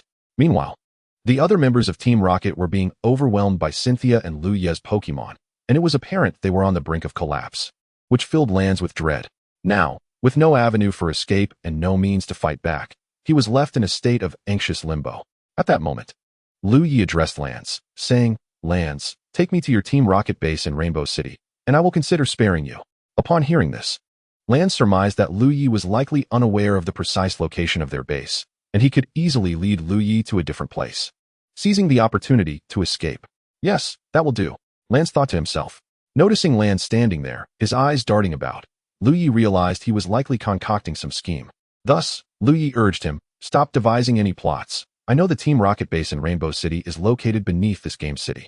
I merely require you to guide me to the entrance." Lance was once again taken aback, astonished that Liu Ye possessed such knowledge. "How do you know?" "Wait. I do not comprehend what you are saying," Lance blurted out, only to catch himself and quickly amend. "I meant to say, you are mistaken. Do not feign ignorance. You just revealed it yourself. Is the acting of Team Rocket so lacking in finesse?" Liu Ye remarked with exasperation. "You," Lance began to retort. But recalling that he was currently in a position of disadvantage, he swallowed the words that almost escaped his lips. In truth, Lance had contemplated unleashing all his Pokémon and making a desperate stand. However, he was acutely aware that any resistance against overwhelming power would be futile. Moreover, Liu Ye was an indomitable force. "I, Lance, am a clever individual. I will not replicate Apollo's folly of losing both his troops and his dignity." Lance mused. He had long been resentful of why the impetuous Apollo had risen to the rank of the foremost among their Team Rocket's 4 generals. Aside from his slightly superior strength, what made him better than Lance? When Apollo returned last time, he was swiftly reprimanded by Giovanni, and the matter was swiftly buried. It was noteworthy that Apollo had sacrificed numerous elite members of Team Rocket and incurred significant losses. Lance was certain that had he been in Apollo's position, Giovanni would have likely dispatched him to Alola for mining. Moreover, Lance had vaguely heard that Giovanni had once considered grooming Apollo as his successor. After this mental deliberation, Lance ultimately decided that a wise man does not seek confrontation in the face of adversity. He chose to lead Liu Ye to the underground Team Rocket base. "Keep an eye on them here and inform the Alliance to send reinforcements," Liu Ye instructed. "Understood." Cynthia and the others nodded in agreement. Liu Ye offered a few brief words of instruction to Cynthia and her companions before following Lance to the underground Team Rocket base. Upon arriving at the base, Liu Ye, accompanied by his ancient Dragonite, discovered a high-tech environment. Yet as they ventured deeper, they stumbled upon numerous Pokémon corpses, Pidgey, Oddish, and Bellsprout, among others. As for the living Pokémon, Liu Ye did not see a single one. It appeared that the personnel at the base had been summoned by Lance for support and were likely now under the control of the Alliance. Gazing at the lifeless Pokémon, Liu Ye was filled with fury.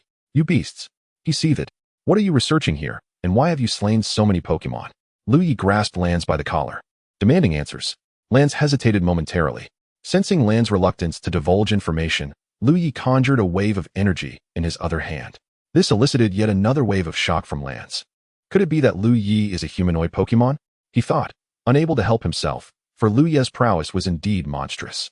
With the combination of his advanced abilities, Power of the Oak, Advanced, Aura Power, Advanced, and Psychic, Top Tier, Liu Ye could stand toe-to-toe with peak champion-level Pokémon, and even hold his own against level 3 deities. "And no, I will speak. We are conducting experiments to clone Pokémon," Lance hastily confessed. "Cloning Pokémon," Liu Ye pondered. Having read the original story in his past life, he knew that Team Rocket's cloning technology was formidable. Yet he had not anticipated that such a horrific cost in Pokémon lives would be paid to achieve it. At this moment, Liu Ye felt a profound sense of reality. This world was indeed filled with death and darkness. "The ancient Dragonite, unleash your destructive beam and lay waste to this place. May these Pokémon find their peace."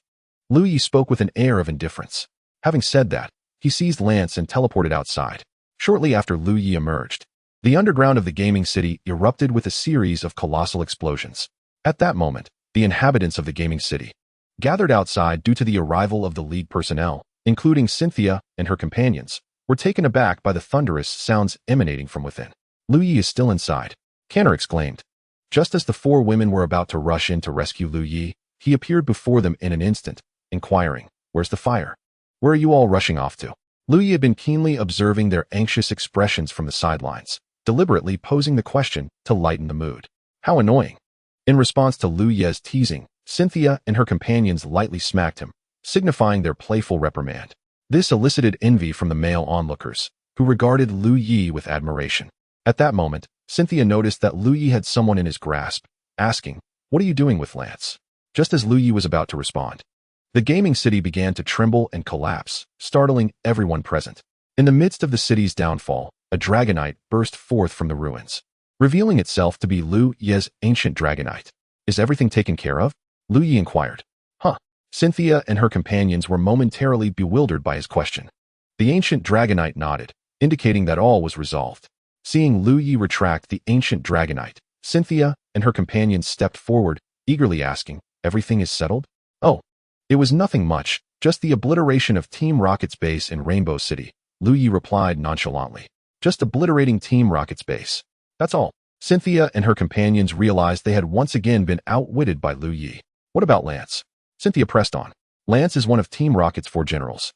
Blah blah blah. Liu Ye began to recount his recent experiences within Team Rocket's base. After hearing his account, Cynthia and her companions were filled with indignation, glaring fiercely at Lance. Liu Ye believed that if looks could kill, Lance would have perished countless times over by now. At that moment, Miss Junsha from Rainbow City arrived with her team, respectfully bowing to Liu Ye and Cynthia's group. Due to the previous incident at the Shurruff Corporation laboratory, nearly all of the Junsha were familiar with Liu Ye's appearance and his identity. After understanding the situation, Miss Junsha wasted no time in apprehending Lance to bring him back to the League for trial. As for whether Miss Junsha would doubt the veracity of Liu Ye's words, there was hardly any suspicion. After all, Liu Ye's and Cynthia's statuses assured credibility, even if it were a fabrication. In truth, Liu Ye was well aware that Lance would not face the punishment he deserved. In fact, he might be released in a few days. Given Team Rocket's or Sakaki's influence, a notion Liu Ye had never doubted. Ultimately, Lance's fate was beyond Liu Ye's concern. As long as he received his system rewards, that was sufficient. After Lance was taken away by Miss Junsha and her team, the system notification chimed. Ding. Congratulations, host, for completing the task, destroy Team Rocket's base. Due to your repeated disruption of Team Rocket's plans, your name has successfully ascended to their blacklist. Please destroy the base in Rainbow City and deliver its leader, Lance, to the League's prison. Task completion rewards, 3,000 points, 500,000 League currency, and 2 special draws, green Toxapex. After claiming his rewards, Liu Ye did not rush to draw, but instead returned to the hotel with Cynthia and her companions to rest properly. Once back in his room, Liu Ye summoned the system, declaring, "System, I wish to draw. Let us start with the 2 special draws, green Toxapex." Request received, drawing in progress. Ding. Congratulations, host. You have obtained 1 mini dragon and 1 howling moon. Howling moon? The system is quite up to date, isn't it? That's a Pokemon from the Johto region, Liu Ye murmured. Ding. Please do not doubt the system's capabilities. Products from the system are of the highest quality. The system encompasses all Pokemon from the Pokemon world, from Arceus to Caterpie. The system retorted with a hint of pride, seemingly irked by Liu Ye's skepticism. All right, you're the best, system, Liu Ye quickly reassured. Next, he decided to check the attributes of the 2 Pokemon. Name, Mini Dragon. Gender, female. Level, 61, early champion. Type, Dragon. Ability, Moist Body. Friendship, 255 base stats, 600 potential. Champion skills, Water Pulse, Heavy Slam, Liquidation, Heavy Slam, Hyper Beam. Name, Howling Moon. Gender, male. Level, 63, early champion. Type, Dragon. Dark. Ability, Ancient Activation. Friendship, 255 base stats, 590 potential. Champion skills, Wide Area Destruction, Flamethrower, Dragon Dive. Dragon Dance, Dragon Claw. Although Howling Moon's base stats fell short by 10 compared to Mega Salamence, and by 110 compared to Mega Salamence, his appearance was still quite impressive. However, it seemed Liu Ye was once again traversing down the path of dragons. Reflecting on the Dragon-type champion of Kanto, Liu Ye couldn't help but sigh. Oh, Dodo Bird, thank you. I've been offended. Liu Ye entered the Pokemon world and introduced his new Pokemon to the others, especially the 2 mini dragons, who were thrilled to meet. The ancient Dragonite was becoming increasingly adept in its role as a caregiver.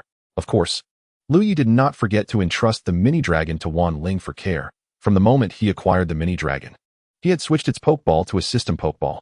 When the time came, he would simply hand the system Pokeball over to Wan Ling, allowing the mini-dragon to thrive within the Pokemon world. Just as Liu Ye was reveling in his thoughts, the system's voice suddenly interrupted, startling him. "Hey, system, what are you up to now? Don't you know it's impolite to disturb someone when they're deep in thought?" Liu Ye said, somewhat annoyed. Ding. A friendly reminder for the host. Please listen to what the system has to say next.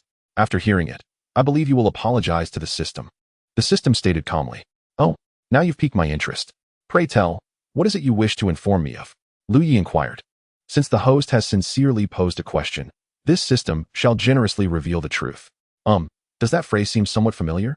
Upon hearing the system's opening statement, Liu Ye wore a perplexed expression.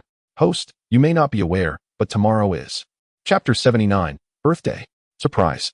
Since the host has sincerely posed a question, this system shall generously reveal the truth. Why does that sound so familiar? Upon hearing the system's opening, Liu Ye's expression darkened. Host, you might not know, but tomorrow is the birthday of your beautiful fiancée, Sharona. Do you understand now? The system slowly divulged the truth. What? Tomorrow is Sharona's birthday, Liu Ye exclaimed, realizing the gravity of the situation. If he were to forget, even though Sharona would not voice her disappointment due to her nature, she would undoubtedly feel heartbroken. Host, perhaps you should express your gratitude to the system. The system's tone was rather neutral. Yet Liu Ye couldn't shake the feeling that the system's voice had a hint of sarcasm. While he indeed ought to be thankful, Liu Ye, being the rebellious spirit that he was, refused to yield. Even without your reminder, I am well aware. Liu Ye retorted defiantly. Host, please refrain from being so obstinate. Before the system could finish, Liu Ye activated the mute mode. Silence, system. I will not entertain any rebuttals. Liu Ye declared with conviction. System, I am truly at a loss for words regarding you. Tomorrow is Sharona's birthday. It seems I must devise a thoughtful plan. Liu Ye began to ponder. Meanwhile, in the room of Sharona and her companions, indeed, Sharona, Naz, Kona, and Wanling frequently resided together, which had resulted in Liu Ye having little opportunity to connect with them in recent days. At that moment, the four girls were engaged in conversation when suddenly, Sharona's phone rang. Upon seeing the caller ID, Sharona recognized it was her grandmother. Hello, Grandma. Sharona greeted sweetly. Hello, Naz. How are you enjoying your time in the Kanto region? Sharona's grandmother inquired with concern. I'm having a wonderful time, and I've made quite a few friends. Sharona replied. However, she refrained from mentioning Liu Ye, as she wished to surprise her grandmother later. Now was not the right moment. That is great to hear. By the way, Naz, tomorrow is your birthday. Do you have any gifts in mind? I'll make sure to get you something. Sharona's grandmother expressed her affection. Huh, tomorrow is my birthday? Sharona exclaimed in surprise. Yes, silly. Have you been so excited these past few days that you forgot your own birthday? Her grandmother said gently. Oh, thank you, Grandma. I don't really want anything. As long as you are healthy, I will be very happy. Sharona responded. All right, but if you think of anything, be sure to let me know right away. Okay, Sharona agreed. By the way, when are you coming back? Sharona's grandmother inquired. Grandma, I still have half a month of vacation. I will return once it concludes, Sharona replied. All right then, you take care, and I will hang up now. Her grandmother said. Home. After ending the call, Naz and the others exclaimed, Sharona, tomorrow is your birthday. Since Sharona had been on speakerphone, Kona and the others had overheard her conversation with her grandmother. Sharona nodded in acknowledgement. So, does Liu Ye know that tomorrow is your birthday? Kona asked curiously. He probably doesn't. I only recently met Liu Ye, Sharona replied. What? Sharona's words left Naz and the others baffled. Wasn't Liu Ye Sharona's fiancé? Why would he not know her birthday? Logically, they should be incredibly familiar with one another. Actually, Liu Ye and I. Sharona then recounted the story of her relationship with Liu Ye to her friends. The following day, Liu Ye, under the guise of urgent business for the league, left early with Sharona and her companions. He arrived at the Pokemon Center and utilized his status to mobilize some personnel. Sharona felt a sense of loss upon noticing Liu Ye's early departure, though she couldn't quite understand why. Kona, perceptive as ever, quickly approached to comfort her. Sharona, since Liu Ye has matters to attend to today, we will celebrate your birthday together. It's all right. I truly don't mind missing a birthday, after all. I'm quite grown up now. Sharona shook her head, indicating her indifference. That simply won't do. Life should be filled with meaningful rituals. We must not neglect what is due, Kona stated resolutely. Without regard for Sharona's protests, Kona pulled her away, while Naz and Wanling exchanged glances and followed suit. joining Kona for a day of fun. The four girls first went shopping, then enjoyed a movie, and as night fell, they wandered through the night market. Just then, a girl, though not as striking as the four, yet undeniably charming, approached them. "Hello, my name is Coco. This evening, at the Rainbow Riverbank, there will be a fireworks show. You lovely sisters are invited to join me." With that, Coco produced 4 beautifully designed invitations adorned with fireworks illustrations. "All right then, let us go to the fireworks show at the Rainbow River." The 4 girls quickly agreed after a brief discussion. In truth, they were somewhat skeptical about this sudden appearance of the little girl, but her cuteness and innocence disarmed their doubts. Besides, how could they refuse such a heartfelt invitation? As night descended, a unique fireworks display was about to commence. The Rainbow River flows through Rainbow City, and generations have depended on it for sustenance, thus giving the city its name. Moreover, the river is perpetually shrouded in a mystical white mist, lending it an ethereal quality. At this moment, the banks of the Rainbow River were thronged with spectators, all eagerly anticipating the fireworks. The 4 girls found a prime location to watch, waiting in anticipation for the spectacle to begin. Suddenly, the lights along the riverbank illuminated, casting vibrant colors across the scene. With the lights activated, the fireworks show officially commenced. Brilliant fireworks erupted, mesmerizing the onlookers, and the 4 girls were captivated, realizing their decision to attend had been well worth it. Suddenly, several fireworks shot skyward, bursting open to form large letters in the dark night sky. "Naz, happy birthday." Upon seeing this, Sharona thought, that must be a boy confessing to the girl he likes. That girl is so fortunate. Chapter 80, Shallow Red Gem. Just then, more fireworks ascended, and this time the message read, "Naz, I love you." Sharona seemed momentarily taken aback, while Kona, standing nearby, had already grasped the implication. As Kina observed Sharona lost in a daze, pondering who knows what, he contemplated approaching her to offer a gentle reminder. At that moment, Liu Ye descended gracefully from the sky, possessing supernatural abilities, or more accurately, floating, clutching a splendid bouquet of roses, and made his way to Sharona. At this juncture, Sharona was entirely ensnared in a state of mental paralysis. Previously, she had never imagined that this fireworks display was orchestrated by Liu Ye for her, as she was quite certain that he was unaware that today marked her birthday. Dressed in formal attire, Liu Ye approached Sharona and slowly knelt on one knee, retrieving a diamond ring from his pocket, and proclaimed, "Nana, happy birthday. This is a surprise I prepared for you. Do you like it?" Sharona instinctively nodded in response. Liu Ye continued, "Then will you marry me?" As he spoke, he extended the diamond ring toward her. Sharona was utterly unprepared for such a grand gesture from Liu Ye, leaving her at a loss for words. Noticing Sharona's prolonged silence, Kina hastily nudged her, prompting her to snap back to reality. She replied, "I will." Tears streamed down her cheeks uncontrollably, and as Liu Ye slipped the ring onto her finger, he enveloped Sharona in a warm embrace. The onlookers erupted into applause, with the men admiring Liu Ye's audacity and financial prowess, while the women envied Sharona for having such a perfect partner. Liu Ye gently whispered to Sharona, "All right, no more tears. If you keep crying, you'll turn into a little kitten." "Humph, I will cry? You tricked me this morning, leaving me disheartened all day." Sharona pouted playfully. All right, it's all my fault. I take full responsibility, okay?" Though Liu Ye recognized her playful demeanor, he continued to comfort her. "Kina, Naji." And Wanling gazed at Sharona nestled in Liu Ye's embrace, their envy nearly overflowing. At that moment, Liu Ye whispered in Sharona's ear, with so many people watching, "Do you really need to cling on so tightly?" Huh. Upon hearing Liu Ye's words, Sharona realized their surroundings and the crowd watching them. Fortunately, they were in the Kanto region, not Sinnoh, where few would recognize her. Otherwise, she might find herself on the front page the next day. After returning to their residence, Kina and the other girls instinctively gave Liu Ye and Sharona space, retreating to their respective rooms. Liu Ye and Sharona gazed deeply into each other's eyes. Nana, Liu Ye is truly the epitome of romance in the Pokemon world. The night passed in silence, where silence spoke volumes. The following day, Liu Ye and the girls finally decided to venture to Shallow Pink City. Upon their arrival, Liu Ye suggested that the girls explore the city while he prepared to visit the Shallow Pink Gym alone. "Why are you going alone?" Naji inquired curiously. "Yes. Why not take us with you?" Wanling chimed in, unusually vocal. "It's not that I don't want you to come. It's just that the Shallow Pink Gym is not located within the city limits.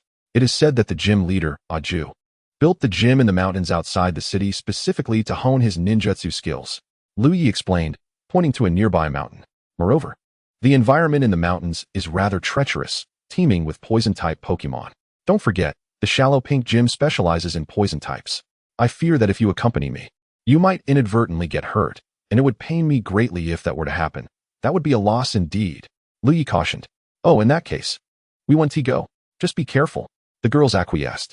Liu Ye, a seasoned romantic, had effortlessly left the girls in a flustered state. After settling the girls, Liu Ye rode his salamence to the mountains outside Shallow Pink City. This time, Liu Ye was wise, unlike when he first arrived, clueless about his surroundings. Since he couldn't find the location, he decided to consult the system's provided map. After all, the location was clearly marked. Liu Ye pulled out the map and quickly confirmed the position of the Shallow Pink Gym. At that moment, the system chimed in, ding. A new series of tasks has been released. 6. Challenge the Shallow Pink Gym. The host needs to challenge the Shallow Pink Gym and defeat Aju to obtain the pink badge. Completion rewards: for 1,000 points, 300,000 league coins, and 1 poison-type Pokemon. Failure: no penalties. After accepting the task, Liu Ye suddenly recalled the pink badge from the Shallow Pink Gym. It must be said that it was quite aesthetically pleasing, resembling a pink heart shape. As Liu Ye approached the Shallow Pink Gym, he couldn't help but wonder why there were no hidden traps or dangers along the way. As the original story suggested, there would be numerous traps. Initially, he had hoped to take this opportunity to meet Aju's sister and learn ninjutsu from Aju himself. Upon entering the Shallow Pink Gym, Liu Ye discovered Aju engaged in battle with a boy who appeared to be around 18 or 19 years old. Though the boy's appearance did not rival Liu Ye's, he was still quite handsome. Upon seeing the boy's battered face, swollen head, and disheveled state, along with Aju's sister, Aya, who looked visibly displeased as if she had just witnessed an unfortunate event, Liu Ye began to understand why he had not triggered any traps. Evidently, this boy had experienced them all beforehand. One could only say, a good person lives a peaceful life. At that moment, the boy's Mimikyu faced off against Aju's Mothim. Liu Ye could sense the powerful aura emanating from both Pokemon. He could understand Mothim's strength, as Aju would soon become one of the Elite Four in Chengdu. However, what astonished Liu Ye the most was the bruised boy. He was certain that this boy, younger than himself by a few years, possessed strength rivaling that of an elite. Chapter 81. Mimikyu and the Enigma. Liu Ye could feel the powerful aura radiating from both Pokemon. Mothim's prowess was understandable, given Aju's imminent rise to become one of the Elite Four. Yet, what left Liu Ye astounded was the boy's battered visage. He was convinced that this boy, a few years his junior, possessed strength that could rival that of an elite. System: check the attributes of both Pokemon. Liu Ye thought. Name: Mimikyu. Gender: female. Level: 64, mid-elite. Type: Ghost Fairy. Ability: Disguise Friendship. 50 base stats. For 55 potential. Champion skills: Play Rough, Psychic, Draining Kiss, Shadow Sneak, Destiny Bond. Name: Mothim. Gender: male. Level: 67, late elite. Type: Bug Poison. Ability: Tinted Lens. Friendship. 50 base stats. For 50 potential. Elite skills: Signal Beam, Sleep Powder, Psychic, Toxic Spikes. Mind Reader. Although the prowess of Miss Lip is a small tier below that of Aju's Moramoth, her potential surpasses that of Moramoth by a notable margin. Hence, despite the slight disparity in strength, the two Pokemon engage in a battle that remains evenly matched. Perhaps this is the essence of potential, Liu Ye mused. At this moment, on the battlefield, the boy commanded Miss Lip, use Kiss of the Angel. Moramoth, employ Sleep Powder. Aju intended for Moramoth to confront Miss Lip head-on. However, just as Moramoth was about to unleash Sleep Powder, Miss Lip's Kiss of the Angel surged forward. Moramoth, confronted with the close proximity of Miss Lip, who was pouting, felt a tumultuous upheaval in its stomach, resulting in a series of retches. Ugh, ugh, ugh, ugh. The reason for the 4 retches is quite simple. Let us recount the scene together. Moramoth, ugh. Aju, ugh. Aya, ugh. Liu Ye, ugh. Yes, indeed, that is how it transpired. Seizing this opportunity, the boy observed Moramoth fall into silence, while Aju was too preoccupied to give commands. He promptly issued the command, Miss Lip, now is the time. Use Ice Beam to conclude this battle. Miss Lip nodded, emitting Ice Beam, which instantly encased Moramoth in ice, rendering it incapable of continuing the fight. Aya, who was acting as the referee, quickly responded, announcing, the match is over. The challenger, Nian, is victorious. Aju, having regained composure, could not help but commend Miss Lip's formidable strength, particularly enhanced by the Kiss of the Angel. Who could withstand such an onslaught? You are truly powerful, exhibiting champion-level prowess at such a young age. Your future is boundless. Here, take your badge. Aju approached Nian, presenting him with a pink badge. Thank you. Nian expressed his gratitude. May I ask you for a favor? Aju inquired. What is it? Nian asked, somewhat puzzled. Could you please return Miss Lip to her Pokeball? Aju requested. Ah, yes, of course. Nian promptly agreed, recalling Miss Lip.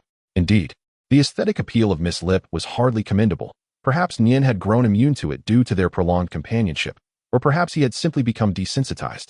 This illustrates the alarming power of habituation. Aju, I am the poison-type gym leader. This kid is even more toxic than I am. At this juncture, Aju also noticed Liu Ye standing nearby and inquired, Hello, are you here to challenge the gym as well? Liu Ye nodded, replying, Indeed. Liu Ye then approached Nian, greeting him. Hello, I observed your recent battle. You were quite impressive. Allow me to introduce myself. My name is Liu Ye. Nian extended his hand, shaking Liu Ye's, and said, Hello, I am Nian. You must be a formidable trainer. Oh, what leads you to that conclusion? Liu Ye asked, taken aback by Nian's remark. Intuition. I can vaguely sense an aura unique to strong individuals emanating from you, Nian asserted confidently. Well, your intuition seems quite accurate, though I wouldn't classify myself as a strong individual. Liu Ye responded, exhibiting a touch of modesty. After their brief exchange, Nian did not depart, but instead moved aside, seemingly intent on observing the match between Liu Ye and Aju. Now, let me witness your strength, Aju declared. Aju, you just completed a challenge. Don't you need to rest? Liu Ye kindly inquired. It's fine. I have other Pokemon at my disposal. Aju shook his head, indicating his readiness. Aya, please reintroduce the gym battle rules to Mr. Liu Ye, Aju instructed.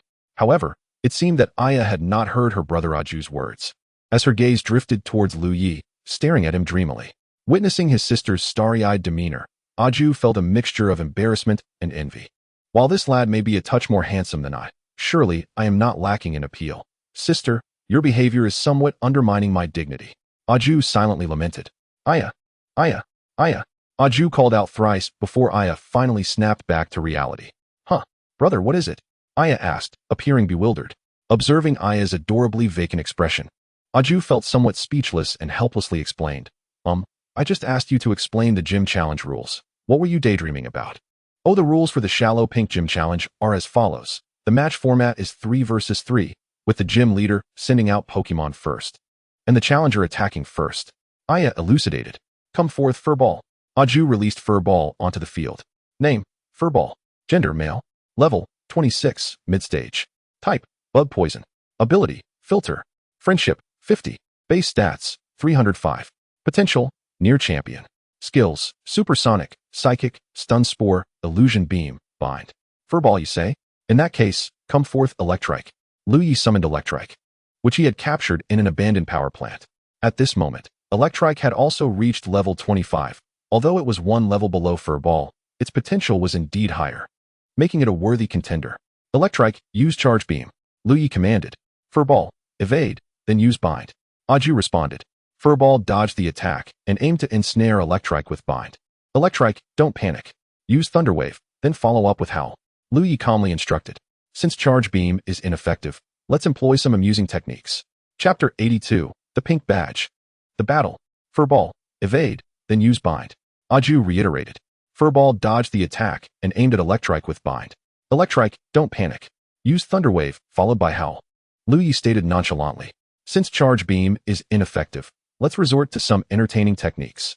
Furball had been fortunate enough to dodge Electrike's attack previously, but this time, facing Electrike's double assault, Furball was not so lucky.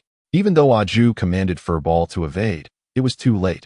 Furball was struck consecutively by Thunder Wave and Howl, leaving it paralyzed and its defenses diminished. Now, Electrike, use Thunderbolt. Liu Ye seized the moment to command. The electric bolt struck Furball, sending it flying, rolling several times on the ground, its eyes swirling and rendering it incapable of battle. Aya quickly announced, in the first round, the challenger is victorious. Your command skills are quite impressive.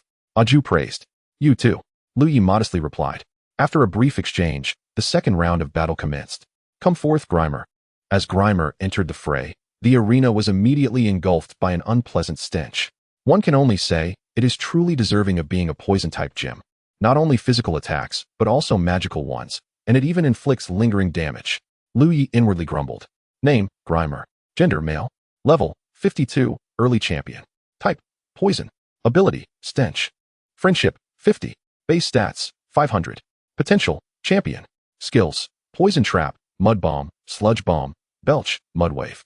Upon the recent defeat of the woolly creature by the electric shock monster, it ascended to the next level. However, Liu Ye naturally could not allow the electric shock monster to continue its participation against an intermediate trainer, as that would be akin to using a feather to strike a stone. No wonder it reeked. Its ability was indeed bad smell. Liu Ye seemed to have an epiphany. Come forth, Salamence. He summoned forth his Salamence, a pinnacle champion-level Pokemon. Do not question why Liu Ye employed such a formidable creature. A champion-level powerhouse battling an early-stage quasi-king was comparable to a university student bullying a middle schooler. He simply wished to avoid magical attacks. The moment Salamence emerged, Aju could sense the immense strength radiating from it. As a king-level trainer, Aju was certain that this Salamence's prowess exceeded that of a king, reaching champion-level might. To his astonishment, the youth before him, appearing merely a year or two older than the earlier boy, was even more formidable. Salamence, unleash Dragon Dive. Liu Ye commanded, initiating the battle with a powerful move. Salamence, responding to Liu Ye's directive, charged toward the Grimer with utmost speed. Do not ask why. Salamence certainly had a nose. This caught Aju off guard. He hadn't anticipated such a brazen display of martial prowess from the youth. As for evading the attack, Aju had not even considered it. Expecting a Grimer with a speed stat of 50 to evade a Dragon Dive from Salamence, boasting a speed stat of 100, was utterly delusional. Grimer, use Sludge Bomb. Aju resolved to make one last stand. Sludge Bomb deals damage to the target, with a 30 chance of poisoning it. Salamence swiftly dodged the Grimer's assault and accelerated once more toward it. Boom. As the smoke dissipated, Grimer lay on the ground, its eyes swirling in a daze. Resembling a puddle of muck, huh? No, it indeed was a puddle of muck, having lost its fighting capability. So powerful. Aju could not help but exclaim as he recalled Grimer. Grimer has lost its fighting ability. The challenger wins the second round. Announced Aya. Come forth, Tank Skuntank. Aju released his final Pokemon. Upon seeing the Pokemon Aju summoned, Liu Ye felt as if he might explode. Magic damage. Continuous damage, indeed.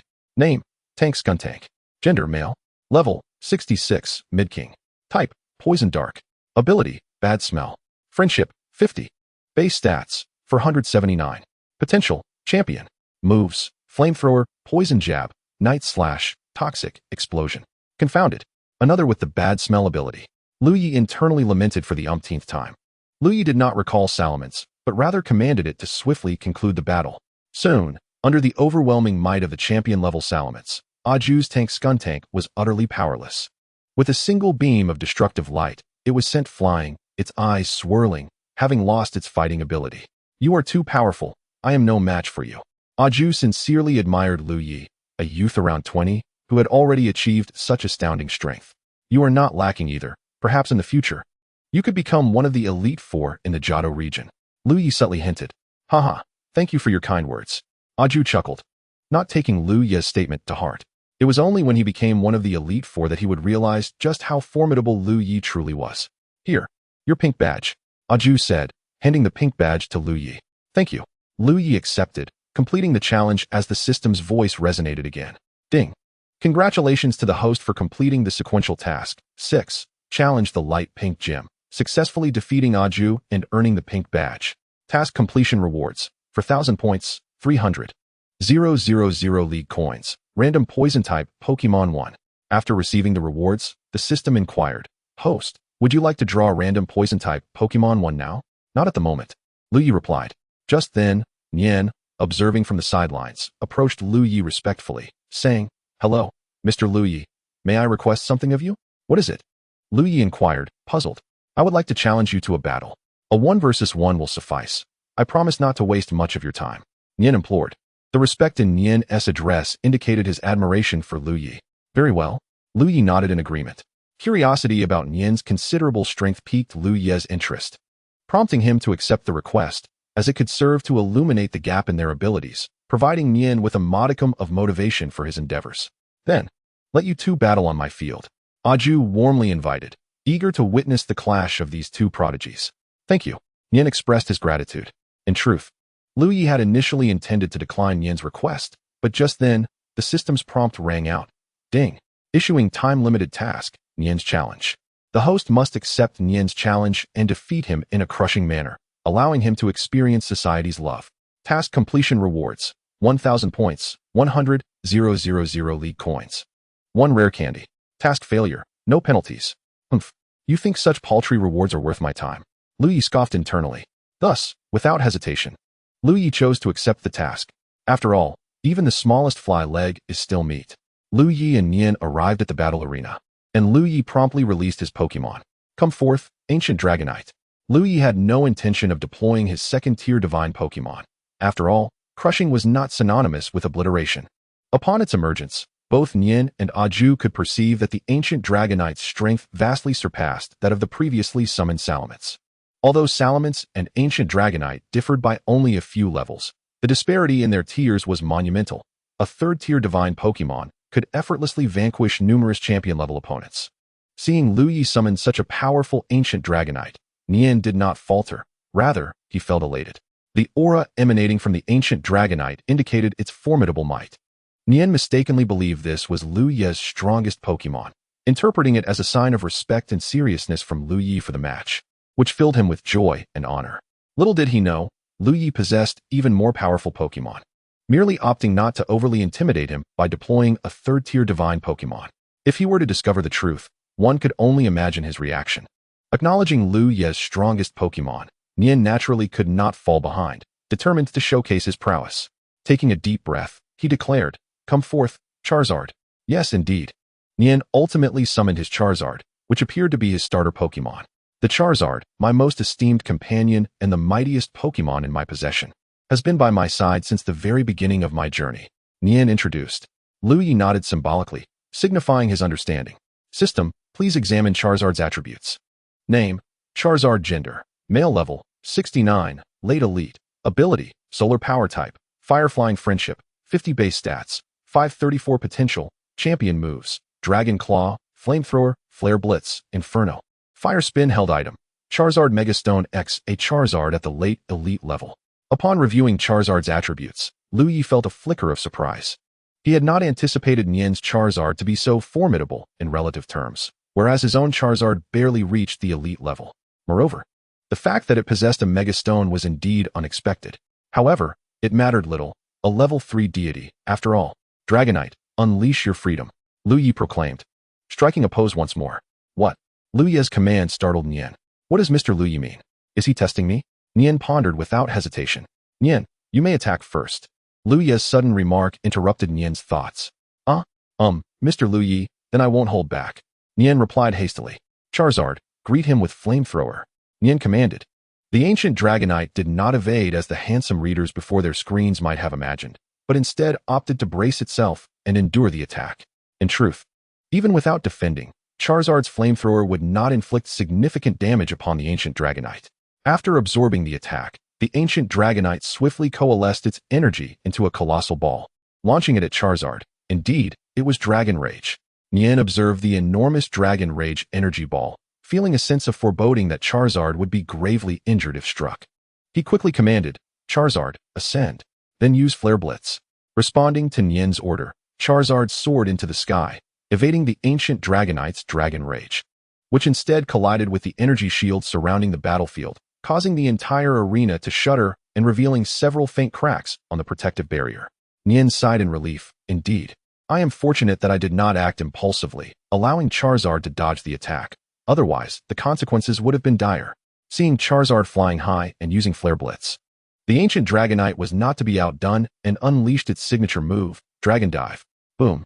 With a thunderous sound, the ancient Dragonite soared unscathed in the air, while Charizard plummeted to the ground, evidently injured. Clearly, the ancient Dragonite had shown restraint, or perhaps Liu Ye had allowed it to do so, as it was Liu Ye who had been utilizing the power of aura to guide the ancient Dragonite throughout the battle. Otherwise, given the ancient Dragonite's temperament, it would have swiftly dispatched Charizard with a powerful gust. Charizard, Nian cried out. Just then, Charizard struggled to rise. At that moment, Nian revealed the Mega Evolution bracelet on his wrist, declaring, Charizard, let them witness our bond. Evolve. In an instant, Charizard was enveloped in a radiant white light, completing its evolution, and what emerged was a creature adorned in obsidian hues, its flames transformed into blue flames. Mega Charizard X. Liu Ye was witnessing Mega Charizard X for the first time in reality, and he felt a surge of curiosity. System, please examine Mega Charizard X's attributes. Name, Mega Charizard X. Temporary. Gender, male level, 72, early champion. Ability, Tough Claws type, Fire Dragon Friendship. 50 base stats, 634 potential. Champion moves, Dragon Claw, Flamethrower, Flare Blitz. Inferno, Fire Spin. After its Mega Evolution, Charizard had evidently transcended the peak of the elite level, momentarily achieving the prowess of an early champion. Mega Charizard X, use Flamethrower. Nian commanded. A torrent of blue flames erupted from Mega Charizard X's maw, hurtling towards the ancient Dragonite. The ancient Dragonite, leveraging its speed advantage, swiftly evaded. This time, it chose not to engage in a direct confrontation, understanding that Mega Charizard X possessed the strength of an early champion, and a hit would still be somewhat painful. It was akin to someone attempting to pinch you. You could certainly refuse, but should you acquiesce or accept, one must ask if it hurts. After dodging Mega Charizard X's Flamethrower, the ancient Dragonite wasted no time and unleashed a powerful tornado. In an instant, the battlefield was enveloped by a tempest. The ancient Dragonite's level 3 prowess rivaling the destructive force of the three-headed dragon that had previously devastated the parking lot at the Blue Autumn Gym. Fortunately, a protective barrier was in place. Otherwise, total devastation would have ensued. However, Liu Ye noted that the ancient Dragonite seemed increasingly fond of the tornado move, and he had ample reason to suspect that this troublesome habit had been instilled by the three-headed dragon. Mega Charizard X, use Protect. Nian commanded urgently. Thus, Mega Charizard X raised its wings to shield itself. The tornado struck Mega Charizard X. Although it had used Protect, it still staggered back a few steps. However, the ancient Dragonite did not rest after its attack. It followed up with a series of fire punches, thunder punches, and ice punches. As Mega Charizard X spread its wings, it was met head-on by the ancient Dragonite's fists, which rapidly magnified before the eye. Boom! Mega Charizard X was sent flying by a single punch. This was not the end, as the ancient Dragonite followed up with Thunder Punch and Ice Punch, sending Mega Charizard X crashing to the ground once more. The ancient Dragonite retracted its fists and gracefully descended, striking a signature pose. Wing Chun Dragonite. Ancient Dragonite, conclude the battle. Liu Ye thought to himself. The ancient Dragonite instinctively nodded and unleashed a devastating hyper beam at the still struggling Mega Charizard X. The outcome was predictable, and no miracle would transpire. Mega Charizard X reverted to its original Charizard form, its eyes swirling in disorientation as it succumbed to defeat. The referee, Aju, promptly declared, Charizard has lost its ability to battle. Liu Ye is the victor.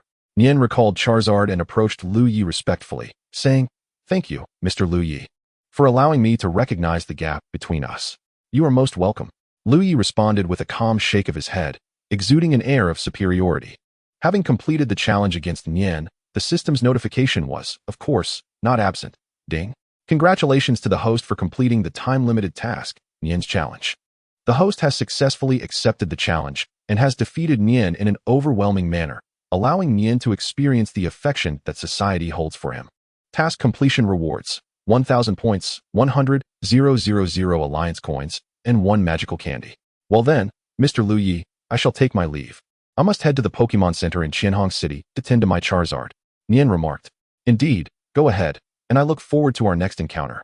Liu Ye courteously replied. Mr. Liu Ye, you will be participating in this year's courts conference, correct? Let us meet again on the battlefield. Nian said passionately. With that, he hurriedly departed, clearly demonstrating his genuine affection for his Charizard. Well then, Master Aju, I too shall take my leave. Liu Ye bid farewell to Aju. Very well, Mr. Liu Ye, you are always welcome. Aju seldom expressed such warmth. Just as Liu Ye reached the entrance of the Qianhong Gym, he suddenly halted and said, Aya, farewell. Startled by Liu Ye's words, Aya quickly regained her composure and replied, Farewell. Liu Ye smiled and left the Qianhong Gym. It was not that Liu Ye found Aya unappealing. Rather, he had unresolved matters at home with all 4 siblings and decided it best not to engage in frivolities outside for fear of igniting a self-destructive fire. Hey, snap back to reality. The person has already left. Aju exclaimed loudly to her sister Aya, who was once again daydreaming. Oh, Aya's face flushed crimson. And before Aju could utter another word, she hurried back to her room. Aju glanced at the door to Aya's room, shaking her head in resignation, lamenting, alas.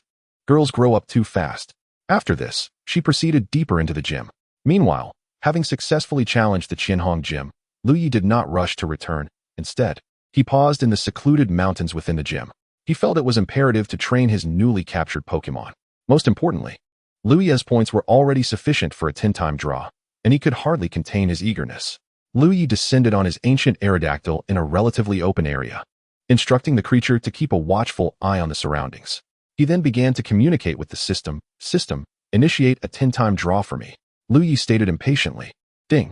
Consuming 10,000 points to conduct a 10-time draw. The system's voice echoed. Wait a moment. 10,000 points? Wasn't it consistently 9,000 points before? Liu Ye inquired. Astonished. Oh, the previous 5 10-time draws were a courtesy provided by the system to the host. Having utilized them, the price naturally reverts to its original value. The system nonchalantly explained. Why didn't you mention this earlier? Liu Ye retorted, visibly irritated. Did this system not mention it? Perhaps you simply did not ask, right? If you did not inquire, how could I possibly inform you? The system feigned innocence. You are infuriating. Liu Ye was so exasperated he found himself at a loss for words. Ultimately, all his frustration coalesced into a singular phrase. Fuck you. Host. Will you continue to draw or not? The system inquired impatiently. At that moment, faced with the audacity of the system, Liu Ye mused, just you wait. 30 years of fortune and misfortune. Do not underestimate the host's resolve. Draw. Why would I refrain? Am I a man who is deterred by a mere 1,000 points? Do not forget, I am that formidable individual. Liu Ye proclaimed without a trace of modesty. What is face in this world? That one would sacrifice their principles for it. Subsequently, a virtual spinning wheel appeared before Liu Ye. Please spin the wheel, host. The system announced. With a vigorous motion, Liu Ye spun the wheel, which began to whir rapidly. Soon enough, it came to a halt at 10 segments. Ding. Congratulations to the host for obtaining 1,000 Alliance coins, 500 Alliance coins, 100 Alliance coins, 300 Alliance coins, and 100 Alliance coins. Splendid. A remarkable start with 5 consecutive wins. Could it be that my luck has been exceptionally favorable of late? Liu Ye pondered. Magical Candy 1, 666 Alliance coins, 888 Alliance coins, and 999 Alliance coins. At this point, Liu Ye could no longer hold back his disdain, exclaiming, System, you are a Pokemon system, not a lavish reward system next door. You know? Alolan Vulpix 1. Alolan Vulpix, Ice Vulpix, is not too shabby either. Liu Ye felt a hint of disappointment. Inspecting the attributes of Alolan Vulpix. Name, Alolan Vulpix, Ice Vulpix. Gender, female. The most adorable Vulpix is the one that can be pampered. Level, 28. Intermediate stage. Ability, Snow Cloak type. Ice Friendship, 255 base stats. 299 potential. Champion skills, Icy Wind, Aurora Beam, Powder Snow, Confusion, and Bind. It seems the Pokemon produced by the system possess a minimum potential of champion level. Liu Ye released Alolan Vulpix. And perhaps due to its maxed out friendship, it immediately leaped into Liu Ye's embrace, rubbing its cool little face against him, emitting adorable sounds that nearly melted Liu Ye's heart. He even considered making Alolan Vulpix a mascot of sorts. Gently setting Alolan Vulpix down, Liu Ye then released Electabuzz and Ralts to join in the fun, while he instructed Ancient Aerodactyl to look after these 3 little ones. Ding. The host has 1 random poison-type Pokemon draw remaining. Would you like to use it now? The system's voice chimed in once more. I was just about to draw when you spoke. You truly are like a worm in my stomach. Wait. That phrase seems a bit off. Liu Ye's brain seemed to falter. Would you like to draw, host? The system once again inquired, ignoring Liu Ye's thoughts. Draw.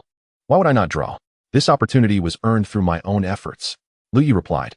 The familiar large spinning wheel reappeared, this time featuring only poison-type Pokemon such as Gengar, Scizor, Poison Baby, Venusaur, Centiskorch, Toxapex, and Nihilego, among others. Nihilego. Upon spotting Nihilego, Liu Ye felt a surge of excitement, but when he noticed how small the segment for Nihilego was, he hesitated to proceed again. Spinning the system's wheel, it whirred rapidly. Nihilego, Nihilego, Nihilego. Liu Ye's eyes were glued to the system's wheel, murmuring under his breath. Grant me Nihilego in exchange for a decade of singleness. Liu Ye declared boldly, not intending to hold back. Ultimately, as the pointer of the system's wheel came to a stop, it was regrettably not Nihilego. Ding. Congratulations, esteemed host, on acquiring Pseudo-Legendary 1. Pseudo-Legendary? The ultimate aberrant beast. Liu Ye exclaimed in astonishment.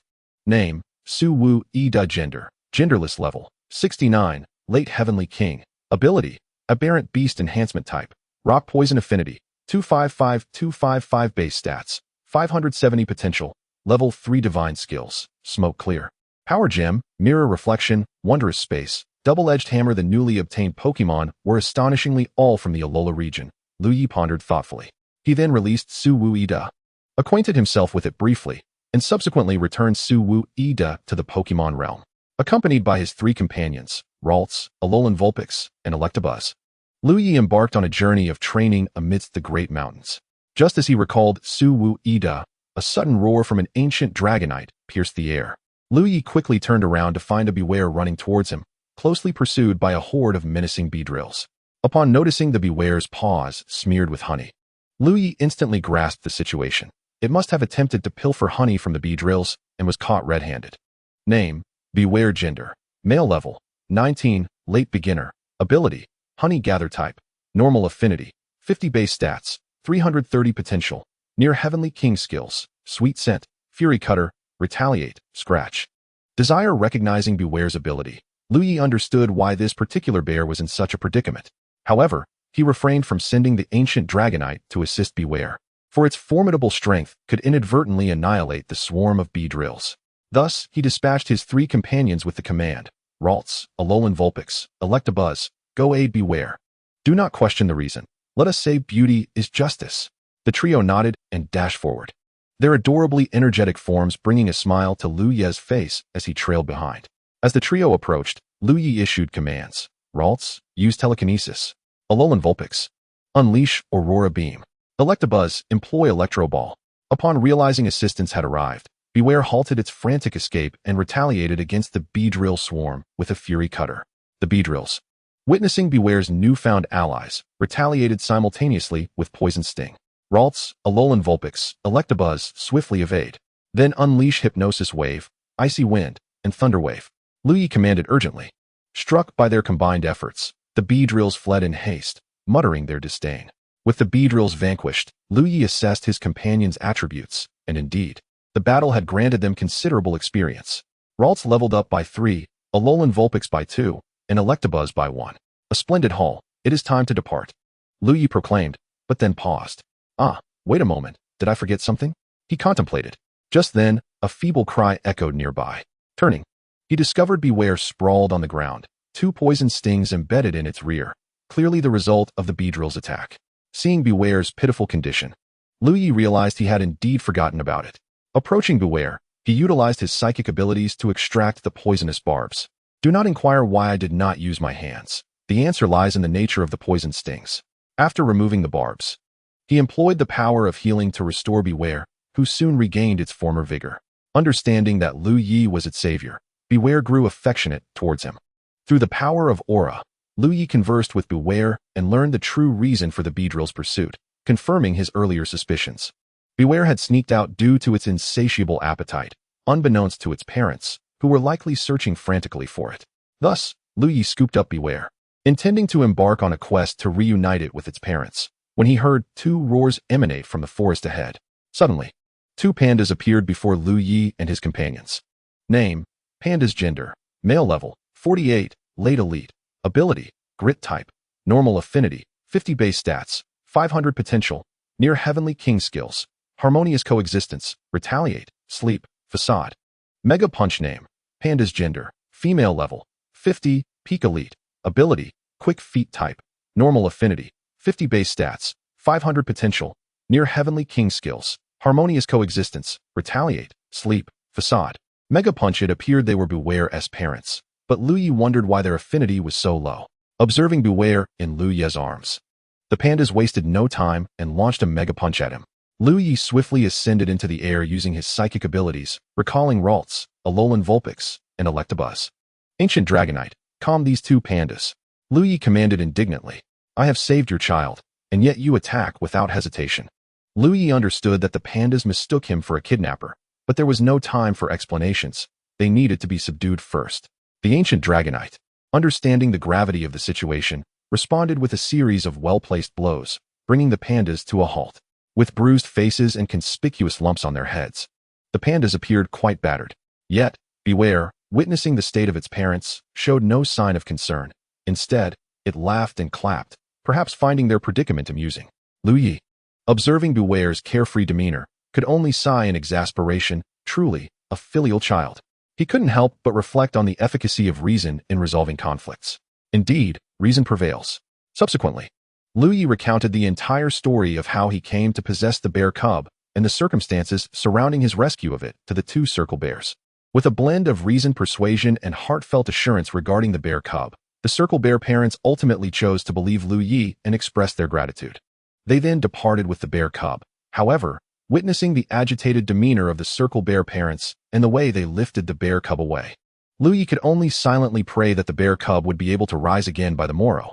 As the events unfolded, the night gradually deepened into darkness. Liu Ye hurried back to the downtown area of Shallow Red City, yet he did not immediately return to his abode to seek out the four ladies of Sharona. Instead, he meandered through the streets of Shallow Red, ultimately spending several million alliance coins on a crystal necklace, a pair of agate earrings, and a jade bracelet. He felt compelled to make amends, as he had prepared a gift for Sharona the previous day but had neglected to provide anything for the three others. And he felt a twinge of guilt, especially since Wan Ling was, after all, his wife from his past life. Fairness must prevail. In truth, Liu Ye had returned rather late, apprehensive that the four ladies might inquire about his whereabouts. Though he had done nothing amiss, he feared his own tendency to speak too candidly. With all preparations complete, Liu Ye returned to the presidential suite of his rented hotel. Upon entering, he found the four ladies of Sharona quietly seated on the sofa, their attention absent as they stared at the television, their expressions clouded with worry. Even failing to notice his arrival, observing their demeanor, Liu Ye felt perplexed and inquired, "What is amiss? Why does everyone appear so troubled?" Upon hearing Liu Ye's voice, the four ladies quickly turned toward the entrance, realizing he had returned, and rushed over. Sharona was the first to speak. "Liu Ye, where have you been today? Why have you returned only now?" I went to challenge the Shallow Red Gym. Did I not mention this to you?" Liu Ye responded, noticing their anxious expressions. "Then why were we unable to reach you by phone? We were worried sick. We even contacted Mr. Aju, the gym leader, who informed us that you had left long ago." Kana queried. Liu Ye hesitated for a moment. "You must tell us," Nasi urged. Ultimately, Liu Ye chose to reveal the truth, sharing the tale of his training in the mountains after leaving the gym and the rescue of the bear cub family. However, he refrained from mentioning the existence of the system, as such matters were not to be disclosed, even to those closest to him. Should such information inadvertently escape, he would undoubtedly find himself subjected to dissection for research purposes. "Then why did you not answer your phone? We called you numerous times, yet you did not pick up." Wan Ling inquired. "You called me," Liu Ye replied, bewildered. "Of course, you cannot possibly be unaware," Kana challenged. In a flurry, Liu Ye retrieved his phone, opened his call log, and indeed found dozens of missed calls, predominantly from the four ladies of Sharona. "It must have been that I was in the mountains where there was no signal, hence I could not receive your calls. I sincerely apologize for causing you such concern. Rest assured, with my abilities, no one poses a threat to me, so you need not worry. I will always remain safe." Liu Ye reassured the four ladies. "That's all right. But remember, it is better to be safe than sorry. You are not invincible," Sharona cautioned, shaking her head in disapproval. Seeing the concern etched on their faces, Liu Ye could only acquiesce, recognizing their care for him, and expressed his gratitude. Noticing the atmosphere had grown somewhat somber, he decided to lighten the mood by releasing a few of his Pokemon. Come forth, Ralts, Vulpix, Electrode, and Dratini. As the four adorable creatures emerged, they immediately captivated the attention of the four ladies of Sharona, each one scooping up a Pokemon and engaging in playful antics. Aside from Vulpix, the other three Pokemon were already familiar with the ladies, and Vulpix, sensing no hostility, quickly warmed up to them. "Liu Ye, how did you manage to capture these four delightful creatures? I was unaware you had so many Pokemon," Kana exclaimed, cradling Vulpix with affection. "Oh, Ralts hatched from an egg I obtained previously. Electrode was captured at a power plant in Dry Leaf City. Dratini was rescued from a hunter organization on Crescent Mountain. And as for Vulpix, I captured her through a fortunate encounter," Liu Ye explained, detailing each capture. "Liu Ye, why is your Vulpix blue and white? And why does she feel so cool to the touch? You just referred to her as Ice Vulpix. Is she an ice type?" Kana bombarded him with questions. "This little Vulpix is known as Ice Vulpix, or you may call her Alolan Vulpix. Unlike other regions where Vulpix is a fire type, Alolan Vulpix is an ice type unique to the Alola region," Liu Ye clarified. Noticing Kana's fondness for Ice Vulpix, he continued, "Should you wish for one as well, you can venture to the Alola region to capture one. Due to its unique geographical position, some Pokemon in Alola differ significantly from their regular counterparts, especially in terms of types. I would love to visit someday. Kana nodded, her enthusiasm palpable. Seeing the four ladies of Sharona joyfully interacting with the four adorable Pokemon brought a smile to Liu Ye's face. By the way, I have brought you gifts, he suddenly announced. Gifts.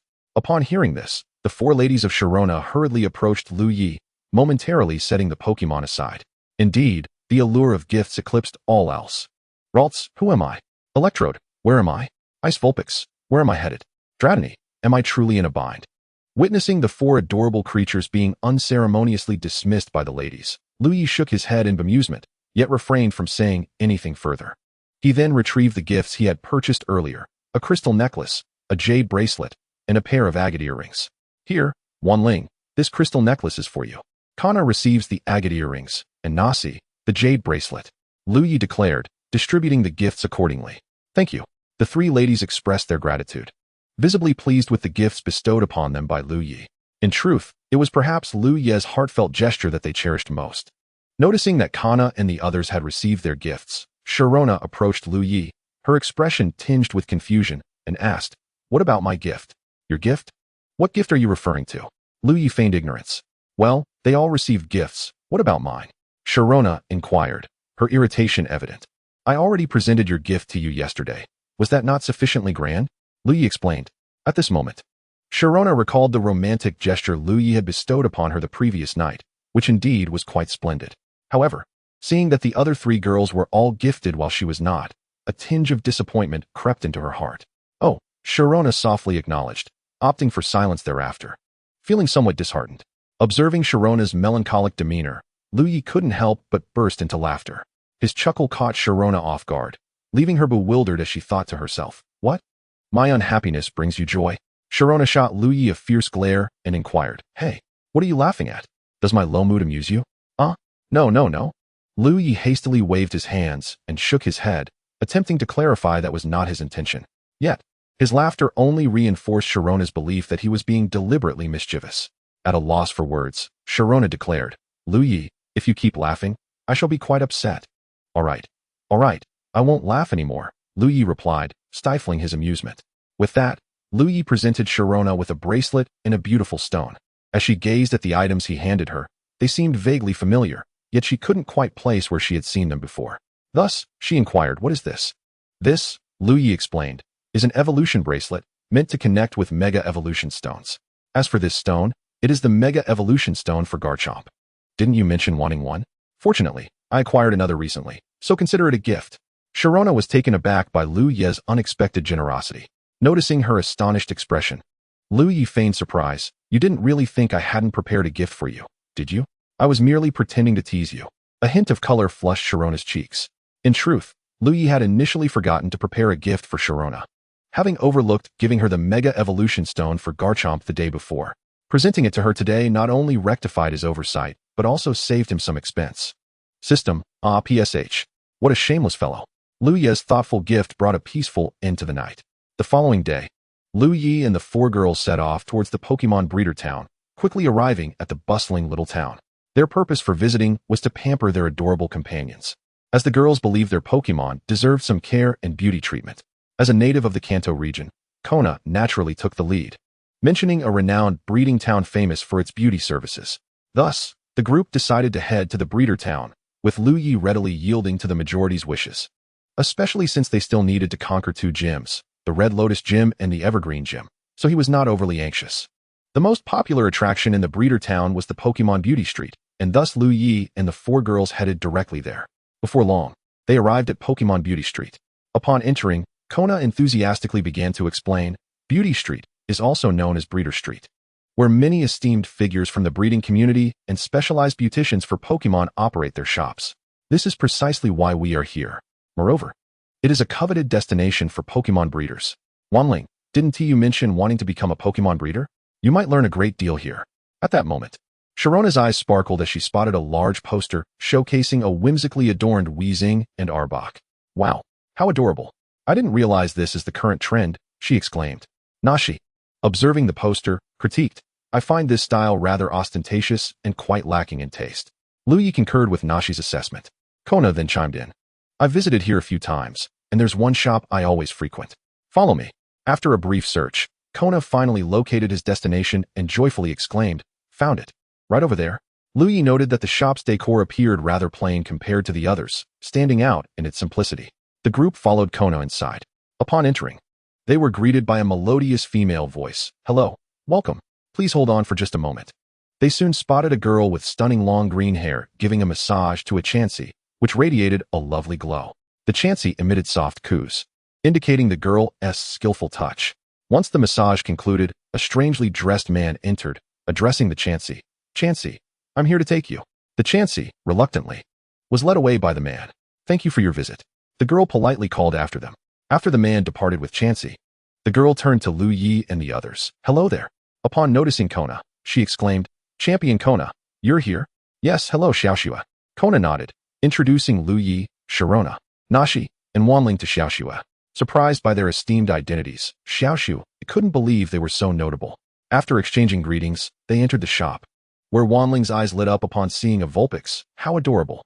This Vulpix is a bit shy, so please be gentle," Xiaoxue kindly warned. "Of course." Wanling nodded enthusiastically.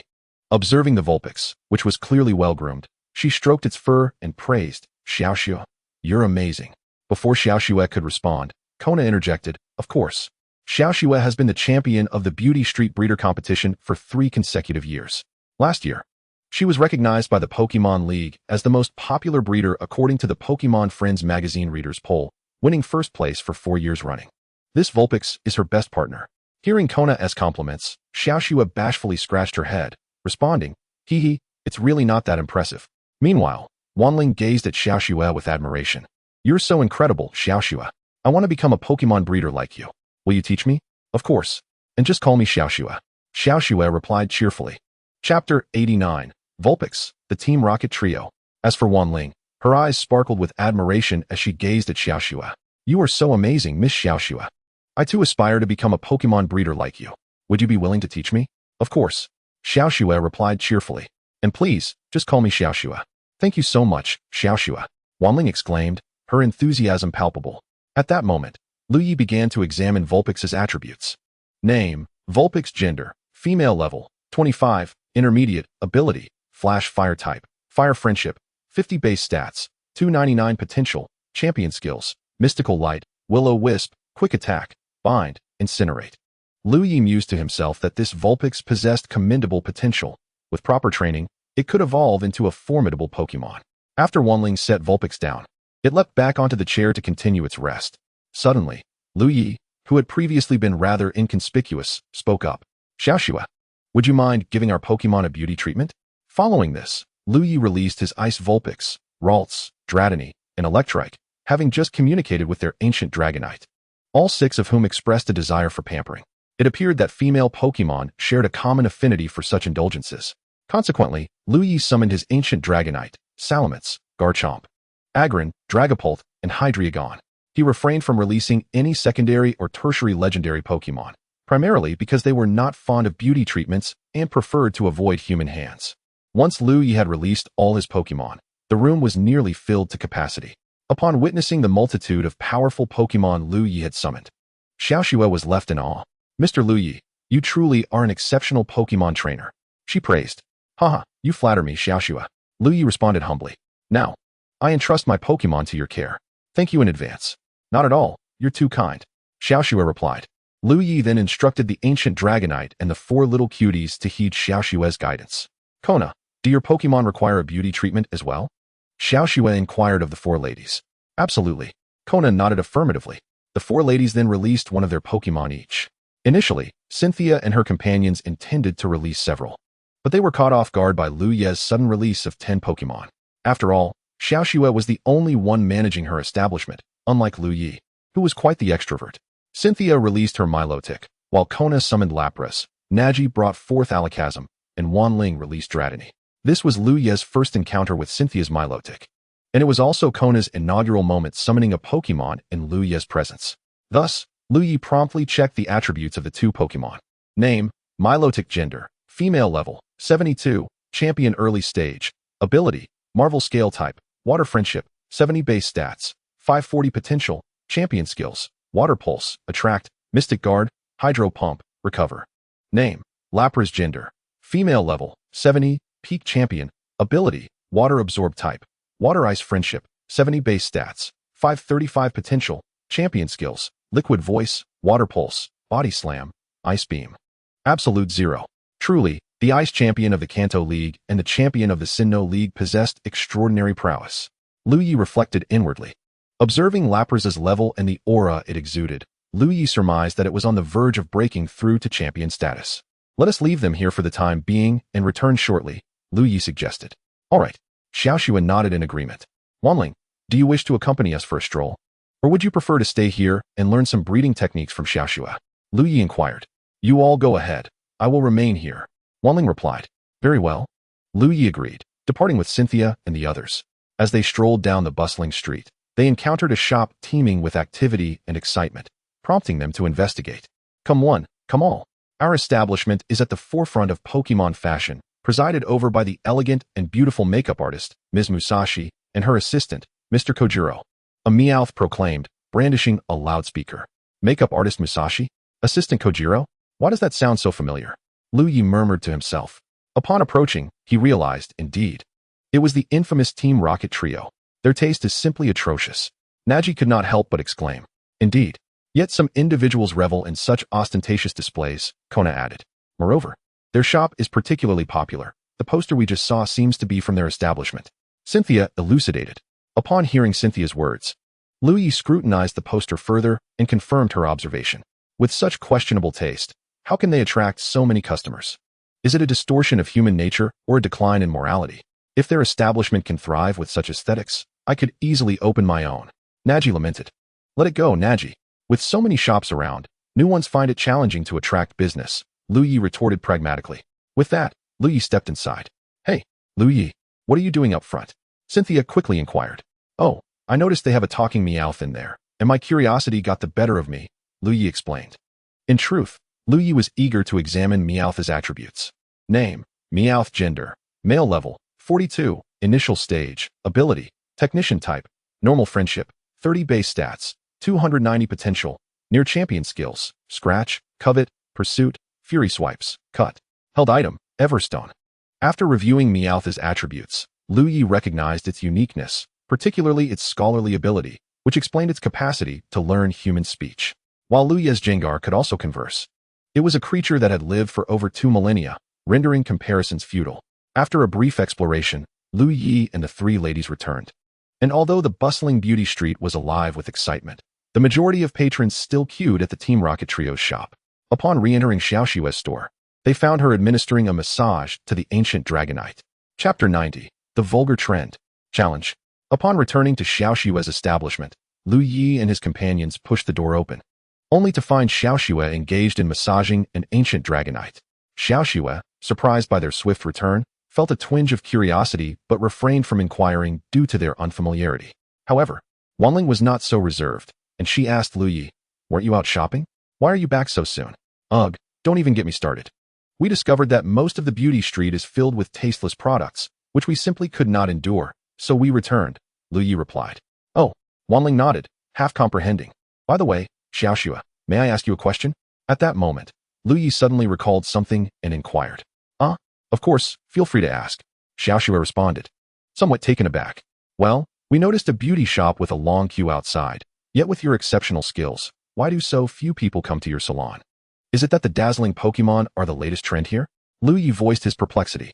He noted that aside from the previous Chansey, there had been no other patrons. "You must have seen that extravagant shop while you were out shopping," Xiaoxue remarked. "Indeed, I did see it, and its taste is incredibly low. I fail to see what is appealing about it, and can't understand why so many are queuing," Nes pointed out disdainfully. Sigh, Xiaoxue sighed, explaining. "Ever since that shop opened, a trend of competing for extravagance has taken hold here. Then it seems that shop is the source of this vulgarity," Liu Ye declared.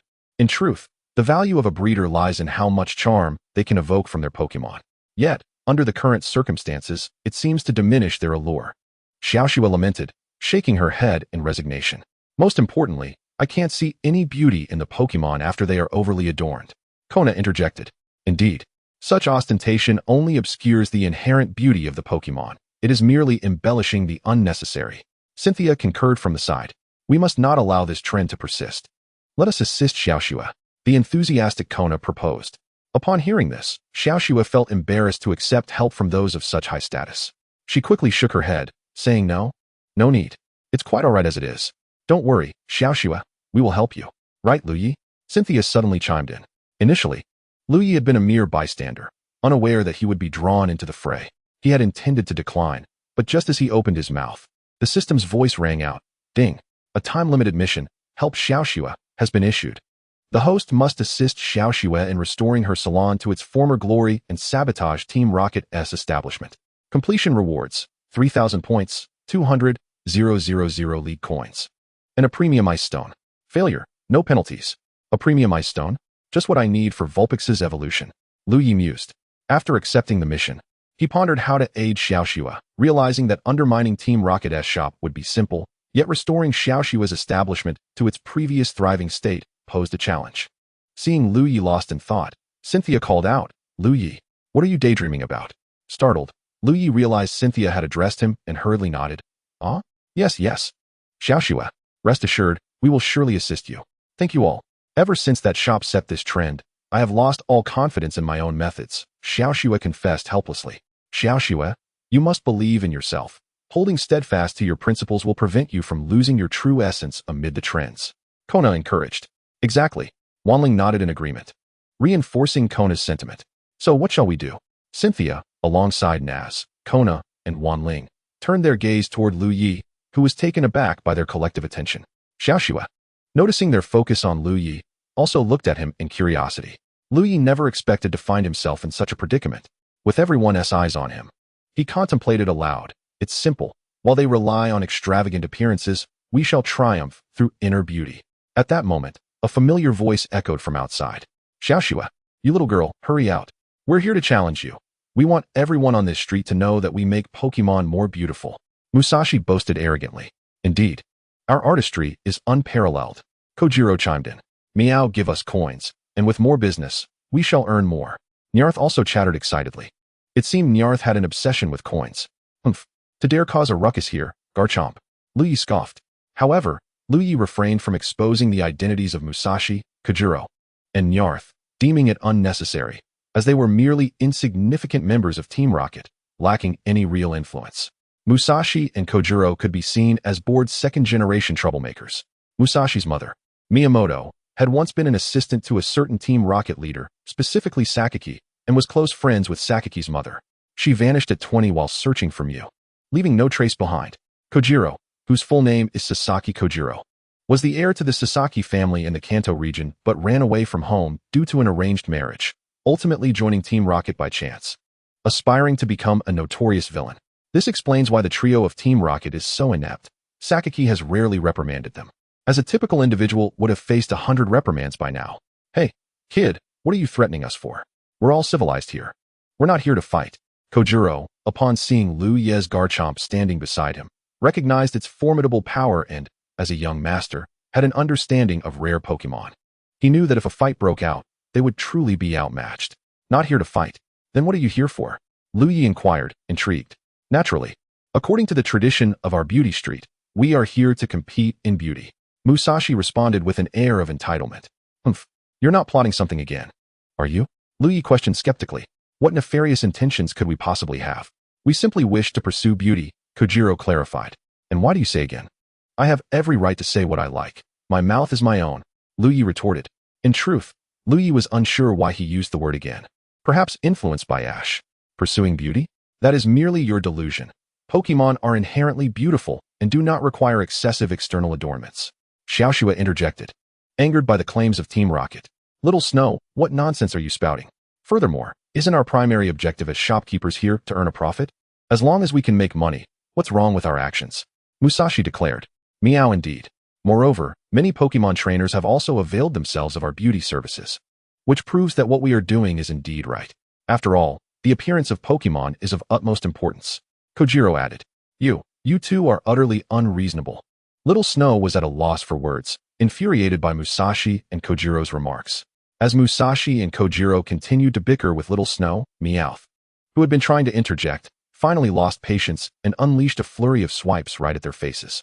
Regardless, We must utilize every means at our disposal to extract money from those trainers, Meowth exclaimed. Moreover, if those foolish trainers bring in some rare Pokemon, we could simply steal them and rise to wealth and power. Meowth couldn't help but fantasize. What did you just say? Liu Ye suddenly inquired. Huh, what did I say? I just said nothing. Meowth, belatedly realizing it had let something slip, feigned innocence. However, Liu Ye was unconcerned. After all, they were Team Rocket. Having read the original story, Liu Ye knew that the trio's chaotic antics were all aimed at amassing wealth. He even wondered, was Team Rocket truly in such dire financial straits?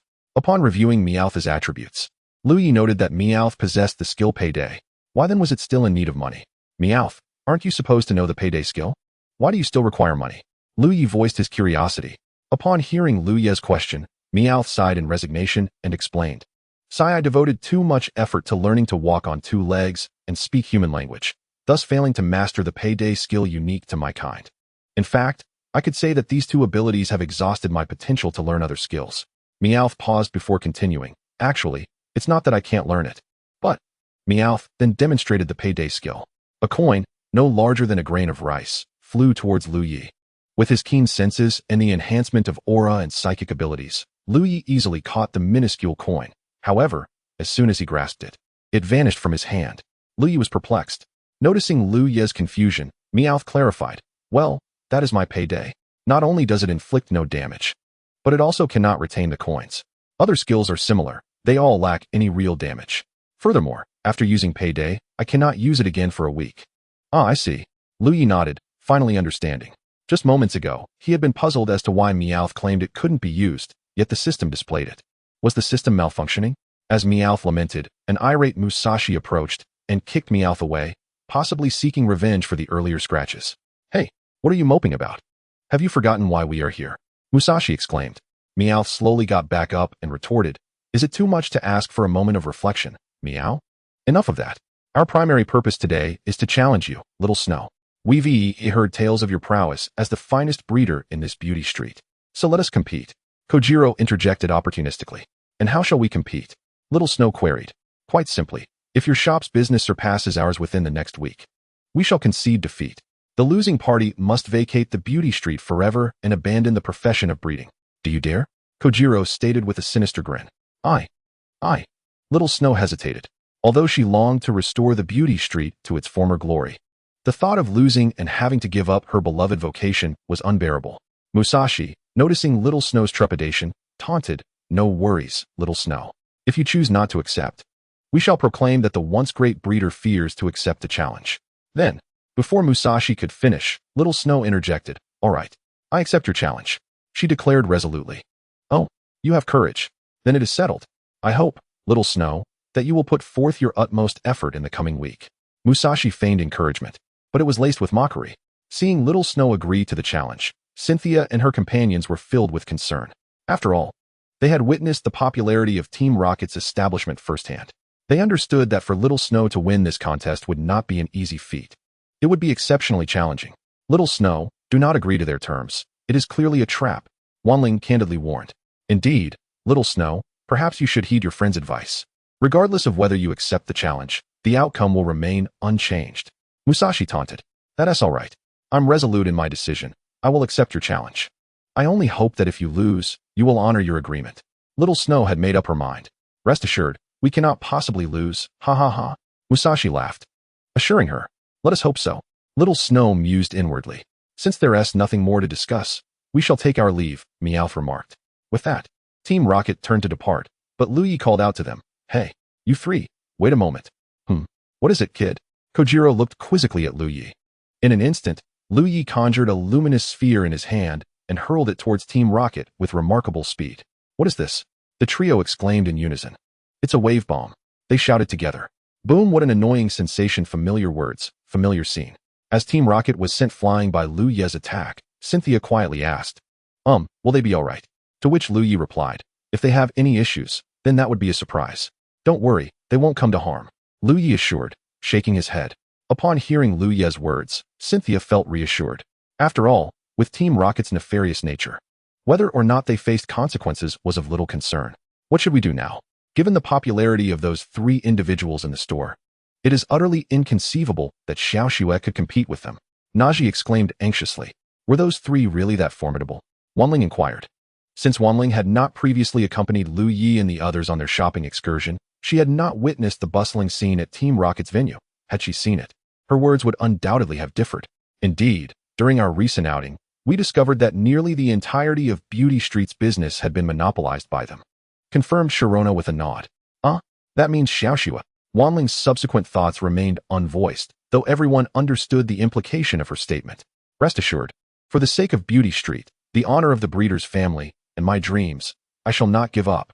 Xiaoxua reassured Sharona and the other three girls, simultaneously comforting herself. Liu Ye, do you have any good ideas? Sharona then turned to Liu Ye with a hopeful expression. As soon as Sharona finished speaking, Kina, Naji, Wanling, and Xiaoxua all cast expectant glances in Liu Ye's direction. Liu Ye felt somewhat speechless. Why was this happening again? He couldn't shake the feeling that this scene felt eerily familiar. It seemed that, at some point, Liu Ye had become synonymous with omnipotence in the eyes of Sharona and her companions. Whenever faced with uncertainty, they would consult him, believing he would have the answer. Well, Liu Ye was also pondering what to do at that moment. Don't you know? Wanling said, disappointment evident in her tone. Sai, do you truly believe I am omnipotent? Liu Ye replied helplessly. Nevertheless, he was determined to assist Xiaoxua, as he had not forgotten the task assigned by the system. System, do you have any good methods to aid Xiaoxua? Liu Ye communicated inwardly with the system. Ding. Friendly reminder. Please check the system space. You may find unexpected rewards. The system fell silent after delivering its message, unresponsive to Liu Ye's calls. System space? What could be there? Liu Ye pondered. Yet he decided to heed the system's advice and began to examine the items within the system space. Rare grass stone, magical candy, system pokeball, all Pokemon energy cube recipe. Metal membrane. Wait, what is this? The all Pokemon energy cube recipe?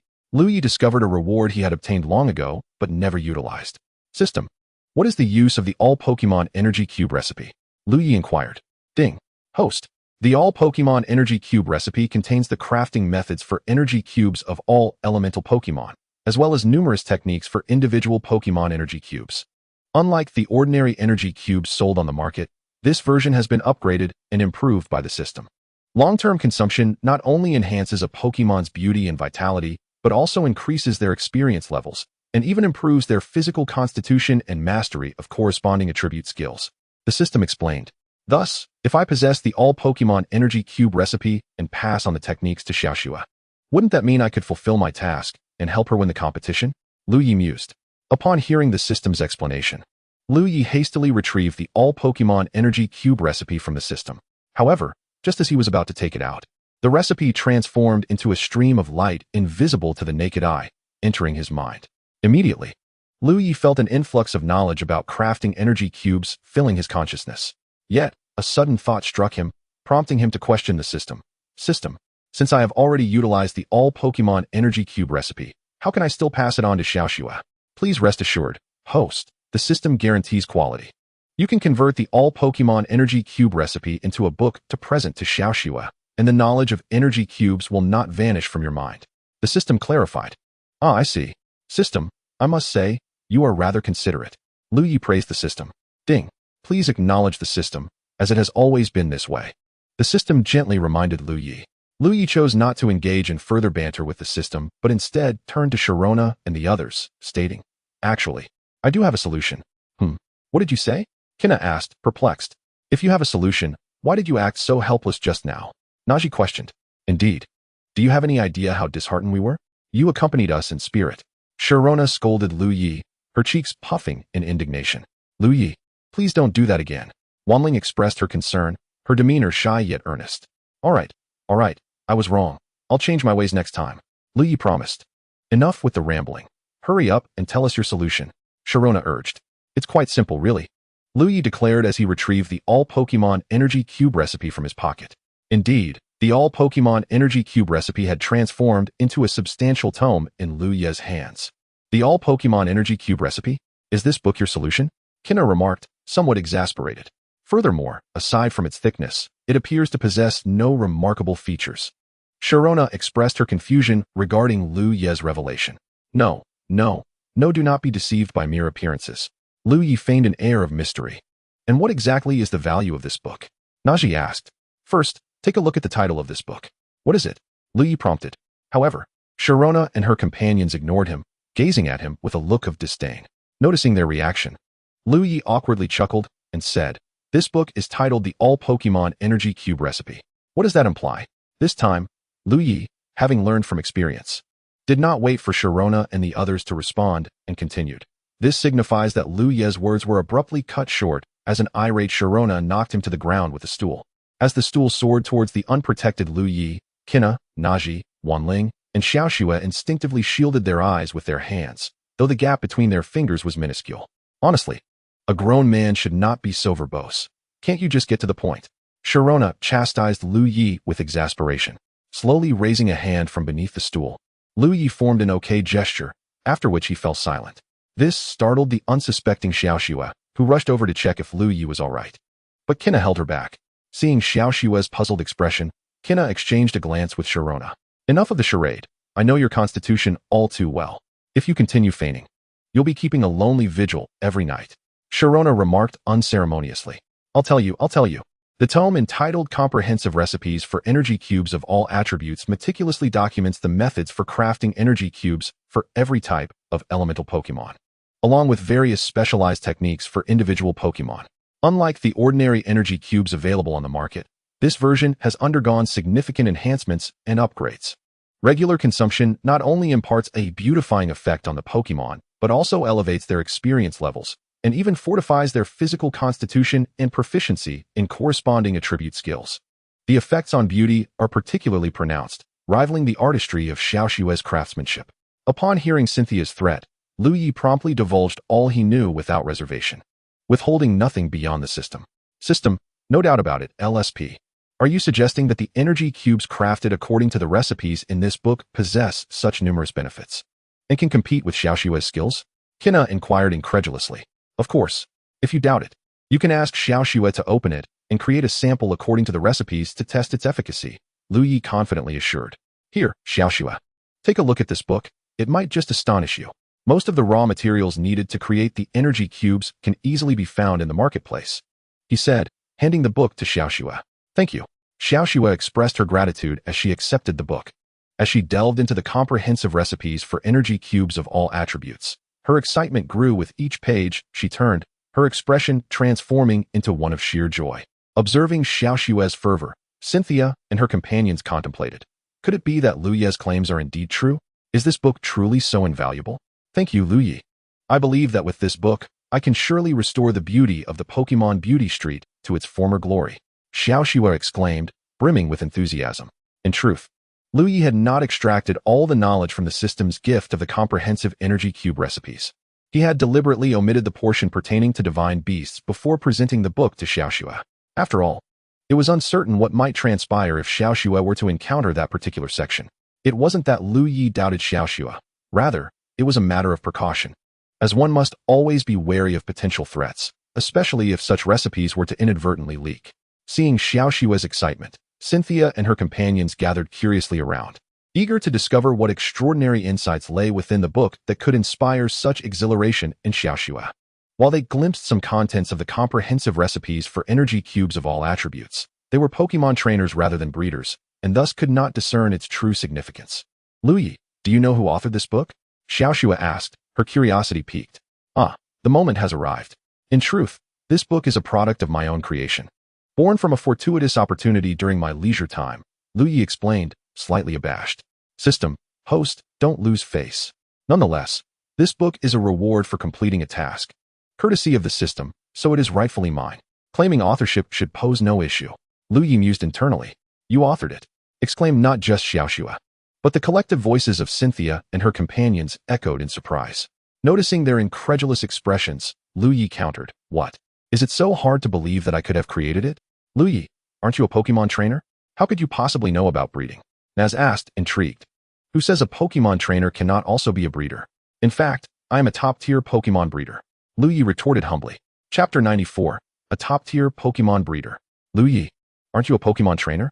How could you possibly know about breeding? Naz inquired curiously. Who says a Pokemon trainer cannot also be a breeder? In fact, I am a top-tier Pokemon breeder. Liu Ye replied modestly. You, Kina exclaimed. Indeed. Liu Ye affirmed resolutely. Very well, I shall believe you. Kina conceded.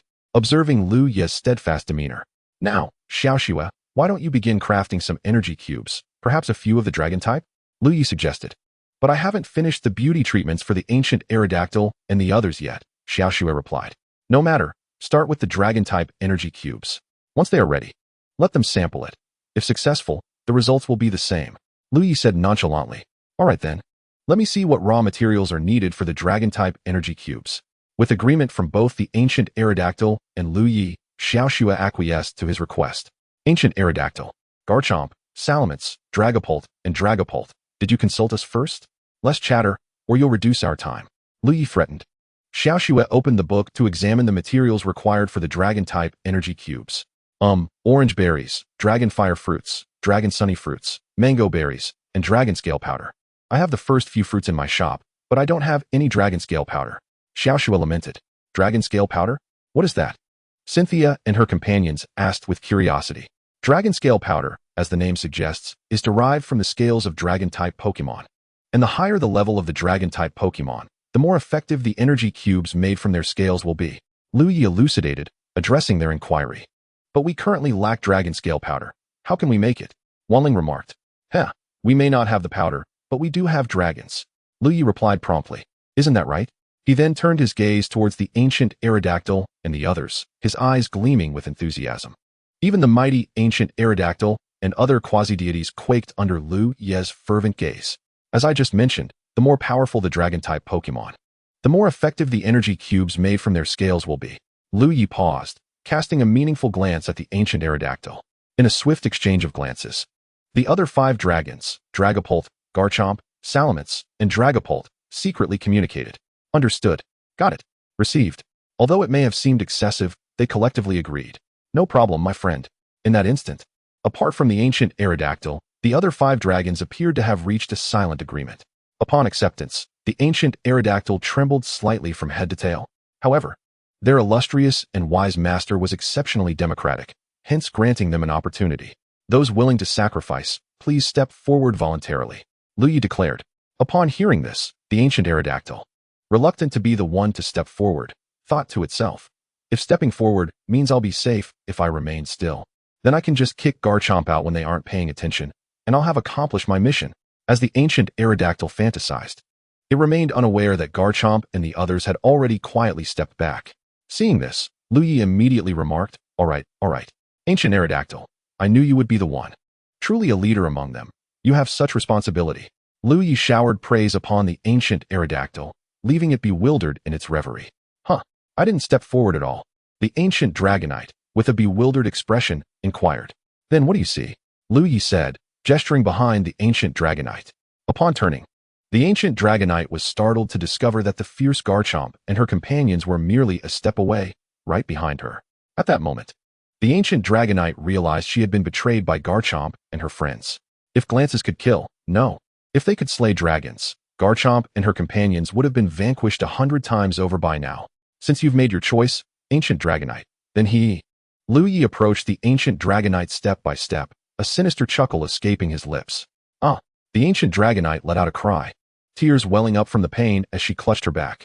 After obtaining the ancient Dragonite's scale, Liu Ye handed it to Xiaoxue. Xiaoxue, here, just grind the scale into powder. Liu Ye instructed. All right, thank you, Liu Ye. I'll attempt to create the energy cubes now. Xiaoxue expressed her gratitude before setting off. Liu Ye nodded. Subsequently, Xiaoxue turned and entered the room to begin crafting the dragon-type energy cubes. Given Xiaoxue's innate talent, it was only a matter of time before she produced a finished product. Let us wait and see, Liu Ye suggested. Okay, the 4 girls, including Sharona, agreed. By the way, Liu Ye, I never imagined you were a top-tier Pokemon breeder. Why didn't you mention it before? Sharona teased. You never asked, did you? What was I supposed to say? Liu Ye replied nonchalantly.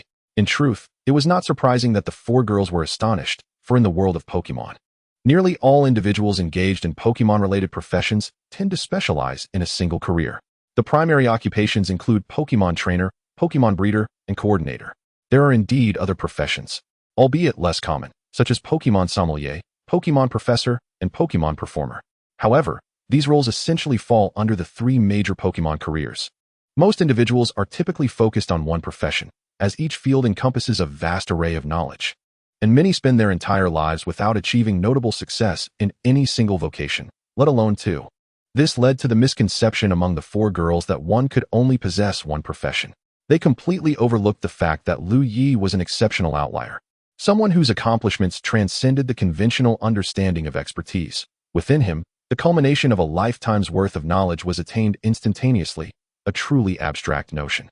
Much like life, some are born at the finish line of others. No matter how hard one strives, they may never reach the starting point of another. Yet what of it? At the very least, we have exerted ourselves, we have fought valiantly.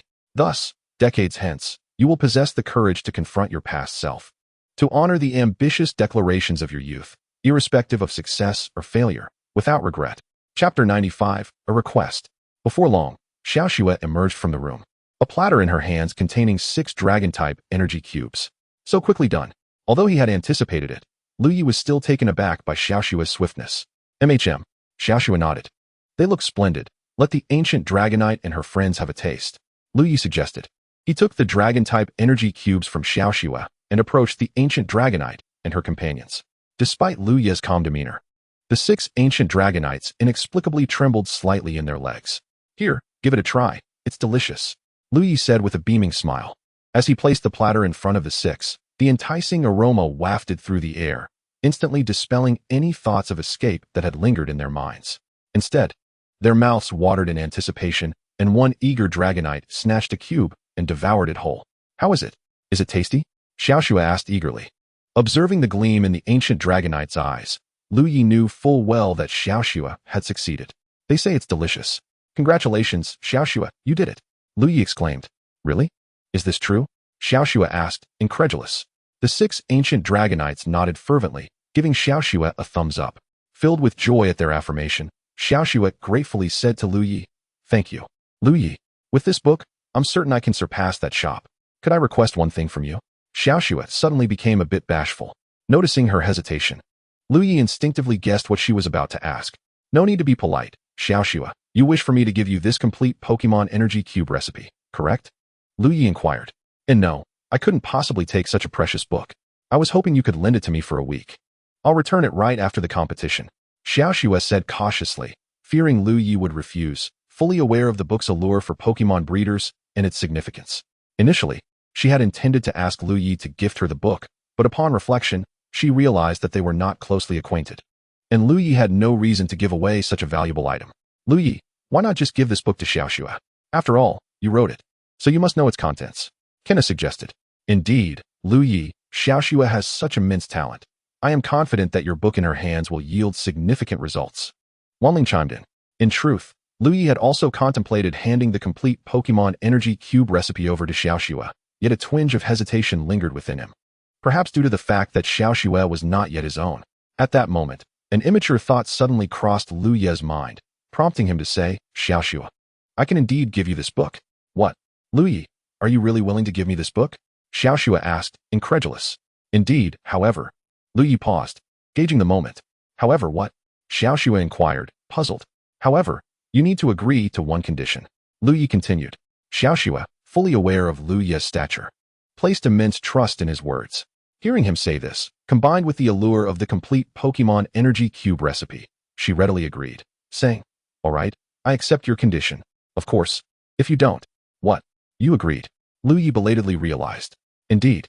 Xiaoxue nodded earnestly. Rest assured, it's not a difficult condition. No need to be so solemn. Liu Ye reassured her. Liu Ye, stop keeping me in suspense and just tell me the condition, Sharona urged. All right, it's quite simple. I just need you to. Liu Ye began, but was abruptly interrupted by Sharona. Liu Ye, are you being unreasonable? Even if that's what you're thinking, you shouldn't voice it. No. Wait. How could you even propose such an outrageous request?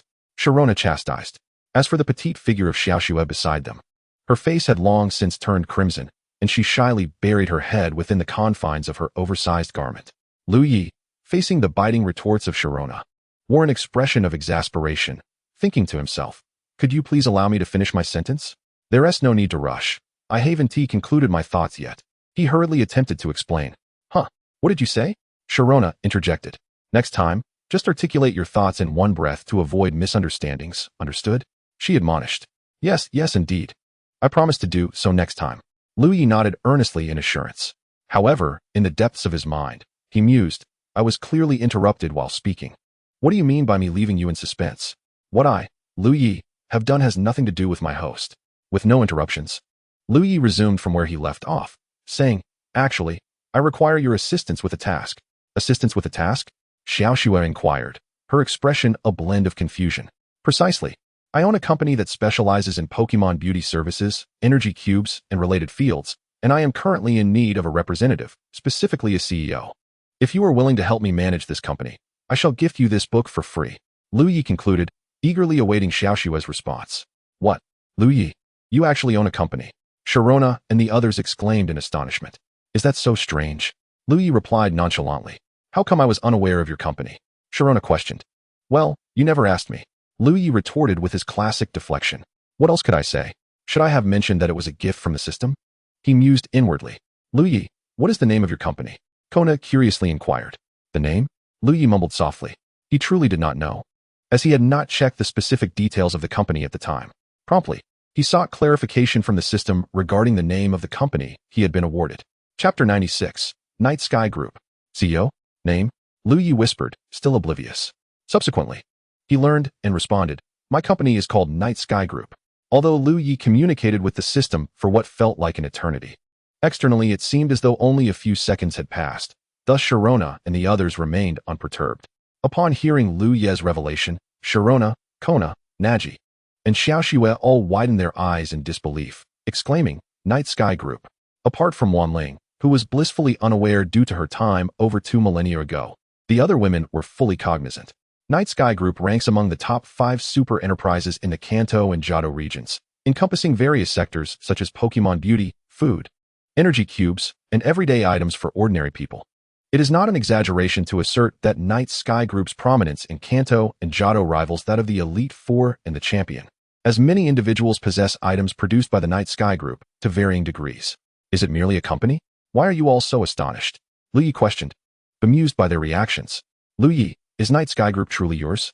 Sharona sought confirmation once more. Yes, it is indeed mine. You should be able to discern that from the name, Liu Ye affirmed with a nod.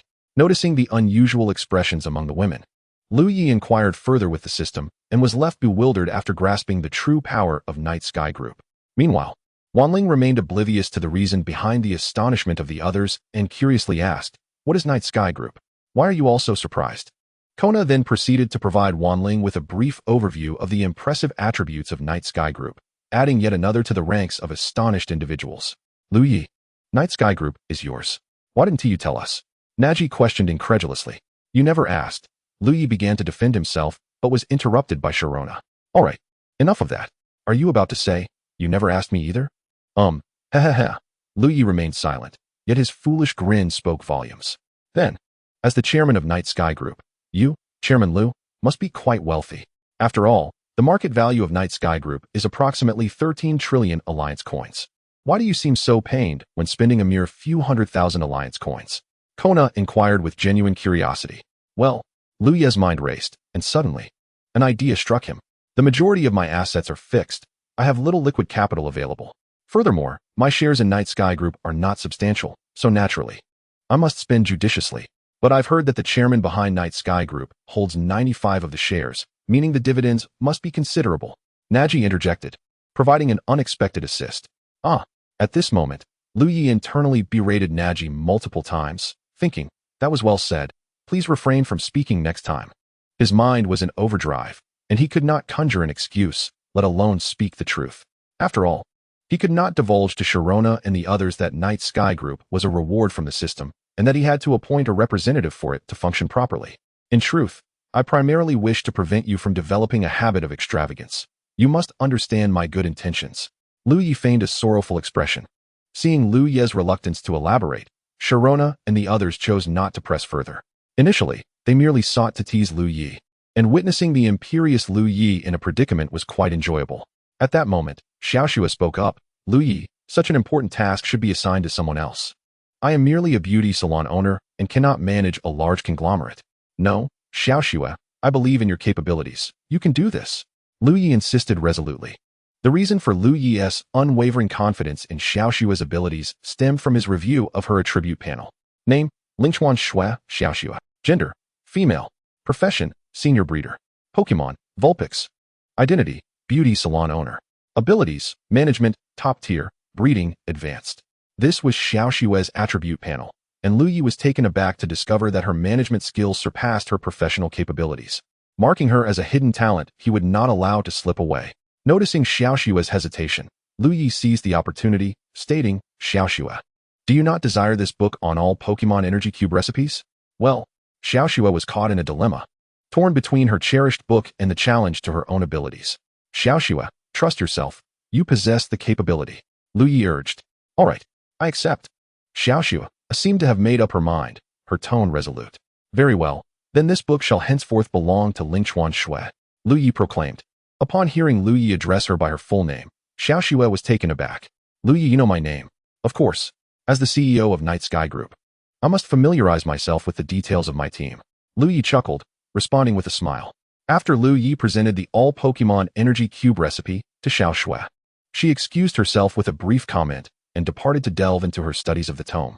Meanwhile, Liu Ye engaged in dialogue with the system, questioning, System, I recall that your previous reward was not merely a company specializing in Pokemon cuisine, but now it appears to have transformed into a conglomerate? The system retorted, Indeed. Is not the Yi Tian Group dedicated to the creation of Pokemon delicacies? Liu Ye had always assumed that the system had bestowed upon him a modest enterprise. But he was utterly taken aback by this unexpected revelation. Had he known it was such an impressive company, he would have long since ventured to Pokemon Beauty Street to whisk Xiaoshue away, thus sparing himself the days of scrimping and saving. After bidding farewell to Xiaoshue, along with the four ladies including Sharona, Liu Ye departed with a promise to reconvene the following day. The next morning, Liu Ye and the four ladies arrived at Xiaoshue's shop, only to discover her absence. How peculiar, where is Xiaoshue? Sharona inquired, perplexed. Liu Ye speculated. She must be in her room studying the energy cube recipe. I shall check. He approached the door to Xiaoshue's room, and just as he was about to knock, he suddenly recalled that if she were indeed engrossed in her research, the sound of knocking might disturb her. Thus, he decided to push the door open and enter. The sight before him, however, left him momentarily speechless. So vast, so pristine, Liu Ye murmured softly. At that moment, Xiaoshue noticed Liu Ye's sudden intrusion and let out a startled scream. Ah? My eyes. Liu Ye quickly regained his composure, apologizing profusely. I am terribly sorry, Xiaoshue.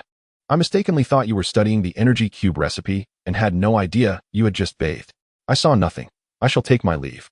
With that, he hastily exited her room and closed the door behind him, his mind lingering on the unexpected revelation. Xiaoshue, who often appeared so delicate, possessed quite the allure. Honestly, Xiaoshue, why did you not lock the door while bathing? Do you not fear a rogue might seize the opportunity to intrude? Thankfully, I am a person of integrity. Meanwhile, Xiaoshue stood frozen in place, her face flushed, lost in her thoughts. On the other side, the four ladies, having heard Xiaoshue's scream, rushed over. Noticing Liu Ye at the threshold of Xiaoshue's room, Sharona inquired with slight urgency, what transpired? Why did Xiaoshue scream so loudly? Liu Ye was about to explain when a sudden sound of the door creaking open interrupted him. Before the ladies' astonished gazes, Xiaoshue emerged from her room, fully dressed. She appeared quite normal, save for her slightly flushed complexion. Seeing Xiaoshue step out, Wanling promptly approached her, expressing concern. Xiaoshue, what happened? Why did you scream so? Upon hearing Wanling's question, Xiaoshue's face reddened further. Stealing a glance at Liu Ye, she stammered.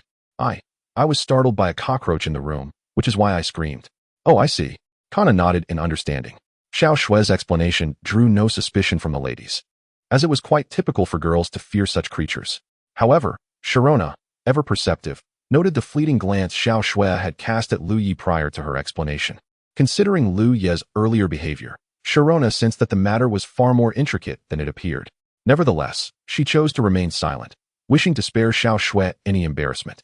After all, if there were any repercussions, they would undoubtedly fall upon Liu Ye, whose character Sharona knew all too well.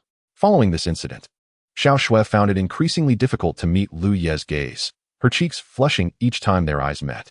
Observing Xiaoshue's demeanor only reinforced Sharona's suspicions. Realizing that he could not allow this situation to persist, having inadvertently glimpsed Xiaoshue, he owed her an explanation. Liu Ye concocted an excuse and ventured to Xiaoshue's shop the following day. Xiaoshue, I have matters to discuss with you. Do you have a moment? Liu Ye inquired. At that time, Xiaoshue was engrossed in crafting energy cubes. Over the past few days, as her production and sales of energy cubes flourished, Her shop's business had begun to thrive, even suggesting the possibility of surpassing the trio of Team Rocket's establishment.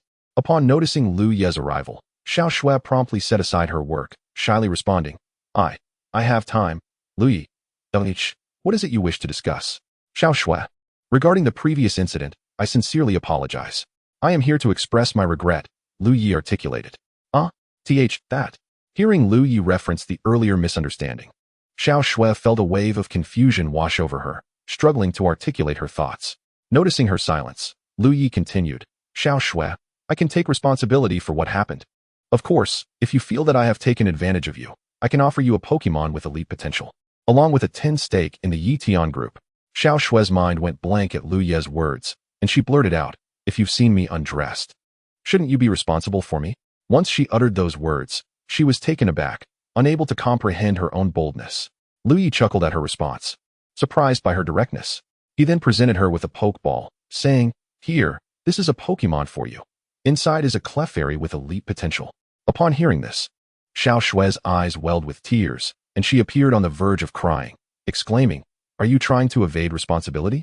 Liu Ye, momentarily bewildered, quickly realized that Xiao Shui had misconstrued her own words. He hastened to clarify, Foolish girl, do you think I would shy away from responsibility? I will certainly take responsibility. This Clefairy is a gift for you. Consider it a token of my affection. With Liu Ye's reassurance, Xiao Shui understood his intentions and accepted the Pokeball. She then approached him, lightly pecking his cheek before dashing back to her room, her face aflame. Observing Xiao Shui's adorable demeanor, Liu Ye shook his head with a smile, reflecting, what an innocent girl. As the time for the agreed-upon competition drew nearer, Xiao Shui's shop continued to prosper, seemingly securing her victory. However, some individuals could not remain idle. On the final day of the agreement, the trio from Team Rocket stormed into Xiao Shui's shop. Hey, everyone out of my way. This shop is closed for business today, Musashi bellowed arrogantly. Upon uttering those words, Musashi summoned his Arbok, while Kojiro released his Weezing, both intent on scaring away the patrons of Xiao Shui's establishment. Chapter 98, Battle. You are too formidable, who's next? However, some individuals were unable to remain passive. On the final day of their agreement, the trio from Team Rocket arrived at Xiao Shui's shop, witnessing a long queue outside that sparked their ire. Hey, get my brother out of here. This place isn't open for business today. Xiao Shui, how dare you compete with us for customers? Musashi bellowed with arrogance. Following this, he unleashed his Arbok, and Kojiro released his Weezing, aiming to frighten off the customers within Xiao Shui's store. Name, Arbok. Gender, male. Level, 42, elite beginner. Ability, intimidate. Type, poison. Affection, 30. Base stats, 438. Potential, elite. Skills, bite, glare, acid, ice fong, thunder fong, fire fong. Name, Weezing. Gender, male. Level, 41, elite beginner. Type, poison. Ability, levitate. Affection, 30. Base stats, 490. Potential, elite. Skills, toxic gas, sludge, explosion, last resort, haze. The customers in Xiao Shui's shop, upon seeing Team Rocket's Pokemon, were mostly trainers of modest skill who quickly fled in fright, leaving only those who fancied themselves competent or simply enjoyed the commotion. Aren't those the folks from the shop across the street? What are they doing here causing trouble? Do I even need to ask? They must be upset that their business is being overshadowed and have come to stir up trouble. Indeed, they ought to take a good look at themselves. With their demeanor, how can they possibly run a successful shop? Their place used to be quite popular, but I simply cannot endure that gaudy hairstyle. The nearby trainers engaged in hushed discussions, infuriating the trio from Team Rocket. What are you all talking about? Meowth exclaimed in exasperation. The irritable Musashi commanded his Arbok, Arbok, drive them away. Hearing the commotion outside, Liu Ye, Sharona, and Xiao Shui stepped out to investigate. Upon their arrival, they spotted Team Rocket flaunting their dominance, prompting Xiao Shui to intervene. Hey, stop it. What are you doing? You again? Naji echoed in agreement. Seeing the notorious trio, Liu Ye could not resist a sneer. Oh, isn't this the useless trio? What's the matter? Unable to compete? Resorting to underhanded tactics? What do you mean underhanded? We're here to learn and draw inspiration. Musashi retorted. Exactly. If you're wise, hand over the formula for that energy cube of yours. Otherwise, once you leave, I can guarantee that Xiao Shui's beauty salon won't last on Pokemon Beauty Street. Kojiro threatened. Upon hearing Kojiro's threat, Liu Ye's expression darkened. However, her irritation stemmed not from the threat itself, but from Kojiro's astonishing lack of intelligence. With Liu Ye present, Did Kojiro not fear repercussions for his words? Meowth, incensed by Kojiro's audacity, unleashed a flurry of scratches upon his face. Kojiro was left bewildered by Meowth's sudden onslaught. As was Musashi, who pondered, what has gotten into Meowth? Once Meowth descended from Kojiro's face, it admonished him, are you daft? You blurted that out right in front of them. Does that not make us look foolish? Realizing the gravity of Meowth's words, Kojiro finally understood, while Musashi, albeit belatedly, criticized him. Indeed, Kojiro, how could you be so oblivious? How could I, the clever Musashi, possess such a dim-witted partner? Following this, Musashi shook his head in resignation. This exchange did not go unnoticed by Liu Ye and Sharona, who couldn't help but stifle their laughter, thinking bravo. A round of applause for this display. Kojiro, vexed by the continuous scolding from Meowth and Musashi, became increasingly irritated, especially as he caught sight of Liu Ye and her companions still laughing at his expense. Hey, stop laughing. If you're so capable, let us battle. If we lose, we'll leave immediately, Kojiro declared. Absolutely. Let's have a contest. Meowth and Musashi chimed in. Very well, then. Liu Ye responded with a dismissive smile, preparing to step forward. Wait, you're too strong. We can't compete against you. Kojiro quickly interrupted Liu Ye. All right. Then who do you wish to battle? Liu Ye inquired coolly. Her. Let us have her compete. Kojiro pointed decisively at Naji, who appeared innocent and naive. Naji looked around, then innocently pointed to herself, confirming, me? Yes, indeed, you. Kojiro exclaimed, suddenly filled with confidence upon seeing Naji's naive demeanor. Oh, Naji replied nonchalantly, stepping forward. Come forth, Kadabra. She summoned her Pokémon, which appeared in its Kadabra form. Upon the arrival of Kadabra, Liu Ye realized Naji's intent. Since Naji had returned to her normal self, she had adopted a quirky personality. Though seemingly harmless, one could never tell what mischief she might be concocting. Seeing Naji summon a Kadabra, Kojiro scoffed. A mere Kadabra dares to challenge me? Weezing, show him your prowess. Use sludge. Liu Ye observed Kojiro's enthusiasm with a smirk, thinking, laugh while you can. The more you revel now, the more devastating your tears will be later.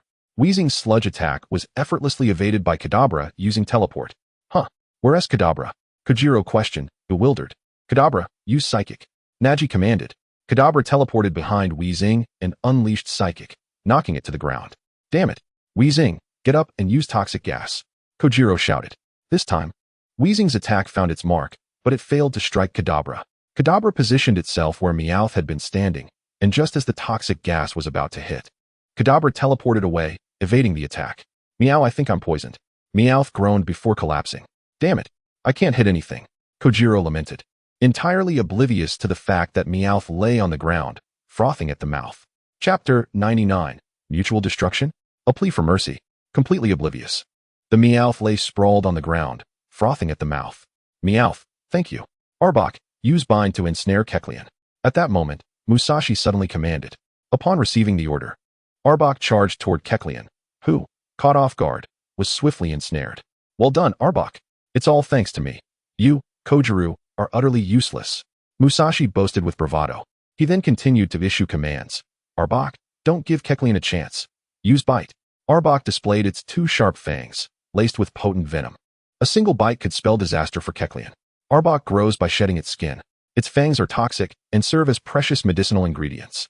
The patterns on its face are diverse, with different patterns possessing varying powers. 6 types have been confirmed. Timid Pokémon may flee at its sight, and the poisonous needles on its tail are perilous weapons. It can detect prey through vibrations in the ground. A bite from it can be fatal, and its sharp fangs can utilize Bite, Ice Fang, Thunder Fang, and Fire Fang. Its long, thick body can constrict opponents, leaving them utterly crushed. Its triangular eyes enable it to use Glare. When faced with enemies, Arbok raises its body and intimidates with its belly patterns. By expelling and inhaling air, Arbok emits a fearsome sound. Furthermore, Arbok possesses remarkable regenerative abilities. As long as its head remains intact, any severed part can regenerate. Thus, Arbok is indeed formidable. However, Kecleon would not afford Arbok this opportunity. As a Pokémon with the strength of an early champion, being defeated by a mere early elite Arbok would spell doom for Musashi. Just as Arbok was about to sink its fangs into Kecleon, in a moment of peril, Kecleon deftly utilized Teleport to evade the attack. However, Arbok inadvertently bit its own body due to its forceful lunge. Consequently, the venom quickly spread throughout Arbok's system, and before long, it lay on the ground, eyes swirling. Incapacitated. Witnessing this scene, Liu Ye mused. Who would have thought Arbok was such a ruthless creature, even inflicting harm upon itself? If Arbok had retained its fighting ability, it would surely have spurred Liu Ye on, expressing, "Is this truly what I wish to do?" Musashi, realizing that his Arbok had brought about its own demise, hastily recalled it, exclaiming, "Damn it, you little girl, you're using trickery." Naji ignored Musashi, which only fueled his anger further, prompting him to shout at Kojiro, "This little girl dares to disregard me. Kojiro, teach her a harsh lesson." Hearing Musashi's words, Kojiro felt overwhelmed, inwardly grumbling, "I'd like to, but can I truly defeat her?" "Easy for you to say." Reluctantly, despite his disagreement with Musashi's command, Kojiro ordered, "Weezing, use sludge attack." Mississippi sludge attack. Mississippi toxic gas. Mississippi Kojiro was on the verge of breaking down, his patience waning under Naji and Kecleon's relentless onslaught.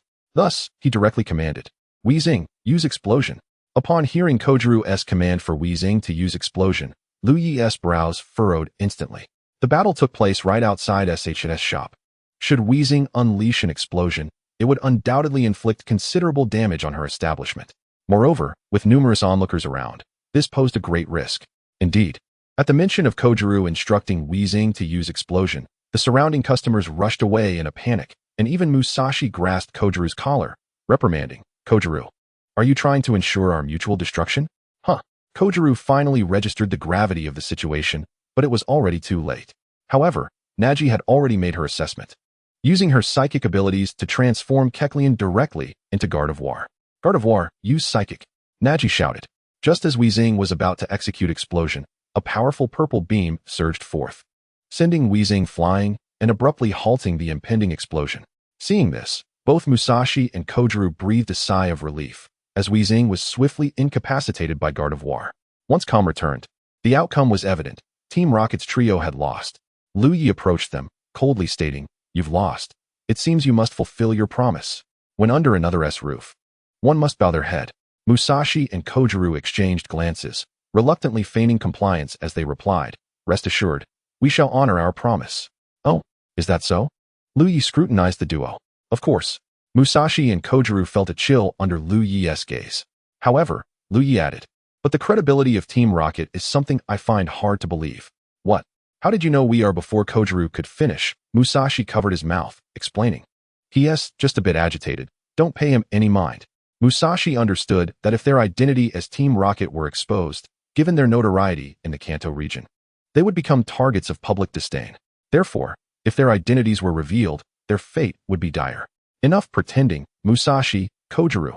I am well aware of your true identities," Liu Ye stated nonchalantly. Since Liu Ye had approached Team Rocket's trio alone, their conversation went unheard by Sharona and the others. All they could see was Liu Ye engaging in dialogue with them. "However, rest assured, I will not expose your identities. But you must adhere to your initial promise and apologize to SHet. Can you manage that?" Liu Ye articulated his terms. As long as Liu Ye kept their secret, it posed no issue for Musashi and Kojiro. Thus, upon hearing Liu Ye's request, they nodded vigorously in agreement. As for Meowth, it lay off to the side, still frothing at the mouth. Liu Ye noticed this and pointed at Meowth, asking, "Are you sure you don't want to check on Meowth?" Meowth. Both Musashi and Kojiro exclaimed in unison. "Right, where's Meowth?" Musashi questioned. Then, following Liu Ye's gesture, Musashi and Kojiro glanced over to see Meowth lying quietly, its face now a deep purple, resting peacefully. Observing this, Liu Ye realized that if Meowth was not rescued soon, it might truly find eternal peace. Thus, Liu Ye discreetly employed the power of the evergreen to alleviate Meow Meow's poisoning symptoms, which were instantly lifted. Upon regaining consciousness, Meow Meow startled Musashi and Kojiro, who were nearby, ready to prepare a funeral feast for her. She's back from the dead," Kojiro exclaimed. Observing the duo's uncharacteristic outburst, Meow Meow unleashed her skill, Max Frenzy Claw, to jolt Musashi and Kojiro back to their senses. "Meow Meow, you're alive," Musashi gasped. "Do you really think the great Meow Meow, would perish so easily? Whom are you two cursing?" Meow Meow retorted, somewhat irked. Following this, Musashi and Kojiro recounted the events that transpired after Meow Meow had fainted. Subsequently, an apology ceremony unfolded, marked by Musashi and Kojiro's faces adorned with scratch marks. "We're sorry, Xiaoxua. We were wrong, and we promise to leave Beauty Street from now on," they declared in unison. Faced with this sudden contrition, Xiaoxue appeared somewhat bewildered, casting her gaze towards Liu Ye. After all, in her eyes, Liu Ye had merely exchanged a few words with the trio from Team Rocket, after which they approached her to apologize, a stark deviation from their typically arrogant demeanor. Liu Ye, sensing Xiaoxue's confusion, elucidated, I engaged them in a cordial and amicable dialogue, persuading them with sincere words, leading them to recognize their misdeeds. They felt their actions were utterly inhumane, which is why they volunteered to apologize to you. Cynthia, who comprehended Liu Ye's character well, observed the trembling trio from Team Rocket and skeptically inquired, Are you certain? Absolutely. Liu Ye affirmed with a nod. He then turned to the trio and inquired loudly, Do you all agree with what I just said? You have indeed recognized your mistakes and come forward to apologize. Internally, the trio from Team Rocket couldn't help but grumble. How true. What a congenial demeanor. It's just short of roasting us over a fire. Nevertheless, despite their inner complaints, they dared not protest. Upon hearing Liu Ye's question, they hastily nodded in agreement, their urgency suggesting they feared for their very heads. After Team Rocket offered their apologies to Xiaoxue, Miao Miao quietly asked, Can we leave now, my lord? Oh, yes, of course. Liu Ye replied nonchalantly. Thank you. Thank you. With Liu Ye's permission granted, Team Rocket expressed their gratitude and swiftly fled the scene. At that moment, Liu Ye had already conjured a wave bomb in his hand, which he hurled toward the direction Team Rocket had fled. Boom. 3 meteors streaked across the sky, and one could faintly hear, what an annoying sensation. With Team Rocket dispatched, Liu Ye considered his task accomplished. The system, which had been absent for several chapters, finally reappeared. Ding. Congratulations, host, for completing the time-limited task. Help Xiaoxue. You have successfully aided Xiaoxue in restoring her shop to its former glory and thwarted Team Rocket's plans. Task completion rewards, 3,000 points, 200,000 alliance coins, and a premium ice stone. After claiming the rewards, Liu Ye and Cynthia, along with the other girls, returned to Xiaoxue's shop. Liu Ye inquired, Xiaoxue, will you leave with us, or do you intend to continue running this shop? After a moment of contemplation, Xiaoxue responded, I previously promised you, Liu Ye, that I would go to your Night Sky group as an agent. So I plan to stay here for a while to research the energy block formula. After some time, I will report to Night Sky group. Very well. Just remember to contact me before you head to Night Sky group. I shall escort you. Liu Ye remarked. Xiaoxue nodded. Thank you, Liu Ye. And of course, my gratitude extends to you all, Cynthia and the others, for your assistance. You're welcome. It's our duty. Cynthia replied graciously. Indeed, Xiaoxue, you are our dear friend. Aiding you is the least we could do. Kona chimed in. Liu Ye, may I stay with Xiaoxue in the shop to learn about Pokemon breeding? Is that permissible? Wanling suddenly expressed her desire. Of course. However, be sure to find me when the court's conference begins. Liu Ye readily agreed, having anticipated Wanling's decision, as he had noticed her fervent curiosity and passion for the breeding profession over the past few days. Rest assured, I will definitely come to cheer you on. Wanling enthusiastically nodded in assurance. Afterward, she approached Liu Ye and pecked his cheek.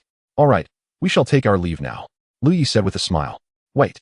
Xiaoxue suddenly called out, halting Liu Ye just as he was about to depart. To the astonishment of Cynthia and the other girls, Xiaoxue swiftly pecked Liu Ye's cheek before blushingly retreating inside the shop. Liu Ye was taken aback by Xiaoxue's sudden action. Even he felt a bit dazed, let alone Cynthia and the others. Noticing the slightly menacing gazes from Cynthia and the others directed at him, Liu Ye found it perplexing. He could understand Cynthia and Wanling, but why were Kona and Naji joining in? In an attempt to ease the awkwardness, Liu Ye awkwardly suggested, It's getting late, let us return. Wanling, make sure to learn well with Xiaoxue.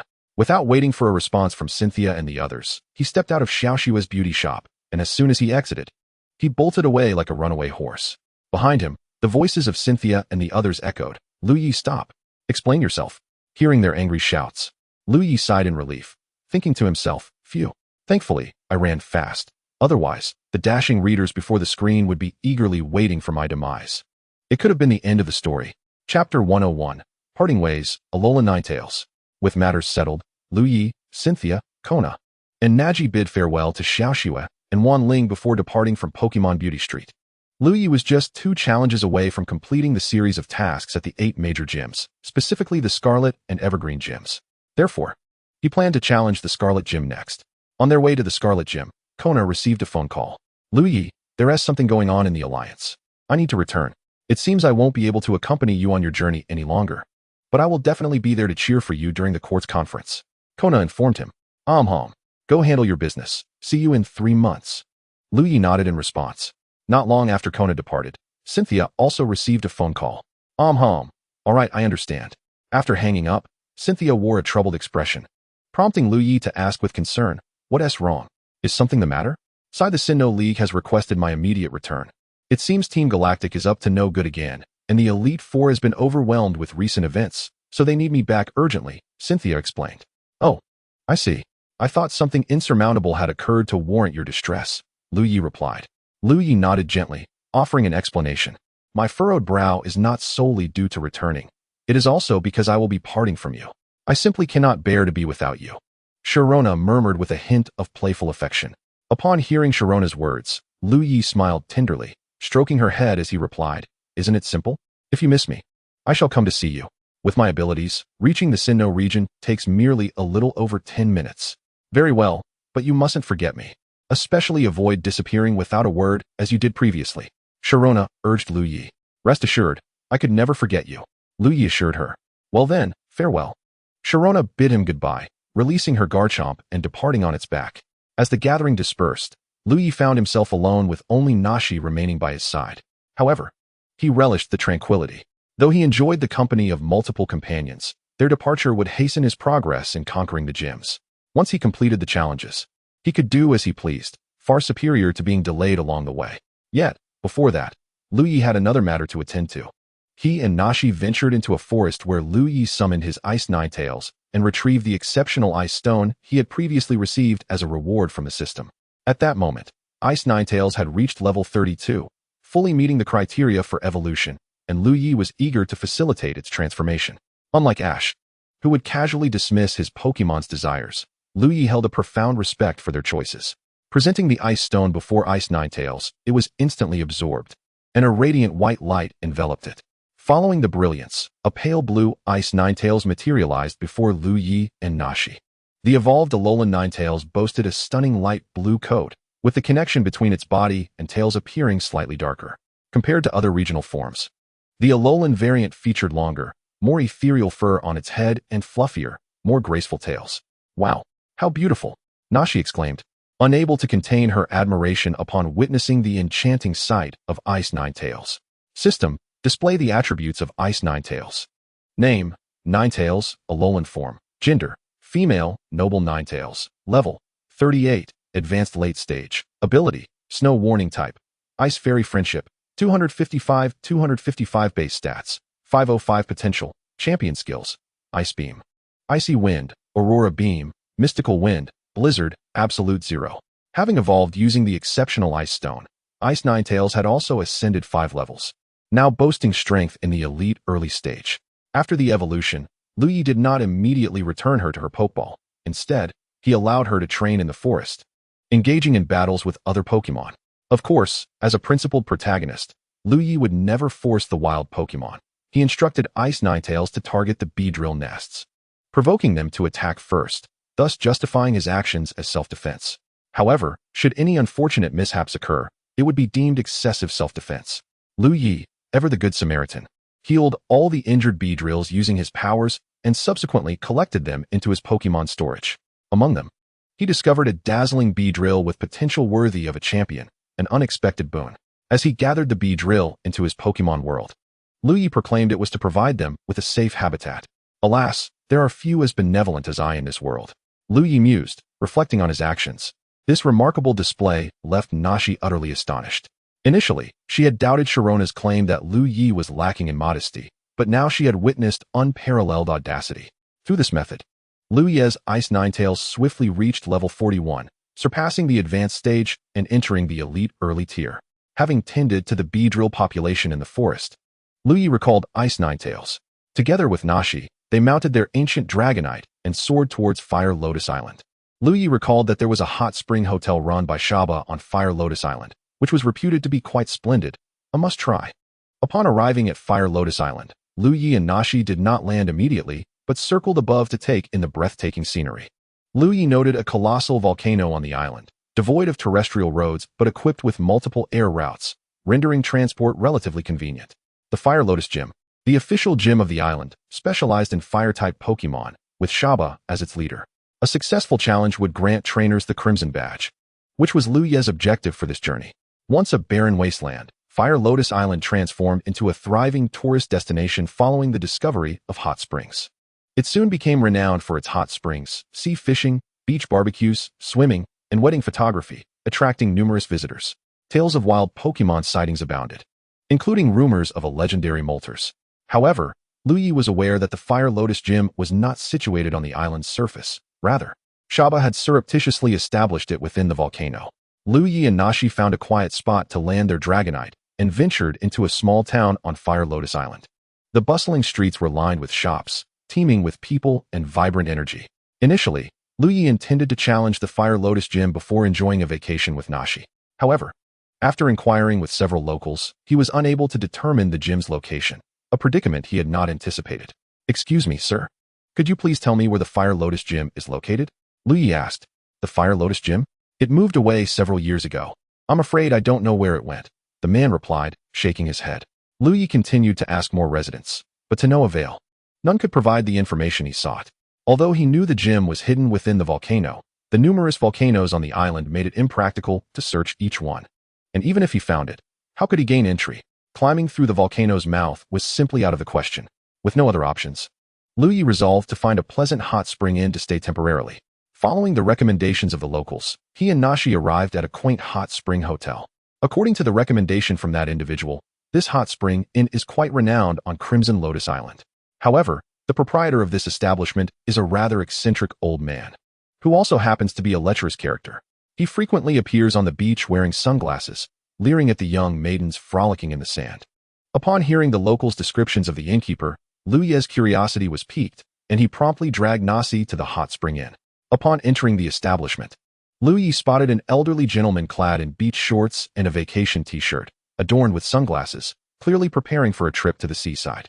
The old man, upon noticing Liu Ye and Nasi enter, especially Nasi, whose beauty was truly captivating, was taken aback. Liu Ye, observing the lewd demeanor of the old man before him, was left with no doubt that this lecherous figure was indeed Xiaobo. "Hello, young lady. Are you here to stay? I am the owner of this inn." Xiaobo quickly approached Nasi, attempting to bestow upon her a kiss on the hand, seemingly oblivious to Liu Ye standing beside her. This incited Liu Ye's irritation, as he thought to himself, "This filthy old man, does he have no shame? Does he dare to flirt with anyone?" Consequently, just as Xiaobo was about to extend his unwelcome hand, Liu Ye employed his telekinetic powers to send Xiaobo flying across the room. At his age of over 60, Xiaobo was unable to evade the twin waves of psychic force, one from Liu Ye and the other from Nasi, who was equally protective of her dignity. As Xiaobo was propelled through the air, he exclaimed, "Youngsters these days lack chivalry, bullying an old man like me." Hearing this, Liu Ye's face darkened. He had not anticipated that even across worlds, the influence of the Hunyuan sect master remained so formidable. Liu Ye then used his healing powers to mend the elderly man's injuries, for should he unintentionally render the old man senseless, the repercussions of failing to challenge the Crimson Lotus Dojo would be minor compared to the potential for legal repercussions. Approaching Xiaobo, Liu Ye greeted him, saying, "Greetings. We are here to stay. My name is Liu Ye, and this is my friend, Nasi." Upon hearing Liu Ye's introduction, Xiaobo slowly rose to his feet and remarked, "You two possess quite the fiery tempers. To think you both have psychic abilities. If I am not mistaken, this young lady must be the leader of the Golden Yellow Dojo." Due to Xiaobo's earlier behavior, Nasi felt a strong aversion and chose not to respond. Liu Ye, recognizing her discomfort, interjected, "Indeed. Since you are aware of Nasi's identity, you must be Xiaobo, the leader of the Crimson Lotus Dojo." Upon hearing Liu Ye's assertion, Xiaobo hastily denied it, insisting, "What Crimson Lotus Dojo? I am merely the owner of this hot spring inn." Liu Ye countered, "Then how do you know Nasi's identity? What's it to you? I'm not unfamiliar with Golden Yellow City. How could I not recognize the leader of the Golden Yellow Dojo? Besides, the Crimson Lotus Dojo relocated long ago.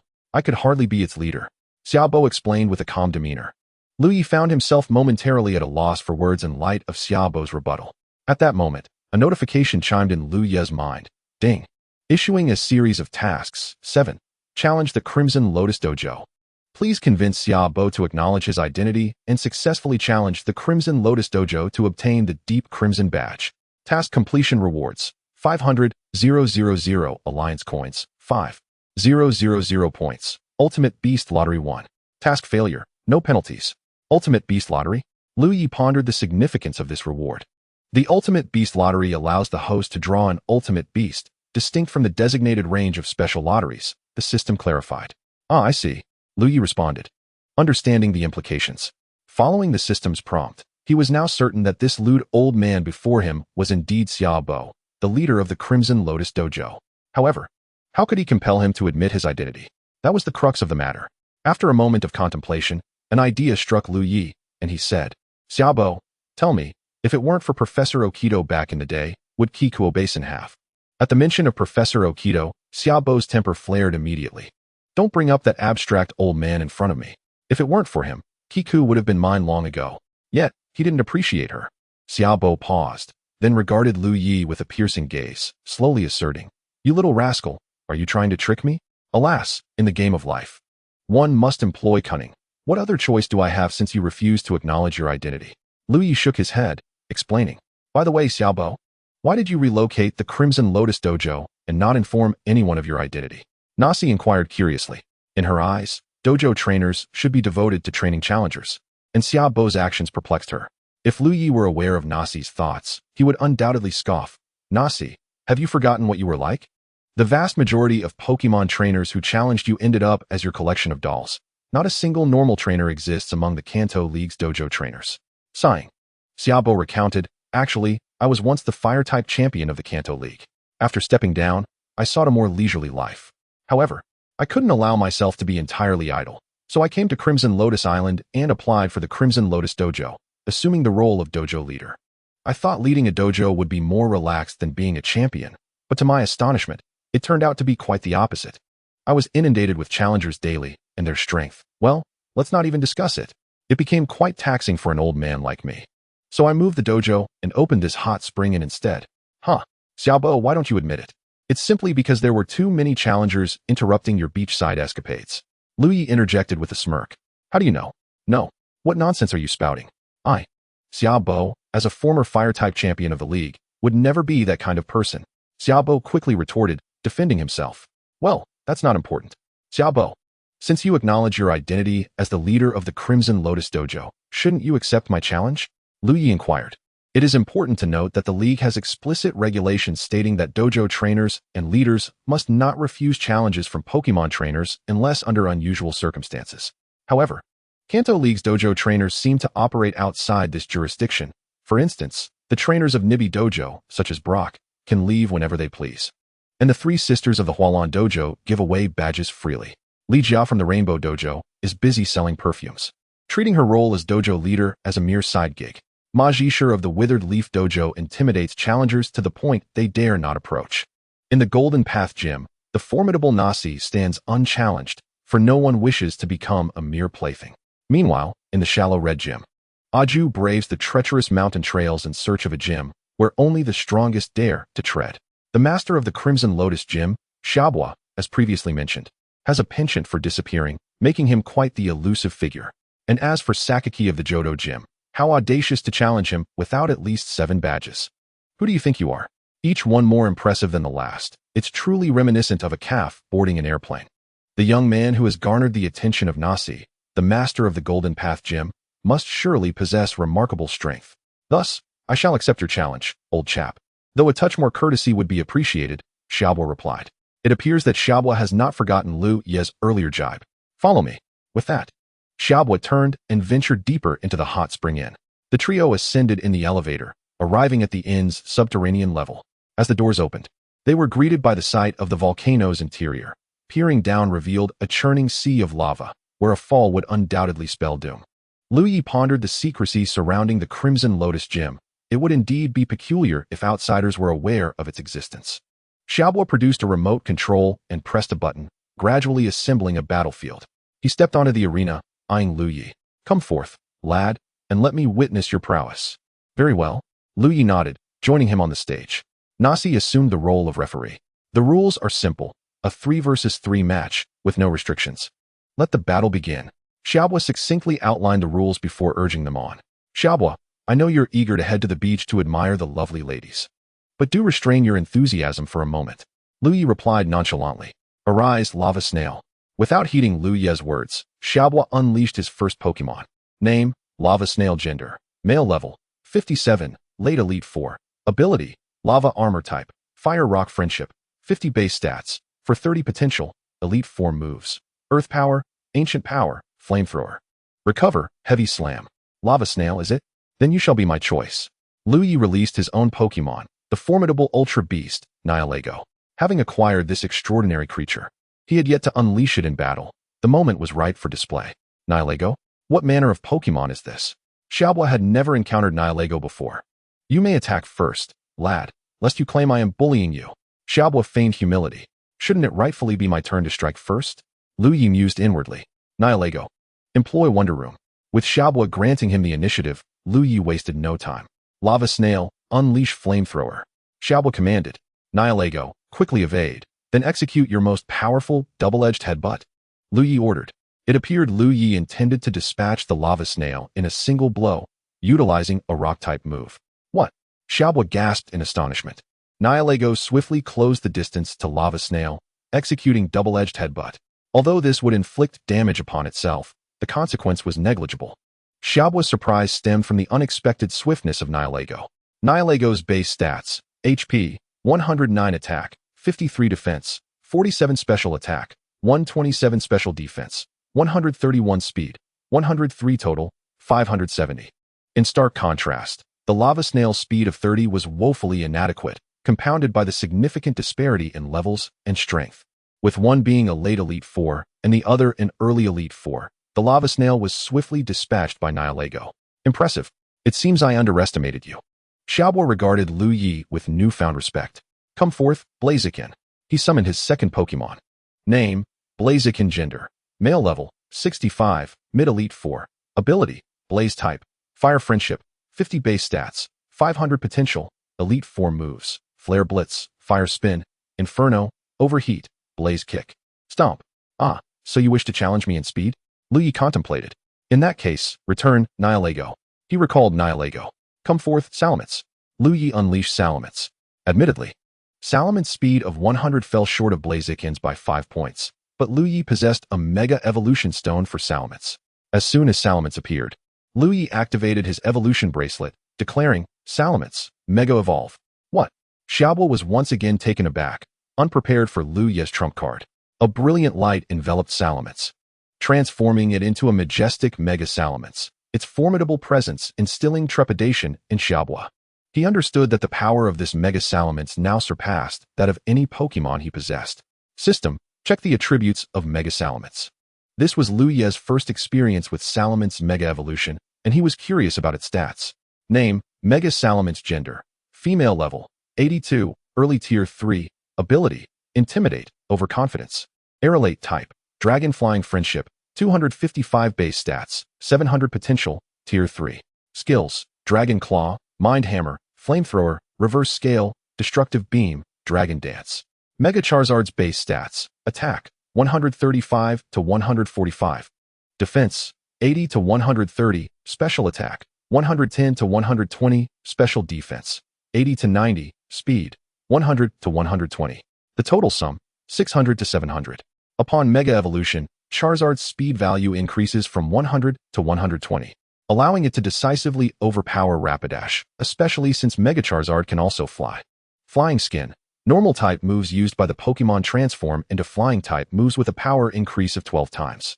Moves such as Hidden Power, Grassy Terrain, Judgment, Hyper Beam, Awakening Dance, and multi-type attacks that alter type will first change their own type and then be subject to the judgment of the Flying Skin ability. Thus, as long as the final type of these moves is not normal, they will neither become flying type nor have their power amplified. Pokemon with this ability will have their normal type moves transformed into electric type moves when in an energized state, without any enhancement in power.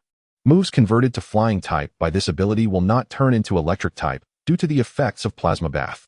Flying type Pokemon with this ability will have their normal type attack moves receive a same type attack bonus and can consume flying gems to increase move power. Overconfidence. If the Pokemon defeats an opponent, it becomes filled with self-assurance, raising its attack. When a Pokemon with this ability defeats any opponent's Pokemon, its attack increases by 1 stage.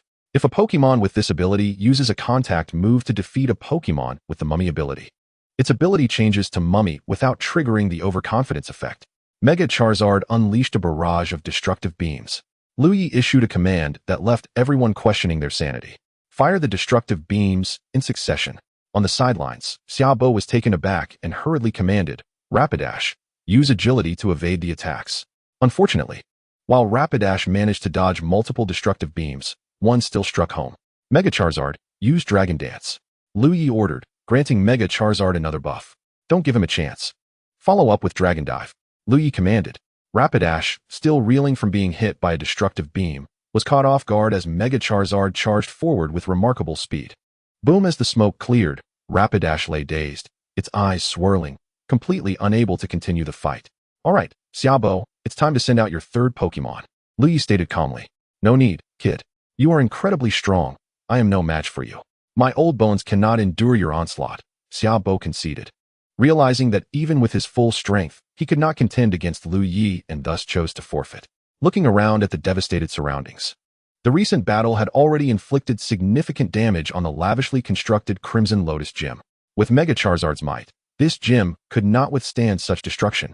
With that, Xiaobo produced the Crimson Badge and flicked it gently, sending it soaring towards Liu Ye, who effortlessly caught it with his psychic abilities. Following Xiaobo's surrender, the system's prompt quickly chimed in, ding. Congratulations to the host for completing the chain mission. 7. Challenge the Crimson Lotus Gym. The host has compelled Xiaobo to acknowledge his identity and successfully challenged the Crimson Lotus Gym, earning the Crimson Badge. Mission completion rewards: 500,000 Alliance coins, 5,000 points, and 1 Ultimate Beast Lottery ticket. After claiming his rewards, Xiaobo approached Liu Ye and inquired, Kid, I still don't know your name. You are quite impressive at such a young age. Liu Ye introduced himself. Hello Xiaobo, I am Liu Ye, the top-ranking investigator of the Alliance. What? You are the newly appointed top investigator, Dragon. Xiaobo exclaimed in astonishment. As a former fire-type elite, he was certainly aware of recent developments within the Alliance. However, the public only knew that the Kanto Alliance had gained a top investigator, without any details about who it was, what they looked like, or their name. Those with some influence within the Alliance might only be familiar with Liu Ye's code name, Dragon, but little else. Liu Ye had to admit that Damaranch's confidentiality was indeed commendable. Indeed, that is I? Liu Ye nodded. Kid, with your strength and status, will you still participate in the Indigo Conference? Xiaobo asked, puzzled. Of course. One must always find something to occupy themselves. Liu Ye replied matter-of-factly. It seems the champion of this year's Indigo Conference is already determined. It is you. You truly leave no chances for other Pokemon trainers. Xiaobo remarked with a sigh. Ha ha ha. Not to that extent, Liu Ye chuckled modestly. By the way, Xiaobo, during our challenge, you mentioned a 3 versus 3 battle. Yet you didn't bring out one of your Pokemon. I suspect that Pokemon is your trump card, isn't it? Liu Ye suddenly recalled. Indeed. But my strongest Pokemon is no match for your Mega Charizard. Knowing the futility of the situation, I need not force it. I wouldn't want my old partner to get hurt. That would be difficult for me too. Xiaobo explained. May I see your trump card Pokemon? Liu Ye inquired. Of course. Come forth, Dusknoir. Xiaobo readily agreed, simply calling out without retrieving a Pokeball. Liu Ye knew that Dusknoir was lurking beneath the magma, but Naz didn't. And she was about to step forward to question Xiaobo suddenly. Upon hearing Xiaobo's call, Dusknoir leapt from the magma, startling Naz, who had intended to challenge Xiaobo. Once Dusknoir emerged, Liu Ye immediately used his Eye of Insight. Name, Dusknoir. Gender, male. Level, 79, late champion, early champion. Ability, Flame Body. Type, Fire. Affection, 50. Base stats, 540. Potential, Champion. Skills, Odd Light, Overheat, Destructive Beam, Sunny Day, Flamethrower, Flame Punch. Evaluation. Dusknoir has accumulated extensive battle experience through countless fights, possessing an arsenal of combat techniques. However, the aftermath of these battles has left numerous hidden injuries within its body, preventing it from fully recovering even with the best medical equipment from the Johto family. This limitation reduces Dusknoir's potential, rendering it capable only of functioning at the early champion level. Observing the system's attribute panel, Liu Ye nodded, pondering, I see. No wonder I sensed a restriction in Dusknoir's energy when it emerged. The internal injuries are the cause. At that moment, Liu Ye was suddenly struck by inspiration and inquired of the system, saying, System, with my power of eternity, can I heal the hidden injuries within the duckbill beast? Of course, host. Your power of eternity is a reward from this system, and its potential far exceeds that of an ordinary power of eternity. A mere hidden injury is but a trifling matter. the system proudly explained. Receiving the system's affirmative response, Liu Ye remarked, Xiaobo, it seems that your duckbill beast has endured quite a number of injuries. Xiaobo, taken aback by Liu Ye's words, replied, alas, indeed. He has been my loyal companion for many decades, and the countless battles we have faced have left him with numerous wounds. Although they have been healed, the damage to his body remains irreparable. A sigh escaped Xiaobo, revealing his deep remorse for his old partner. I can heal the hidden injuries accumulated within your duckbill beast over the years. Liu Ye suddenly proclaimed. What did you say? You can truly heal my old companion. Xiaobo exclaimed in astonishment, his gaze fixated on Liu Ye. Even the duckbill beast, upon hearing that Liu Ye could heal it, looked at him in disbelief. For its hidden injuries had stumped even the Joie family. Absolutely. For I possess the power of eternity, capable of healing Pokémon. Liu Ye asserted confidently. You also possess the power of eternity. Xiaobo exclaimed for the umpteenth time. Being from the Kanto region, Xiaobo was well aware of what the power of eternity entailed. He felt that his encounters with Liu Ye today had surpassed the astonishing events of his entire life. Who would have thought you not only wield supernatural abilities, but also the power of eternity? It seems I must concede that I am not as spry as I once was. Xiaobo lamented. Nonsense, Xiaobo. You are as vigorous as ever. I have heard it said that you are a regular at the foot massage parlor across the street. Moreover, you frequently appear on the beach donning sunglasses. Liu Ye jested, teasing Xiaobo about his habits. Who said that? Such slander, pure slander. Xiaobo quickly retorted, defending his reputation. Did you not notice that after Liu Ye made that remark, even Nasi, who had a slightly improved opinion of you, returned to a look of disdain? Oh, so that's how it is. I knew Xiaobo could not possibly be that kind of person. Liu Ye nodded in agreement. Exactly, exactly. Xiaobo echoed. Then Xiaobo. My previous words may have been somewhat presumptuous. To make amends, I invite you to the foot massage parlor across the street for a pampering session. I have heard that the technician number 88 there is quite skilled. Liu Ye suddenly suggested. That sounds splendid. Just yesterday, I had the pleasure of enjoying the services of technician number 88, and indeed, it was splendid. Xiaobo paused for a moment, then gazed at Liu Ye with a look of disbelief, saying, You little rascal, you just tried to trick me. I'll have you for this. With that, Xiaobo rolled up his sleeves, ready to confront Liu Ye. Xiaobo, calm down, calm down. If you beat me, who will treat your duckbill beast? Liu Ye hastily urged, sensing that Xiaobo was genuinely furious. Upon hearing Liu Ye's reasoning, Xiaobo found it quite sensible and thus halted, saying, Then quickly heal my old companion. All right. Liu Ye sighed in relief as Xiaobo settled down. He approached the duckbill beast, extending his hands to unleash a wave of green energy that enveloped it. Under the advanced healing power of Liu Ye's eternity, the duckbill beast's hidden injuries swiftly healed. Once the hidden injuries were cured, the energy within the duckbill beast erupted, restoring its strength to that of a champion level. Tears streamed down Xiaobo's face as he beheld his longtime companion finally healed. He rushed forward to embrace the duckbill beast, which, reminiscing about their shared trials and tribulations over the years, shed tears as well. What followed was a peculiar scene. As a duckbill beast and a man in his 60s held each other tightly, both weeping uncontrollably. Liu Ye, observing this odd spectacle, couldn't he help but think, while I can understand your emotions, must we not temper our displays? Fortunately, Xiaobo and the duckbill beast did not weep for long, merely about a quarter of an hour. Once calm, Xiaobo looked at Liu Ye with gratitude, saying, Thank you, Liu Ye. You are too kind, Xiaobo. It was the least I could do. Liu Ye humbly responded, as Liu Ye regarded the swift transformation in Xiaobo's demeanor. He couldn't help but reflect on how this amiable old man had moments ago threatened him with violence. Afterward, Liu Ye Nasi and Xiaobo returned to the hot spring inn. Liu Ye remarked, By the way, Xiaobo, you might want to consider what I proposed. Without a word, Xiaobo turned and gave Liu Ye a knowing look. The highlight of my hot spring inn is undoubtedly the hot springs. You too must indulge. Xiaobo invited eagerly. Indeed, we came to the hot spring inn precisely for that purpose.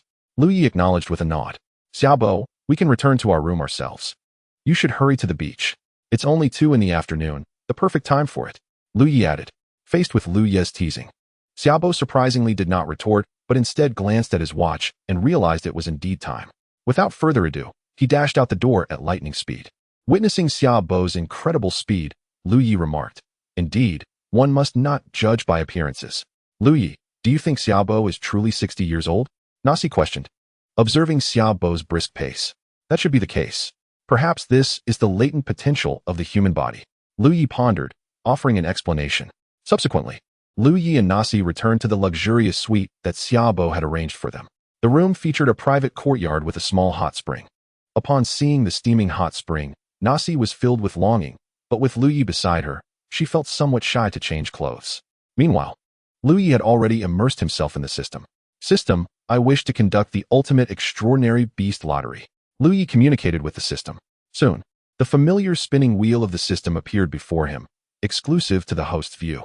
Liu Ye cast a cursory glance at the spinning wheel, discovering that it encompassed nearly all of the ultimate mythical beasts, including the likes of Necrozma, Solgaleo, and Lunala, albeit with the segments representing these divine creatures being rather diminutive. Subsequently, Liu Ye exerted force to spin the wheel, and it swiftly came to a halt, landing on a rather small segment. Ding! Congratulations, host. You have obtained name, Cosmic, Little Nebula. Gender, genderless. Level, 30, High Pinnacle. Ability, Pure. Type, Psychic. Affinity, 255255. Base stats, 200. Potential, Legendary Pokemon. Skills, Bounce, Teleport. Cosmic. Although it was not a sun and moon deity, it was certainly commendable. Liu Ye felt a flicker of joy, sensing that he had another opportunity for nurturing. Beside him, Nashi observed Liu Ye's delighted expression, harboring an inkling that his mind was preoccupied with some mischievous thoughts. Liu Ye, Nashi called out. But Liu Ye remained lost in his reverie, oblivious to her voice. Liu Ye, Nashi raised her voice again, noticing that Liu Ye had not acknowledged her. Huh, what is it, Nashi? Liu Ye exclaimed, startled, momentarily believing something was amiss with her. I was just calling you. Why didn't you hear me? Nashi pouted. Her cheeks puffed in annoyance. Liu Ye hesitated, pondering an excuse, knowing he could not divulge the truth. An idea sparked in his mind. Come forth, Cosmic. Liu Ye summoned the adorably enchanting Cosmic. Surely, no girl could resist the charm of Little Nebula. Wow, so cute. Liu Ye, what kind of Pokemon is this? Nashi was instantly captivated by Little Nebula, momentarily forgetting her previous irritation. As she reached out to embrace the little creature, it deftly evaded her with a swift teleportation, positioning itself behind Liu Ye, cautiously peering at Nashi. How rude. You won't let me hold you, Nashi exclaimed playfully. Liu Ye chuckled at her adorable demeanor and explained. This is Cosmic, or as you may call him, Little Nebula. He is an extraordinarily cute and gentle Pokemon, though a bit timid. I captured him some time ago. Can I hold him? He's so adorable. Nashi's eyes sparkled with affection as she gazed at Little Nebula. Of course, Liu Ye readily consented, nodding in approval. He turned to embrace the shy Little Nebula, who, filled with affection for Liu Ye, snuggled closer to him. Liu Ye gently stroked Little Nebula's head, speaking softly, Little Nebula. The sister who wanted to hold you just now is my friend. She means no harm. She merely wishes to embrace your cuteness. Would that be all right? Hearing Liu Ye's words, Little Nebula cautiously emerged from his embrace and glanced at Nashi. Sensing her goodwill, he obediently approached her, nuzzling against her shoulder, which left Liu Ye enviously watching. Had it not been for the knowledge that Little Nebula was genderless, he would have never permitted such an interaction. As Nashi and Little Nebula grew more familiar, it appeared that Little Nebula had taken quite a liking to her. They began to play together, filling the air with laughter. Observing this heartwarming scene, Liu Ye couldn't help but reminisce about Nashi's past, feeling a swell of emotion. It seems like Nashi hasn't been this joyful in quite a while. Watching the playful duo, Liu Ye shook his head with a smile, recognizing their childlike spirits. Not wanting to interrupt their merriment, he retreated to his room to change into suitable attire for the hot spring, emerging shirtless. Upon seeing Liu Ye's well-defined figure, Nashi's complexion flushed a deeper shade of crimson, prompting her to swiftly turn away, feigning ignorance. Little Nebula, perplexed by Nashi's unusual reaction, nudged her gently. As Nashi regained her composure, she resumed her playful interaction with Little Nebula, though Liu Ye, keenly aware of her earlier response, mused silently. I never imagined my charm could still captivate so profoundly. Hiya. As he reflected on his allure, Liu Ye settled into the hot spring, exclaiming, so soothing, like jade carving, absolutely delightful, exquisite. He used an array of exclamations to describe the experience. Nashi, this hot spring is simply marvelous. You should join me. Liu Ye beckoned her. Oh, okay. I'll be right there, Nashi responded, but the thought of sharing the spring with Liu Ye caused her cheeks to redden once more. Eventually, she changed into her bathing attire and approached the hot spring. Liu Ye's eyes sparkled as he admired her, nearly overwhelmed by the sight. And to his surprise, Nashi leapt directly into the spring, landing right in his arms. This is unexpected, Liu Ye thought, thrilled by the sudden closeness. Meanwhile, Nashi was momentarily flustered, her mind racing as she found herself in such an intimate position. Observing Nashi's bashful demeanor, Liu Ye felt an irresistible urge to lean in closer. The atmosphere thickened with tension until suddenly, little Nebula dashed over and collided with Liu Ye, breaking the moment's intensity. Liu Ye swiftly withdrew the little intruder into its pokeball, muttering, "All right, quiet now." By now, it was already 6 in the evening. Liu Ye gazed down at Nashi in his arms, feeling an overwhelming surge of emotions. "Nashi, he began, locking eyes with her. Although Nashi had never experienced such moments, she was familiar with Liu Ye's past and understood his intentions. After all, if it weren't for Liu Ye, she might still be that lonely girl shrouded in fear. Over time, she had developed feelings for him. She replied softly, almost inaudibly. Had Liu Ye not possessed keen hearing, he might have missed it entirely. The moment was ripe for what was to come next, and they shared a night without further words. Please imagine the ensuing scene. The following morning, Liu Ye and Naji were jolted awake by a persistent knocking on the door. Who could it possibly be at this early hour? If you cannot provide a satisfactory explanation, I shall teach you a lesson, Liu Ye exclaimed, his irritation palpable, with a face full of grievances. He opened the door to find none other than Elder Xia standing outside. Seeing Liu Ye finally open the door after what felt like an eternity of knocking, Elder Xia complained, "Liu Ye, why did it take you so long to answer? This old man has been knocking for ages." Just as Liu Ye was about to respond, Naji emerged from the room clad in her pajamas and inquired, "Liu Ye, who is it?" "Oh, it's Elder Xia. He has some matters to discuss with me. You should return to your room and rest for now," Liu Ye quickly explained. "All right," Naji replied, her voice still laden with sleepiness as she shuffled back to her room. Elder Xia glanced at Naji and then at Liu Ye's woeful expression, instantly comprehending the situation. He remarked, I see. I understand, Liu Ye. Do take care and exercise some restraint." Clearing his throat, Elder Xia asked, "So, what brings you to seek me out so early in the morning?" "Oh right. There is indeed something important," Elder Xia exclaimed, tapping his forehead. It seemed this matter was significant enough to momentarily distract Elder Xia from his usual banter with Liu Ye. Observing Elder Xia's anxious demeanor, Liu Ye surmised that Elder Xia was at a loss regarding this issue, which prompted him to seek Liu Ye's assistance. "The legendary Firebird has appeared," Elder Xia explained. "What? The Firebird?" Liu Ye gasped in astonishment. "Indeed. It is said that a Firebird has resided on Red Lotus Island for decades, as the island's environment is particularly conducive to its existence. However, no one has ever witnessed the Firebird in that locale. I initially thought it was merely a myth," Elder Xia continued, pausing for effect. "Until what?" Liu Ye asked, perplexed. "Are you really going to make this old man stand outside and chat with you?" Elder Xia pointed to himself, and then to the room behind Liu Ye.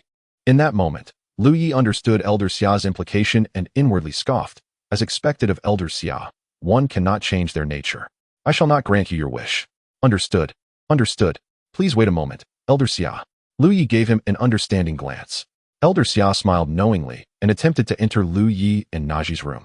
However, the instant he stepped inside, Liu Ye slammed the door shut, accompanied by a resounding yelp from Elder Xia.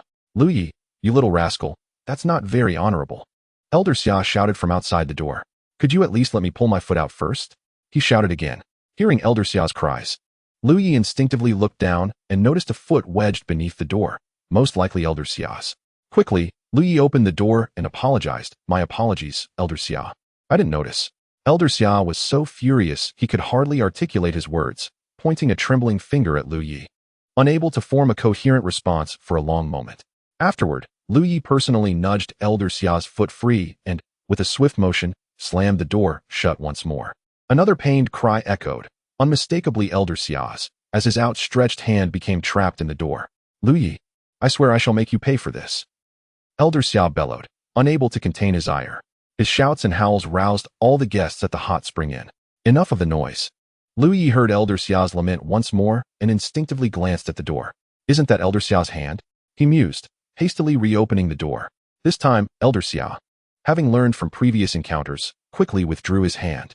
Glaring at his now swollen hand and foot, Elder Xia seethed with rage, but Liu Ye denied him any reprieve, shutting the door once again. Indeed, Liu Ye was relentless. He returned to his room and casually changed into another outfit. "Liu Ye, where are you going?" Naji inquired. Her curiosity piqued. "Elder Xia has some urgent matters to discuss with me. You should stay in your room and rest. Don't go anywhere. Just wait for my return," Liu Ye explained. "Oh, please be careful and stay safe," Naji whispered. "Rest assured, You know your man's capabilities. Liu Ye pledged confidently. Hearing his words, Naji's face flushed crimson. Still inexperienced in such matters, Liu Ye chuckled, opened the door, and stepped outside. At that moment, Elder Xia was no longer outside. He must have gone to tend to his injuries. Liu Ye approached the front desk to inquire about Elder Xia's whereabouts, and soon located him.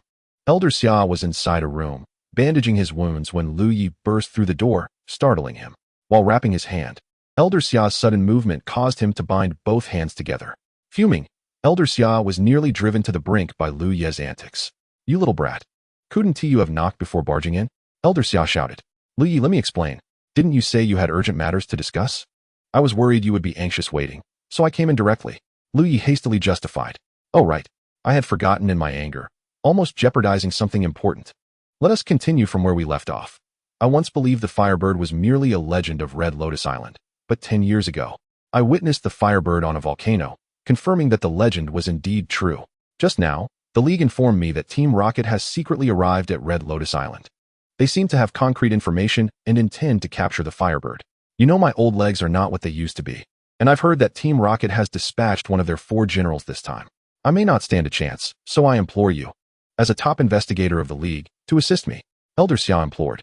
Is there a reward from the League? Liu Ye retorted. What? Elder Xia was momentarily taken aback by Liu Ye's unexpected question, caught off guard by his peculiar thought process. There is. Elder Xia began to explain. But Liu Ye interrupted him. No, I don't want that. Just let the Firebird be mine. Liu Ye declared suddenly. What? You want to capture the Firebird? Elder Xia was once again taken aback. Keep in mind, it is a legendary creature. Although it may not be the most powerful, it is still beyond their reach. Yes. What is the problem? Liu Ye asked, puzzled. Do you really think you can capture the Firebird? Elder Xia responded incredulously. Liu Ye did not directly answer Elder Xia's question. Instead, he summoned Zapdos right before Elder Xia's eyes. Upon seeing Zapdos, Elder Xia gasped, This is Zapdos. Elder Xia, do you now believe I possess such strength? Liu Ye inquired. Elder Xia fell silent, his mind racing with thoughts. Oh, you rascal, pretending to be a pig while eating a tiger. Summer said, a twitch at the corner of his mouth. Then it settled. I'll take my leave. Liu Ye declared. As Liu Ye reached the door, he paused, turning to say, Summer, next time you wish to visit the footbath city and the beach, just say so directly. No need for such a clumsy excuse. With that, Liu Ye strode out without a backward glance, ensuring to close the door behind him. In truth, it was not that Liu Ye was disinterested in benefits. Rather, the meager offerings from the Alliance simply did not entice him. A few days prior, Liu Ye had noticed a string of zeros added to his account. It was only after calling Xiaoxue that he learned she had reported to the Night Sky Group, and that sum represented a quarterly dividend from the company. In an instant, Liu Ye felt as if he had transformed from a peasant into a jubilant songbird. The primary reason Liu Ye agreed to assist Summer was that just before he pushed open the door to Summer's room, a system notification chimed in his mind. Ding. Congratulations, host, you have triggered the hidden mission, the Rocket Team's conspiracy. Accept Summer's request for help, thwart and dismantle the Rocket Team's plan to capture the Firebird, rendering it futile, while also capturing the Firebird. Mission completion rewards. 1,000,000 Alliance coins. 2,000 points. Special lottery, White Death, X1. Mission failure, no penalty. Upon reviewing the rewards, Liu Ye felt a twinge of confusion and inquired, System, this mission appears quite challenging compared to previous ones. Why, aside from the increased Alliance coins? Do the remaining rewards seem so ordinary? Just 2,000 points? To this, the system replied, Host, can we maintain some semblance of face? With your prowess. Claiming this mission is difficult merely to obtain greater benefits is rather transparent. Besides, you've already captured the Firebird. What more could you desire? Isn't that also my own accomplishment? Liu Ye retorted. The system, wishing to avoid further argument, lamented silently about having chosen such a shameless host. Sigh. What misfortune for the system. Then, host, will you accept the mission? If not, we can end this here, the system stated. Realizing the implication, Liu Ye quickly responded, Accept. Why would I refuse a mission earned through my own merit? After concluding the conversation with the system, Liu Ye pushed the door open and proceeded to the scene described in the previous chapter. Upon exiting Summer's room, Liu Ye returned to his own, informing Naji, I have some matters to attend to. Please rest well in the room today. Naji nodded in agreement. After Liu Ye departed, he wandered aimlessly around Red Lotus Island, uncertain of the Firebird's precise location or the whereabouts of the Rocket Team. Of course, Liu Ye was no longer as naive as he once was. Instead, he summoned the ancient dragon to patrol above Red Lotus Island. Unfortunately, his efforts bore no fruit, for how could the rocket team allow anyone to discover their misdeeds? If they could be so easily detected, their ranks would merely consist of the infamous trio.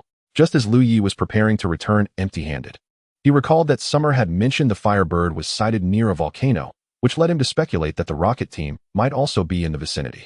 Resolving to investigate further, he commanded the Ancient Dragon, lower your altitude and survey all the volcanoes on Red Lotus Island. The Ancient Dragon roared in acknowledgement and swiftly flew towards the volcanoes. Efforts rewarded Liu Ye, for he soon discovered the presence of the rocket team near one of the volcanoes. After instructing the Ancient Dragon to land discreetly, he stealthily approached the volcano's summit. Hiding behind a large rock, Liu Ye observed a multitude of rocket team members surrounding a colossal cage that exuded an aura of advanced technology. It resembled an electronic prison, with visible currents of electricity coursing through its structure, and within it resided the Firebird. System, check the attributes of the Firebird. Liu Ye silently commanded.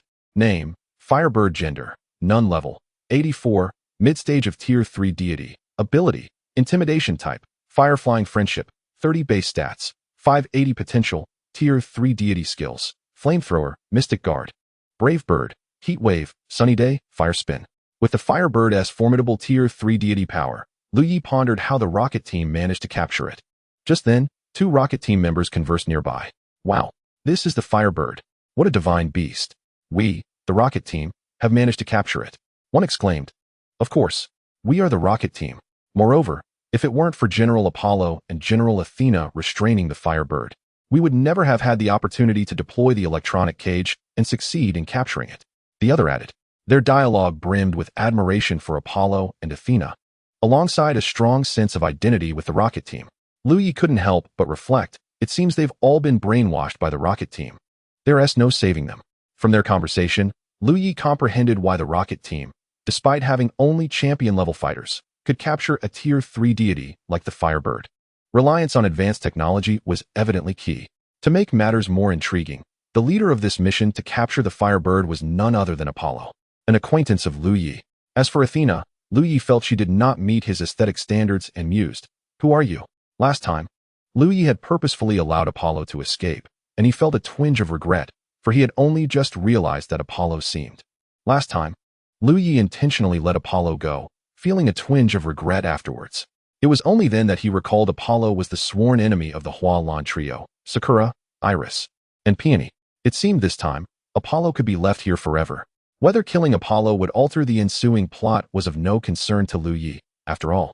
The simpleton Ash might need a bit of assistance later, but Liu Ye would undoubtedly refrain from excessive interference. He had already altered the storyline significantly, so one more change was inconsequential. Apollo, it's about time. Let's hasten our departure, or we may find ourselves in peril if we delay. Athena urged, having seen that the legendary bird had been captured. All right, Apollo replied, casting a greedy glance at the flame bird, so close yet confined. A fleeting glimmer of avarice flashing in his eyes, unnoticed by Athena. Everyone gather. Apollo bellowed to his team, observing Apollo and Athena in the distance preparing to leave. Liu Ye stepped forward, calmly interjecting, Apollo, old friend, why do you leave so hastily without a word of reminiscence? Reminisce? Apollo exclaimed, swiftly turning at the sound of his name, while the other members of Team Rocket also turned, their vigilance directed towards Liu Ye. Upon recognizing Liu Ye's visage, Apollo gritted his teeth and spat. You again. Athena, puzzled by Apollo's evident fury, inquired, Apollo, who is he? It seems you harbor a strong dislike for him. Observing Liu Ye's handsome features, she mused that he fit her preferred type. He is the one who thwarted my mission and caused grave losses for Team Rocket. Apollo growled with malice. Is this the face of the one who got you punished by Boss Sakaki? Such a mere pretty boy? Athena questioned incredulously. Indeed, it is he. Our foe, the top investigator of the Alliance, Liu Ye. Apollo's eyes bore into Liu Ye. If looks could kill, Liu Ye would have perished 1,000 times over. He is the Liu Ye? I never anticipated he would be so young, appearing no older than 20. Athena gasped, having never encountered Liu Ye before. Only aware of his formidable reputation that had led Team Rocket to suffer defeats at his hands repeatedly. Apollo, it has been a while. I wonder, upon your return last time, did your boss have a cordial chat with you? Liu Ye taunted. However, Liu Ye refrained from disclosing Sakaki's identity. as he still had a challenge awaiting him at the Tokiwa gym. If today's events were to expose Sakiki's true identity, whom would Liu Ye challenge at the Tokiwa gym? After all, the gym badge was in Sakiki's possession, and even if Liu Ye defeated him, without the badge, it would be of no use. Meanwhile, the lowly members of Team Rocket trembled in fear upon realizing Liu Ye was the infamous devil they had heard about, ready to flee at Apollo's command. Kid, it seems Apollo has something to say, Athena remarked, restraining him with a glance that signaled him to keep quiet. Suppressing his anger, Apollo stepped aside, allowing Athena to take the lead. Liu Ye, we are all reasonable individuals. Just tell us how we can avoid your wrath today. I never expected you. A proud man would seek refuge behind a woman when faced with adversity. Liu Ye continued to mock Apollo, ignoring Athena entirely. Damn it, I can't hold back any longer. Apollo seethed, but Athena held him back once more. Mr. Liu Ye, what must we do to secure our freedom? Athena asked again. It's quite simple. Surrender Apollo and the flame bird, and I shall let you go. Liu Ye stated his terms. Hesitating, Athena considered, if we return empty-handed, Boss Sakaki might scold us. But if I shift the blame onto Liu Ye and Apollo, I could escape unscathed. Moreover, I could retain most of the resources from this operation, perhaps even evade punishment. Liu Ye, give up. We shall never concede to your demands. Apollo shouted defiantly. Oh, really? Liu Ye scoffed, fully aware that the four commanders of Team Rocket were not particularly valiant, often fearing for their lives. If they were not willing to abandon their comrades, could they still be considered villains? Just as Apollo prepared to vehemently rebut, Athena's voice rendered him speechless. Fine. I accept your terms. After a brief moment of contemplation, she acquiesced to Liu Ye's request. Athena, what did you just say? You actually agreed to Liu Ye's demands? Do you even comprehend your words? Apollo yelled in exasperation. I am fully aware of what I am saying. I don't require your guidance. Athena retorted coldly, her annoyance evident. Seeing Athena's resolute stance, Apollo turned to the nearby Team Rocket members, seemingly hoping they would oppose her. Yet, Athena's voice rang out once more. Surely you wouldn't want to share the blame with Apollo or meet a grim fate, would you? I believe you are all aware of this individual's reputation. The mere mention of Liu Ye's notorious name caused the Team Rocket members who had contemplated aiding Apollo to retreat instinctively. They were well aware of Liu Ye's infamous reputation, which resonated with fear. Liu Ye, observing Athena's assertions and the reactions of the Team Rocket members, sensed that his reputation among them was far from favorable. However, considering his frequent destruction of their bases and plans, it was hardly surprising that they would fear him. Chapter 111. Escape, furious incompetence. Characteristic, oppression, instills a sense of pressure on opponents, significantly reducing their PP usage. When a Pokemon with this characteristic uses a move or targets the entire field, each Pokemon with this trait causes a further loss of 1 pages. Friendly Pokemon are unaffected by this characteristic. This characteristic is not influenced by exceptions, high voltage, or turbo flame traits. The effect activates regardless of whether the move hits or proves effective. For example, it still applies if blocked by Protect or Substitute, or if a Ghost-type Pokemon is struck by a physical attack. In wide-area attacks and Dragon Ascent, only the pressure exerted by the chosen Pokemon is calculated, with a maximum loss of 1 pages. The characteristic also activates if the opponent uses Spikes, Toxic Spikes, Stealth Rock, Thief, or Seal. If the opponent uses Terra Blast. Even if the target does not possess this characteristic, the effect still applies. Thus, while the legendary Pokemon's oppression characteristic has some utility, it is of limited significance. Liu Ye, reflecting on Athena's words and the reactions of the Team Rocket members, found that his reputation among Team Rocket was likely not a favorable one. However, it is indeed understandable. Considering you frequently obliterate others' bases and schemes, which benevolent soul would not harbor fear towards you. It would be remarkable if they did not resent you to the core, although, in truth, it is merely their lack of strength that prevents such intense hatred. Apollo, in a state of resignation, placed his last shred of hope upon Athena, yearning for her to reconsider. Athena, how will you justify your return to the boss?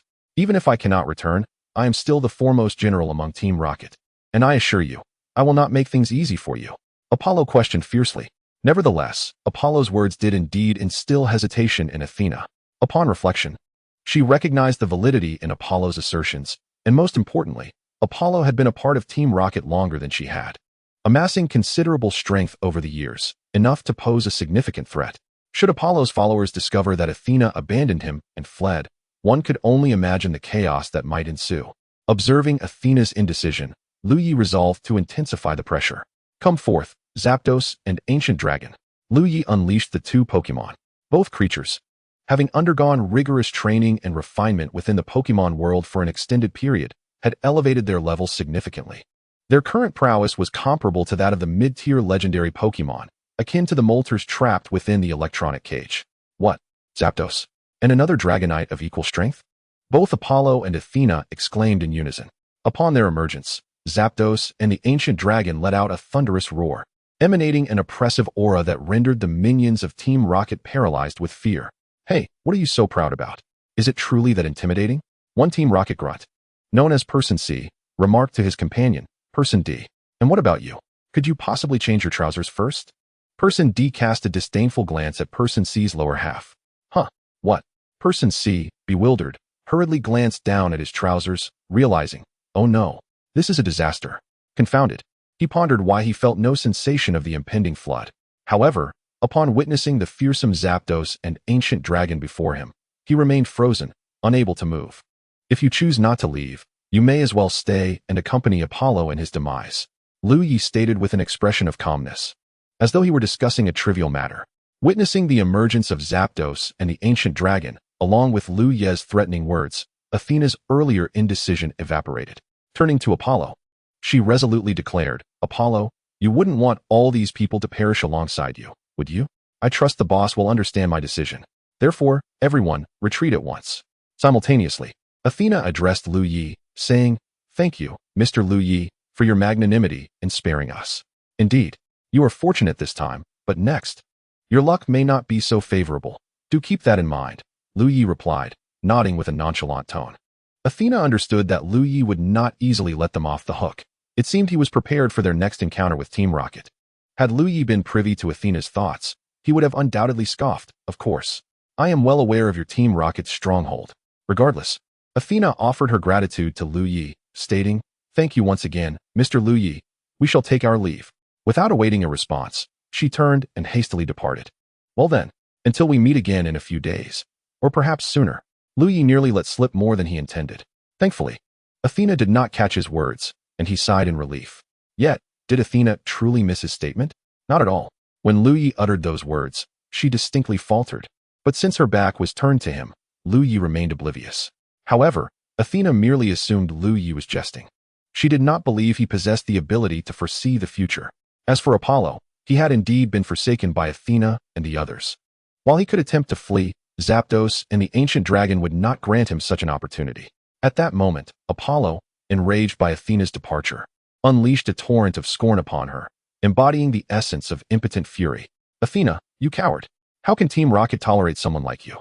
Thus, after a quarter of an hour of relentless berating, Apollo left Liu Ye utterly speechless. Apollo, enough already. Athena has long since departed. No one is here to hear your rants, yet you persist with such fervor. You truly are a genius. Liu Ye commended sarcastically.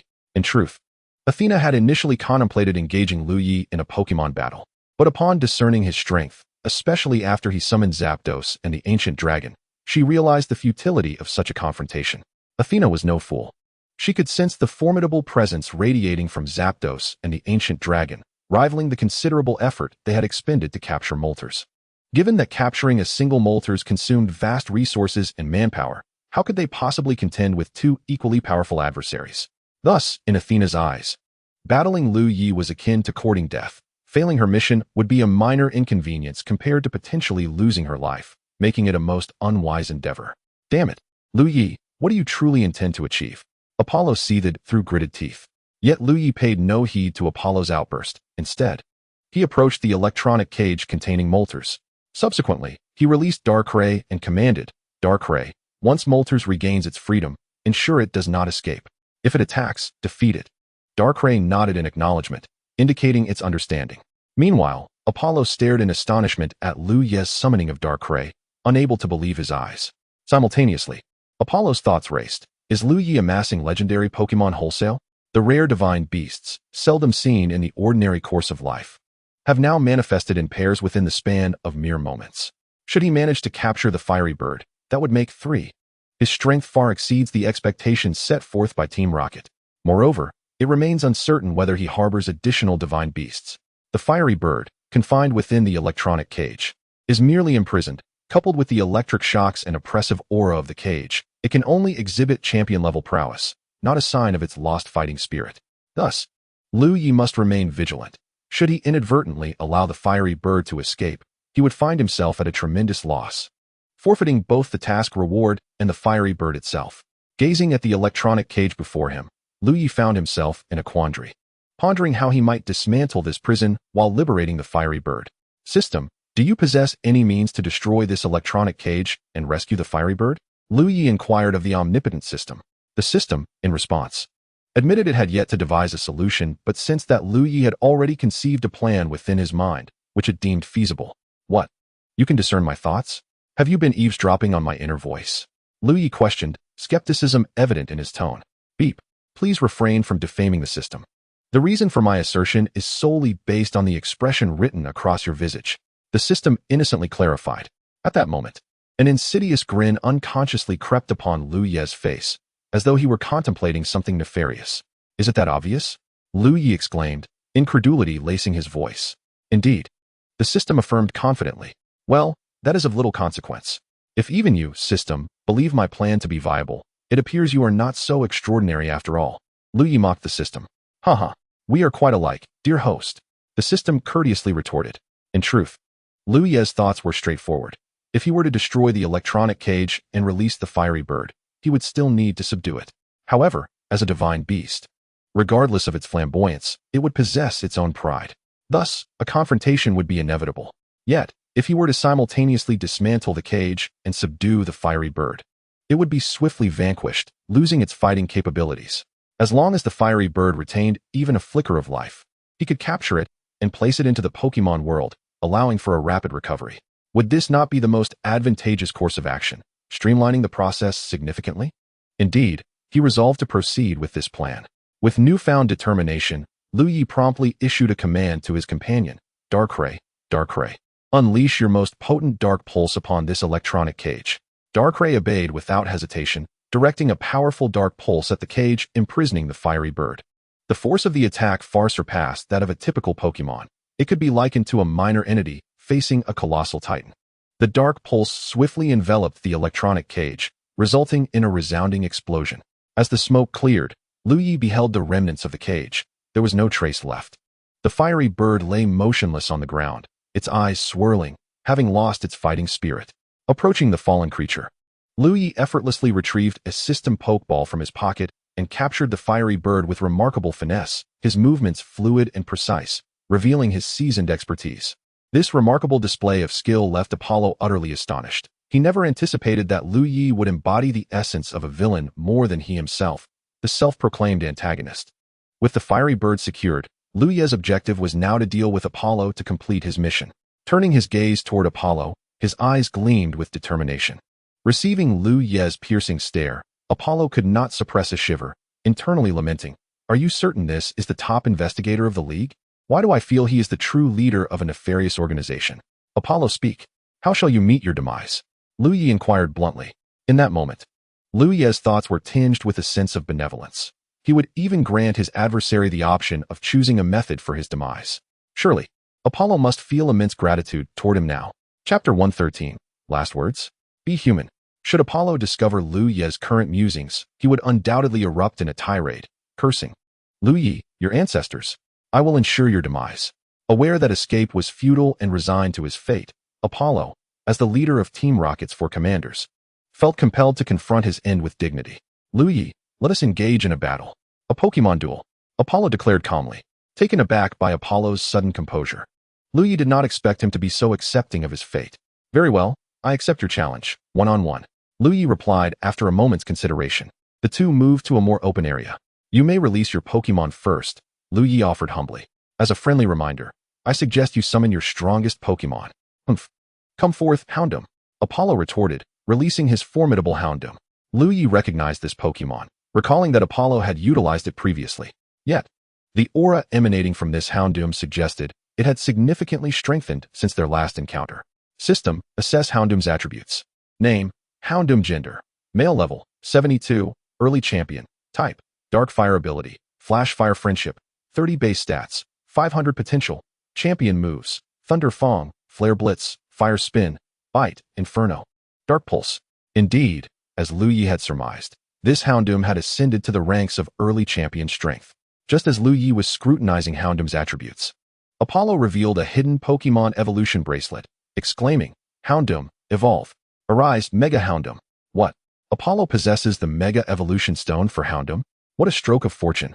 At this moment, Liu Ye's heart was filled with joy. Initially, when the system issued the tasks, he had scoffed at the meager rewards. However, he soon realized that something extraordinary awaited him, and sleep was no longer a concern. After the blinding light subsided, he beheld the transformation of the creature before him. Its horns, once curved, now twisted upwards. Around its neck hung a skeletal structure adorned with 2 pairs of protrusions, 3 sharp, tooth-like appendages protruding from the ends. A bony protrusion on its back extended into a sharp point. Its forelimbs exhibited circular bony formations while the hind limbs vanished, and its claws sharpened to a blood-red hue. The tail's beginning coiled around 3 spiny bony structures, and its tips split into a forked triangle, presenting itself before Liu Ye. Name, Mega Houndoom. Gender, male. Level, 79, late champion. Type, Dark Fire. Ability, Solar Power. Friendship level, 30. Base stats, 600. Potential, Champion. Moves, Thunder Fong, Taunt, Flamethrower, Bite, Inferno, Hyper Beam. Upon examining Mega Houndoom's specific base stats, HP, 75, Attack, 90, Defense, 90, Special Attack, 140, Special Defense, 90, Speed, 115, Total, 600. Upon witnessing Mega Houndoom, a broader smile crept across Liu Ye's face. Ancient Dragonite, Zapdos, unleash your fury upon Mega Houndoom. Liu Ye commanded decisively. What? Didn't you say it should be one-on-one? Apollo shouted incredulously. Indeed, I shall send a whole team against you. Liu Ye retorted nonchalantly. Liu Ye, you are truly insufferable. Apollo gritted his teeth in frustration. Mega Houndoom, unleash your most powerful inferno. Apollo roared, immediately commanding Houndoom to execute a formidable fire-type move. Hyper Beam engulfs the opponent in flames, inflicting burn status while dealing damage. Inferno boasts a 100 chance to inflict burn. Ancient Dragonite, Zapdos, and Darkrai, do as you please, but do not eliminate Mega Houndoom. Liu Ye casually instructed. First, Ancient Dragonite swiftly approached Mega Houndoom, executing a combination of Fire Punch, Thunder Punch, and Wing Chun, leaving Mega Houndoom dazed. Next, the tempestuous Zapdos unleashed a thunderous attack, slightly moderating the move's intensity. Thunder strikes the opponent with a powerful electric shock, with a chance to paralyze. Finally, Darkrai invoked its signature move, Dark Void, forcibly dragging Mega Houndoom out of its Mega Evolution state and rendering it incapacitated. Dark Void, Darkrai's exclusive move, thrust the opponent into a realm of darkness, inducing sleep. Dream Eater consumes the dreams of sleeping foes to deal damage and restore half the health lost by the opponent. The damage inflicted also replenishes Darkrai's health by the same amount. Pokemon not in a sleep state or lacking the ability to induce absolute sleep are unaffected. How unfortunate was Mega Houndoom, one might ask. To illustrate, while Ancient Dragonite, Zapdos, and Darkrai unleashed their moves in succession, Mega Houndoom remained airborne throughout the ordeal, being struck. As for the Inferno Mega Houndoom had initially employed, Liu Ye had effortlessly evaded it using his psychic abilities. Indeed, it was Liu Ye. Apollo's true intent had never been a mere Pokemon battle with Liu Ye, but rather to eliminate him. It seemed that in Apollo's eyes, dispatching Liu Ye would solve all his problems. I knew you harbored ill intentions. Since that is the case, do not blame me for being ruthless. Liu Ye scoffed. Ancient Dragonite, unleash Hyper Beam upon Apollo. Liu Ye commanded. With a resounding boom, Apollo was reduced to mere dust, scattering with the winds, becoming one with the world. Having dealt with Apollo, Liu Ye approached Houndoom and collected the Mega Evolution Stone into his possession. Subsequently, he appealed to Houndoom's sentiments and successfully persuaded it to join him, eliciting profound gratitude from Houndoom. With Apollo's demise, Liu Ye's task was accomplished. The system's notification echoed in his mind. Ding. Congratulations, host, for completing the hidden quest, Team Rocket's scheme. Assist Chabot in thwarting and dismantling Team Rocket's plan to capture Zapdos, rendering it futile, while also capturing Zapdos. Task completion rewards. 1,000,000 Alliance Coins, 2,000 points, Special Lottery, White Death, X1. Upon claiming his rewards, Liu Ye meticulously organized the spoils of this endeavor.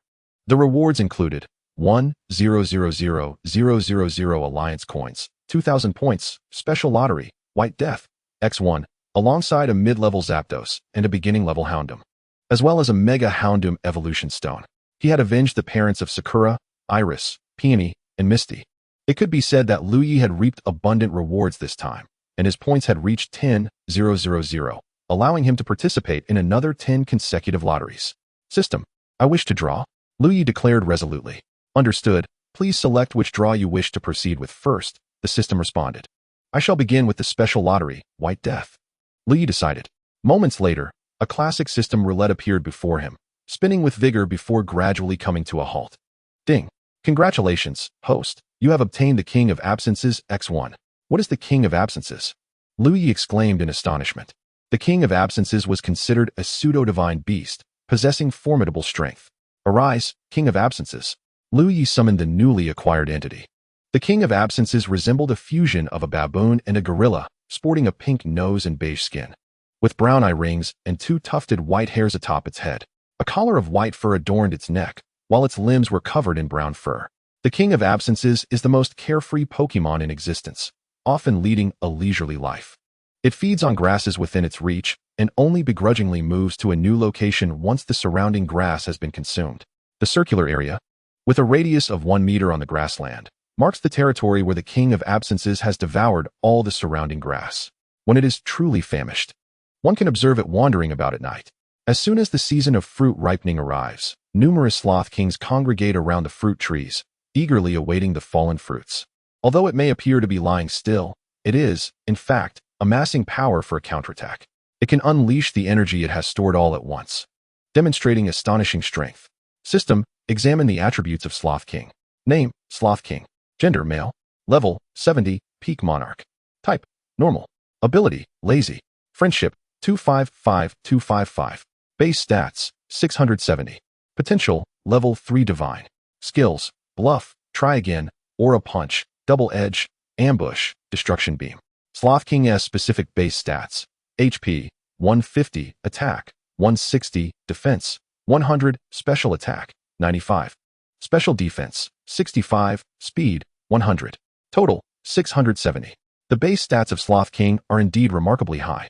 One must note that even Arceus, the strongest Pokemon in the Pokemon world, possesses a base stat of merely 720. Legendary Pokemon such as Kyogre and Groudon have base stats of around 670, Liu Ye pondered. However, why is Sloth King merely an ordinary sprite, not even qualifying as a quasi-legendary? The answer lies primarily in Sloth King's ability, lazy. Lazy, if a move is executed, it will rest in the next round. It can only perform a move every 2 rounds.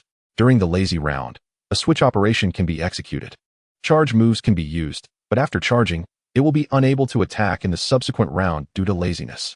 It can use moves that render it immobile in the next round, and the immobilization caused by laziness will be counted within the same round. No operations can be performed during the lazy round. This ability can be overridden by Mummy, but cannot be actively overridden by moves like Worry Seed, Simple Beam, or Find a Partner. However, it can be temporarily nullified by Chemical Change Gas.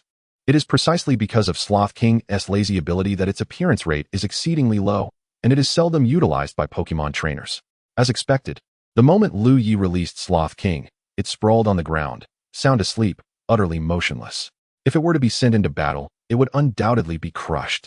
Moreover, laziness is Sloth King's sole ability, which complicates matters further, Liu Ye thought. Never mind, let us proceed with the 10-draw lottery. Liu Ye decided.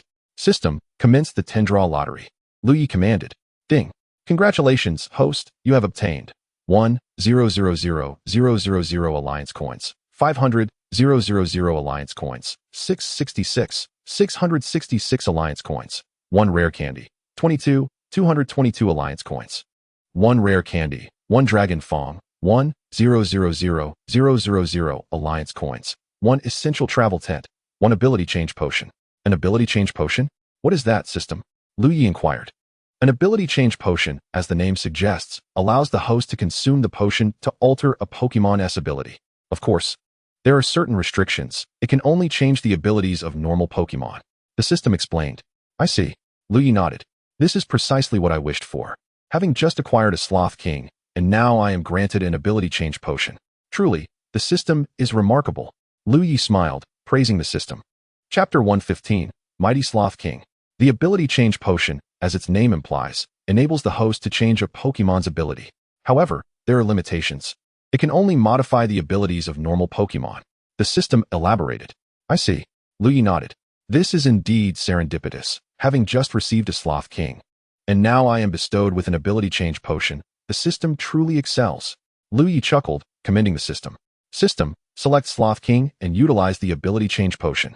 Liu Ye opted to use the potion on Sloth King. Immediately, several buttons appeared before Liu Ye, indicating alternative abilities available for selection.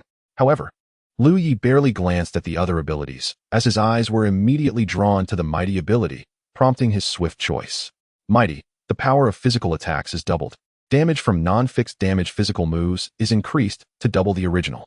The Mighty ability is particularly noted and frequently mentioned by players, as the straightforward doubling of attack power allows Pokemon like Marill and Diglett to achieve outputs that do not align with their base physical attack stats, making Marill a veritable dragon slayer. The Mighty ability, which doubles the power of physical attacks, combined with Sloth King's formidable 160 attack stat, transforms Sloth King into a veritable one-punch man. After Liu Ye selected Mighty, the previously slumbering Sloth King abruptly stood up, appearing remarkably invigorated. Liu Ye promptly checked Sloth King's attributes, and indeed, the ability section had changed to Mighty. Given this, Liu Ye was eager to test it out, immediately commanding Sloth King. Sloth King, use Aura Punch to strike that tree, Liu Ye declared, pointing towards a distant tree. Sloth King pounded its chest, and then swiftly charged towards the tree. With a single punch, a resounding boom echoed as the unfortunate tree was shattered into splinters. Aura Punch focuses energy into a punch. If attacked before the move is executed, it will fail. Within one turn, it gathers energy and then strikes the target, causing damage. Energy gathering has a priority of 5, while the attack has a priority of 3. If damage is sustained after gathering energy, but before executing the attack, the move will fail. This move cannot be utilized with assist, finger wagging, or sleep talking. The power of Aura Punch is 150. Had it been anything other than a tree, it might have been obliterated. Moreover, Sloth King, at its peak monarch strength, possesses a potential of level 3 divine, indicating substantial room for growth. It will only become stronger in the future. Liu Ye recalled Sloth King and the other legendary beasts, leaving only the ancient dragon outside, and then rode the ancient dragon back to Shaba's hot spring inn. Meanwhile, in the Pokemon world, the Moltres gradually awakened, surveying its unfamiliar surroundings, astonished to find such a suitable habitat. Suddenly, it recalled that it was that human who had injured it gravely. Angered by the thought, Moltres began to wreak havoc throughout the Pokemon world. However, this brazen behavior did not persist for long. Liu Ye had previously instructed his Pokemon in the Pokemon world to subdue Moltres if it misbehaved upon awakening. Just beat it up as long as it didn't die. As the Pokemon world possesses rapid healing capabilities, following Liu Ye's command, no sooner had Moltres begun to cause trouble than a swarm of Pokemon surrounded it. In the company of Darkrai, Zapdos, Latios, Latias, the Colossal Tentacruel, Thundercloud, Landorus, Tornadus, Garchomp, Dragonite, Flygon, Salamence, and the three-headed dragon, they engaged in no idle chatter with Moltres, for they were fully mindful of Liu Ye's instructions. Shadow Balls, Thunder, Psychic, Mind Crush, Acid, Dragon Rage, Earth Power, and Flamethrower were unleashed upon Moltres in a relentless barrage, as if they were of no cost. Time and again, once, twice, thrice, Moltres succumbed its noble head to the forces of darkness at noon. Liu Ye returned to the hot spring inn and made his way to Shaber's room once more. This time, however, Liu Ye demonstrated a touch of decorum, gently knocking on the door. Knock, knock, knock. To describe it, the door was merely marginally sturdier than that tree. Just as Liu Ye was rapping lightly on the door, it unexpectedly swung open from the outside, and Liu Ye's hand could not retract in time. Thus, his fist collided squarely with Shaber's face.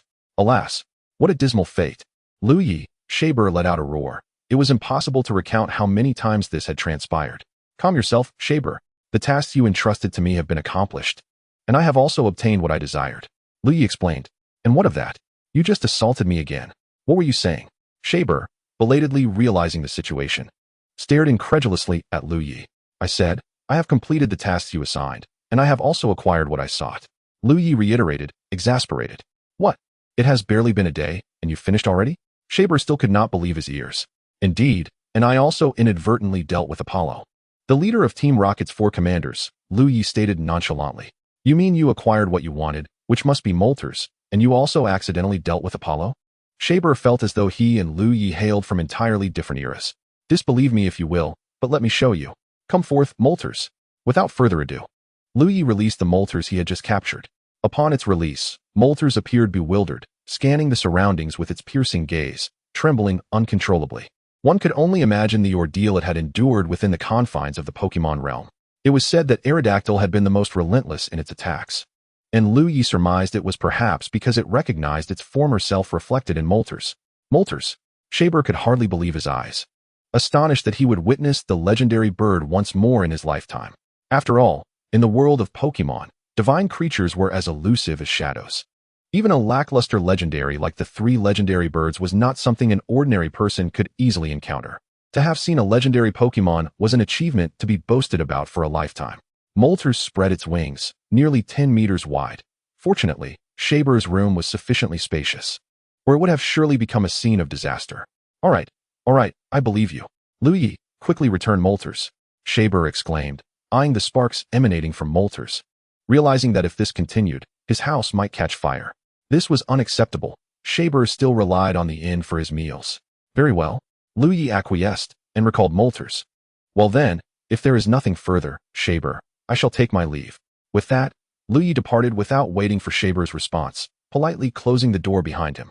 With a resounding thud, the door crashed to the ground, but by then, Liu Ye had already wandered far away, leaving Shaber in a state of impotent rage. Upon returning to his room with Naji, he found her enjoying dinner. Seeing Liu Ye return, she rushed over with a worried expression. Are you all right? Where did you go today? Naji inquired. I'm fine. I heard that a Moltres had appeared on a volcano on Fire Lotus Island, so I thought I would try my luck, Liu Ye explained. Was there really one? Naji asked, her curiosity piqued. Of course, and I even captured Moltres, Liu Ye asserted confidently. The night passed in silence, truly, more genuine than gold. The following day, Liu Ye and Naji bid farewell to Shaber, who tearfully saw them off. Of course, Shaber was not sorrowful, but rather elated, and as for the reason behind it, I trust that all you clever and dashing readers can deduce it. After departing Fire Lotus Island, Naji received a phone call from her mother, expressing her longing for her daughter. It had been a month since Naji left the Goldenrod Gym, and her mother was thrilled to see Naji return to her lively and cheerful self, naturally missing her dearly. Naji too felt a pang of longing for her parents, but she was reluctant to part with Liu Ye.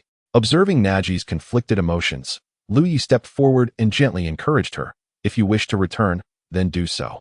Our future days are still plentiful. Go back and spend some time with your parents. They are worried about you. Naji nodded softly in agreement with Liu Ye's suggestion. When the court's conference commences, I shall definitely be there to cheer for you, she declared, embracing Liu Ye reluctantly. Yes. Liu Ye nodded in affirmation. Subsequently, Liu Ye rode on his ancient Dragonite, escorting Naji back to the Goldenrod Gym, though he did not encounter Naji's parents. After all, having taken their daughter, Liu Ye felt somewhat unprepared to face his future in-laws. After seeing Naji home, Liu Ye rode his Dragonite to the Johto Forest, his objective being to locate a Spearow or a Pidgey, not for any other reason than to prevent a tragedy from repeating itself. Liu Ye swiftly surveyed the Johto Forest, discovering numerous flocks of Spearows. Name, Pidgey. Gender, male. Level, 13, initial stage. Type, normal flying. Ability, Keen Eye. Friendship, 50. Base stats, 251. Potential, high. Skills, Tackle, Quick Attack. Sand Attack, Gust, Whirlwind. Name, Spearow. Gender, female. Level, 28, mid-stage. Type, normal flying. Ability, Keen Eye. Friendship, 50. Base stats, 349. Potential, elite. Skills, Tackle, Quick Attack. Sand Attack, Gust, Feather Dance, Hurricane. Name, Fearow. Gender, female. Level, 41, elite stage. Type, normal flying.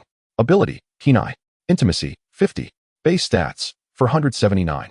Potential, near champion. Skills, agility. Quick Attack, Sand Attack, Gust, Feather Dance, Tornado. Liu Ye surveyed the area several times, but failed to spot Ash's Pidgey.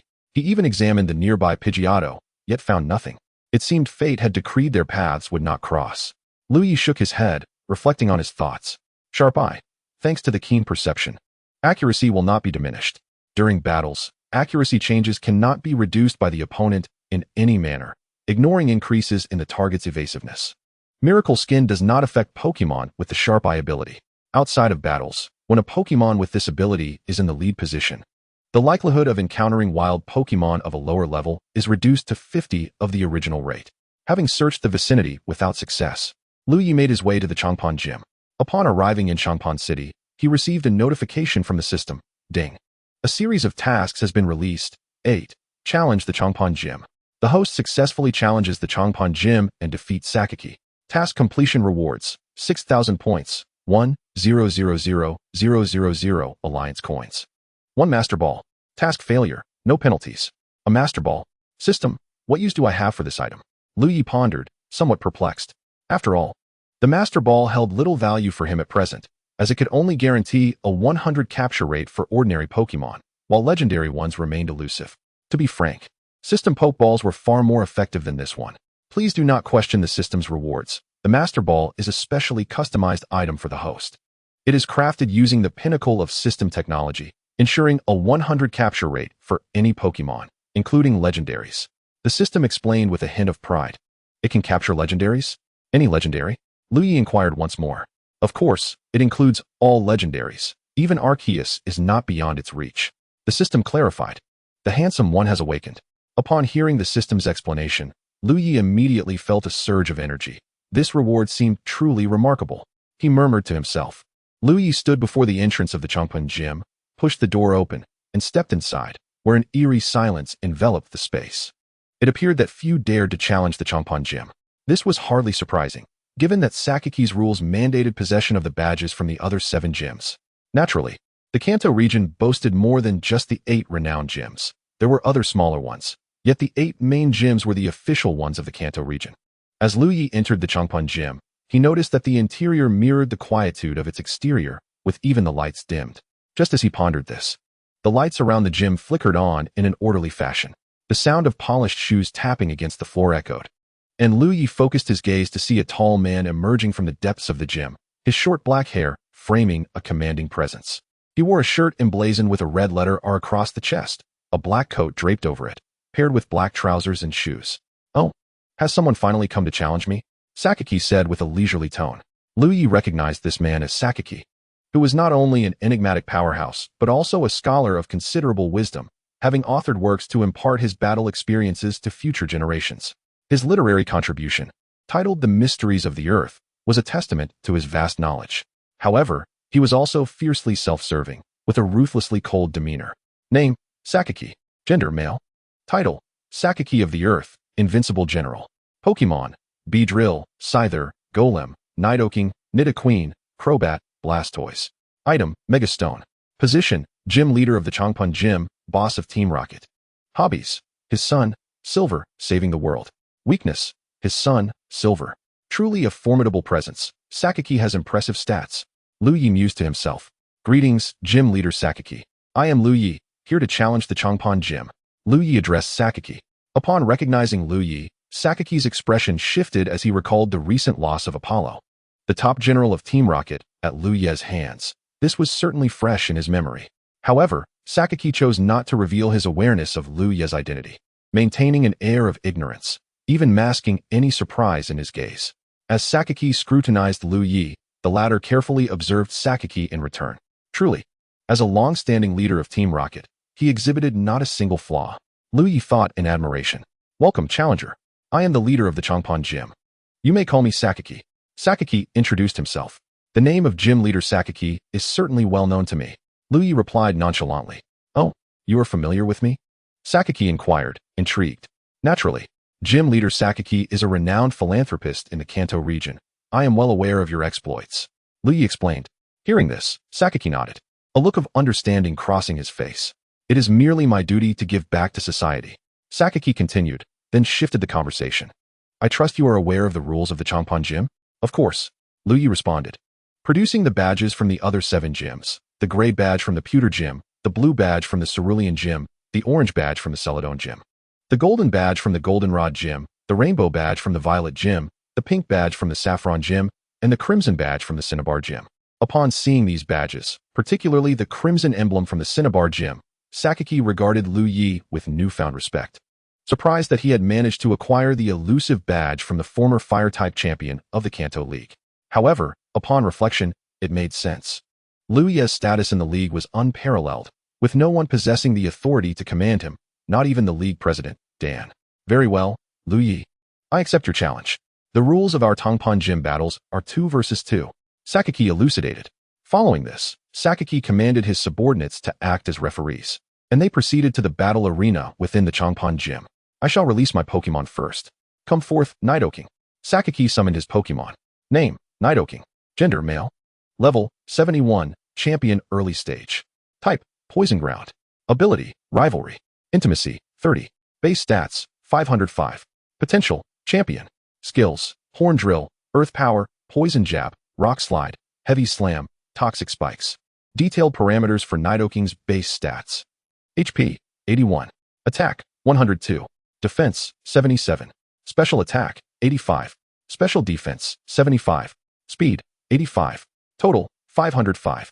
Guts. The effect is that if there is a Pokemon of the same gender on the opposing field, the power of moves used by the Pokemon with the Guts ability increases by 25. Conversely, if there is a Pokemon of the opposite gender, the power of moves used by the Guts Pokemon decreases by 25. This ability does not affect genderless Pokemon. It appears that Sakaki is aware of Liu Ye's identity, which is why he released a formidable Nidoking. It's decided, you shall be the one. Arise, Dragapult. Liu Ye summoned the rare Dragapult. The head of Dragapult is triangular, with 4 launch-like holes extending from its angled sides. Its tail gradually becomes translucent, resembling a specter floating in the air. Within the holes of its head, a Dragapult often resides. The design of Dragapult's exterior is a fusion of a caped salamander and a stealth aircraft, with hidden Dragapult within the head, referencing the missiles mounted on the stealth aircraft in Pokemon design prototypes. The upper half-S red coloring enhances its already aggressive appearance despite its not-so-massive form. Chapter 118, Spectral Ambush. Old 6. Indeed, I never expected the gym leader Sakaki to be knowledgeable about the Galar region, Liu Ye remarked nonchalantly. Haha. I visited there a few years ago and heard about some powerful Pokemon from that region, Sakaki chuckled in explanation. As expected of gym leader Sakaki, truly well-informed. Liu Ye complimented. Haha, you flatter me, Mr. Liu Ye. Without further ado, please make your move. Sakaki replied with a smile. Very well, I shall not hold back. Dragapult. Unleash Spectral Ambush. Liu Ye commanded. Spectral Ambush. The Pokemon using Spectral Ambush enters an alternate dimension to charge in the first turn and attacks in the subsequent turn. During the charging turn, action determination occurs, and if the move is successfully executed, it consumes pages. During the attack turn, if action determination results in an inability to act, the attack is cancelled without consuming pages. The move cannot be blocked by protective statuses. If the Pokemon holds a strong herb, it can attack immediately after charging without consuming an additional turn. Any attempt to ambush a Pokemon using Spectral Ambush, whether charging or attacking, will succeed. But accuracy must be calculated separately. The prompt during the charging phase is, the form of the Pokemon has suddenly vanished. This move cannot be executed through sleep talking. Upon seeing Dragapult suddenly disappear, Nidoking exhibited a hint of panic, glancing around in an attempt to locate its elusive opponent. Nidoking, do not panic. Use Protect consecutively. Sakaki directed. Protect completely shields the user from the opponent's attacks. Using it consecutively increases the likelihood of failure. In the current turn, the user enters a protective state, shielding them from most moves from other Pokemon. If the user acts last in the turn, the move fails. If the user successfully used moves like Detect, Protect, King's Shield, Spiky Shield, Block, or Max Guard in the previous turn, the success rate of this move decreases to approximately 33. The success rate diminishes with each consecutive use. Even if the protective state is lifted, the success rate continues to decline with consecutive use. This move cannot be executed through assistance or gestures. Indeed, as Protect can only last for 1 turn. Sakaki instructed Nidoking to use it consecutively. At that moment, Dragapult reappeared behind Nidoking and launched an attack. Fortunately for Nidoking, it successfully executed Protect once again, blocking Dragapult's offensive. Now it's our turn, Nidoking, unleash Earth Power. Sakaki seized the moment to command. Earth Power releases the power of the earth beneath the opponent, occasionally lowering their special defense. This move inflicts damage on the target. There is a 10 chance to lower the target's special defense by 1 stage. Useless, Dragapult. Take to the skies and use Dragon Darts. Liu Ye swiftly countered with a command. Dragon Darts allows Dragapult to strike twice. If the opponent has 2 Pokemon, it attacks each once. This move inflicts damage. If targeting an opponent, and only one opponent Pokemon is present, it attacks that Pokemon twice. If targeting an opponent with 2 Pokemon, if one of the opposing Pokemon is in the spotlight state, it will be attacked twice. Dragon Darts will attack the other opposing Pokemon twice under the following conditions. The opposing Pokemon is immune to Dragon Darts due to type or ability. It is in a protect state. It is in a flying, diving, digging, or shadow sneak state. Dragon Dart success is calculated based on hit and evasion. In other scenarios, it will attack both opposing Pokemon once. If the opposing Pokemon switches, it is evaluated based on the new situation. If the target is an ally, it attacks the ally twice. If any Dragon Darts fail to hit based on hit and evasion calculations, it triggers a miss safeguard. Regardless of the target chosen, Dragon Darts is unaffected by wide area defenses, dealing normal damage. It is Dragapult's signature move. Nidoking dodge quickly, Sakaki ordered. Alas, the speed of Dragon Darts was too rapid, leaving Nidoking no time to react. The attack struck Nidoking, inflicting substantial damage, causing it to stagger back several steps. Such remarkable tactical prowess. Sakaki silently marveled at Liu Ye's command. Nidoking, use Work Up. Sakaki commanded. Work Up boosts the opponent's special attack while causing confusion. It raises the target's special attack by 1 stage while inflicting confusion. Not good, a move with guaranteed accuracy. Liu Ye frowned slightly. As Nidoking's Work Up took effect, Dragapult began to succumb to confusion. Confused state. A confused Pokemon has a 1 in 3 chance of being unable to act before executing a move, causing itself 40 points of damage. Each time a confused Pokemon uses a move or damages itself, the duration of confusion decreases by 1 turn. The damage inflicted upon itself is influenced by ability changes, but is unaffected by Reflect. Dragapult, use Scare. Liu Ye, opting for a safer choice, commanded a less powerful move. Scare attacks the opponent with a sudden scream, sometimes causing them to flinch. As anticipated, in its confused state, Dragapult inadvertently struck itself. Humph. Nidoking, it's time for our counterattack. Use Super Horn Attack. Sakaki scoffed.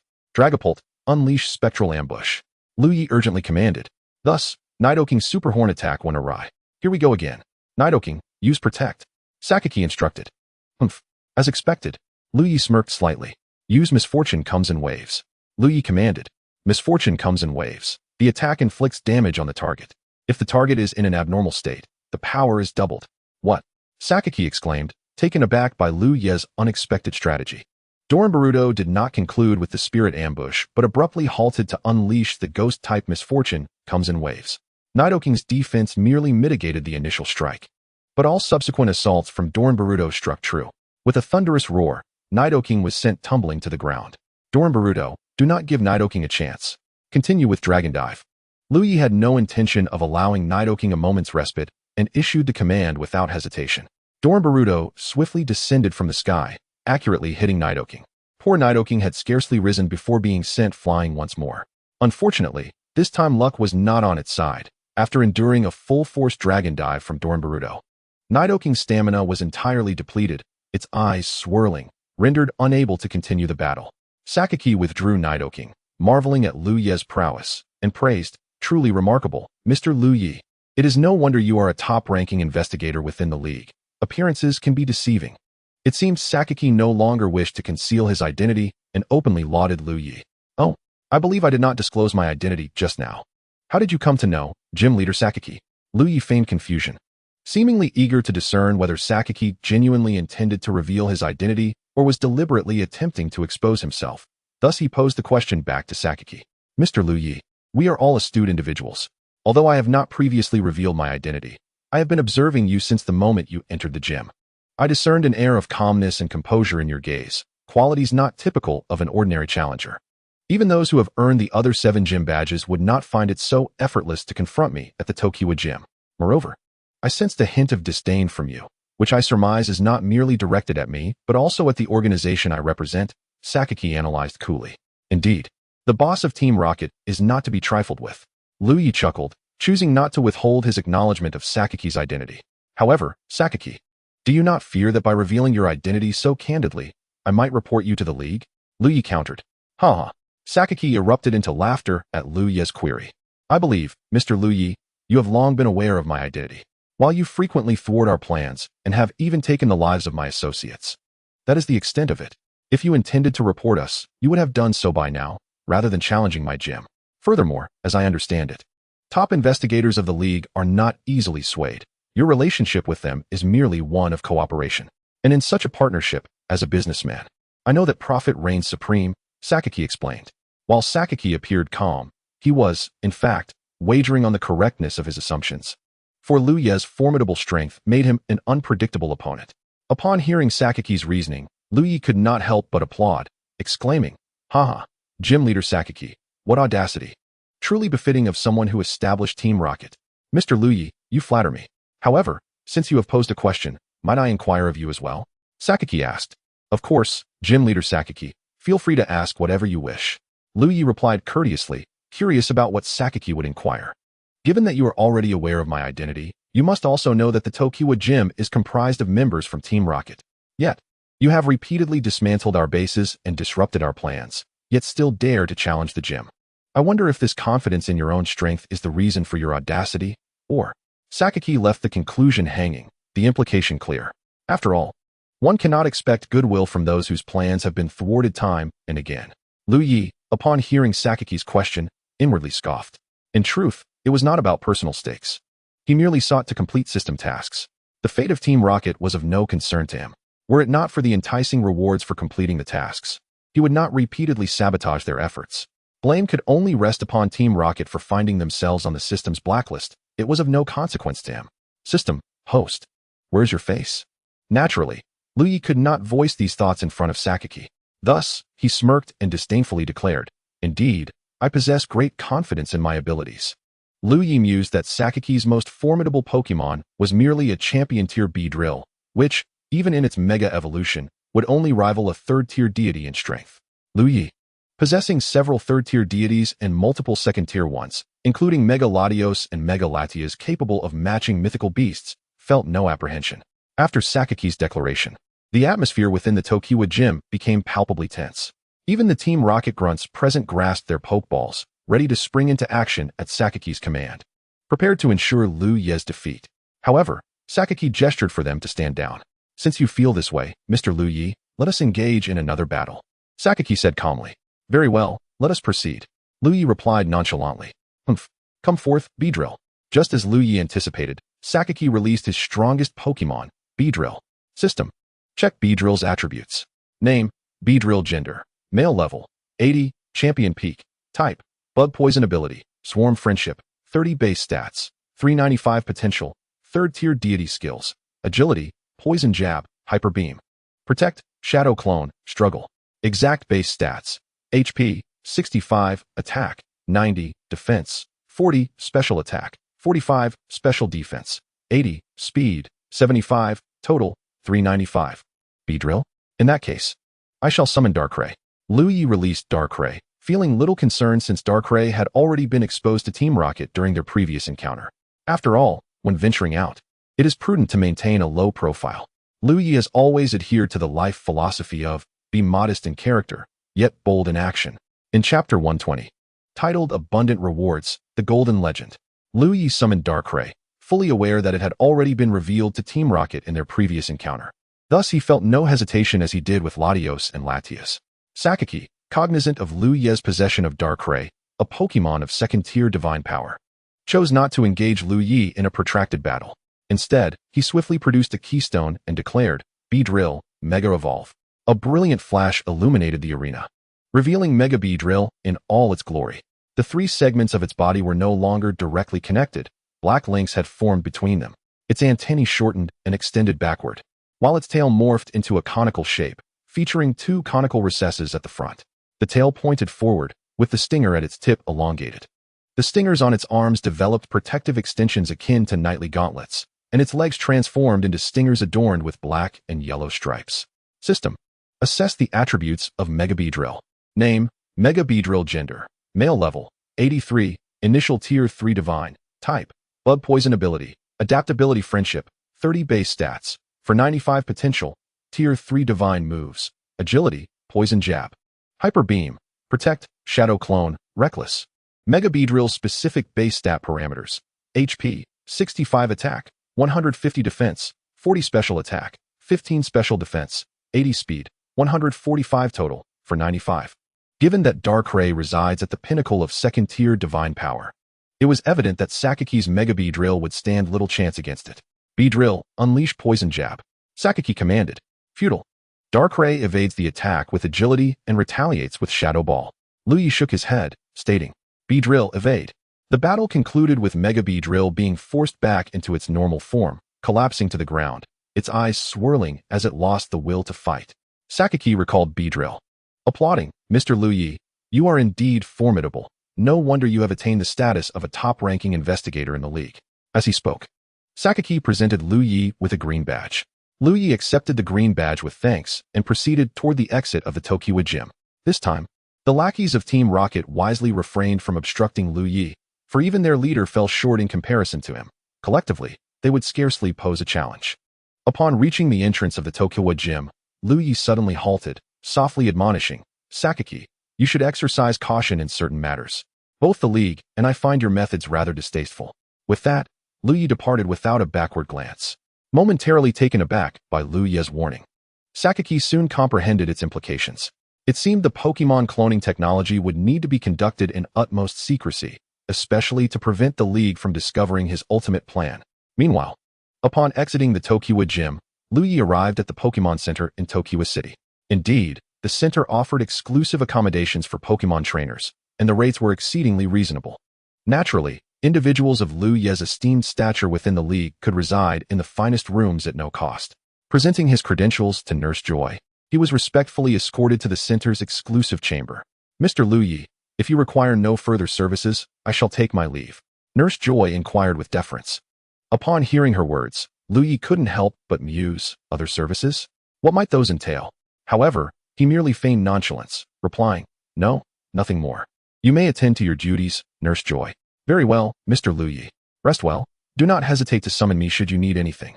She responded before hastily exiting. Liu Ye nodded in acknowledgement, yet his thoughts were consumed by, anything?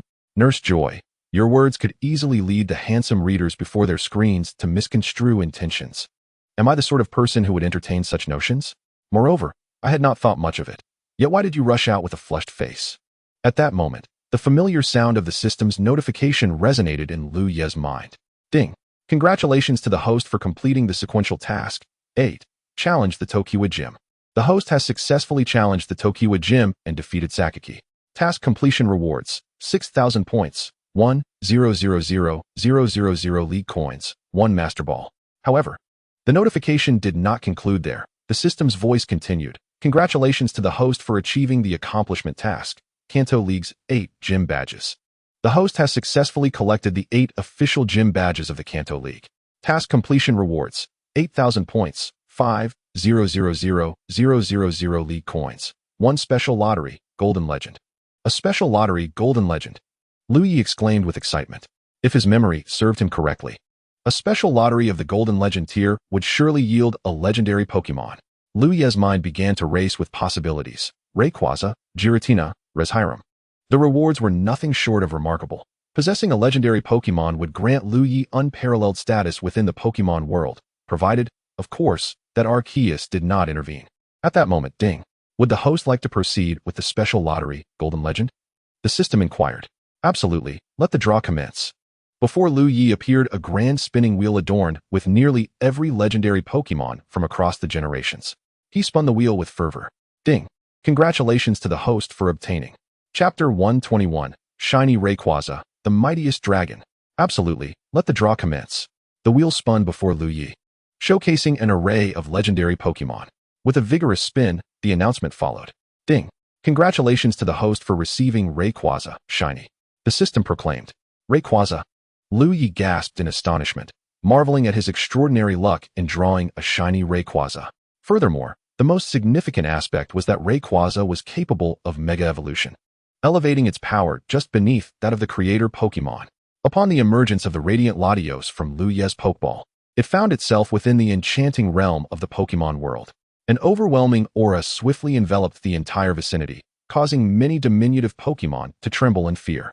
Even the formidable Latios, and the ancient Dragonite, all classified as second and third-tier deities, sensed the oppressive presence. Fortunately, this intense atmosphere dissipated within mere seconds, leaving Liu Ye's Pokemon aware that a powerful new ally had arrived. Eager to witness his shiny Latios, Liu Ye stepped directly into the Pokemon world. It is noteworthy that, following the previous upgrade to the Pokemon realm, Liu Ye could now freely enter this mystical domain without any time constraints. As long as he wished, he could remain there indefinitely, even leading a life within this extraordinary world. He soon arrived at the resting place of the shiny Latios, and the sight that greeted him left him utterly astonished. Before him stood a towering pillar that reached the clouds, the Sky Pillar. Liu Ye exclaimed in awe. He hadn't anticipated that the habitat crafted for his shiny Latios would be the Sky Pillar, yet it was indeed the most fitting abode for such a creature. Moreover, Liu Ye observed that the Sky Pillar in this realm appeared even taller and more ancient than its counterpart in the Pokemon world. Curiosity piqued. He wondered how such an ancient essence could manifest within the Pokemon world. With a thought, he ascended to the pinnacle of the Sky Pillar. The moment he arrived, the shiny Latios sensed his presence and immediately manifested before him, affectionately nuzzling Liu Ye with its face. As Liu Ye took in the magnificent creature before him, he began to scrutinize the shiny Latios, a Pokemon revered both in his past life and present. Latios resembled a dragon, predominantly adorned in black, with red accents along its shoulders and beneath its body, resembling the fins of a rudder. Its tail bore similar fin-like structures. Yellow circular patterns encircled its body, ultimately culminating in a yellow ring atop its head. It possessed 2 limbs, each ending in 3 clawed appendages. 2 long, flat horn-like structures adorned its head, accompanied by 2 smaller horns beneath. Its prominent gums revealed 2 distinct fangs at the tip of its snout, while the remaining teeth appeared entirely enveloped by its gum tissue. It had small yellow eyes, with black pupils gleaming within. Liu Ye then surveyed the environment surrounding the Sky Pillar, discovering information related to Latios, Kyogre, and Groudon. Latios, Kyogre, and Groudon were all ancient Pokemon. Kyogre and Groudon, creators of the ocean and land respectively, possessed the ability to expand their domains, leading to numerous conflicts in ancient times. During their battles, Latios would descend to the ground to intervene, possibly fulfilling one of its primary roles. System: display the attributes of my shiny Latios. Liu Ye was eager to ascertain the true strength of his newly acquired partner. Name: Latios. Shiny. Gender: genderless. Level: 110. Peak of Divine Beasts. Type: Dragon. Flying ability: Levitate. Friendship: 255-255. Base stats: 700. Shiny enhancement: Potential: Creator Deity moves: Dragon Dance, Dragon Pulse, Luster Purge, Dragon Wave, Hurricane. Base stats: HP 105, Attack 160, Defense 90, Special Attack 160, Special Defense 90, Speed 95. Total 700. After reviewing the attributes of his shiny Latios, Liu Ye was filled with delight. He had not expected the system to bestow upon him such a remarkable surprise. His shiny Latios could perform the move Luster Purge. Luster Purge rapidly descends from the heavens to strike the opponent, reducing its own defense and special defense. Inflicts damage to the target. Lowers the user's defense by 1 stage and special defense by 1 stage. If the attack is ineffective or misses, these effects do not occur. The effects of White Mist, Substitute, or White Smoke cannot prevent the adverse effects of Luster Purge. The effects are nullified by exertion, defiance, or competitiveness. Latios that learns this skill can Mega Evolve. Having reviewed the attributes of his shiny Latios, Liu Ye could not help but marvel at the fact that his shiny Latios might very well be the strongest Dragon-type Pokemon. Even Kyurem, often hailed as the mightiest of dragons, paled in comparison to his shiny Latios, especially considering it could also undergo Mega Evolution. Unable to contain his excitement, Liu Ye commanded, "Shiny Latios, use Luster Purge and Mega Evolve." Without hesitation, the shiny Latios executed the move in an instant, enveloped in a blinding white light as it completed its evolution. At that moment, Liu Ye donned a pair of sunglasses, the origin of which remained a mystery. "I'm fortunate to have prepared for this, or the evolution of a divine beast would have surely blinded me," Liu Ye muttered, seemingly brimming with pride over his foresight. In the skies, the Mega Latios soared with wild abandon. Unlike before its evolution, the Mega Shiny Latios' black skin now shone like emeralds. A new pattern adorned its forehead. Its gums transformed to a golden hue, and its pair of horns arched forward protectively over its snout. The upper and lower horns, along with the tail tip, bore golden ribbons, while the tentacles connected to the lower horn exhibited similar designs. The previously circular patterns were now embedded with glowing golden jewels. Chapter 122. The Arrival of Mega Shiny Latios. Twin Islands. Unlike before its evolution, the Mega Shiny Latios' black skin now shone like emeralds. A new pattern adorned its forehead. Its gums transformed to a golden hue, and its pair of horns arched forward protectively over its snout. The upper and lower horns, along with the tail tip, bore golden ribbons, while the tentacles connected to the lower horn exhibited similar designs. The previously circular patterns were now embedded with glowing golden jewels. Name, Mega Latios. Shiny. Gender, genderless level, 111. Early creator deity. Type, dragon flying ability. Delta stream friendship, 255-255 base stats. 800, shiny enhancement. Potential, creator deity moves. Luster purge. Dragon dance, dragon pulse, dragon wave. Hurricane, quick attack. Base stats, HP, 105, attack, 190, defense, 100, special attack, 190, special defense, 100, speed, 115. Summary, 800. Impressive. Liu Ye couldn't help but exclaim. The attributes of the shiny Rayquaza have now surpassed those of a regular Arceus. Delta Stream changes the weather to eliminate the flying-type weaknesses. When a Pokemon with this ability enters the battlefield, the weather shifts to turbulent winds until that Pokemon loses this ability, or is affected by the origin sea or the end of the world. Turbulence cannot be altered to another weather condition unless due to the origin sea or the end of the world. After conversing with the shiny Rayquaza for a while, Liu Ye exited the Pokemon world. Liu Ye had already completed the 8 gym challenges in the Kanto region, and with 2 months remaining until the court's conference, he planned to take this time to rest. As for where to go, Liu Ye had not yet decided. He considered visiting Naji or Cynthia, but they had just returned, and it wouldn't be appropriate to seek them out so soon. System buffed. Scoundrel. After pondering, an idea suddenly struck Liu Ye. I now have Moltres and Zapdos. All I need is Articuno. If I capture Articuno as well, I will have gathered the trio of legendary birds. This would trigger a system reward. Last time, Liu Ye was pleasantly surprised by the rewards from his achievement with the legendary birds. It seemed the system detected Liu Ye's intentions and promptly issued a task. Ding. Task, capture Articuno, released.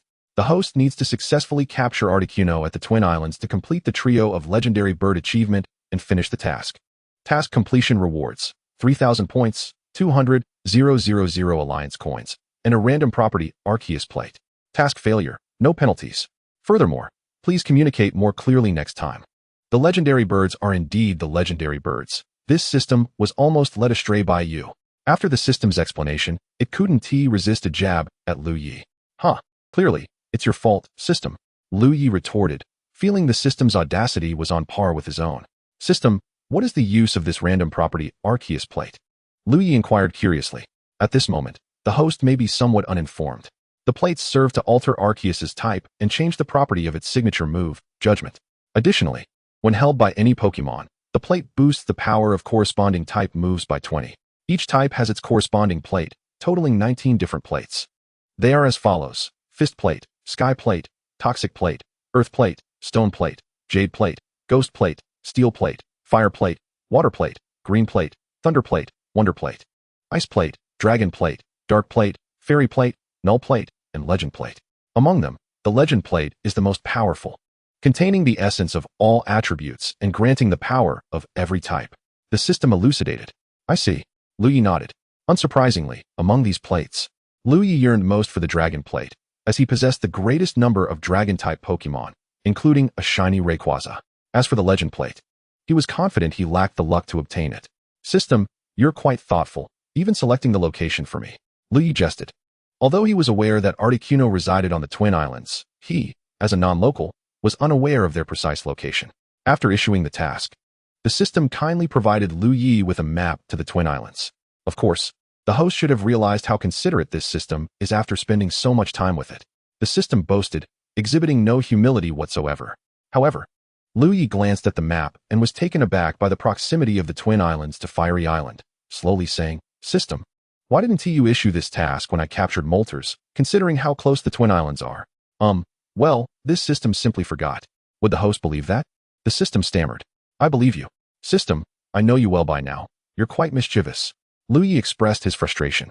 He scolded the system into silence, and after venting, felt somewhat relieved, promptly releasing his ancient Dragonite to soar towards the Twin Islands. Twin Islands, 2 small islands side by side. The interior is incredibly cold. The underground cave spans the area of both islands and extends 5 layers deep. To traverse the cave, one must use strength to push rocks and slow the water flow. The Twin Islands are the legendary home of Articuno, located at the deepest level of the cave. With the incredible speed of his ancient Dragonite, Liu Ye swiftly arrived at the Twin Islands. Upon arrival, he immediately released his Charizard. As for why he released Charizard, you might as well ask Charizard. Charizard, didn't you notice the golden flames on my tail? Indeed, the reason Liu Ye summoned Charizard was not for protection but to serve as a moving furnace. He proceeded directly into the depths of the Twin Islands. If Liu Ye recalled correctly, Articuno here had some connection with the Ice King, Kina, but that was of little importance. No one could deter Liu Ye's resolute determination to complete his mission. Liu Ye stated, I am not here to capture you. I merely wish to offer you a comfortable home. Chapter 123, Capturing Articuno. If Liu Ye remembered correctly, Articuno on the Twin Islands had some connection with the Ice King, Kina, but that was of little importance. No one could deter Liu Ye's resolute determination to complete his mission. According to Liu Ye's words, I am not here to capture you. I merely wish to offer you a comfortable home. As Liu Ye ventured deeper into the Twin Islands, the surrounding temperature plummeted. Fortunately, with Charizard as his mobile furnace, Liu Ye felt not the chill, but rather a warmth. Following the system's task guidance, he soon arrived at the deepest part of the Twin Islands, the dwelling place of Articuno. Upon entering the icy cave, Articuno appeared before Liu Ye. Upon seeing Articuno, Liu Ye did not rush to capture it. He recalled that among the legendary birds, Articuno was known for its gentler temperament compared to Moltres and Zapdos. Contemplating this, Liu Ye began to carefully observe Articuno, which seemed to be sleeping and was unaware of Liu Ye's presence. Articuno was a large avian Pokémon with stunning blue feathers, its wings reportedly made of ice. It sported a crown of 3 deep blue diamond-shaped feathers atop its head, with striking red eyes. Its short, gray beak matched the color of its long, slender legs. Articuno possessed a long, banner-like tail, which was longer than its body and matched the color of its crown. By flapping its wings, it could generate cold air, causing snow to fall wherever it flew. When Articuno spread its wings and flapped, it could solidify the moisture in the surrounding air, resulting in snowflakes drifting down. Articuno often soared among snow-capped mountains and was said to appear before those lost in the snow, on the verge of freezing to death, guiding them to safety. Articuno thrived in isolated, cold mountaintops. Liu Ye gazed at the system's description of the Articuno, and indeed, the demeanor of this majestic creature was far more amiable than that of the Moltres and Zapdos. System, please examine Articuno's attributes. Liu Ye commanded. Name, Articuno. Gender, genderless. Level, 84, intermediate stage of level 3 Divine Beast. Ability, pressure. Type, ice flying. Friendship, 30. Base stats, 580. Potential, level 3 Divine Beast. Skills, Ice Beam, Blizzard, Absolute 0. Hail, Agility. Articuno's specific base stats, HP, 90. Attack, 85. Defense, 100. Special attack, 95. Special defense, 125. Speed, 85. Total, 580. Liu Ye's movements seemed to have stirred the Articuno, which slowly opened its eyes. However, rather than retaliating for being awakened, Articuno regarded Liu Ye with a look of perplexity. It appeared curious as to how Liu Ye had discovered its abode, considering the frigid temperatures here were unbearable for ordinary humans. Recognizing the Articuno's confusion, Liu Ye promptly clarified, Articuno, I wish to capture you. Upon hearing this, Articuno, a legendary beast, was taken aback by Liu Ye's audacity. Setting aside all else, did Liu Ye not consider the creature's dignity? In an instant, Articuno erupted in fury, unleashing an ice beam towards Liu Ye's position. Fortunately, Liu Ye reacted swiftly. Otherwise, he would have undoubtedly been transformed into an ice sculpture. Since it has come to this, do not blame me for being ungracious, Liu Ye said calmly. In a flash, he threw out 3 Pokeballs, exclaiming, Arise, ancient Aerodactyl, Zapdos, Moltres. Engage him. Liu Ye commanded. Seeing 3 formidable Pokemon charging towards it, including its bitter rivals, Zapdos and Moltres, Articuno, undeterred by the odds, decided to charge headlong into battle. With resolve, it summoned Absolute 0, seeking to seize the initiative. The move Absolute 0 deals a fatal blow to the opponent. If used by a Pokemon that is not of the Ice type, it becomes difficult to hit. Absolute 0 inflicts fixed damage equal to the opponent's HP. As long as the type matchup is not ineffective, it can deliver a decisive blow. The move's accuracy is calculated as 20x user level target level when the user is of Ice type. If the user's level is lower than the opponent's, the move fails. This move does not affect Pokemon with the sturdy ability or those of the Ice type. Being locked on and lacking defensive abilities guarantees this move's hit. This move does not follow standard accuracy assessments and is unaffected by accuracy and evasion rates. However, the three legendary beasts would not allow Articuno to strike so easily, especially with Liu Ye directing the battle. Thus unfolded a fierce clash among the four level 3 divine beasts, a spectacle that was nothing short of awe-inspiring, nearly shattering Articuno into oblivion. Indeed, Liu Ye ensured that Articuno experienced the true essence of a 1 versus 1 confrontation. With the combined might of the ancient Aerodactyl, Moltres, and Zapdos, Articuno was soon brought to its knees, its eyes swirling in defeat, having lost the will to battle. Go Pokeball! Thus, Liu Ye successfully captured Articuno. At that moment, the system's notification chimed, ding. Congratulations, host, for completing the task, capture Articuno. You have successfully captured Articuno on Twin Islands, achieving the 3 legendary birds accomplishment. Task completion rewards, 3,000 points, 200,000 league coins, and a random Arceus plate. Yet, the system's notifications did not cease there. It continued to chime, ding. Congratulations, host, for obtaining the dragon plate. Liu Ye was astonished that his wishes had truly materialized. After securing Articuno, Liu Ye intended to depart. However, upon reaching the outskirts of Twin Islands, he stumbled upon a group of individuals. Yet, this was not the crux of the matter.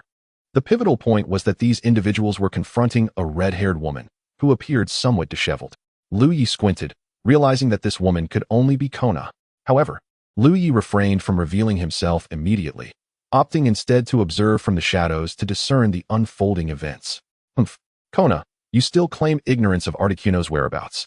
If we hadn't followed you all the way here, you might have continued to deceive us, exclaimed the leader of the group, his tone quite unceremonious.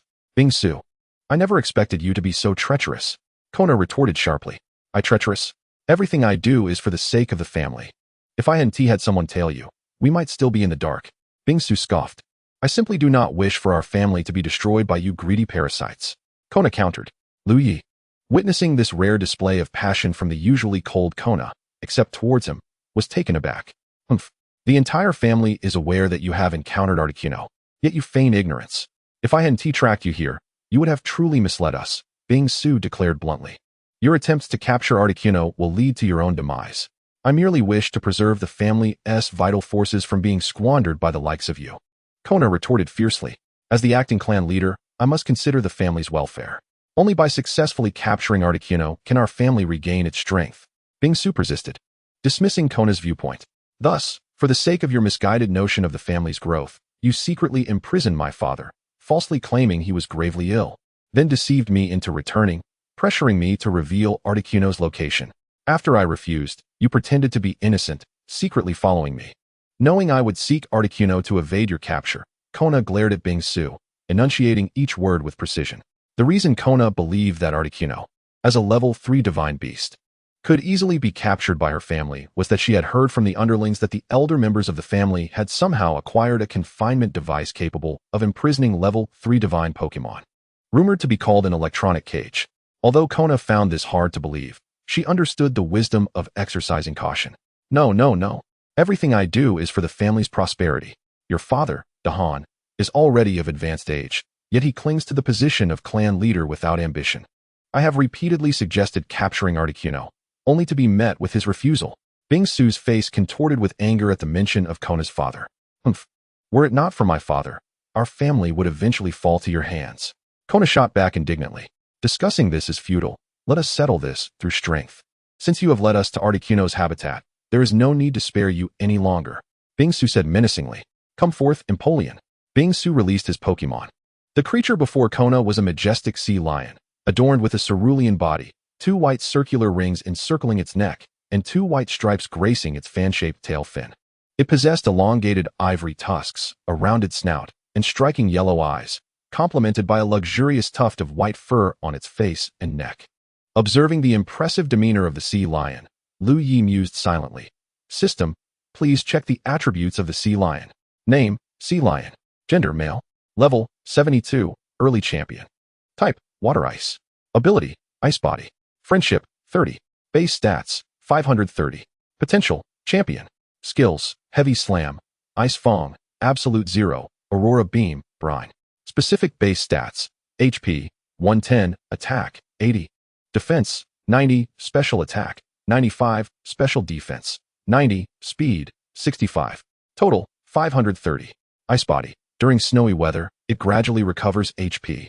When the weather is hailing or snowing, it regains 1/16 of its maximum HP at the end of each turn. Pokemon without the ice type that possess this ability are immune to damage from hail. One could only commend the prowess of those from such a noble lineage. The strength of their Pokemon was undeniably formidable.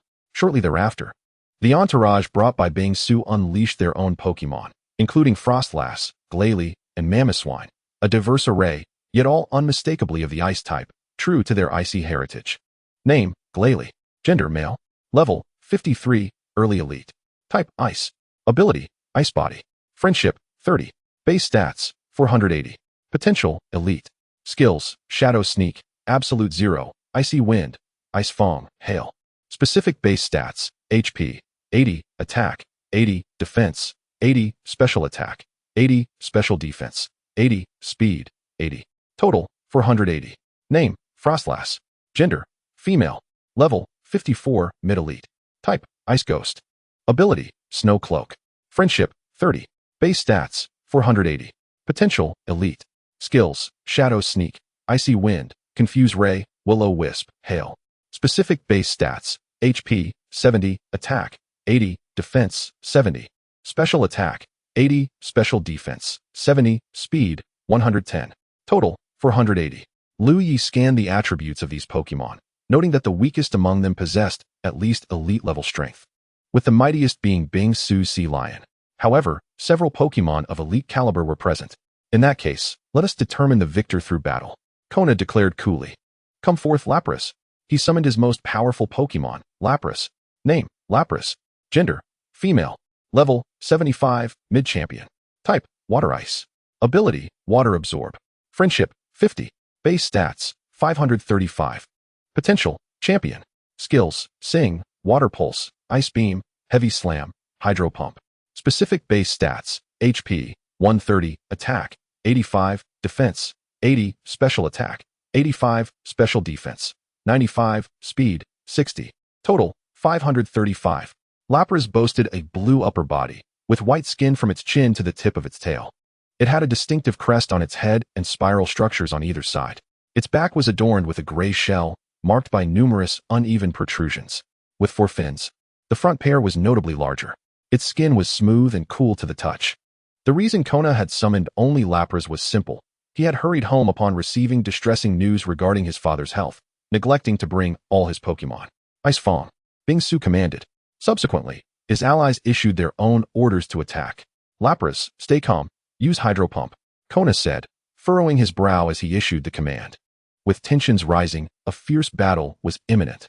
Although Kona's strength surpassed Bingsu's, the overwhelming numbers on Bingsu's side posed a significant challenge. In truth, Kona's family was one of the 8 prominent families in the Kanto region, renowned as the strongest ice-type lineage, having produced numerous elite members and even a champion in its heyday. However, over the years, perhaps due to the deliberate suppression by the Kanto League, the Ice family, despite still being recognized among the 8 families, had become the weakest, a sentiment only they could truly feel. Even the Psychic family, led by Naji, surpassed them in strength. Had it not been for Kona's position as an elite in the Kanto League, the Ice family might have been ousted from the ranks of the 8 prominent families.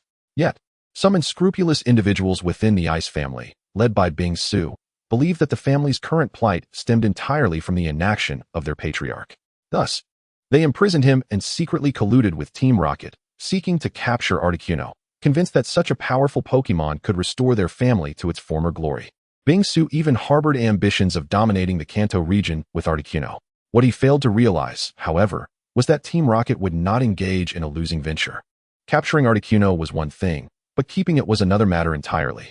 As Bingsu's side gained the upper hand in numbers, Kona's Lapras began to show signs of fatigue. Just as Lapras struggled to catch its breath, Bingsu seized the opportunity and commanded, Sea Lion, unleash the full power of Ice Beam. The Sea Lion roared and launched its attack, and Lapras, caught off guard, realized too late to counter, resigning itself to close its eyes in despair. Kona, witnessing this scene, called out in desperation, Lapras. As Lapras was Kona's first Pokemon, their bond was profoundly deep. If Lapras were to bear the brunt of such an attack, even if it survived, it would undoubtedly be gravely injured, for this was a full-force strike from a champion-level Pokemon. Yet, as Lapras prepared for the inevitable. Several seconds passed without feeling the anticipated impact. Slowly, Lapras opened its eyes to find three majestic birds standing before it, their backs turned, confronting Bing-Su and his allies. Indeed, it was Liu Ye who had just summoned the three legendary birds, commanding them to intercept the assault of the Emperor's seal. At this moment, Bing-Su gazed in astonishment at the trio of legendary birds that had materialized before him, rendered speechless by the sheer incredulity of the sight. How could the three legendary birds appear here simultaneously? Wasn't this place supposed to be the domain of the Articuno alone? Bing-Su mumbled to himself. While he was undoubtedly a greedy individual, it did not imply that he was foolish. The simultaneous appearance of the three legendary birds could only mean one thing. They were bound to a trainer. Despite his covetous desire for them, he was acutely aware of his own limitations. On the other hand, Kana, upon witnessing the legendary birds, had been pondering who might be her savior. After all, the only plausible explanation for the harmonious presence of the three legendary birds was that they had been captured. Yet, as she ruminated, the only name that surfaced in her mind was Liu Ye. She wondered if it truly was him. As it turned out, her conjecture was indeed correct. Liu Ye soon emerged from the side, nonchalantly approaching Kana and enveloping her in a warm embrace. The sensation of his chest against hers brought a wave of comfort to Liu Ye's heart. The suddenness of his action left Kana blushing furiously, and she gently pushed him away, muttering under her breath, "Humph, pervert." However, her bashful demeanor revealed that her feelings were not of anger, but rather of shyness. After all, the timeless trope of a hero rescuing a damsel in distress, though cliched, never fails to resonate. Liu Ye released Kana, not waiting for her to speak before inquiring. "Having been apart for so long, did you miss me?" The color of Kana's cheeks, which had just begun to fade, flushed anew at his words. "What? It's only been a little over half a month. I don't miss you at all," she retorted, turning her head away in apparent defiance. Yet, the glances she cast towards Liu Ye and her crimson cheeks betrayed her true feelings. Although Kana was several years older than Liu Ye, she was still an innocent girl, and thus no match for Liu Ye's lecherous antics. As Liu Ye and Kana engaged in their flirtation, Bing-Su and his companions were left seething with frustration. What made matters worse was their inability to voice their displeasure, for they were acutely aware of the formidable presence of the legendary birds before them. If one were to ask Bing-Su if he felt moved by the situation, he would undoubtedly respond, "I dare not move. I dare not move." Once Liu Ye felt the moment was right, he turned his attention to Kana, inquiring about her circumstances. Although he had gleaned much from their earlier conversation, it was prudent to ascertain the specifics. Kana proceeded to relay all that she knew, which was not dissimilar to what Liu Ye had already heard. "By the way, Liu Ye, how did you end up on Twin Island?" she asked curiously. "Oh, I shall explain later. First, let me help you resolve these troubles," Liu Ye replied. Kana nodded in agreement. Approaching Bing-Su and his group, Liu Ye regarded the elderly figure before him with disdain. "I've heard rumors of your collusion with Team Rocket, plotting to betray the Alliance," he declared. The weight of Liu Ye's accusation sent chills down Bing-Su and his companions' spines, for it was a grave allegation that could spell doom for their family within the Kanto Alliance, and indeed, throughout the entire Pokemon world. Even Kana, standing nearby, was taken aback by Liu Ye's words, as this was, after all, her family. "And no, that's impossible," Bing-Su hastily protested, shaking his head vehemently. Kana nudged Liu Ye, seemingly eager to voice her concerns. Liu Ye, fully aware of her unspoken questions, gestured for her to remain patient and continued to scrutinize Bing-Su and the others. A tense silence enveloped the scene, with Liu Ye's penetrating gaze rendering Bing-Su increasingly uneasy, yet he dared not move. Even the sound of their nervous gulps could be distinctly heard. When Liu Ye deemed it sufficient, he spoke, not with threats but in a seemingly amicable tone. "Tell me, was what I just said true? And what would happen if I were to report you to the Alliance?" The mere suggestion left Bing-Su drenched in cold sweat, struggling to maintain his composure. "And no, what you said is all false."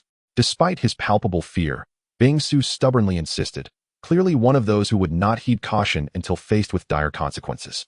"Moreover, you have no power within the Alliance. Even if you were strong, do you think they would believe a powerless individual like you over us? One of the 8 major families of the ice type in the Kanto region? Even if our family is not what it once was, a dead camel is still larger than a horse. Although Kana may speak on your behalf, the Alliance knows where its allegiances lie, and we do hold positions within it. Most importantly, you have no evidence to prove our wrongdoing," Bing-Su asserted, feigning calmness. "Oh, true. You've reminded me of something. Kana, please introduce my identity," Liu Ye said with a smile, turning to her. Kana, caught off guard, nonetheless complied without hesitation. Stepping forward to introduce Liu Ye's status. This individual before you is not the powerless person Bing Su claims him to be. His status far surpasses mine. Allow me to formally introduce him. He is Liu Ye, the top investigator of the Kanto Alliance, codenamed Dragon, and the chairman of the Night Sky Group. What? He is the top investigator of the Alliance. Bing Su could scarcely believe what Kana had just declared. You must be lying, he exclaimed, pointing incredulously at her. Humph. Bing Su, you are overestimating your own importance. What benefit would I gain from lying to you? You are hardly worth my deceit. Kana retorted with her arms crossed, a disdainful huff escaping her lips. Bing Su, upon hearing her response, found himself convinced, 90% so, of the veracity of Kana's words. If Liu Ye truly was the top investigator of the Alliance, he would need no evidence. A mere word from him would suffice for the Alliance to believe him. And they would undoubtedly punish Bing Su and his associates, who would find themselves unable to escape the consequences. Liu Ye turned to Kana, inquiring, how should we deal with these individuals? Kana hesitated for a moment before replying, I wish not to see them again. Understood, Liu Ye acknowledged with a nod. He then turned to Bing Su and his companions, a broad smile adorning his face as he commanded the legendary birds to attack. Poor Bing Su and his cohorts had no time to react before they were utterly obliterated. As for their Pokemon, Liu Ye had no choice but to erase their memories of their master using his psychic abilities. Subsequently, he reluctantly brought them into the Pokemon's miniature world. Once this was settled, Liu Ye employed the power of Tokiwa to heal Kona's Lapras. Liu Ye remarked, Kona, you should be able to handle the remaining matters on your own, so I shall not intervene. Kona nodded, responding, yes, don't worry. The remaining minor nuisances won't last long. By the way, thank you for your help. A blush crept onto her cheeks as she expressed her gratitude to Liu Ye. Kona understood that Liu Ye's decision to let her manage the situation was to minimize the issue. If word got out that their family was colluding with Team Rocket, it would be a problem far too complex to resolve, especially considering the interconnected nature of a prominent family. You're being too modest. Who would have thought our aloof goddess has such a girlish side? Ha! Liu Ye teased. Kona's face reddened further at his words. By the way, what brings you to Twin Island?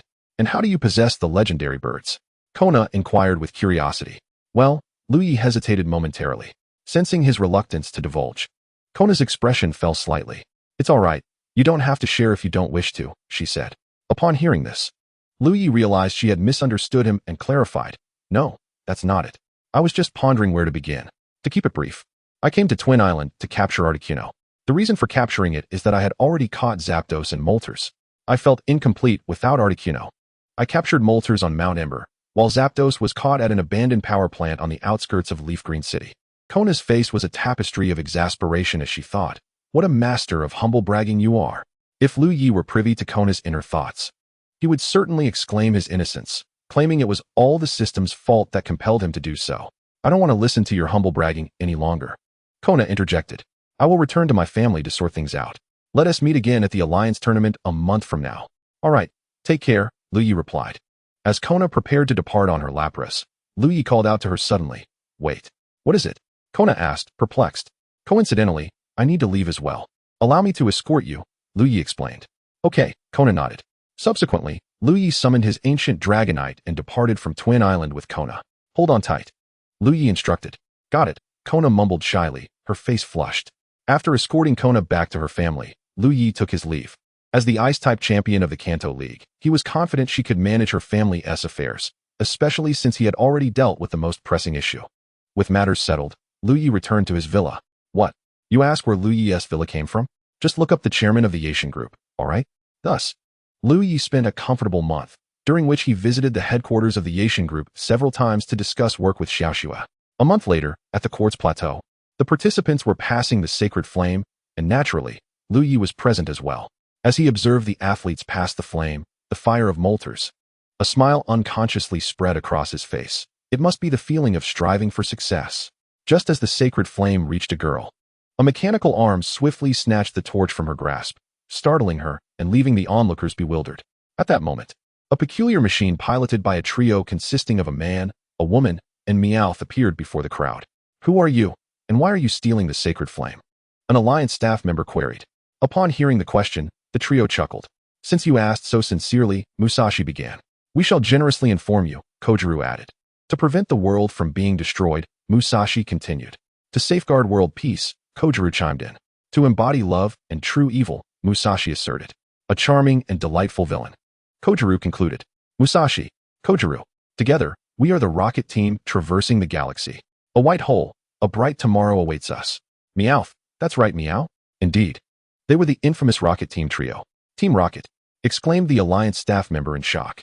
Liu Ye, having noticed the commotion, refrained from intervening immediately, opting instead to observe what antics the rocket team would concoct this time.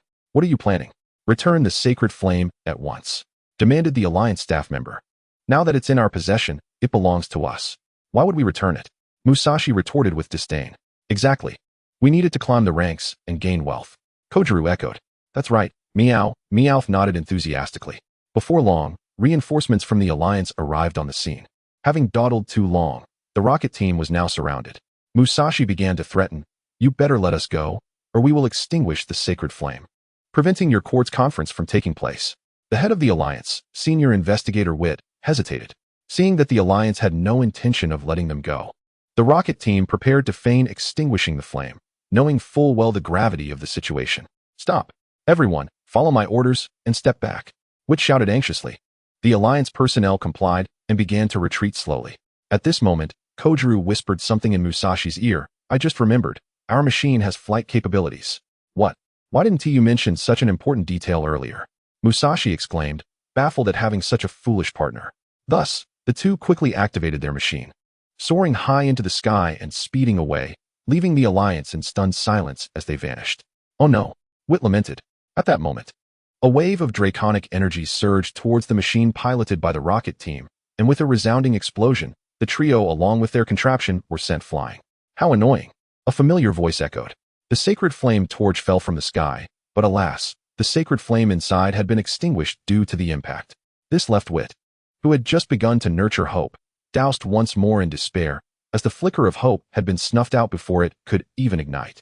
At that moment, Liu Ye approached, accompanied by an ancient Dragonite. Indeed, it was Liu Ye who had just commanded the Dragonite to unleash the Dragon Pulse. Upon seeing Liu Ye approach, the Alliance members displayed expressions of vigilance and inquired, Who are you? Liu Ye presented his credentials, and upon reviewing them, Wit and the others straightened their postures and respectfully addressed him. We pay our respects, Lord Dragon.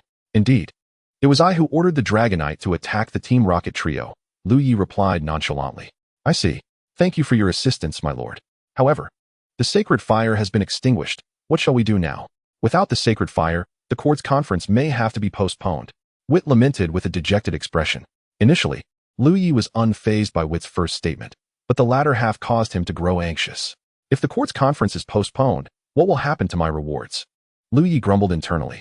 Though he harbored such thoughts, Liu Ye maintained an outward facade of calmness, stating, Is that all? We can simply procure another sacred fire. But the sacred fire is the flame of the legendary Pokémon, Moltres. We cannot obtain it in a short time. Wit explained. Isn't it just Moltres' flame? It's not Ho-OS. Liu Ye responded dismissively. With that, he summoned his own Moltres, declaring, Come forth, Moltres. Upon its emergence, the majestic creature let out a powerful cry that captured the attention of all nearby. The crowd was left in awe as they beheld the legendary bird. Is that really Moltres? Wit exclaimed, barely able to believe his eyes. Ignoring the astonished and envious gazes surrounding him, Liu Ye grasped a torch and approached Moltres. Raising it high as he commanded, Moltres, ignite this torch. Moltres nodded in understanding, subsequently releasing a small flame that rekindled the sacred fire of the torch. Wit, here is the torch for you, Liu Ye said, stepping beside him. This snapped Wit out of his stupor, and he hurriedly accepted the torch with great reverence, assuring, Thank you, Lord Dragon. I will safeguard the sacred fire and ensure that such an incident does not occur again. Wit's words left Liu Ye momentarily taken aback, pondering. What does your protection have to do with me? Chapter 128. The inauguration of the court's conference, Damaranch. Seeing that he had no further role in the matter, Liu Ye decided to depart for the court's conference. The inauguration ceremony was about to commence, and although it did not concern him directly, driven by his penchant for revelry, Liu Ye resolved to partake in the festivities and experience the grandeur of the court's conference's opening ceremony. Leisurely, Liu Ye made his way to the venue, where the sacred fire had swiftly been passed along despite a minor hiccup. Today marked the opening ceremony for the imminent court's conference, set to commence at 3 o'clock in the afternoon, which was merely half an hour away.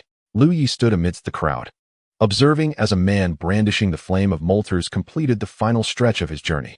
Having witnessed countless Pokemon League events before his transmigration, Liu Ye felt no particular excitement, especially not in comparison to the fervor exhibited by those around him. Particularly, there was a certain uncle whose drool seemed on the verge of spilling forth. Soon enough, as the torchbearer emerged from the passageway into the arena, the audience erupted into cheers. Amidst the applause, the bearer approached the grand torch, and Damaranch took the flame, igniting the massive ceremonial torch. Liu Ye witnessed the moment of ignition firsthand, prompting another wave of enthusiastic applause and shouts from the crowd.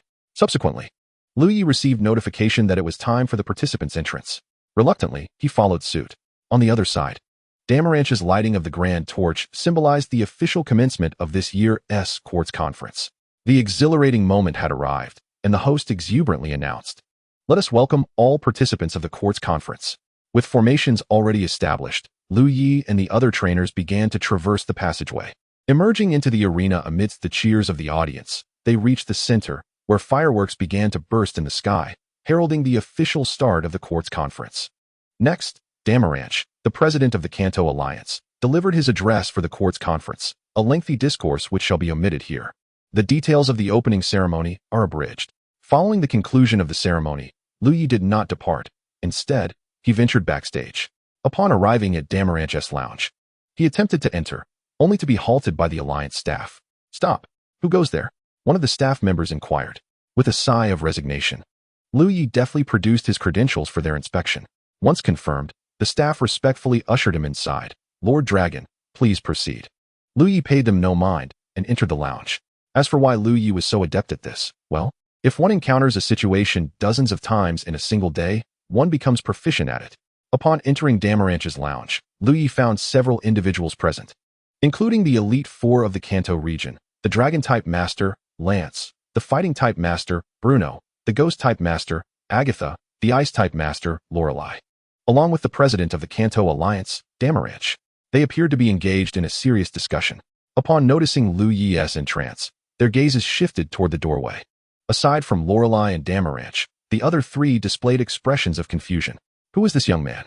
Lance inquired first, before Liu Ye could respond. Lorelei stepped forward and wrapped her arms around Liu Ye, causing him to feel as though his arm was ensnared by something peculiar, soft, yet gentle. "Have you resolved your family matters?" Liu Ye smiled and asked Lorelei. Yes. She nodded in response. Lorelei's affectionate gesture left not only Lance, but also Bruno and Agatha astonished. Even Damaranch, who was aware of Liu Ye's identity, appeared bewildered. "Lorelei, do you know him?" Damaranch asked. "Of course, I know Liu Ye. We are friends," Lorelei replied. "Are you truly friends?" Damaranch scrutinized Liu Ye and Lorelei with skepticism. Bruno and the others also cast doubtful glances at the pair. Lorelei's face flushed crimson, thrown into a fluster by Damaranch's words. Observing Lorelei's bashful demeanor, Liu Ye stepped forward to smooth things over, saying, "Enough of that, Damaranch. Why do you dare meddle in my personal affairs?" Lance and the others were taken aback by Liu Ye's audacity in addressing Damaranch.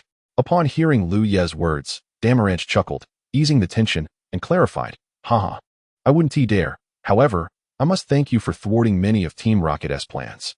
They harbor a deep-seated animosity towards you now. Haha, with my abilities, I am naturally unafraid of them, so the president can rest assured," Liu Ye confidently declared. Indeed, the current Team Rocket had yet to manufacture this war machine of superpowers, and Liu Ye was not intimidated. Even if they had it, with his dazzling shining Rayquaza, he would still be a formidable opponent. "I am well aware of your strength, but one must always exercise caution," Damalanki remarked. President Damalanki, what are you two discussing?" Du interjected, his curiosity piqued. "We seem to be somewhat lost. What is this about Team Rocket?" Liu Ye and Damalanki's earlier conversation had left Du and his companions utterly bewildered, their minds overwhelmed. What astonished them most was that Damalanki appeared to be deferring to Liu Ye, this young man, which was quite uncharacteristic of him. "Haha. Allow me to formally introduce you to my companion here. As for Kona, I trust you are already quite familiar with him," Damalanki said with a smile. "Indeed, President." Kona nodded in agreement. "Very well, let me introduce this individual to you. His name is Liu Ye. Do not be deceived by his youth. His strength far surpasses that of any of you," Damalanki continued, pausing for effect. Kona nodded in affirmation, echoing Damalanki's sentiment. Noting the incredulous expressions on Du and the others' faces, Damalanki pressed on, "Do not doubt it. Liu Ye is our league's top investigator, and his prowess is currently beyond even my knowledge. However, he must have surpassed the champion level and entered the next tier. Damalanki spoke with uncertainty. Upon hearing this, Damalanki glanced at Liu Ye, who nodded in acknowledgement. This revelation left Du and his companions utterly astonished. Reaching beyond the champion level was tantamount to achieving a divine status. Moreover, seeing Damalanki's expression of certainty confirmed their suspicions. Subsequently, after greeting Du, Shiba, and Granny Kikuko, Liu Ye was warmly invited by Damalanki to take a seat. By the way, Liu Ye, did you come to see me for any particular reason? Damalanki inquired with curiosity. Oh, nothing significant. I merely noticed you, old fellow, and thought I'd drop by to say hello, Liu Ye replied nonchalantly. You still remember me? What an honor. Damalanki laughed heartily. Their exchange felt as though they were long-lost friends reuniting after years apart. However, your visit to the court's conference cannot simply be for my company or to bask in the festivities. Damalanki shifted the conversation. Primarily to see you. To experience the grandeur of the opening ceremony, and perhaps to participate in a competition, Liu Ye explained with a smile. Participate in a competition? Which one? Damalanki asked, puzzled. Why, the court's conference, of course, Liu Ye replied matter-of-factly. Oh, so it is the court's conference. I thought you intended to compete in the court's conference itself. Is that what you meant? Damalanki exclaimed, jumping from his seat in disbelief. Yes, is there a problem? I've already signed up, Liu Ye nodded in affirmation. Meanwhile, Du Shiba and Granny Kikuko silently lamented. Is there no issue? This is a grave concern. Won't the competitors stand no chance against him? Well, as long as you're happy. That's what matters, Damalanki said, exuding a sense of helplessness. Liu Ye, I hope you go easy on the newcomers during the competition. Damalanki made a last-ditch effort. Naturally. Rest assured, I won't leave them in despair, Liu Ye promised with a nod. Well, since there is nothing else, I'll take my leave. Liu Ye bid farewell to Damalanki, Du, and the others before pushing the door open to exit. President, I have matters to attend to as well, so I shall take my leave, Kona suddenly interjected. Seeing Liu Ye depart, Kona hurriedly excused himself to follow after him. Observing Kona's urgency, Damalanki chuckled and shook his head, reflecting, youth is truly wonderful. Indeed, indeed. Granny Kikuko chimed in agreement. Liu Ye, wait for me, Kona called out. Just as Liu Ye stepped outside, he heard Kona's voice behind him. How come you're also out? Is there nothing to manage on Damalanki's end? Liu Ye inquired with curiosity. Just some routine tasks for the court's conference. Nothing too pressing. Kona explained. Oh, I see. Liu Ye nodded, still somewhat doubtful. Perfect timing, as I haven't yet visited the court's plateau. Show me around today. Of course. Kona replied with a smile, eager to oblige. As night fell, Liu Ye suggested, it's quite late. We should head back. Right, do you have a place to stay? Kona suddenly asked. Actually, I do not. Liu Ye admitted. This was no fabrication from Liu Ye. He had arrived at the court's conference just in time for the opening ceremony, sought out Damalanki afterward, and had spent the rest of the day enjoying Kona's company, leaving him no time to find accommodations. Then stay at my place, Kona proposed. Your place? Liu Ye asked, puzzled. Yes, I have a small villa near the court's plateau. Kona replied. All right then, I appreciate your hospitality for tonight, Liu Ye said. Since she had extended the invitation, Liu Ye, not one to hesitate, readily agreed. No need for formality. You've helped me so much, Kona said dismissively, though her flushed cheeks betrayed her. Subsequently, Liu Ye accompanied Kona back to her villa. However, it seemed that the villa had been uninhabited for quite some time. Apart from the master bedroom, the other rooms required cleaning before they could be occupied. Yet, given the late hour, both Liu Ye and Kona were reluctant to tidy up. How about I just make do and sleep on the sofa tonight? Liu Ye suggested. No worries, just sleep with me, Kona said, her face turning crimson. This situation, a solitary man and woman sharing a room, was certainly intriguing. The night passed in silence. And the following morning, Liu Ye awoke early, feeling refreshed as he glanced at Kona beside him. At that moment, a system notification suddenly echoed in Liu Ye's mind. Ding. Congratulations, host. Chapter 130, Venue Selection, all arrived. The night passed in silence, and the following morning, Liu Ye woke early, feeling invigorated as he looked at Kona beside him. At that moment, a system notification suddenly chimed in Liu Ye's mind. Ding. Congratulations, host, for completing the consecutive tasks in the Harem Achievement. 3. Reward points. 2,000. League currency. 300,000. Exceptional ice stone. 1. Liu Ye was taken aback by this unexpected reward, reminiscent of a previous occasion. The motion of Liu Ye rising stirred Kina from her slumber. Upon noticing Kina was awake, Liu Ye suddenly recalled the reward he had just received from the system, and thus proclaimed, "Kina, I have a gift for you." Kina, still groggy from sleep, blinked her eyes in confusion and replied, "Huh? What is it?" Liu Ye shook his head in exasperation, reiterating, "I said, I have a gift for you." This time, his voice rose a notable decibel, instantly rousing the dazed Kina. "Oh dear, you startled me. A gift? What kind of gift? You're not planning to give me a present and then just walk away, are you? Truly, men are such bores." Kina feigned a pout. "How could that be?" Liu Ye responded, revealing the exquisite ice stone he had just received from the system. Placing it before Kina. Is that just an ice stone? I've seen those before. What kind of gift is that?" Kina glanced at the ice stone with a dismissive air. "Oh, really? You should take a closer look. If you don't want it, I shall simply take it back," Liu Ye said with a tone of feigned regret. Upon hearing this, Kina quickly turned her head and snatched the ice stone from him, asserting, "You said it was for me, so naturally, it belongs to me now?" After this, she examined the ice stone in her hands and suddenly recognized its exceptional quality. "This is an exquisite ice stone. Indeed, would I offer you an ordinary one?" Liu Ye nodded, affirming her realization. It was worth noting that even within their family, they possessed only 3 of such exquisite evolution stones, acquired at great expense in terms of resources and effort. Though the market value of such an exquisite ice stone could reach tens of millions of alliance coins, its rarity made it a treasure seldom found. Today was the day of the competition, and coincidentally, Liu Ye was set to compete. After donning their attire, the two exited together.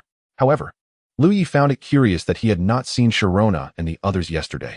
Perhaps they had yet to arrive, he mused. Upon reaching the court's conference venue, Liu Ye and Kina parted ways, as Liu Ye needed to prepare for his match.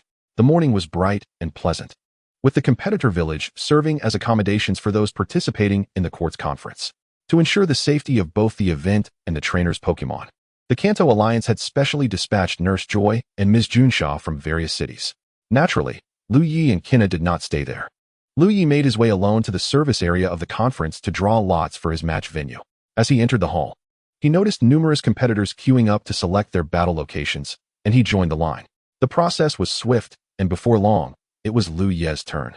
Approaching the front desk, he was greeted by a female staff member.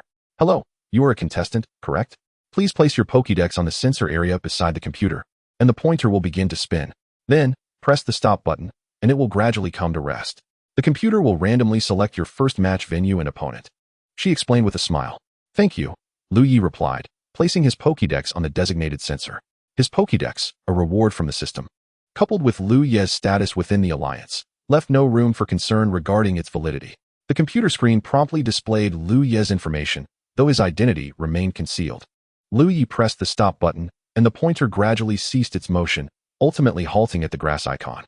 Simultaneously, the large screen in the service hall displayed both Liu Ye and his opponent's photos, revealing a youthful trainer, seemingly around 15 or 16, with a naive visage, short yellow hair, and the grass venue for their match. Upon seeing this selection, Liu Ye thought to himself, "It seems I must show some leniency. I cannot bear to make this young child cry." He paid little mind to the identity of his opponent, given that the initial matches were 3 versus 3 battles, and it was only in the round of 16 that the thrilling 6 versus 6 battles would commence. For Liu Ye, it was all the same. Even a legendary Pokemon would only spark a modicum of interest, especially since he had no clue where such creatures were currently roaming. Exiting the service hall, Liu Ye noticed a crowd gathering in a particular area, albeit rather discreetly. Curious, he approached to discern the commotion, only to be greeted by a stunning sight. Sharona, Kina, Xiaoxiu, Yinghua, Changpu, Muden, and Nashi standing together. As the girls spotted Liu Ye approaching, their eyes lit up, and they rushed to greet him.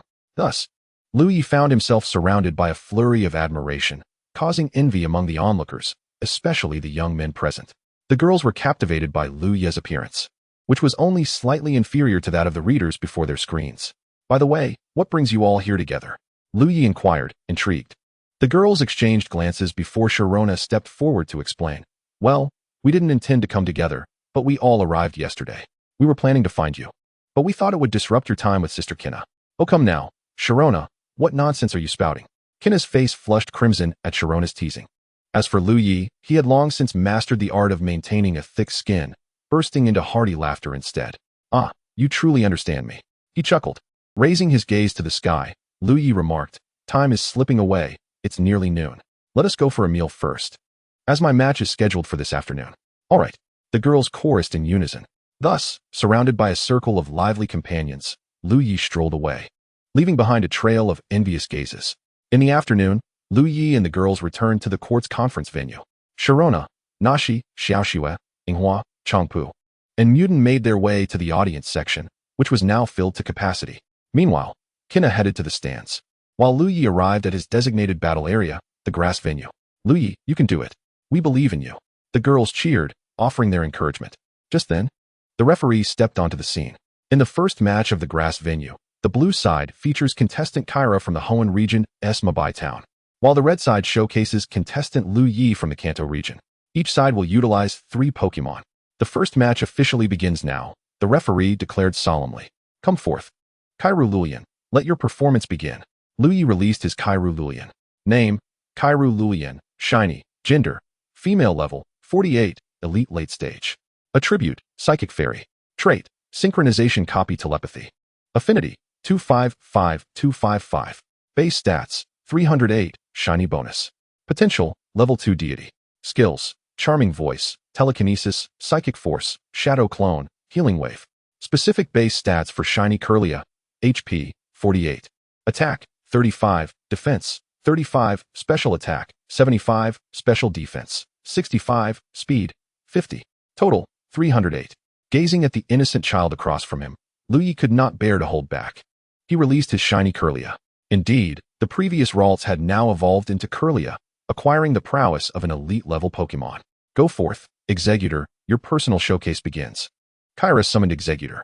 Executor materialized in the arena, towering over Kirlia, accentuating its diminutive stature. This Pokemon resembled a coconut or pineapple tree with legs. Its stout legs, akin to a trunk, supported a body adorned with several leaves at the top. It boasted between 3 to 6 round, pale yellow heads resembling coconuts, each exhibiting distinct facial expressions. System, check Executor's attributes. Name, Executor. Gender, male. Level, 32, early elite. Attribute, Psychic Grass. Trait, Chlorophyll. Affinity, 30. Base stats, 530. Potential, elite. Skills, Seed Bomb, Leaf Storm. Leech Seed, Giga Drain, Bullet Seed.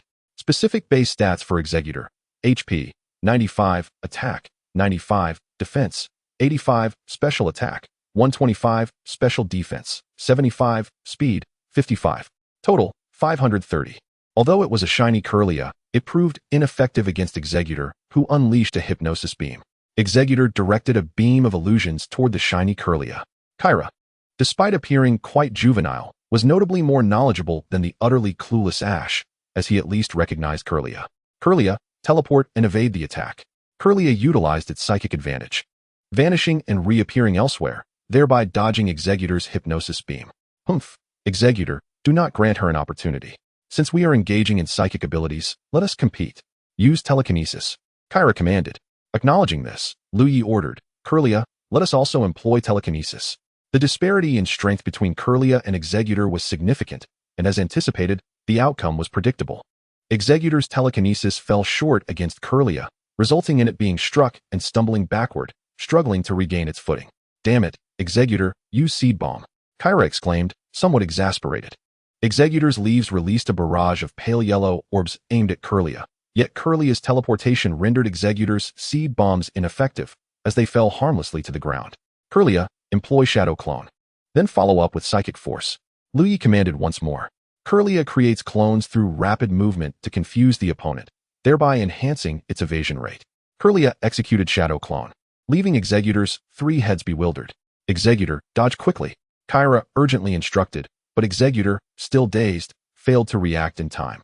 Subsequently, Kirlia unleashed Psychic Force, propelling Executor into the air. Caught off guard by the distraction of the Shadow Clone, Executor was struck directly, crashing to the ground, its eyes swirling as it succumbed to incapacitation. Observing this, the referee announced loudly, Executor has lost its ability to battle. Please summon your next Pokemon, Kyra. Chapter 138, A First Victory. Surrounded by beauty, the referee reiterated, Executor has lost its ability to battle. Please summon your next Pokemon, Kyra. Kyra had not anticipated Liu Ye's prowess, having effortlessly dispatched Executor. How infuriating. In that case, you shall be next. Come forth, Sceptile. Kyra released his Pokemon. Sceptile? It appears to be your starter Pokemon. Liu Ye remarked nonchalantly. Indeed.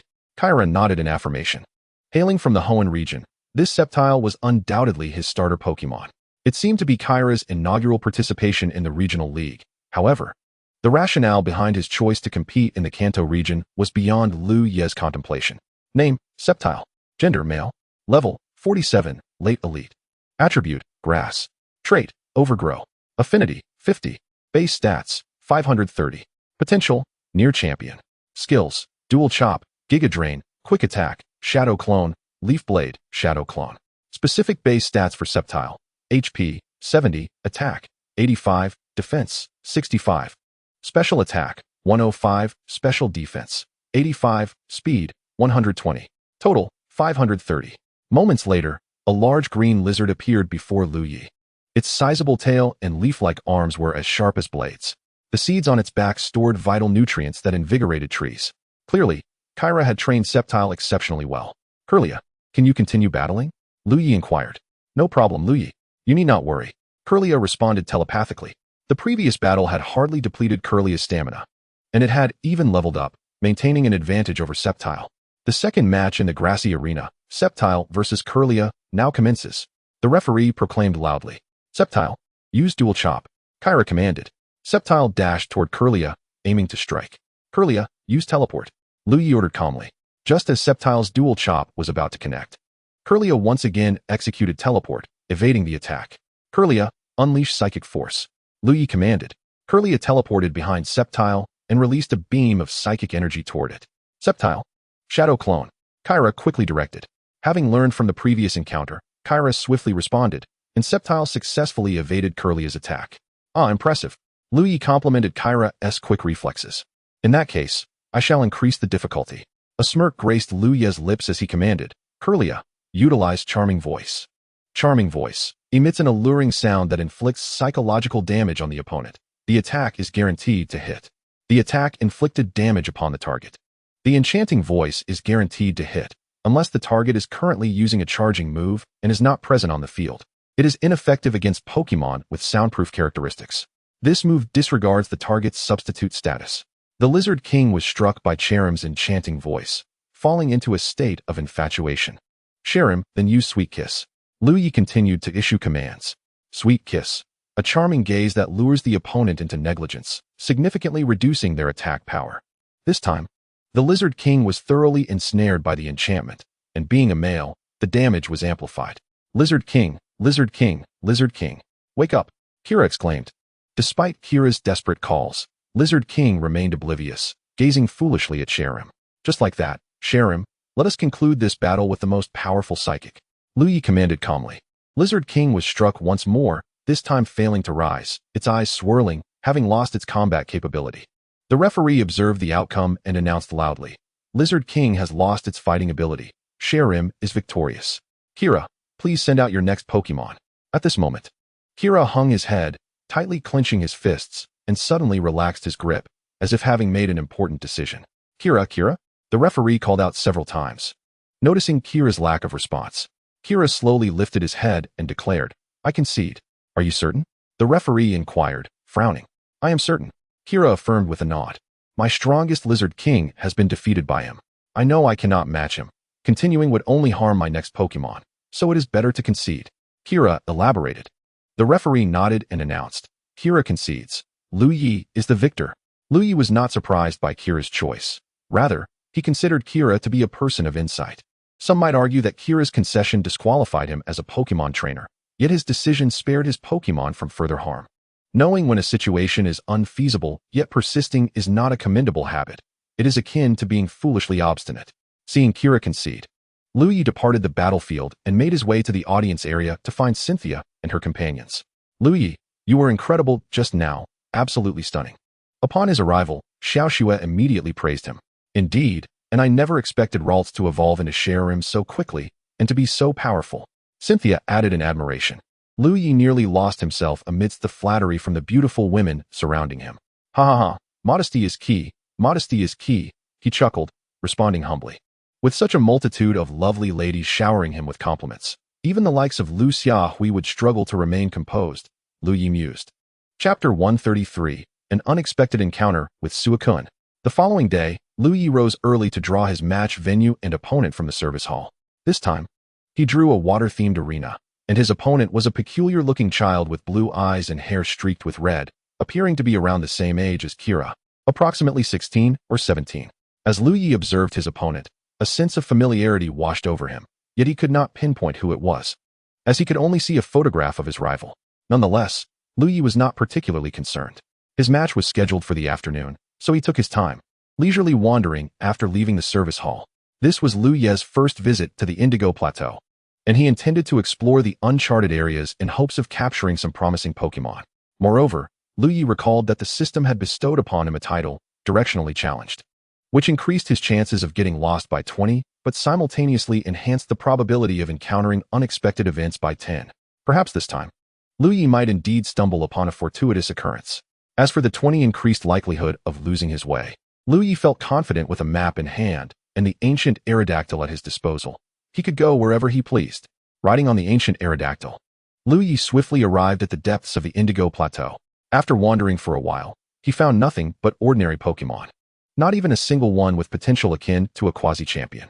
Just as Liu Ye began to feel disheartened, a scream echoed from a distance. Hearing the cry, he quickly followed the sound. There, he witnessed a woman commanding a Mega Salamence and a battered Pokemon in battle. The Pokemon was entirely blue, slender in form, adorned with white diamond-shaped spots, and crowned with a blue jewel-like headpiece, surrounded by white, flowing ribbons that accentuated its graceful figure, embellished with blue and white patterns. It boasted a luxurious purple mane reminiscent of the aurora, with tail ribbons billowing forward, its snout protruding forward and appearing white. A massive hexagonal sky-blue crown adorned its forehead, with red eyes and a prominent jaw, small claws, and white paw pads, radiating vitality. Indeed, this Pokemon was none other than Suicune. It seemed that Suicune could not hold on for much longer. System: check the attributes of Mega Salamence and Suicune. Name: Mega Salamence. Gender: female. Level: 81. Early stage of Quasi-God, Mega temporarily. Original level: 80. Type: Dragon Flying. Ability: Aerolate. Friendship: 30. Base stats: 600. Potential: Quasi-God. Skills: Zen Headbutt, Dragon Claw, Hyper Beam. Protect: Dragon Pulse, Focus Energy. Item: Mega Salamence Mega Evolution Stone. Mega Salamence specific base stats parameters: HP: 95, Attack: 145, Defense: 130, Special Attack: 120, Special Defense: 90. Speed: 120. Total: 700. Aerolate: normal type moves used by the Pokemon become flying type moves with a power increase of 12 times. Moves such as Hidden Power, Nature's Gift, Judgment, Technoblast, and multi-type attacks that alter type will first change the Pokemon's type, then undergo the Aerolate ability's effect. Therefore, as long as the final type of these moves is not normal, they will neither become flying type nor receive a power boost. Pokemon with this ability, when in an electric status, will have their normal type moves become electric type without a power boost. Moves transformed into flying type by this ability will not become electric type due to the effect of Plasma Fists. Flying type Pokemon with this ability have their normal type attack moves receive a same type attack bonus and can consume flying gems to increase move power. Name: Suicune. Gender: genderless. Level: 85, mid-stage of Quasi-God. Type: Water. Ability: Pressure. Friendship: 50. Base stats: 580. Potential: Quasi-God. Skills: Aurora Beam, Mirror Coat, Psychic, Blizzard, Hydro Pump, Calm Mind. Suicune's specific base stats parameters: HP: 100, Attack: 75, Defense: 115, Special Attack: 90. Special Defense: 115. Speed: 85. Total: 580. How could Suicune, with its prowess surpassing that of the Mega Salamence, be so easily subdued? Liu Ye pondered, a hint of confusion crossing his face. Haha, Suicune. Had I not prepared in advance, I might not have been able to capture you at all. But you truly are benevolent. Rushing to my aid when you saw me downed, the woman laughed heartily. Hearing this, Liu Ye began to understand why Suicune had been ensnared. It was likely that this woman had taken advantage of Suicune's kindness to ensnare it, for otherwise, she would not stand a chance against the legendary creature. Suicune, battered and bruised, struggled to rise, glaring fiercely at the woman. At that moment, Liu Ye recognized her identity. Hunter J? Haha, stop struggling, Suicune. Become my Pokemon. Hunter J boasted arrogantly. As for why Suicune had been defeated by Hunter J yet remained defiant, it was undoubtedly due to the underhanded tactics employed by Hunter J. which would never earn Suikun's respect. Legendary Pokemon abhor deceit, particularly that of humans. This was true for Lugia, Ho-Oh, and even Arceus, let alone a mere third-tier legendary. Do not question why Suicune appeared in the Kanto region, at the Quartz Plateau. After all, the embodiment of the North Wind can go wherever it pleases. And Liu Ye's fortuitous encounters surely played a role. Liu Ye understood that this must be a result of his own title as a lost traveler, which had triggered this serendipitous event. Naturally, he would not let such an opportunity slip away. Just as Liu Ye was about to step forward, he heard Hunter J call out towards him. Who is there? Step forward. Liu Ye emerged slowly. Chapter 134, Hunter J? Capturing Suicune. As Liu Ye stepped out, Hunter J scrutinized his appearance and asked, Who are you? It seemed that Hunter J did not recognize Liu Ye, despite his prior encounters with Hunters X, Y, and Z, where his actions had gone unnoticed. Allow me to introduce myself. I am the top investigator of the Kanto League. You may call me Long. Liu Ye replied nonchalantly. You are the well-known top investigator of the League, the one who has repeatedly thwarted Team Rocket's plans. Hunter J exclaimed. Oh, I had no idea I had become quite the celebrity. Even the infamous leader of the Hunter organization in Sinnoh is aware of me. Liu Ye chuckled lightly. Although Liu Ye's words bore a hint of surprise, Hunter J was astute enough to perceive the sarcasm behind them. Wherever there are rare Pokemon, our Hunter organization will be. Moreover, we have no quarrel with you, so I would advise you to refrain from meddling in today's affairs. Otherwise, you might find yourself in trouble. Hunter J threatened with a cold huff. Oh, are you threatening me? Liu Ye asked, a smirk playing on his lips. That would not be an incorrect interpretation, Hunter J replied. By the way, you mentioned that our organizations do not interfere with one another. That statement is, in fact, inaccurate. Liu Ye pointed out. Inaccurate? In what way? Hunter J questioned, puzzled. As the leader of your organization, have you not noticed that several of your members have recently gone missing, unable to be contacted? Liu Ye reminded her once more. Upon hearing this, Hunter J suddenly recalled that Hunters X, Y, and Z had indeed been unreachable lately. She had assumed they were off enjoying themselves, but it now appeared there was more to the story. What have you done to them? Hunter J demanded, fixing her gaze on Liu Ye. Oh, nothing much. I merely sent them to convey my regards to the Requiem Dragon, Giratina, Liu Ye replied casually. What? You killed them? Hunter J exclaimed, then quickly shifted her tone. They were truly three useless fools. Liu Ye was almost taken aback by Hunter J's words, yet they did align with her cold, ruthless villain persona. It was not uncommon for a leader to be merciless towards their subordinates. But this confrontation was instigated by you, was it not? Hunter J asserted. Indeed. And what of it? Furthermore, you just threatened me, and I abhor being threatened above all else. Therefore, I am resolute in my involvement today. Liu Ye responded firmly. Very well, let us see whose strength prevails, Hunter J declared. With that, Hunter J produced a high-tech spherical device and hurled it towards Suicune. Upon contact, it rapidly transformed into a large net, ensnaring Suicune. Liu Ye was taken aback by Hunter J's caution. Go, Mega Salamence, Hunter J commanded. The Mega Salamence swiftly positioned itself in front of Hunter J, glaring ominously at Liu Ye. Observing the attributes of Salamence, Liu Ye could not help but marvel at its power. Indeed, it was a destined antagonist, with a Pokemon of such strength. Bring forth any Pokemon you possess. Allow me to witness the disparity between you and the top investigator of the League. Hunter J challenged, determined to fight to the end. I have no intention of competing with you, but it would be unwise to withhold my Pokemon, as that would reflect poorly. Thus, I summon Landorus, Tornadus, and Thundurus. Liu Ye scoffed, releasing the three legendary cloud deities. Upon witnessing Liu Ye's trio of legendary Pokemon, Hunter J's heart sank. She had not anticipated that Liu Ye possessed not one, but multiple legendary creatures. What manner of being is this? Hunter J mused internally. Landorus, Thundurus, Tornadus. Unleash your Oblivion Wing. Liu Ye commanded. What?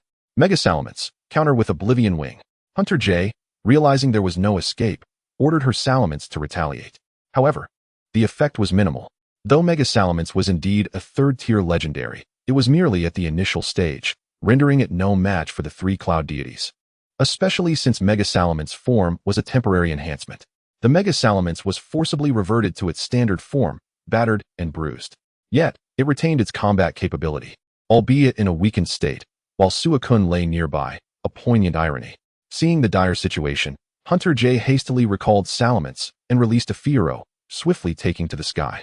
Until we meet again, she called out, soaring away. Liu Ye watched the direction in which Hunter J fled, saying nothing further. Instead, he approached the injured Suicune, extricating it from the net, and utilized the power of the sacred sword to heal its wounds. Subsequently, he engaged in communication with Suicune through the power of aura. "Have you agreed to become my Pokemon?" Liu Ye asked, astonished as he saw Suicune nod in affirmation. He had expected to battle Suicune once more. After all, defeating it was typically a prerequisite for capture, yet it had turned out to be remarkably effortless. Chapter 135. A Bountiful Harvest. Cloud of Affection? Liu Ye continued his conversation with Shui Jun, who expressed to Liu Ye that he felt a unique allure emanating from him. Furthermore, Liu Ye had rescued him from the clutches of Hunter J. For these reasons, Shui Jun resolved to follow Liu Ye. After Liu Ye had successfully won over Shui Jun, the long-awaited notification from the system echoed once more. Ding. Congratulations, host, on successfully capturing Shui Jun. An achievement task has been issued. Please capture the 3 sacred beasts, Yindi, Shui Jun, and Leigong. This task has no time limit. Completion rewards: 5,000 points, 1,000,000 Alliance coins, and a special lottery, Redstorm, X1. Failure to complete the task incurs no penalties. Current task completion rate, 13. Liu Ye was taken aback by this unexpected boon. If that were the case, why had he not received a reward when he acquired the 3 divine clouds? Could it be that the 3 divine clouds were system rewards and thus did not count? It was indeed a possibility. Just as Liu Ye was about to store away the 3 divine clouds, a sudden burst of magical light shot towards him and the 3 divine clouds. Magical Flash unleashes a strong light at the opponent, inflicting damage. Liu Ye's aura sensed the impending attack, yet he refrained from commanding the 3 divine clouds to defend, as their bond with him was at maximum intimacy.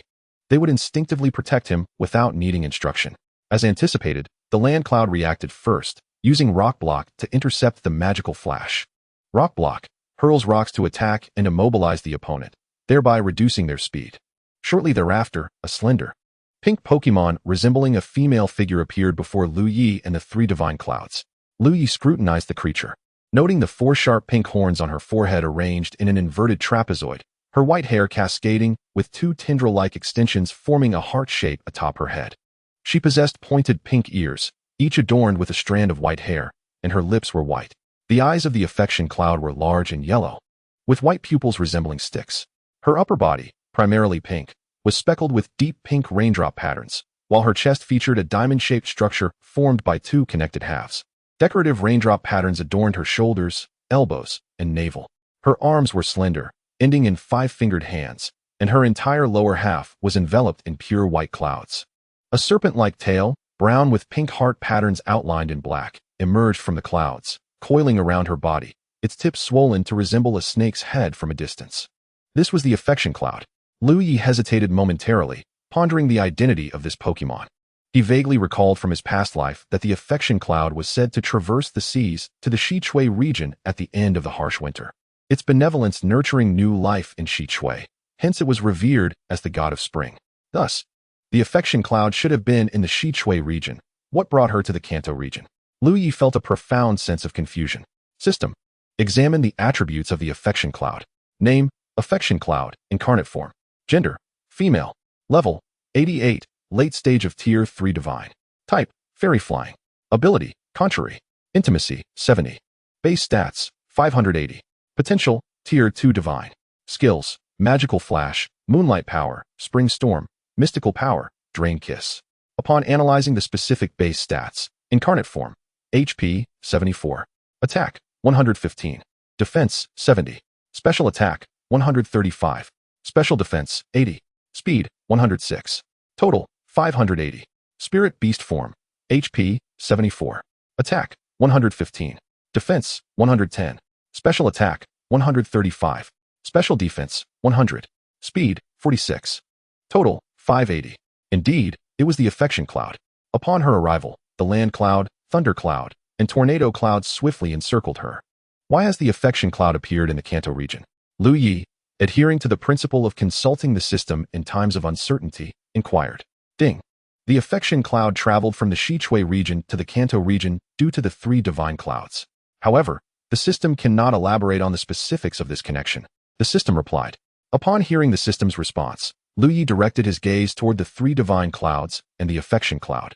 Observing that the 3 divine clouds were now in a standoff with the affection cloud, rather than a mere standoff. It appeared to be an intense competition among the three divine clouds. At that moment, Liu Ye suddenly recalled that the three divine clouds seemed different from other divine beasts. They appeared to be all male, whereas the affection cloud was female. Could it be? Liu Ye dared not speculate further and glanced at the levels of the three divine clouds. Although they were of the same level, the land cloud's higher base stats allowed it to maintain a clear advantage over the thunder cloud and tornado cloud. Liu Ye sighed and shook his head. Alas. Chapter 136. The System's Plight. The True Reason. Seeing the three divine clouds poised for confrontation, the affection cloud felt a surge of indignation at being left out and shouted angrily, launching another magical flash towards them. The three divine clouds swiftly evaded, avoiding the affection cloud's assault. With tensions escalating, the atmosphere became palpably charged. Naturally, the affection cloud was no match for the three divine clouds. Although they were holding back, she was quickly overpowered. Liu Ye approached the affection cloud, using his aura to communicate. Affection cloud, why are you not in the Xichui region? What brings you to the Kanto region? Liu Ye inquired.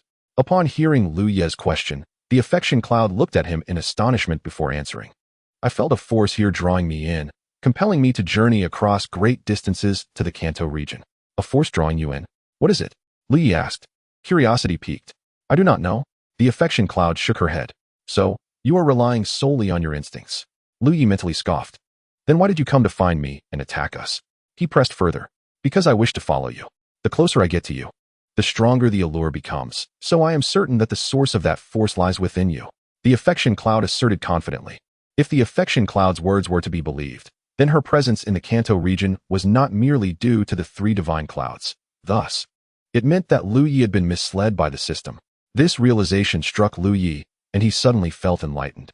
With newfound clarity, Liu Ye called out to the system, System, bring me the Goen. His frustration was palpable. However, the system seemed unresponsive, as if it had frozen. System, don't play dead. Bring me the Goen. Liu Ye warned again. My esteemed host, how may I serve you? The system responded with unprecedented reverence. System, please explain. Liu Ye stated flatly. Well, the system merely conveyed its own speculation earlier. In truth, the system does not fully understand. The system began to elucidate. Then why didn't you simply say you don't know? Liu Ye retorted. Ahem. The system also values its face, the system muttered softly.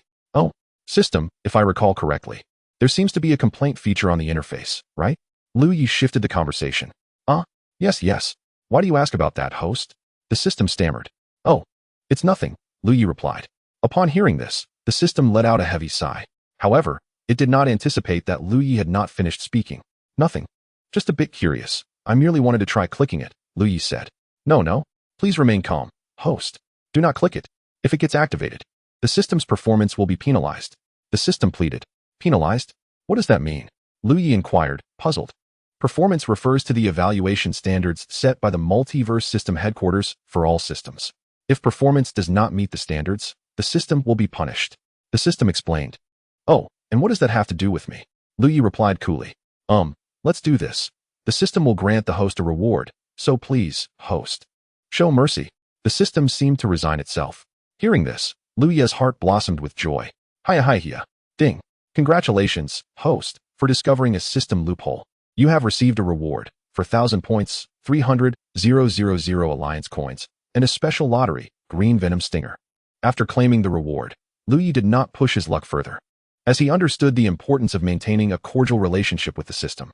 After concluding the conversation with the system, Liu Ye resumed his contemplation regarding the alluring Yun's attraction towards him, pondering if it was the transformation mirror. This was the only item he could think of that related to both the three divine clouds and the alluring cloud. With this thought, Liu Ye retrieved the transformation mirror from the system space. As the mirror appeared in his hand, the alluring cloud immediately soared over. Yes, this is it. The alluring cloud exclaimed with delight. Liu Ye nodded. It appeared his assumption was correct. Glancing at the alluring cloud before him, and then at the transformation mirror in his hand, a rather immature thought surfaced in Liu Ye's mind. Alluring cloud, why not accompany me? This way, you can use the transformation mirror whenever you wish, and only I possess the authority to use it, Liu Ye suggested, not quite deceivingly.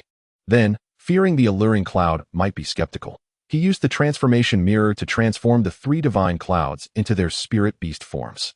The earth cloud took on the appearance of a tiger. Its head remained largely unchanged, yet its eyes were noticeably larger.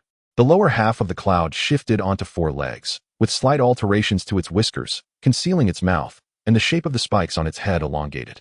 A beige gem adorned the pink pattern at its belly button. The thunder cloud transformed into something resembling a dragon, with longer horns on its head. The cloud beneath it shifted to its arms, its snout protruding more prominently, and its whiskers elongated, while a blue gem marked the purple pattern at its navel. The tornado cloud resembled a bird, with the cloud beneath it moving to the base of its twin tails, its beak resembling that of a bird, and the spikes on its head elongating. 2 diamond-shaped purple patterns adorned its chest, and a red gem marked its navel.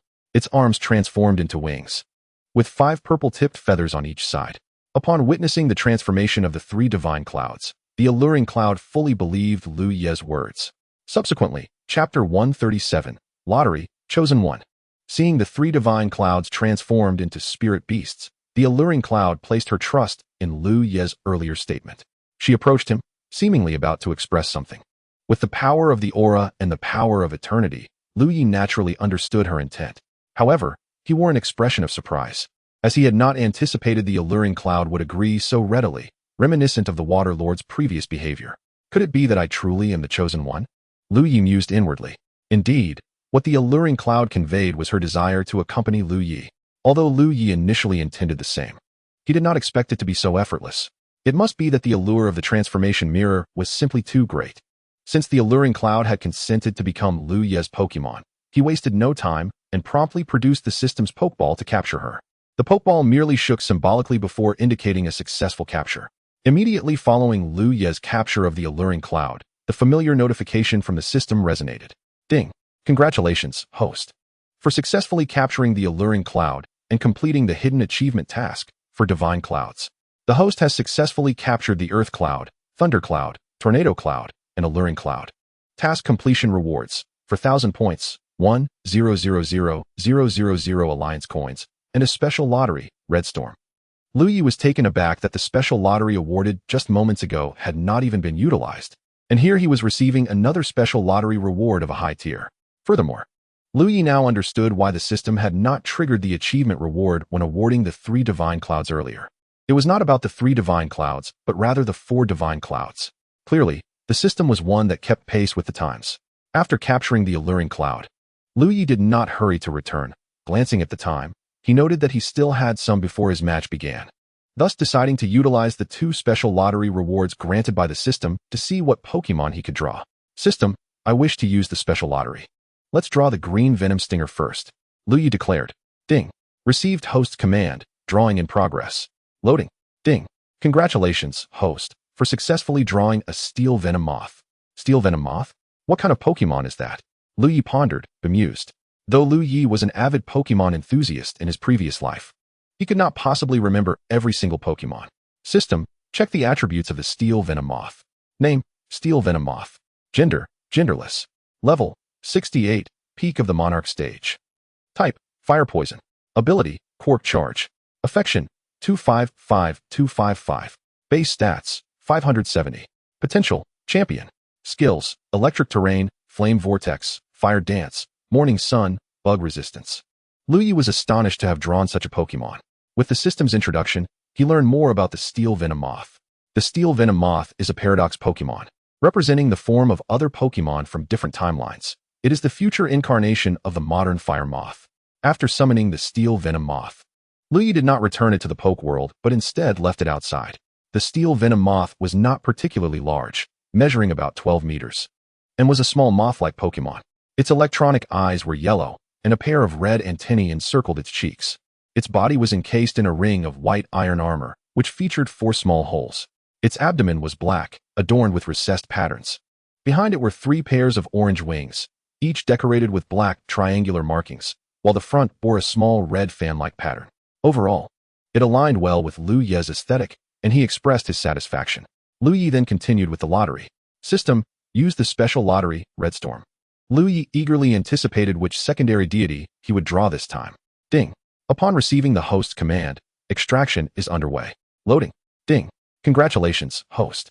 You have successfully summoned Cresselia, the embodiment of beautiful dreams. Liu Ye exclaimed in astonishment. Name, Cresselia. Gender, female. Level, 99, late stage of secondary deity. Attribute, Psychic. Trait, Levitation. Affinity, 255255. Base stats, 600. Potential, Divine Beast. Skills, Mysterious Shield, Crescent Dance, Shadow Shift, Illusion Technique, Phantom Slash. Chapter 138, The Glass Whistle? Am I late? Observing Cresselia's remarkable form, Liu Ye felt an overwhelming fondness, not solely due to her formidable power, but primarily because of her exquisite beauty. Indeed, beauty is justice. Subsequently, Liu Ye glanced at his points, discovering he had amassed 18,000 points, sufficient for a tenfold draw, just as he resolved to embark on this venture.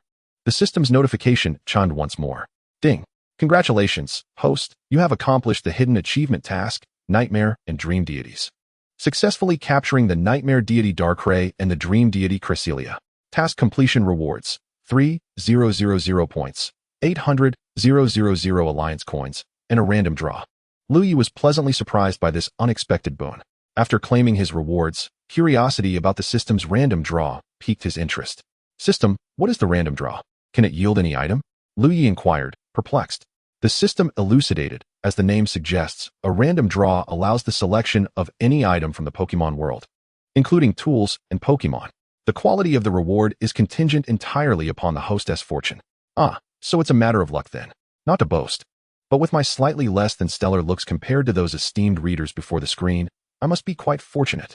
Liu Ye proclaimed with self-satisfaction. The system, perhaps feeling exasperated, refrained from responding. However, it acknowledged one aspect of Liu Ye's statement. His appearance was indeed rather striking. All right then, system, initiate the random draw. Liu Ye declared confidently. Ding. Random draw successful. Loading.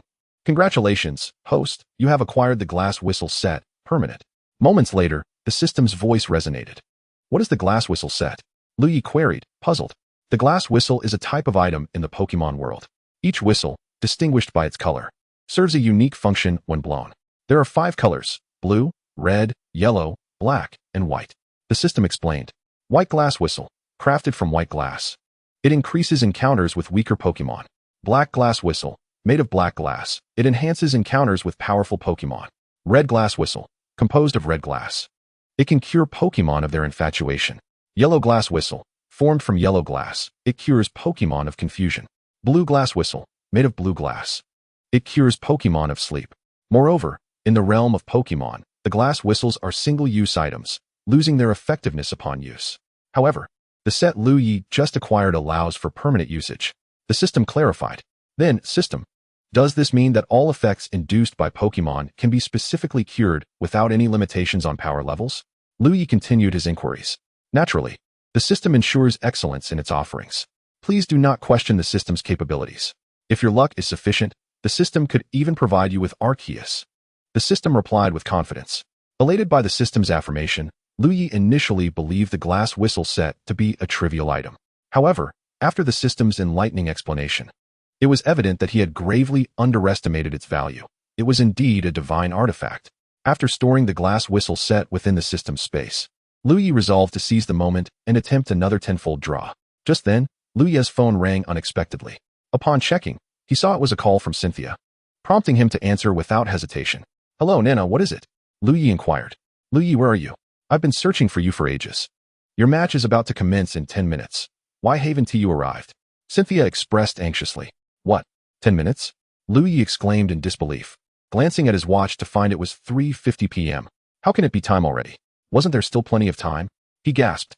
All right, I understand. I'll hang up now. I'll be there shortly. Liu Ye ended the call and hastily prepared to summon his ancient Dragonite to fly back to the court's conference venue. However, he suddenly recalled, oh, I seem to possess psychic abilities. I might be able to teleport. With this thought, Liu Ye attempted to teleport back to the court's conference, but was unsuccessful, as his psychic powers were insufficient for such a great distance. Resigned, he opted to summon Latias, intending for her to carry him back.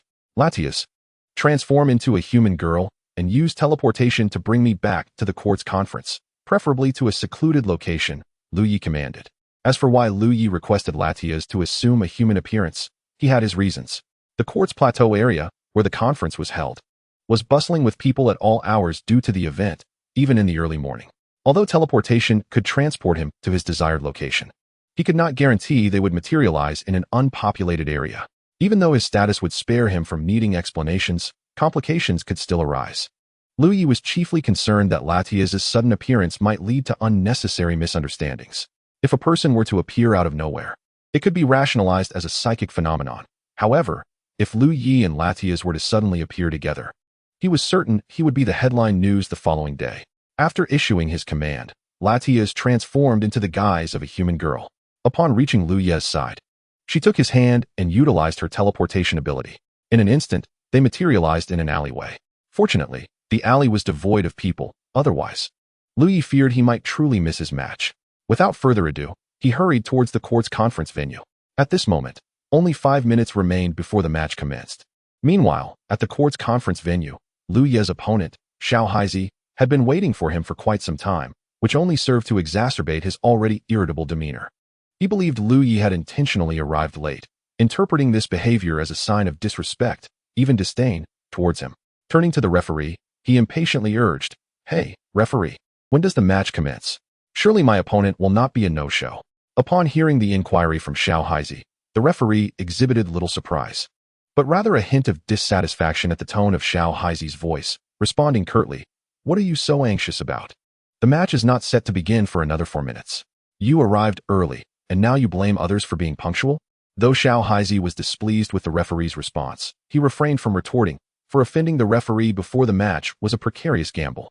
As time ticked away, the tension in the stands grew palpable, with Sharona and her companions equally anxious. "Sister Sharona, why hasn't Liu Ye arrived yet? The match starts in 2 minutes.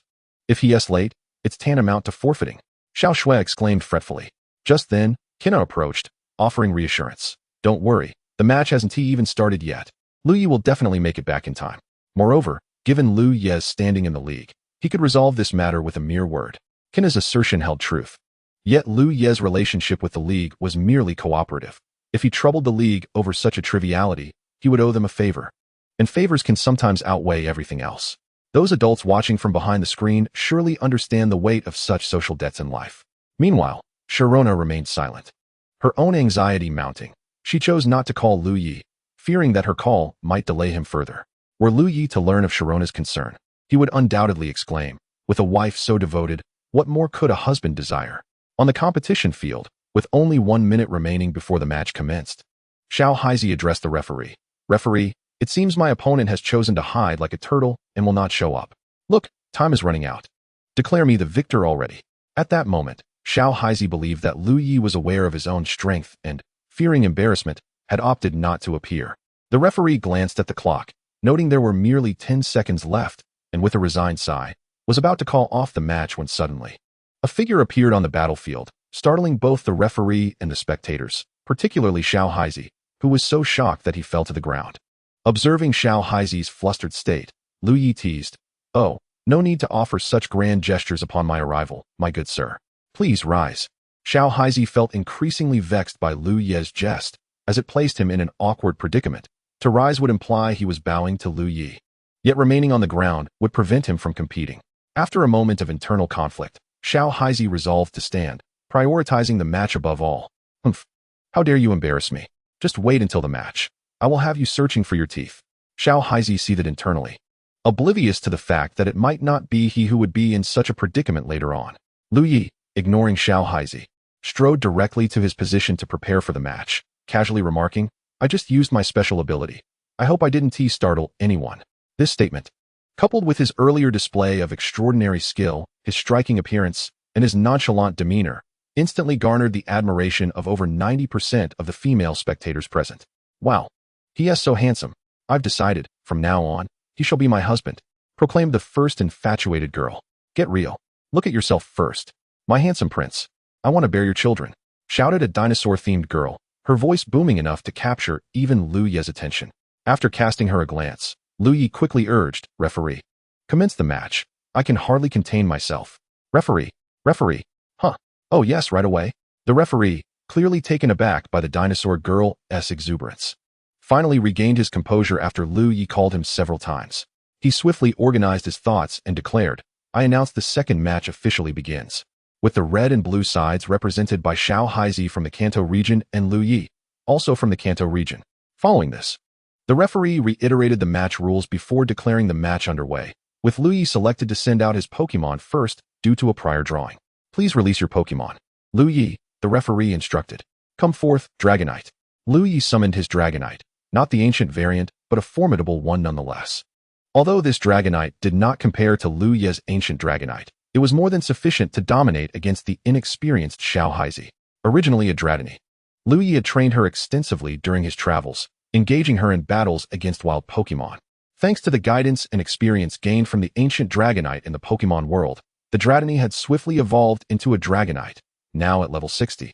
On the brink of reaching the elite rank, Liu Ye aimed to have Dragonite compete to expedite her leveling up. After all, there was no quicker way to gain experience than through battle, especially with his unique system that could quantify experience points. It was evident that Xiao Haizi was also a novice trainer this year, his skills at best on par with the advanced level. As for Liu Ye's choice to unleash Dragonite for a swift victory, he thought, even a fly's leg is still meat, and primarily, he was irked by Xiao Haizi's earlier taunts.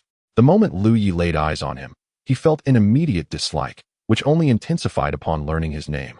Liu Ye, unable to articulate why, was simply eager to conclude the match quickly and not waste any more time. Upon seeing Liu Ye unleash Dragonite, Xiao Haizi was momentarily taken aback before hastily sending out his own Pokemon. Come forth, White Sea Lion. Dragonite, do as you please, make it quick. Liu Ye commanded with disinterest, casting a glance at Xiao Haizi's White Sea Lion. However, Xiao Haizi interpreted Liu Ye's demeanor as disdain, which, in truth, was accurate. To put it bluntly, even the notorious Team Rocket's leader, Giovanni, could only pique Liu Ye's interest to a minor extent, primarily due to Mutuo. Thus, the likes of Xiao Haizi, a mere minion, hardly warranted any attention. Consequently, Liu Ye didn't even bother to assess the attributes of Xiao Haizi's Pokemon, as it sufficed to know it was weaker than his own. How dare you underestimate me? You shall pay for this soon. Xiao Haizi silently fumed.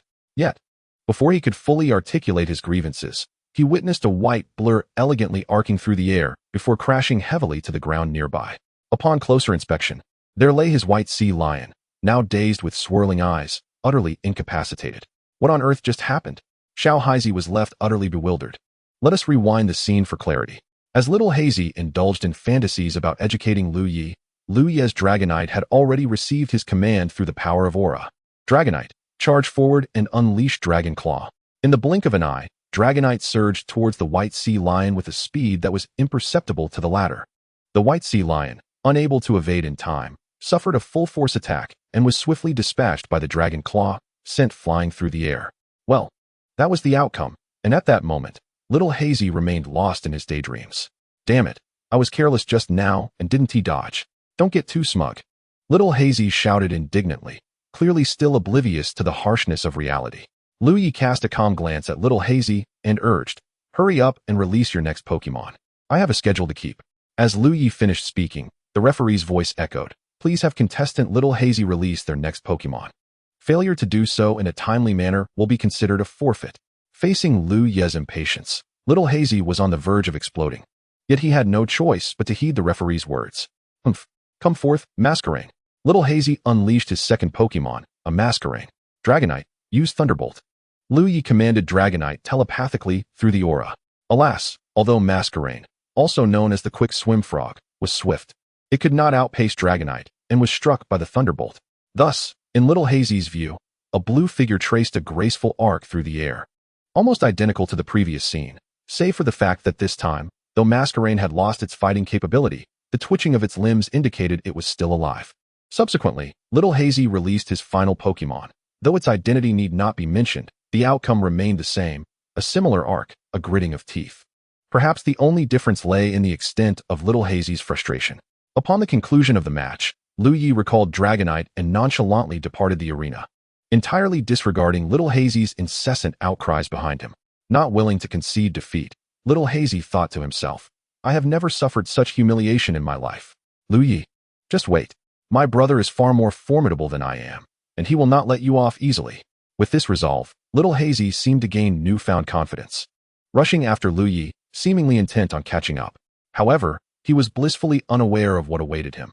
After all, ideals are often grand, while reality can be rather stark. Chapter 141. A failed scheme resulting in loss. As Liu Ye exited the court's conference, he heard someone shouting his name from behind. Liu Ye, stop right there. It was little Haizi, calling out.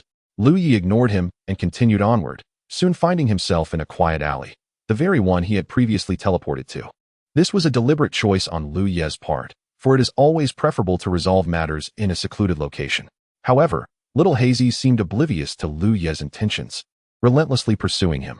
Curiously, every time he nearly caught up to Liu Ye, the latter would suddenly distance himself. Nevertheless, Little Hazy pressed on, eventually arriving in the alley. Upon reaching the alley, Liu Ye abruptly halted and turned to face Little Hazy, startling the latter into regaining his composure. "Is there something you wish to discuss? You've been following me for quite a while," Liu Ye inquired with an air of indifference. "Humph, Liu Ye, you embarrassed me during the match. We ought to settle the score," Little Hazy retorted. After glancing around nervously, he felt a sense of unease creeping in. "Huh, who do you think you are? Why should I owe you any consideration?" Liu Ye chuckled lightly. "My brother is the gym leader of the Blue Autumn Gym in Hualan City, and Blue Autumn is set to replace Hualan Gym as the official gym of the city. You are but a mere insignificant character unworthy of my concern," Little Hazy boasted. "Oh, so your brother is that infamous Jikoin? Yet, his prowess is rather lackluster," Liu Ye replied nonchalantly. "How dare you speak of my brother? Do you have any idea how hard he works to replace Hualan Gym and become the official gym of Hualan City?" Just as Little Hazy was about to continue extolling his brother's illustrious history, Liu Ye coldly interrupted. "Stop. I neither know nor wish to know. Is this the purpose of your relentless following? To regale me with tales of your brother's glory?" Liu Ye's patience was waning. "By the way, have you not seen your brother in a few months?" Liu Ye suddenly inquired. Taken aback by the question, Little Hazy nodded slowly. Just as he was about to say something, he suddenly vanished without a trace. Before his disappearance, he heard Liu Ye's final words. "Perhaps you should return to Hualan City. You might reunite with your brother." Indeed, Liu Ye had used his psychic abilities to teleport Little Hazy away, and as for where he ended up, Liu Ye could not say. Out of sight, out of mind. It could only be said that a name often reflects one's character, and he was aptly named. At that moment, in a nearby forest, Little Hazy suddenly appeared atop a large tree. "How did I end up here? Where's this place?" he exclaimed in panic. Moreover, what did Liu Ye's words mean? What had happened to his brother? Little Hazy was engulfed in confusion and disarray. Suddenly, he felt something brush against his back. Instinctively turning around to witness a terrifying sight, a massive swarm of bee drills had formed behind him, their intentions hostile. The leader of the swarm pointed menacingly at Little Hazy. Perplexed, Little Hazy glanced down and realized he was perched atop a gigantic beehive, instantly comprehending the gravity of his situation. Soon, the forest echoed with cries of despair. "Liu Ye, I hate you," Little Hazy shouted. Meanwhile, back in the alley, Liu Ye seemed to hear someone calling out his name in rage. Upon closer inspection, however, he discerned nothing and shook his head, dismissing it as mere auditory hallucination. "Sharona and the others are waiting for me. I must return to them," Liu Ye thought. Upon his return to the court's conference venue, Liu Ye noticed Sharona and her companions waiting at the exit. He hurried over. "Liu Ye, where have you been? We thought you had left early." The straightforward Kona inquired first. "Nothing much, just dealing with a minor inconvenience," Liu Ye replied. "Shall we head back?" Liu Ye added. Sharona and the others nodded in agreement, following Liu Ye as they departed. Since Liu Ye had not elaborated further, they naturally refrained from asking additional questions. In the subsequent days, thanks to Liu Ye's formidable prowess, he surged ahead with remarkable momentum, even when faced with formidable opponents. They proved to be no more than elite-level challengers, easily dispatched by Dragonite. Moreover, after several battles, Dragonite had reached the early stages of champion rank, allowing Liu Ye to continue relying on it as he advanced to the semifinals. In this context, Liu Ye not only garnered immense popularity, but also amassed a considerable following. After all, Liu Ye predominantly utilized Dragonite in his matches, leading many to speculate about the other Pokemon he might possess. The semifinals adopted a 6 versus 6 format. And after the draw, Liu Ye discovered that his opponent was a young woman of notable stature, whom Liu Ye estimated to be quite formidable. Although he hadn't closely followed her progress, he had observed her battles, and her strongest Pokemon appeared to be on par with mid-tier Elite Four members. Today marked the day of Liu Ye's confrontation with her. Chapter 142, A Clash of Titans, Fukada Ryue. This young woman, Liu Ye's adversary, was named Fukada Ryue and hailed from the city of Koreha in the Kanto region. Judging by her appearance, she had likely been on her journey for several years. As the match was about to commence, both competitors were instructed to release their Pokemon. "Come forth, Ms. Gothitelle. Arise, Dragonite." With the utterance of these two commands, the Pokemon materialized on the battlefield. Liu Ye's Dragonite needed no introduction, But the appearance of Fukada Ryue as Pokemon took Liu Ye by surprise. He had not anticipated her possessing such a creature. Ms. Gothitelle was predominantly black, with blue pupils, a red mouth, and a purple face. 8 disc-like appendages protruded from either side of its head, topped with a prominent horn adorned with a white bow. Draped in a black gown reminiscent of a Christmas tree, embellished with 4 white bows, its hands mirrored the purple hue of its face and were adorned with white bracelets. Upon entering the arena, Miss Gothitelle graciously greeted the audience, exuding elegance and earning enthusiastic applause. At that moment, Dragonite's inner thoughts echoed, "Humph. What else with the show? Soon enough, I'll have you searching for your teeth." Let's examine Ms. Gothitelle's attributes. Liu Ye commanded the system. Name, Gothitelle. Gender, female, 75 female, quite normal, don't mindlessly criticize. Level, 65, mid-tier elite 4. Type, psychic. Ability, frisk. Friendship, 50. Base stats, 490. Potential, elite 4 caliber.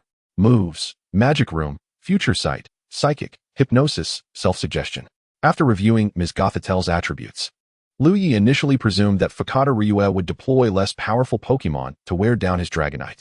To his astonishment, she immediately unleashed her strongest Pokemon without hesitation. Nevertheless, Liu Ye's Dragonite, at level 61, was at the early stages of Elite 4 strength. Although its potential and base stats surpassed those of Gothitelle, the outcome of their battle remained uncertain. Dragonite, ascend and unleash Dragon Pulse. Liu Ye commanded. Ms. Gothitelle, use Protect, and then follow up with Psychic. Fukada Ryue swiftly countered. "Humph, you think you're the only one with psychic moves? Dragonite, employ Agility to evade the attack." Liu Ye retorted with a scoff. "Dragonite, don't give her a chance.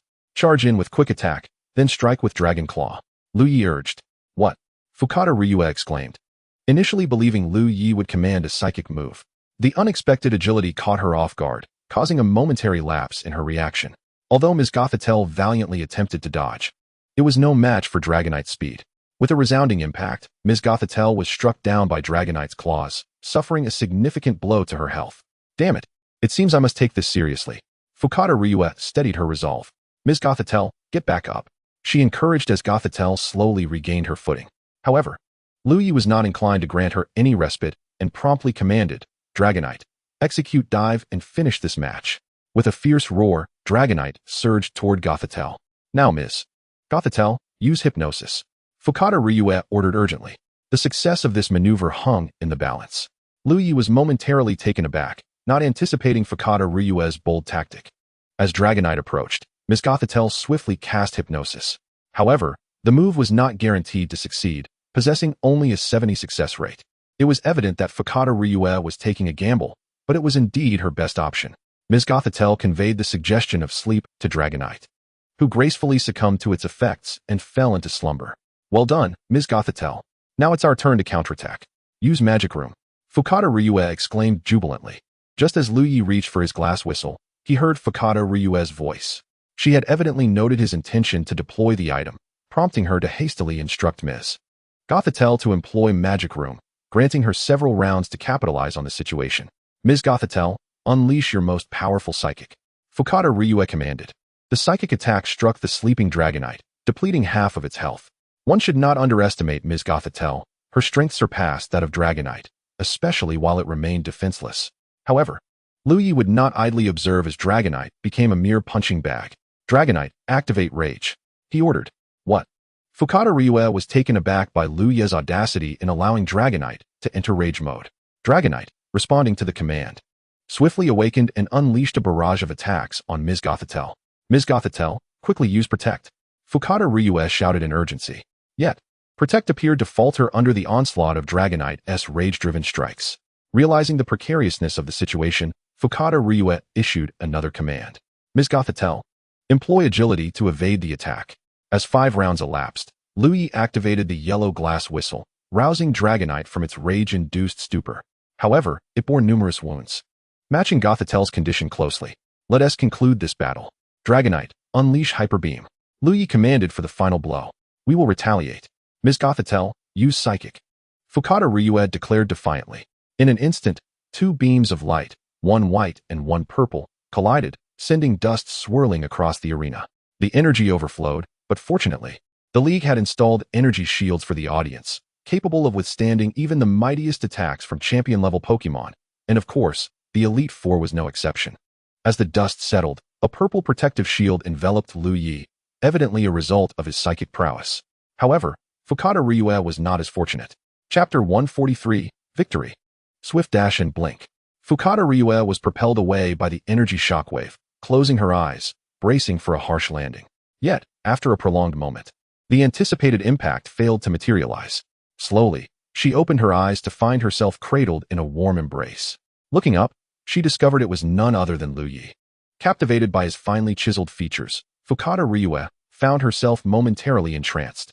Liu Ye regarded the gradually recovering Fukada Ryue, marveling at her porcelain-like skin. No, it's not just white, it's magnificent. Ahem. Liu Ye steadied his thoughts and calmly inquired, "Are you able to rise now?" "Huh. Oh, yes.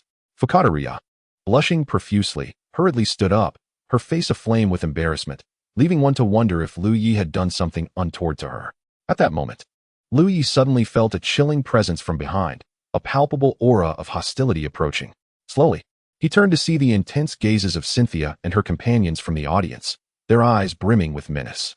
Alarmed, Liu Ye swiftly averted his gaze, resolutely deciding to flee immediately after the match, leaving no trace behind, nor any lingering attachments. As the smoke cleared, it became evident in the arena that both Dragonite and Miss Gothitelle lay defeated upon the ground, having succumbed to their battle capabilities. The referee, upon witnessing this, promptly announced, "Both Dragonite and Miss Gothitelle have simultaneously lost their fighting abilities. Please, both contestants, send forth your next Pokemon." Upon noticing Liu Ye's Dragonite had been incapacitated, the audience erupted with excitement, for they were finally poised to witness the unveiling of Liu Ye's other Pokemon. Regaining her composure, Fukada Ryue returned to her designated spot and withdrew Miss Gothitelle, addressing the referee, "Referee, I choose to forfeit." Her declaration stunned the referee for a moment. After all, the balance of advantage was evenly split between Fukada Ryue and Liu Ye, and her decision to forfeit without any apparent disadvantage seemed exceedingly unwise. "Fukada Ryue, are you certain?" The referee confirmed once more. Fukada Ryue glanced at Liu Ye and then back at the referee, nodding firmly as she declared, "I am certain. I forfeit." Recognizing her determination, the referee announced, "Fukada Ryue has forfeited, and Liu Ye is the victor." However, the audience was far from pleased. After finally witnessing Liu Ye's Dragonite being bested, they yearned to see his other Pokemon in action, only to be met with the news of a forfeit. If there's no foul play involved, I refuse to believe it. Many spectators speculated that Fukada Ryue had developed a crush and sought to win Liu Ye's favor through this method. The chorus of discontent echoed, "Foul play! Foul play!" The referee, at a loss for words, found his attention drawn to the entrance of the Dragon-type Elite Four member, Lance, who sported his signature cape and hairstyle. Lance bellowed into the microphone, "Silence." Instantly, the arena fell into hushed stillness. He continued, "The Indigo Conference has always upheld the principles of fairness, justice, and transparency. Friendship takes precedence over competition, and there will be no foul play here. As for why Fukada Ryue chose to forfeit, let us hear her explanation." With that, Lance approached Fukada Ryue and handed her the microphone. Startled at being so close to a prominent figure in the league for the first time, she stammered, "Hello, Lance. There's no need to be nervous, Miss Fukada. Could you please explain your reason for forfeiting?" Lance reassured her. Yes." Fukada Ryue nodded, accepting the microphone and elaborating. "In truth, Miss Gothitelle is my strongest Pokemon, and I am certain that Liu Ye's Dragonite is not his strongest Pokemon, but rather one of his more ordinary ones.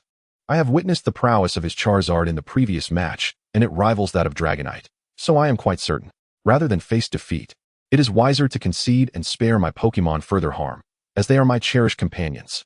At this juncture, Liu Ye interjected, supporting her statement, "Indeed, Dragonite and Charizard are merely among my more commonplace Pokemon.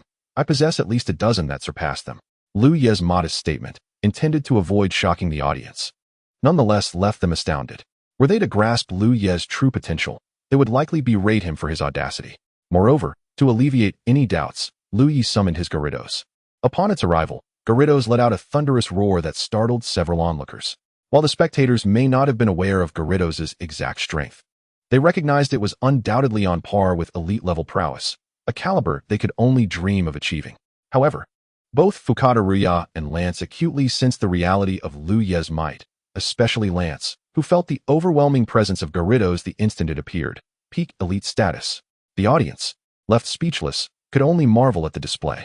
After concluding the match, Liu Ye, seemingly ignoring Lance's invitation, swiftly departed the arena at a speed that defied description, leaving even the legendary Pokemon in awe. "Where's Liu Ye?" Little Snow suddenly inquired. "Liu Ye? Wasn't he just here?" Kona began to respond, but upon glancing around the arena, she realized Liu Ye's absence. "There's no need to search. He likely fled to avoid our reckoning, fully utilizing his abilities to vanish," Cynthia casually explained. "What should we do now?" Sakura asked, her brow furrowing with concern. "That's simple. I refuse to believe he can evade us indefinitely." With that, Cynthia's expression turned ominous, sending shivers down the spines of the younger girls, who had never witnessed this fearsome side of their typically gentle sister. It seemed that Liu Ye was in for a tumultuous time ahead. Sighing, the narrative continues into Chapter 144, the finals.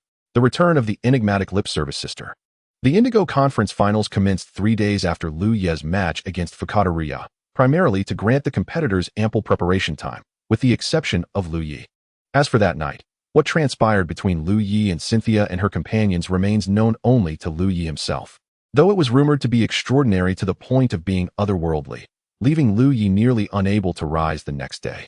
On the day of the finals, Liu Ye arrived at the Indigo Conference venue a full half-hour early, though not by his own volition. He had been compelled by Cynthia and her companions. They insisted, under the guise of respect for his opponent, that he arrive on time. Liu Ye recognized that this was merely a precautionary measure following the unexpected incident involving that so-called little Heisey, to prevent a repeat of the previous situation. Cynthia and her companions had forcibly extracted Liu Ye from his abode. "Liu Ye, this is your opponent for today's finals." Kono approached, presenting Liu Ye with the profile of his adversary. Upon seeing the photograph and name of his opponent, Liu Ye was momentarily taken aback, murmuring, "It's him."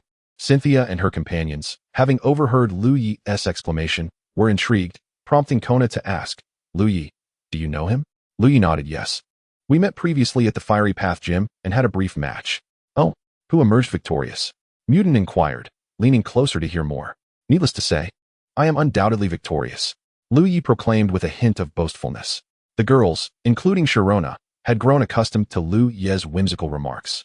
As for the additional information about Nian, Liu Ye chose not to delve further, for he understood that no matter how formidable Nian might be, surpassing the champion tier was beyond reach. Having a single champion-level Pokemon was already a considerable feat as the match was about to commence. Liu Ye exchanged a few words with Sharona and the others before making his way to the battleground. "Hello again." Nian greeted Liu Ye upon his arrival. "Indeed, but I wonder if your strength has progressed?" Liu Ye retorted.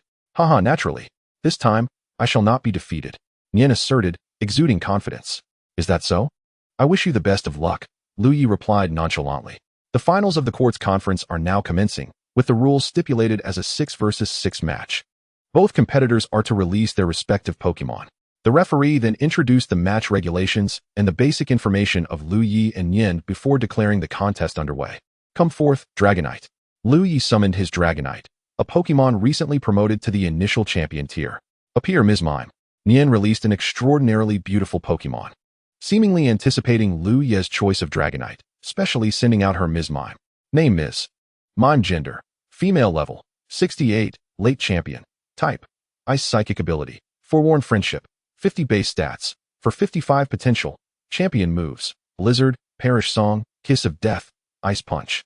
Psychic. Upon examining Ms. Mime's attributes, Liu Ye discerned that her strength had indeed increased since their last encounter, which was only to be expected, as several months had elapsed since they last met. It would be quite unusual for her to have not improved, especially considering Nian's talent as a Pokemon trainer. On the battlefield, Dragonite and Ms. Mime faced each other, a fierce battle on the precipice of unfolding. However, Liu Ye recognized that Dragonite might not necessarily be Ms. Mime's equal, given that she was at the late champion level, 2 whole tiers above Dragonite, compounded by Dragonite's quadruple weakness to Ice-type moves. "Dragonite, use Fire Punch." Liu Ye decided to take the initiative, understanding that hesitation could lead to disaster. Nian, taken aback by Liu Ye's aggressive tactics, quickly commanded, "Ms. Mime, counter with Ice Punch." Clearly, Nian intended for Ms. Mime to engage Dragonite in a direct confrontation. Though fire typically counters ice, this was merely a move. And considering Dragonite was only recently promoted to the champion tier, coupled with its significant weakness to ice, the clash between Ice Punch and Fire Punch did not activate Liu Ye's protagonist advantage. With a resounding thud, Dragonite was sent flying by Ms. Mime, its health plummeting by nearly 1/3. Observing this, Liu Ye mused, indeed, it was too ambitious. A newly promoted champion-tier Dragonite is no match for Ms. Mime's late champion prowess. Of course, Liu Ye was merely reflecting, well aware of his own capabilities. Ms. Mime, don't give Dragonite a chance. Teleport in and unleash Blizzard, Nian commanded, seemingly anxious that Dragonite might regain its composure. Liu Ye, noticing Dragonite struggling to rise, issued a direct order. Dragonite, use Dragon Rage. With a mighty roar, Dragonite unleashed a surge of energy towards Ms. Mime. Regrettably, Ms. Mime evaded the attack with her teleportation. She materialized before Dragonite, executing Blizzard, sending Dragonite hurtling once more.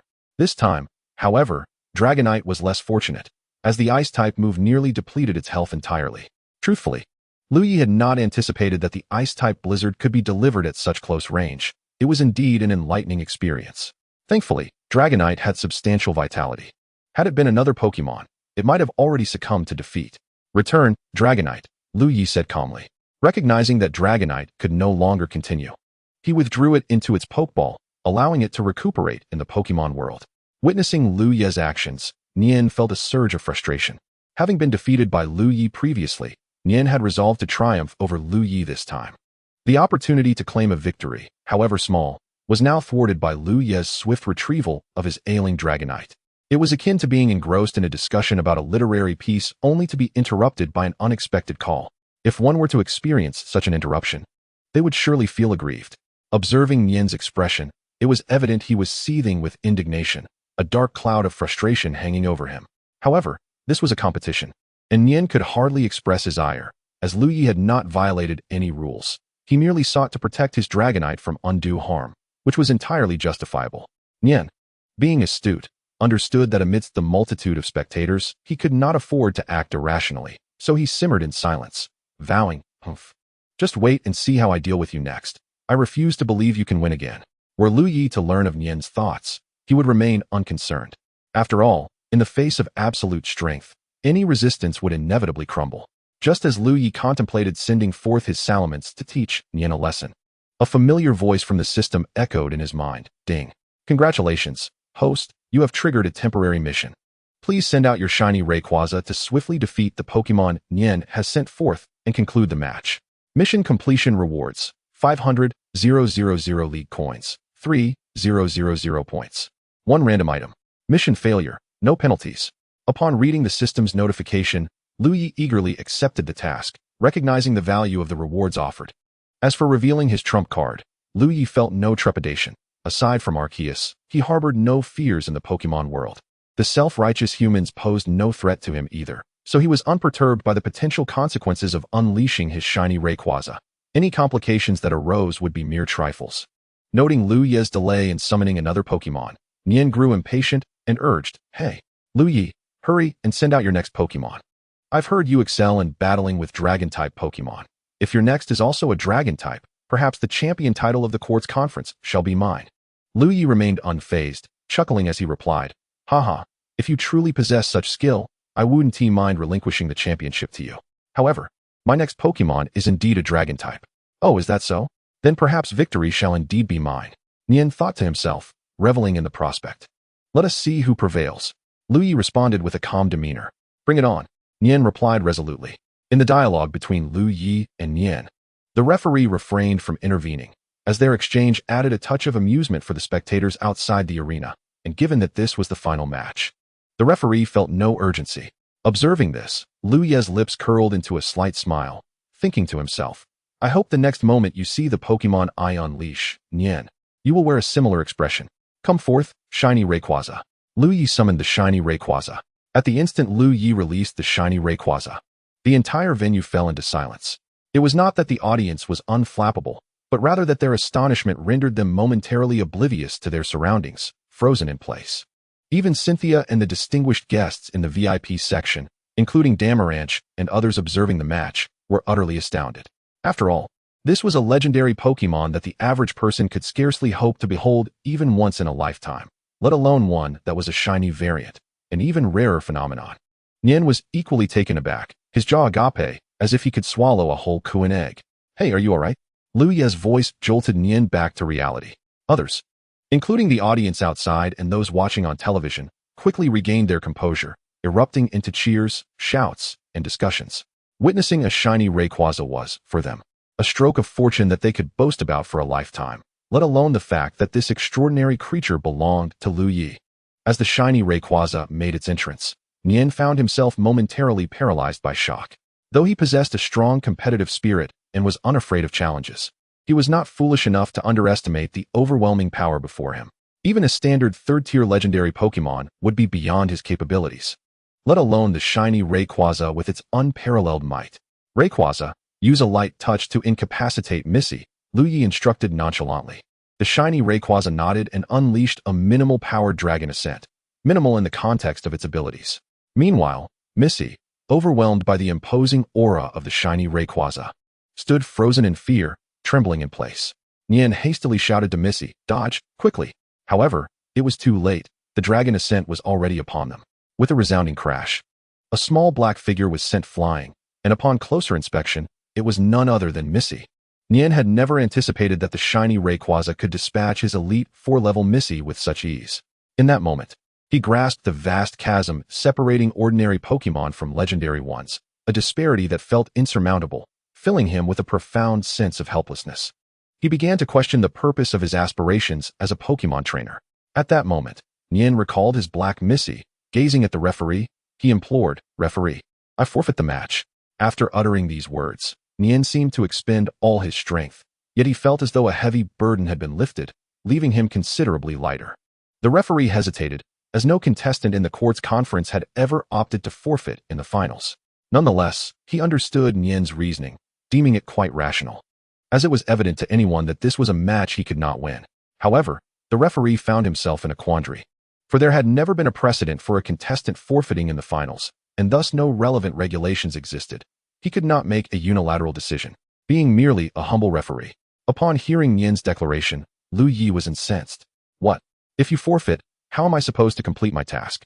That would render my summoning of the shiny Rayquaza pointless." He hurriedly urged, "Hey, Nian, do you truly wish to surrender and lose to me?" Nian appeared somewhat dejected. Responding softly, "What can I do? I can't defeat you. Rather than watch my Pokemon suffer needlessly, I might as well concede." "Humph. Nian, I once thought you were a competitive and ambitious Pokemon trainer, but now I see you for what you truly are, a coward. It is truly lamentable to have known you." Liu Ye scoffed. Hearing Liu Ye's words only magnified Nian's feelings of injustice, igniting his anger as he retorted loudly, "How dare you say that? If you weren't so powerful and had not summoned a shiny Rayquaza, how could I possibly concede? How could you label me a coward?" Laughter erupted from Liu Ye, who found amusement in Nian's foolishness. "What are you laughing at?" Nian fumed, thinking to himself that despite his concession, Liu Ye continued to press him. "Ha. Do you really want to know? I find your previous statement quite amusing. It is the most pitiful admission I have ever heard." Liu Ye taunted. "Why? Is what I said incorrect?" Nian asked in confusion. "Do you truly believe your words hold any merit? Perhaps you should reflect carefully on what you just said." Liu Ye replied, mercilessly countering. Nian found himself at a loss for words, as he had indeed forgotten his earlier statements, having spouted them in a fit of rage. "Well, why the silence? Since you are not speaking, allow me to articulate your thoughts for you." Liu Ye paused before continuing. "You claim that your concession was justified due to my overwhelming strength. Allow me to pose a question. If you encounter a formidable opponent, do you simply choose to forfeit? What then is the purpose of your existence as a Pokemon trainer? Furthermore, do you believe that sparing your Pokemon from injury is the ultimate form of respect? Do you not realize that in battles, most Pokemon can accept defeat and injury, yet they cannot accept surrender without a fight? That is the greatest disrespect of all." Liu Ye's words resonated deeply within Nian, echoing in his mind as if urging him to reconsider his decision to forfeit. Observing Nian's lingering hesitation, Liu Ye decided to stoke the flames further, saying, "You have 5 Pokemon remaining. Why not release them all to battle my shiny Rayquaza? If you can inflict even a scratch on it, I'll concede the victory to you. What do you say?" Nian hesitated, truthfully. Liu Ye's words had struck a chord within him. He thought, after all, if I unleash my 5 Pokemon together, while defeating the shiny Rayquaza may be impossible, surely I can inflict some damage upon it. Resolutely, Nian decided to accept Liu Ye's proposition. "All right, you said it. Don't go back on your word when you lose." Nian seemed to regain a flicker of confidence. "Ha, of course." Liu Ye chuckled in response. Yet, to Nian, Liu Ye's smile seemed to harbor an undercurrent of cunning. though Nian paid it no mind, convinced that he still had the potential to wound the Rayquaza, as he was indeed an elite 4-level Pokemon trainer. Seeing Nian's agreement, Liu Ye's heart soared with joy. He had not anticipated that Nian would be so easily swayed. Nian acquiesced to Liu Ye's suggestion. Yet this left the referee in a quandary. After all, the match was a one-on-one Pokemon battle, an unprecedented request for a 1 versus 5 scenario from the competitors. However, given the peculiar circumstances of this encounter, the referee could empathize. Meanwhile, in the backstage of the court's conference, Damaranch, alongside the Flying-type Master, Du, the Fighting-type Master, Shiba, and the Ghost-type Master, Grandma Kiku, stared in astonishment at the battleground. As for the Ice-type Master, Kona, his whereabouts were a mystery. Don't inquire. Simply explore the vast audience area if you're curious. The four of them were utterly taken aback, particularly by the glistening black Rayquaza. They were well aware of Liu Ye's prowess as a god-tier Pokemon trainer, yet they had presumed that possessing a single level 3 god was already remarkable. The final outcome, however, was beyond their wildest expectations. Liu Ye not only had a mythical Pokemon, but a shiny one at that. If they were to discover that Liu Ye had a plethora of level 3 and 2 gods, their jaws would undoubtedly drop in disbelief. Damaranch, having overheard Liu Ye's counsel to Nian, promptly seized his walkie-talkie and instructed the referee, heed Liu Ye's suggestion and the match may proceed. Understood, the referee replied. Although Damaranch recognized that this match was devoid of suspense, perhaps Nian, being young, was oblivious to the chasm between ordinary Pokemon and mythical beasts. He understood the terrifying nature of these creatures, having savored more salt than Nian had rice in his lifetime. He silently hoped Liu Ye would go easy on Nian. After all, he was a promising talent, and it would be unfortunate if Liu Ye were to crush his spirit. Damaranch sighed as he set down the walkie-talkie, muttering softly.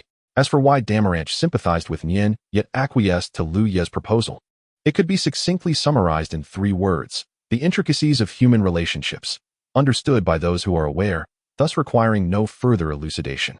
Du, hearing Damaranch's sentiments, felt a tinge of regret and concurred. Indeed, however, with Liu Ye serving as the league's premier investigator, his strength is so formidable that perhaps I should consider relinquishing my title as champion. Huh. Du chuckled self-deprecatingly, his words tinged with a sense of helplessness. Yet, Damaranch paid no heed to Du's tone, responding affirmatively. You misunderstand Liu Ye. He is a free spirit, unaccustomed to conforming to constraints. Forcing him to undertake actions he disdains will yield only adverse results. After all, even our mighty league cannot hope to contend with a mythical beast. Moreover, who can guarantee that Liu Ye possesses only this singular god-tier Pokemon? The very fact that he can summon a mythical creature signifies he has the capability to capture level 2 and 3 gods as well. Thus, with regard to Liu Ye, our only course is to cultivate goodwill. Enmity with him is unthinkable. Fortunately, he is, for now, our league's top investigator, which precludes any notions of conflict. However, it remains imperative to caution certain self-important individuals within the league to refrain from provoking Liu Ye. Otherwise, the league would be powerless to aid them. Understood. Shiba and the others nodded in agreement. Upon hearing Damaranch's remarks, Du acknowledged with a nod, reflecting on his own limited understanding of Liu Ye. It seems he must engage with him more in the future. On the other side, upon receiving Damaranch's consent, the referee promptly announced, the court's conference officially approves the suggestion made by contestant Liu Ye. The forthcoming battle will pit Liu Ye against contestant Nian in a 1 versus 5 Pokemon battle, an unprecedented occurrence in the history of the court's conference finals. Therefore, esteemed attendees, you are all witnesses to history. Following this, the referee rambled on with a plethora of irrelevant details, nearly causing Liu Ye's ears to develop calluses. Now, without further ado, please open your eyes wide. The match is officially commencing. The referee, seemingly aware of his own verbosity, hastily declared the start of the battle. I thank you, Liu Ye remarked. Now, Nian, unleash your Pokemon. Remember to summon your 5 strongest. Upon hearing Liu Ye's words, Nian smiled and replied, of course. But are you suggesting I release my strongest 5 because you wish for a balanced match? If that's the case, I owe you my gratitude. Liu Ye felt somewhat exasperated by Nian's self-absorption, thinking to himself, this Nian is truly self-involved. Is he so confident in his own abilities? Liu Ye shook his head and coldly clarified, no need for gratitude. Defeating you in this manner will only deepen your despair. Confidence is commendable, but blind overconfidence is your folly. Faced with Liu Ye's derision, Nian was seething with anger. It seemed he had overestimated himself. Liu Ye was anything but a gentleman. He was clearly a rogue. Nian appeared flustered, struggling to articulate a response. Enough of this you nonsense. Let us proceed with the match and let our skills speak. Liu Ye urged impatiently. Humph, I shall teach you a lesson. Nian scoffed, promptly releasing his 5 Pokemon. Come forth, Snorlax, Charizard, Empoleon, Masquerain, and Gengar. As Nian summoned his 5 Pokemon, Liu Ye swiftly activated his scanning eye. Upon inspection, he discovered that all 5 Pokemon possessed a consistent level of elite strength, with Charizard exhibiting mid-tier elite capabilities, while Snorlax, Gengar, Empoleon, and Masquerain were slightly weaker. Yet still at the early stages of elite strength. Based on Liu Ye's estimation, Nian's current prowess would enable him to function as one of the Elite Four in a league of moderate strength. This was not a mere guess on Liu Ye's part. Aside from these elite-level Pokemon, Nian's mid-tier Charizard bore a rare item, the Mega Stone from Mega Charizard Y. According to Liu Ye's experience, upon Mega evolving into Mega Charizard Y, its strength would likely reach the early champion tier, or at the very least, the pinnacle of elite strength. This was not an exaggeration on Liu Ye's part, as this Charizard's potential was that of a champion, while the other 4 Pokemon were of lesser potential. Chapter 148, Instant Defeat. Mega Evolution meets Mega Evolution. Liu Ye had not anticipated that, aside from his beloved Mismagius, Nian would possess a formidable Charizard, which earned Liu Ye a flicker of newfound respect. Nonetheless, as the saying goes, how can a flickering firefly dare to compete with the brilliance of the moon? Liu Ye, make your move. Nian fixed his gaze intently on Liu Ye, speaking gravely. To be honest, Nian felt a twinge of uncertainty. He knew victory was unattainable. Yet he had never expected to overcome a mythical beast like the shiny Rayquaza, with merely 5 elite-level Pokemon. All he desired was to inflict some damage upon the shiny Rayquaza. Oh, you wish for me to strike first? I hope you won't regret this, Liu Ye replied. Somewhat surprised. He had anticipated that Nian would initiate the attack, yet he had instead offered Liu Ye the first move. Yin stammered, uncertain of what to say. What's wrong? Liu Ye inquired with a hint of confusion. It's nothing, Yin replied with a sense of resignation. In truth, Yin was merely being polite. Noticing Liu Ye's lack of aggression, he urged Liu Ye to commence the battle. He had initially assumed Liu Ye would allow him to attack first. However, to his utter astonishment, Liu Ye, this old trickster, utterly disregarded the code of conduct. Shiny Rayquaza, let us start with a simple greeting. Use Draco Meteor. Liu Ye commanded. A simple greeting, and you're launching Draco Meteor at me. Yin inwardly scoffed. Charizard, take to the skies. Empoleon, you all need to evade. Yin shouted urgently upon witnessing the unfolding events. Yet, only Charizard managed to evade the onslaught of Draco Meteor, while the other 4 Empoleon were far less fortunate. At that moment, the 4 Empoleon lay incapacitated, their eyes spiraling in a daze within the crater formed by the attack, appearing to have departed peacefully. As the smoke dissipated, Yin was taken aback, never anticipating that a single Draco Meteor from shiny Rayquaza would annihilate his 4 Pokemon so effortlessly. This was going to be a problem. Retrieving his 4 Empoleon, Yin steeled himself, determined that shiny Rayquaza must sustain at least some damage. Darn it, Charizard Mega Evolve, Yin declared, gritting his teeth as he revealed the keystone adorning his wrist.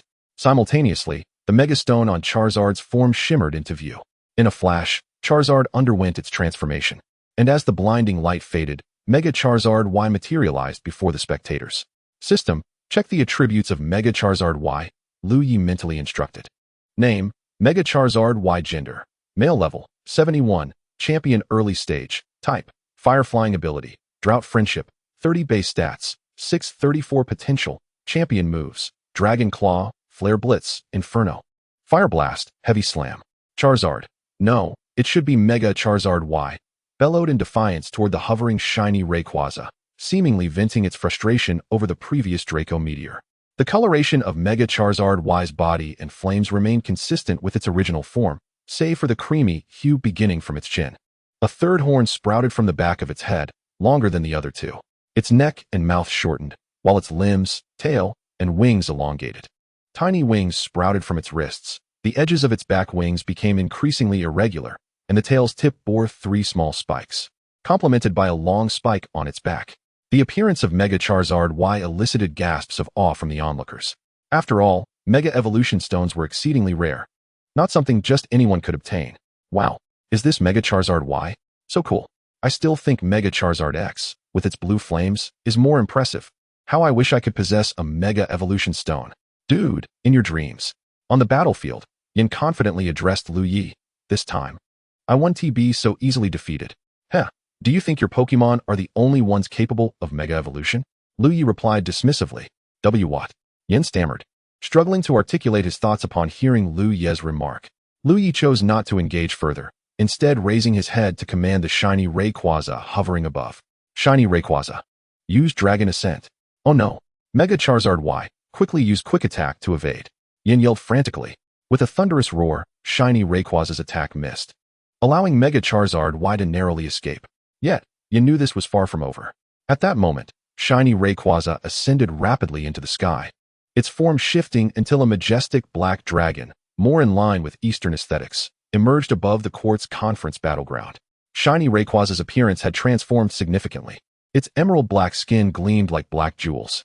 A new pattern adorned its forehead, its gums turned golden, and a pair of horns arched protectively over its mouth, embellished with golden ribbons at the tips. The tentacles connected to the lower horns bore similar motifs, and the once circular patterns were now embedded with luminous golden jewels. It resembled a revered Eastern dragon, exuding an aura of magnificence, undeniably striking. This is Mega Shiny Rayquaza. Yin stuttered, struggling to find his words. Had it been the earlier form of Rayquaza, he might have harbored a flicker of hope to inflict damage. But now, facing Mega Shiny Rayquaza, he was certain he stood no chance whatsoever. Let Mega Shiny Rayquaza play at will. Liu Ye casually gestured with his hand. Roaring, Mega Shiny Rayquaza signaled its understanding. It then dove toward Mega Charizard Y with tremendous speed, evidently employing the Dragon Ascent technique. Darn it. Mega Charizard Y, we cannot give up. With so many spectators watching, we cannot afford to be one-shot defeated. Yin exclaimed, desperately making one last stand. Mega Charizard Y, unleash Inferno. However, the effects of Mega Charizard Y's Inferno were negligible against Mega Shiny Rayquaza, failing to halt its advance. Mega Charizard Y, use Flare Blitz. Yin gritted his teeth, opting for a head-on confrontation. After all, with Mega Charizard's speed, evading the imminent Dragon Ascent was out of the question, leaving Yin no choice but to confront it directly. With a resounding crash, a crimson figure plummeted from the sky, crashing heavily to the ground. Who else but Charizard? At this moment, Mega Charizard Y had reverted to its original Charizard form, lying motionless on the ground, its eyes swirling, clearly having lost the ability to battle. The referee, witnessing this, proclaimed loudly, Charizard has lost its ability to battle. All 6 of competitor Yin's Pokemon have been rendered unable to continue. The match is awarded to competitor Liu Ye, who is crowned the champion of this Quartz Conference. Upon hearing the announcement, the audience erupted in applause. Though they had all purchased tickets, they had witnessed a brief yet exhilarating match. A proper final should entail a fierce contest, not the one-sided domination exhibited by Liu Ye over Yin, who seemed to be on the verge of being crushed.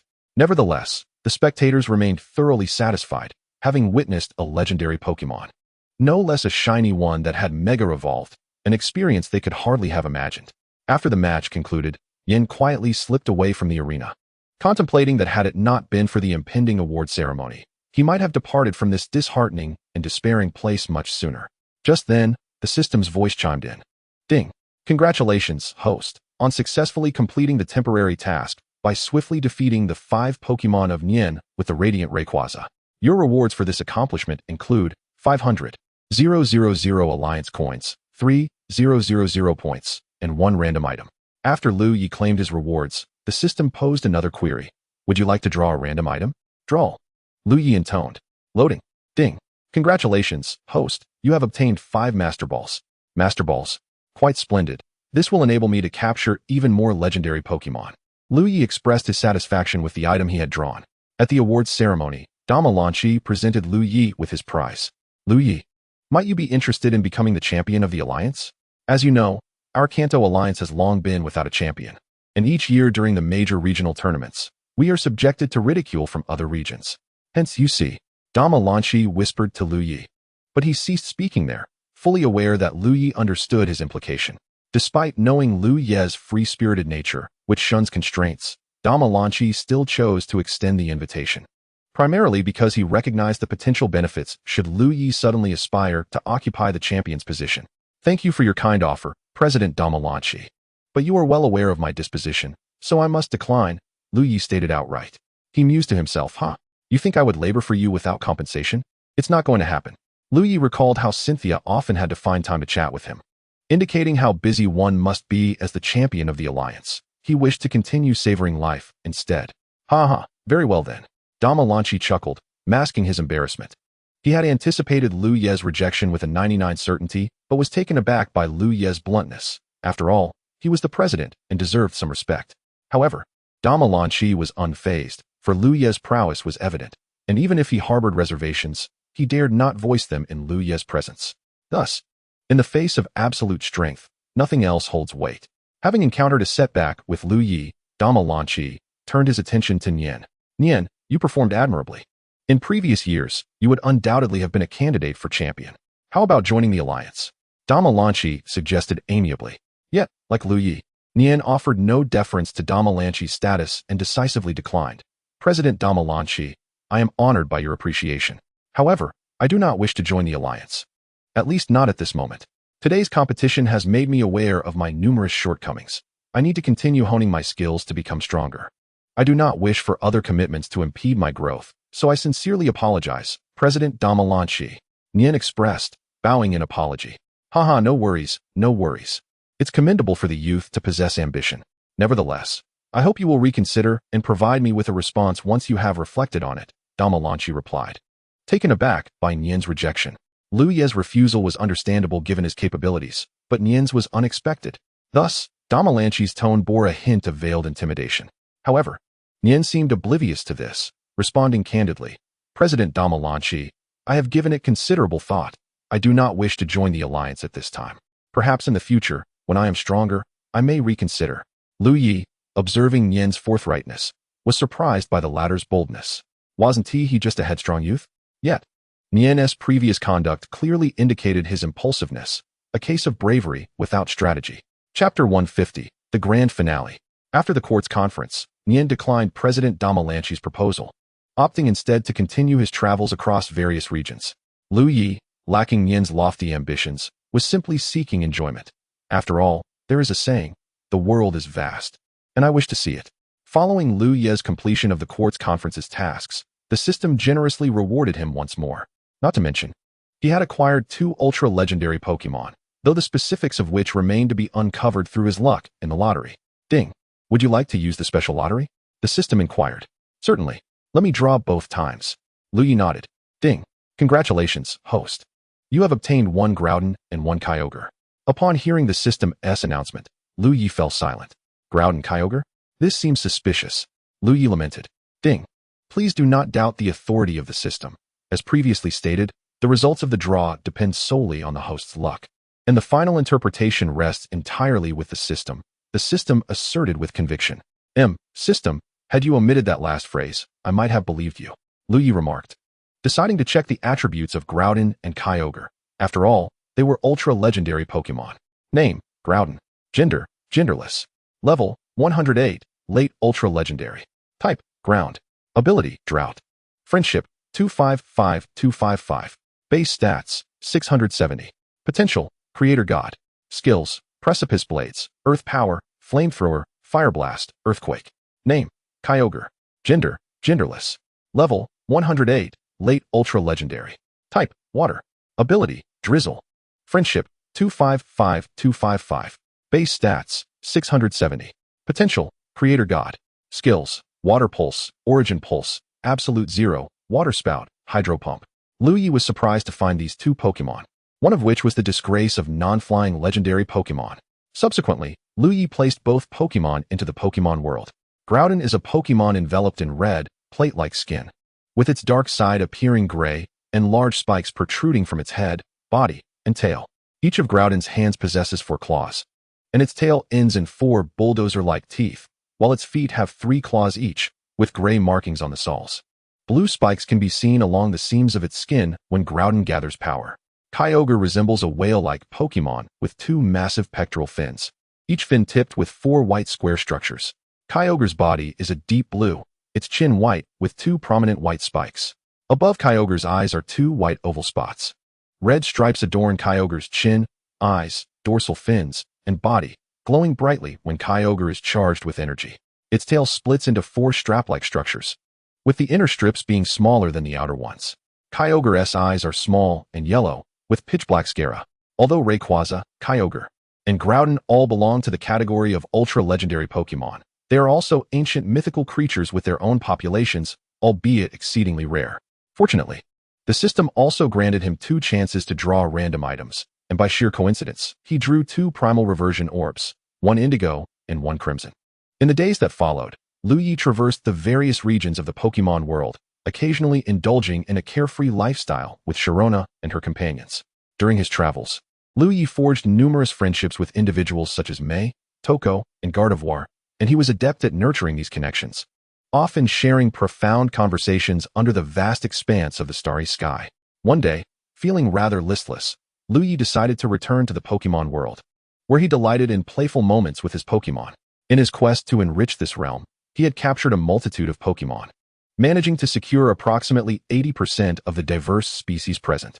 It is worth mentioning that Groudon and Kyogre had developed an affection for Liu Ye's energy cubes, to the extent that they ceased their usual confrontations. Liu Ye himself was taken aback by this unexpected truce brought about by the allure of the energy cubes. He fondly recalled the tumultuous arrival of these 2 titans, who had wreaked havoc upon the Pokemon world. Had it not been for Liu Ye's timely command to his shiny Rayquaza to intervene, many Pokemon species might have been obliterated. Subsequently, with a spirit of experimentation, Liu Ye offered Groudon and Kyogre a few energy cubes, and to his astonishment, they took quite a liking to them. At that moment, Liu Ye mused that indeed, products of the system were of unparalleled quality. Ancient wisdom had proven true. Upon his arrival in the Pokemon world, Groudon and Kyogre rushed towards him, their intentions unmistakable. However, Liu Ye chose to ignore them, focusing instead on setting up a barbecue, seemingly intent on enjoying a sumptuous feast. Noticing Liu Ye's disregard, Groudon's eyes twinkled as if a realization dawned upon him. He dashed into the nearby forest, uprooting several large trees, which sent the local Pokemon into a frenzy. Upon returning, Groudon discarded the trees in a heap, igniting them with a fierce blast of flames. Next, he captured the bewildered Kyogre, binding him to a sturdy tree, and positioned this makeshift structure over the fire, commencing the roasting process. At that moment, Kyogre remained utterly perplexed, unable to comprehend the unfolding events. This spectacle left Liu Ye utterly flabbergasted, thinking to himself, did I not just express my desire for fish? Hey, Groudon, what are you doing? Release Kyogre at once, he shouted, fearing that Groudon might actually roast Kyogre, a legendary Pokemon of immense significance. Wait a moment, that sounds peculiar, Groudon pondered, scratching his head in confusion. It was then that Kyogre realized the gravity of the situation, exclaiming, you little rascal, you intend to roast me. Thus, the age-old rivalry reignited. Shiny Rayquaza, subdue those 2.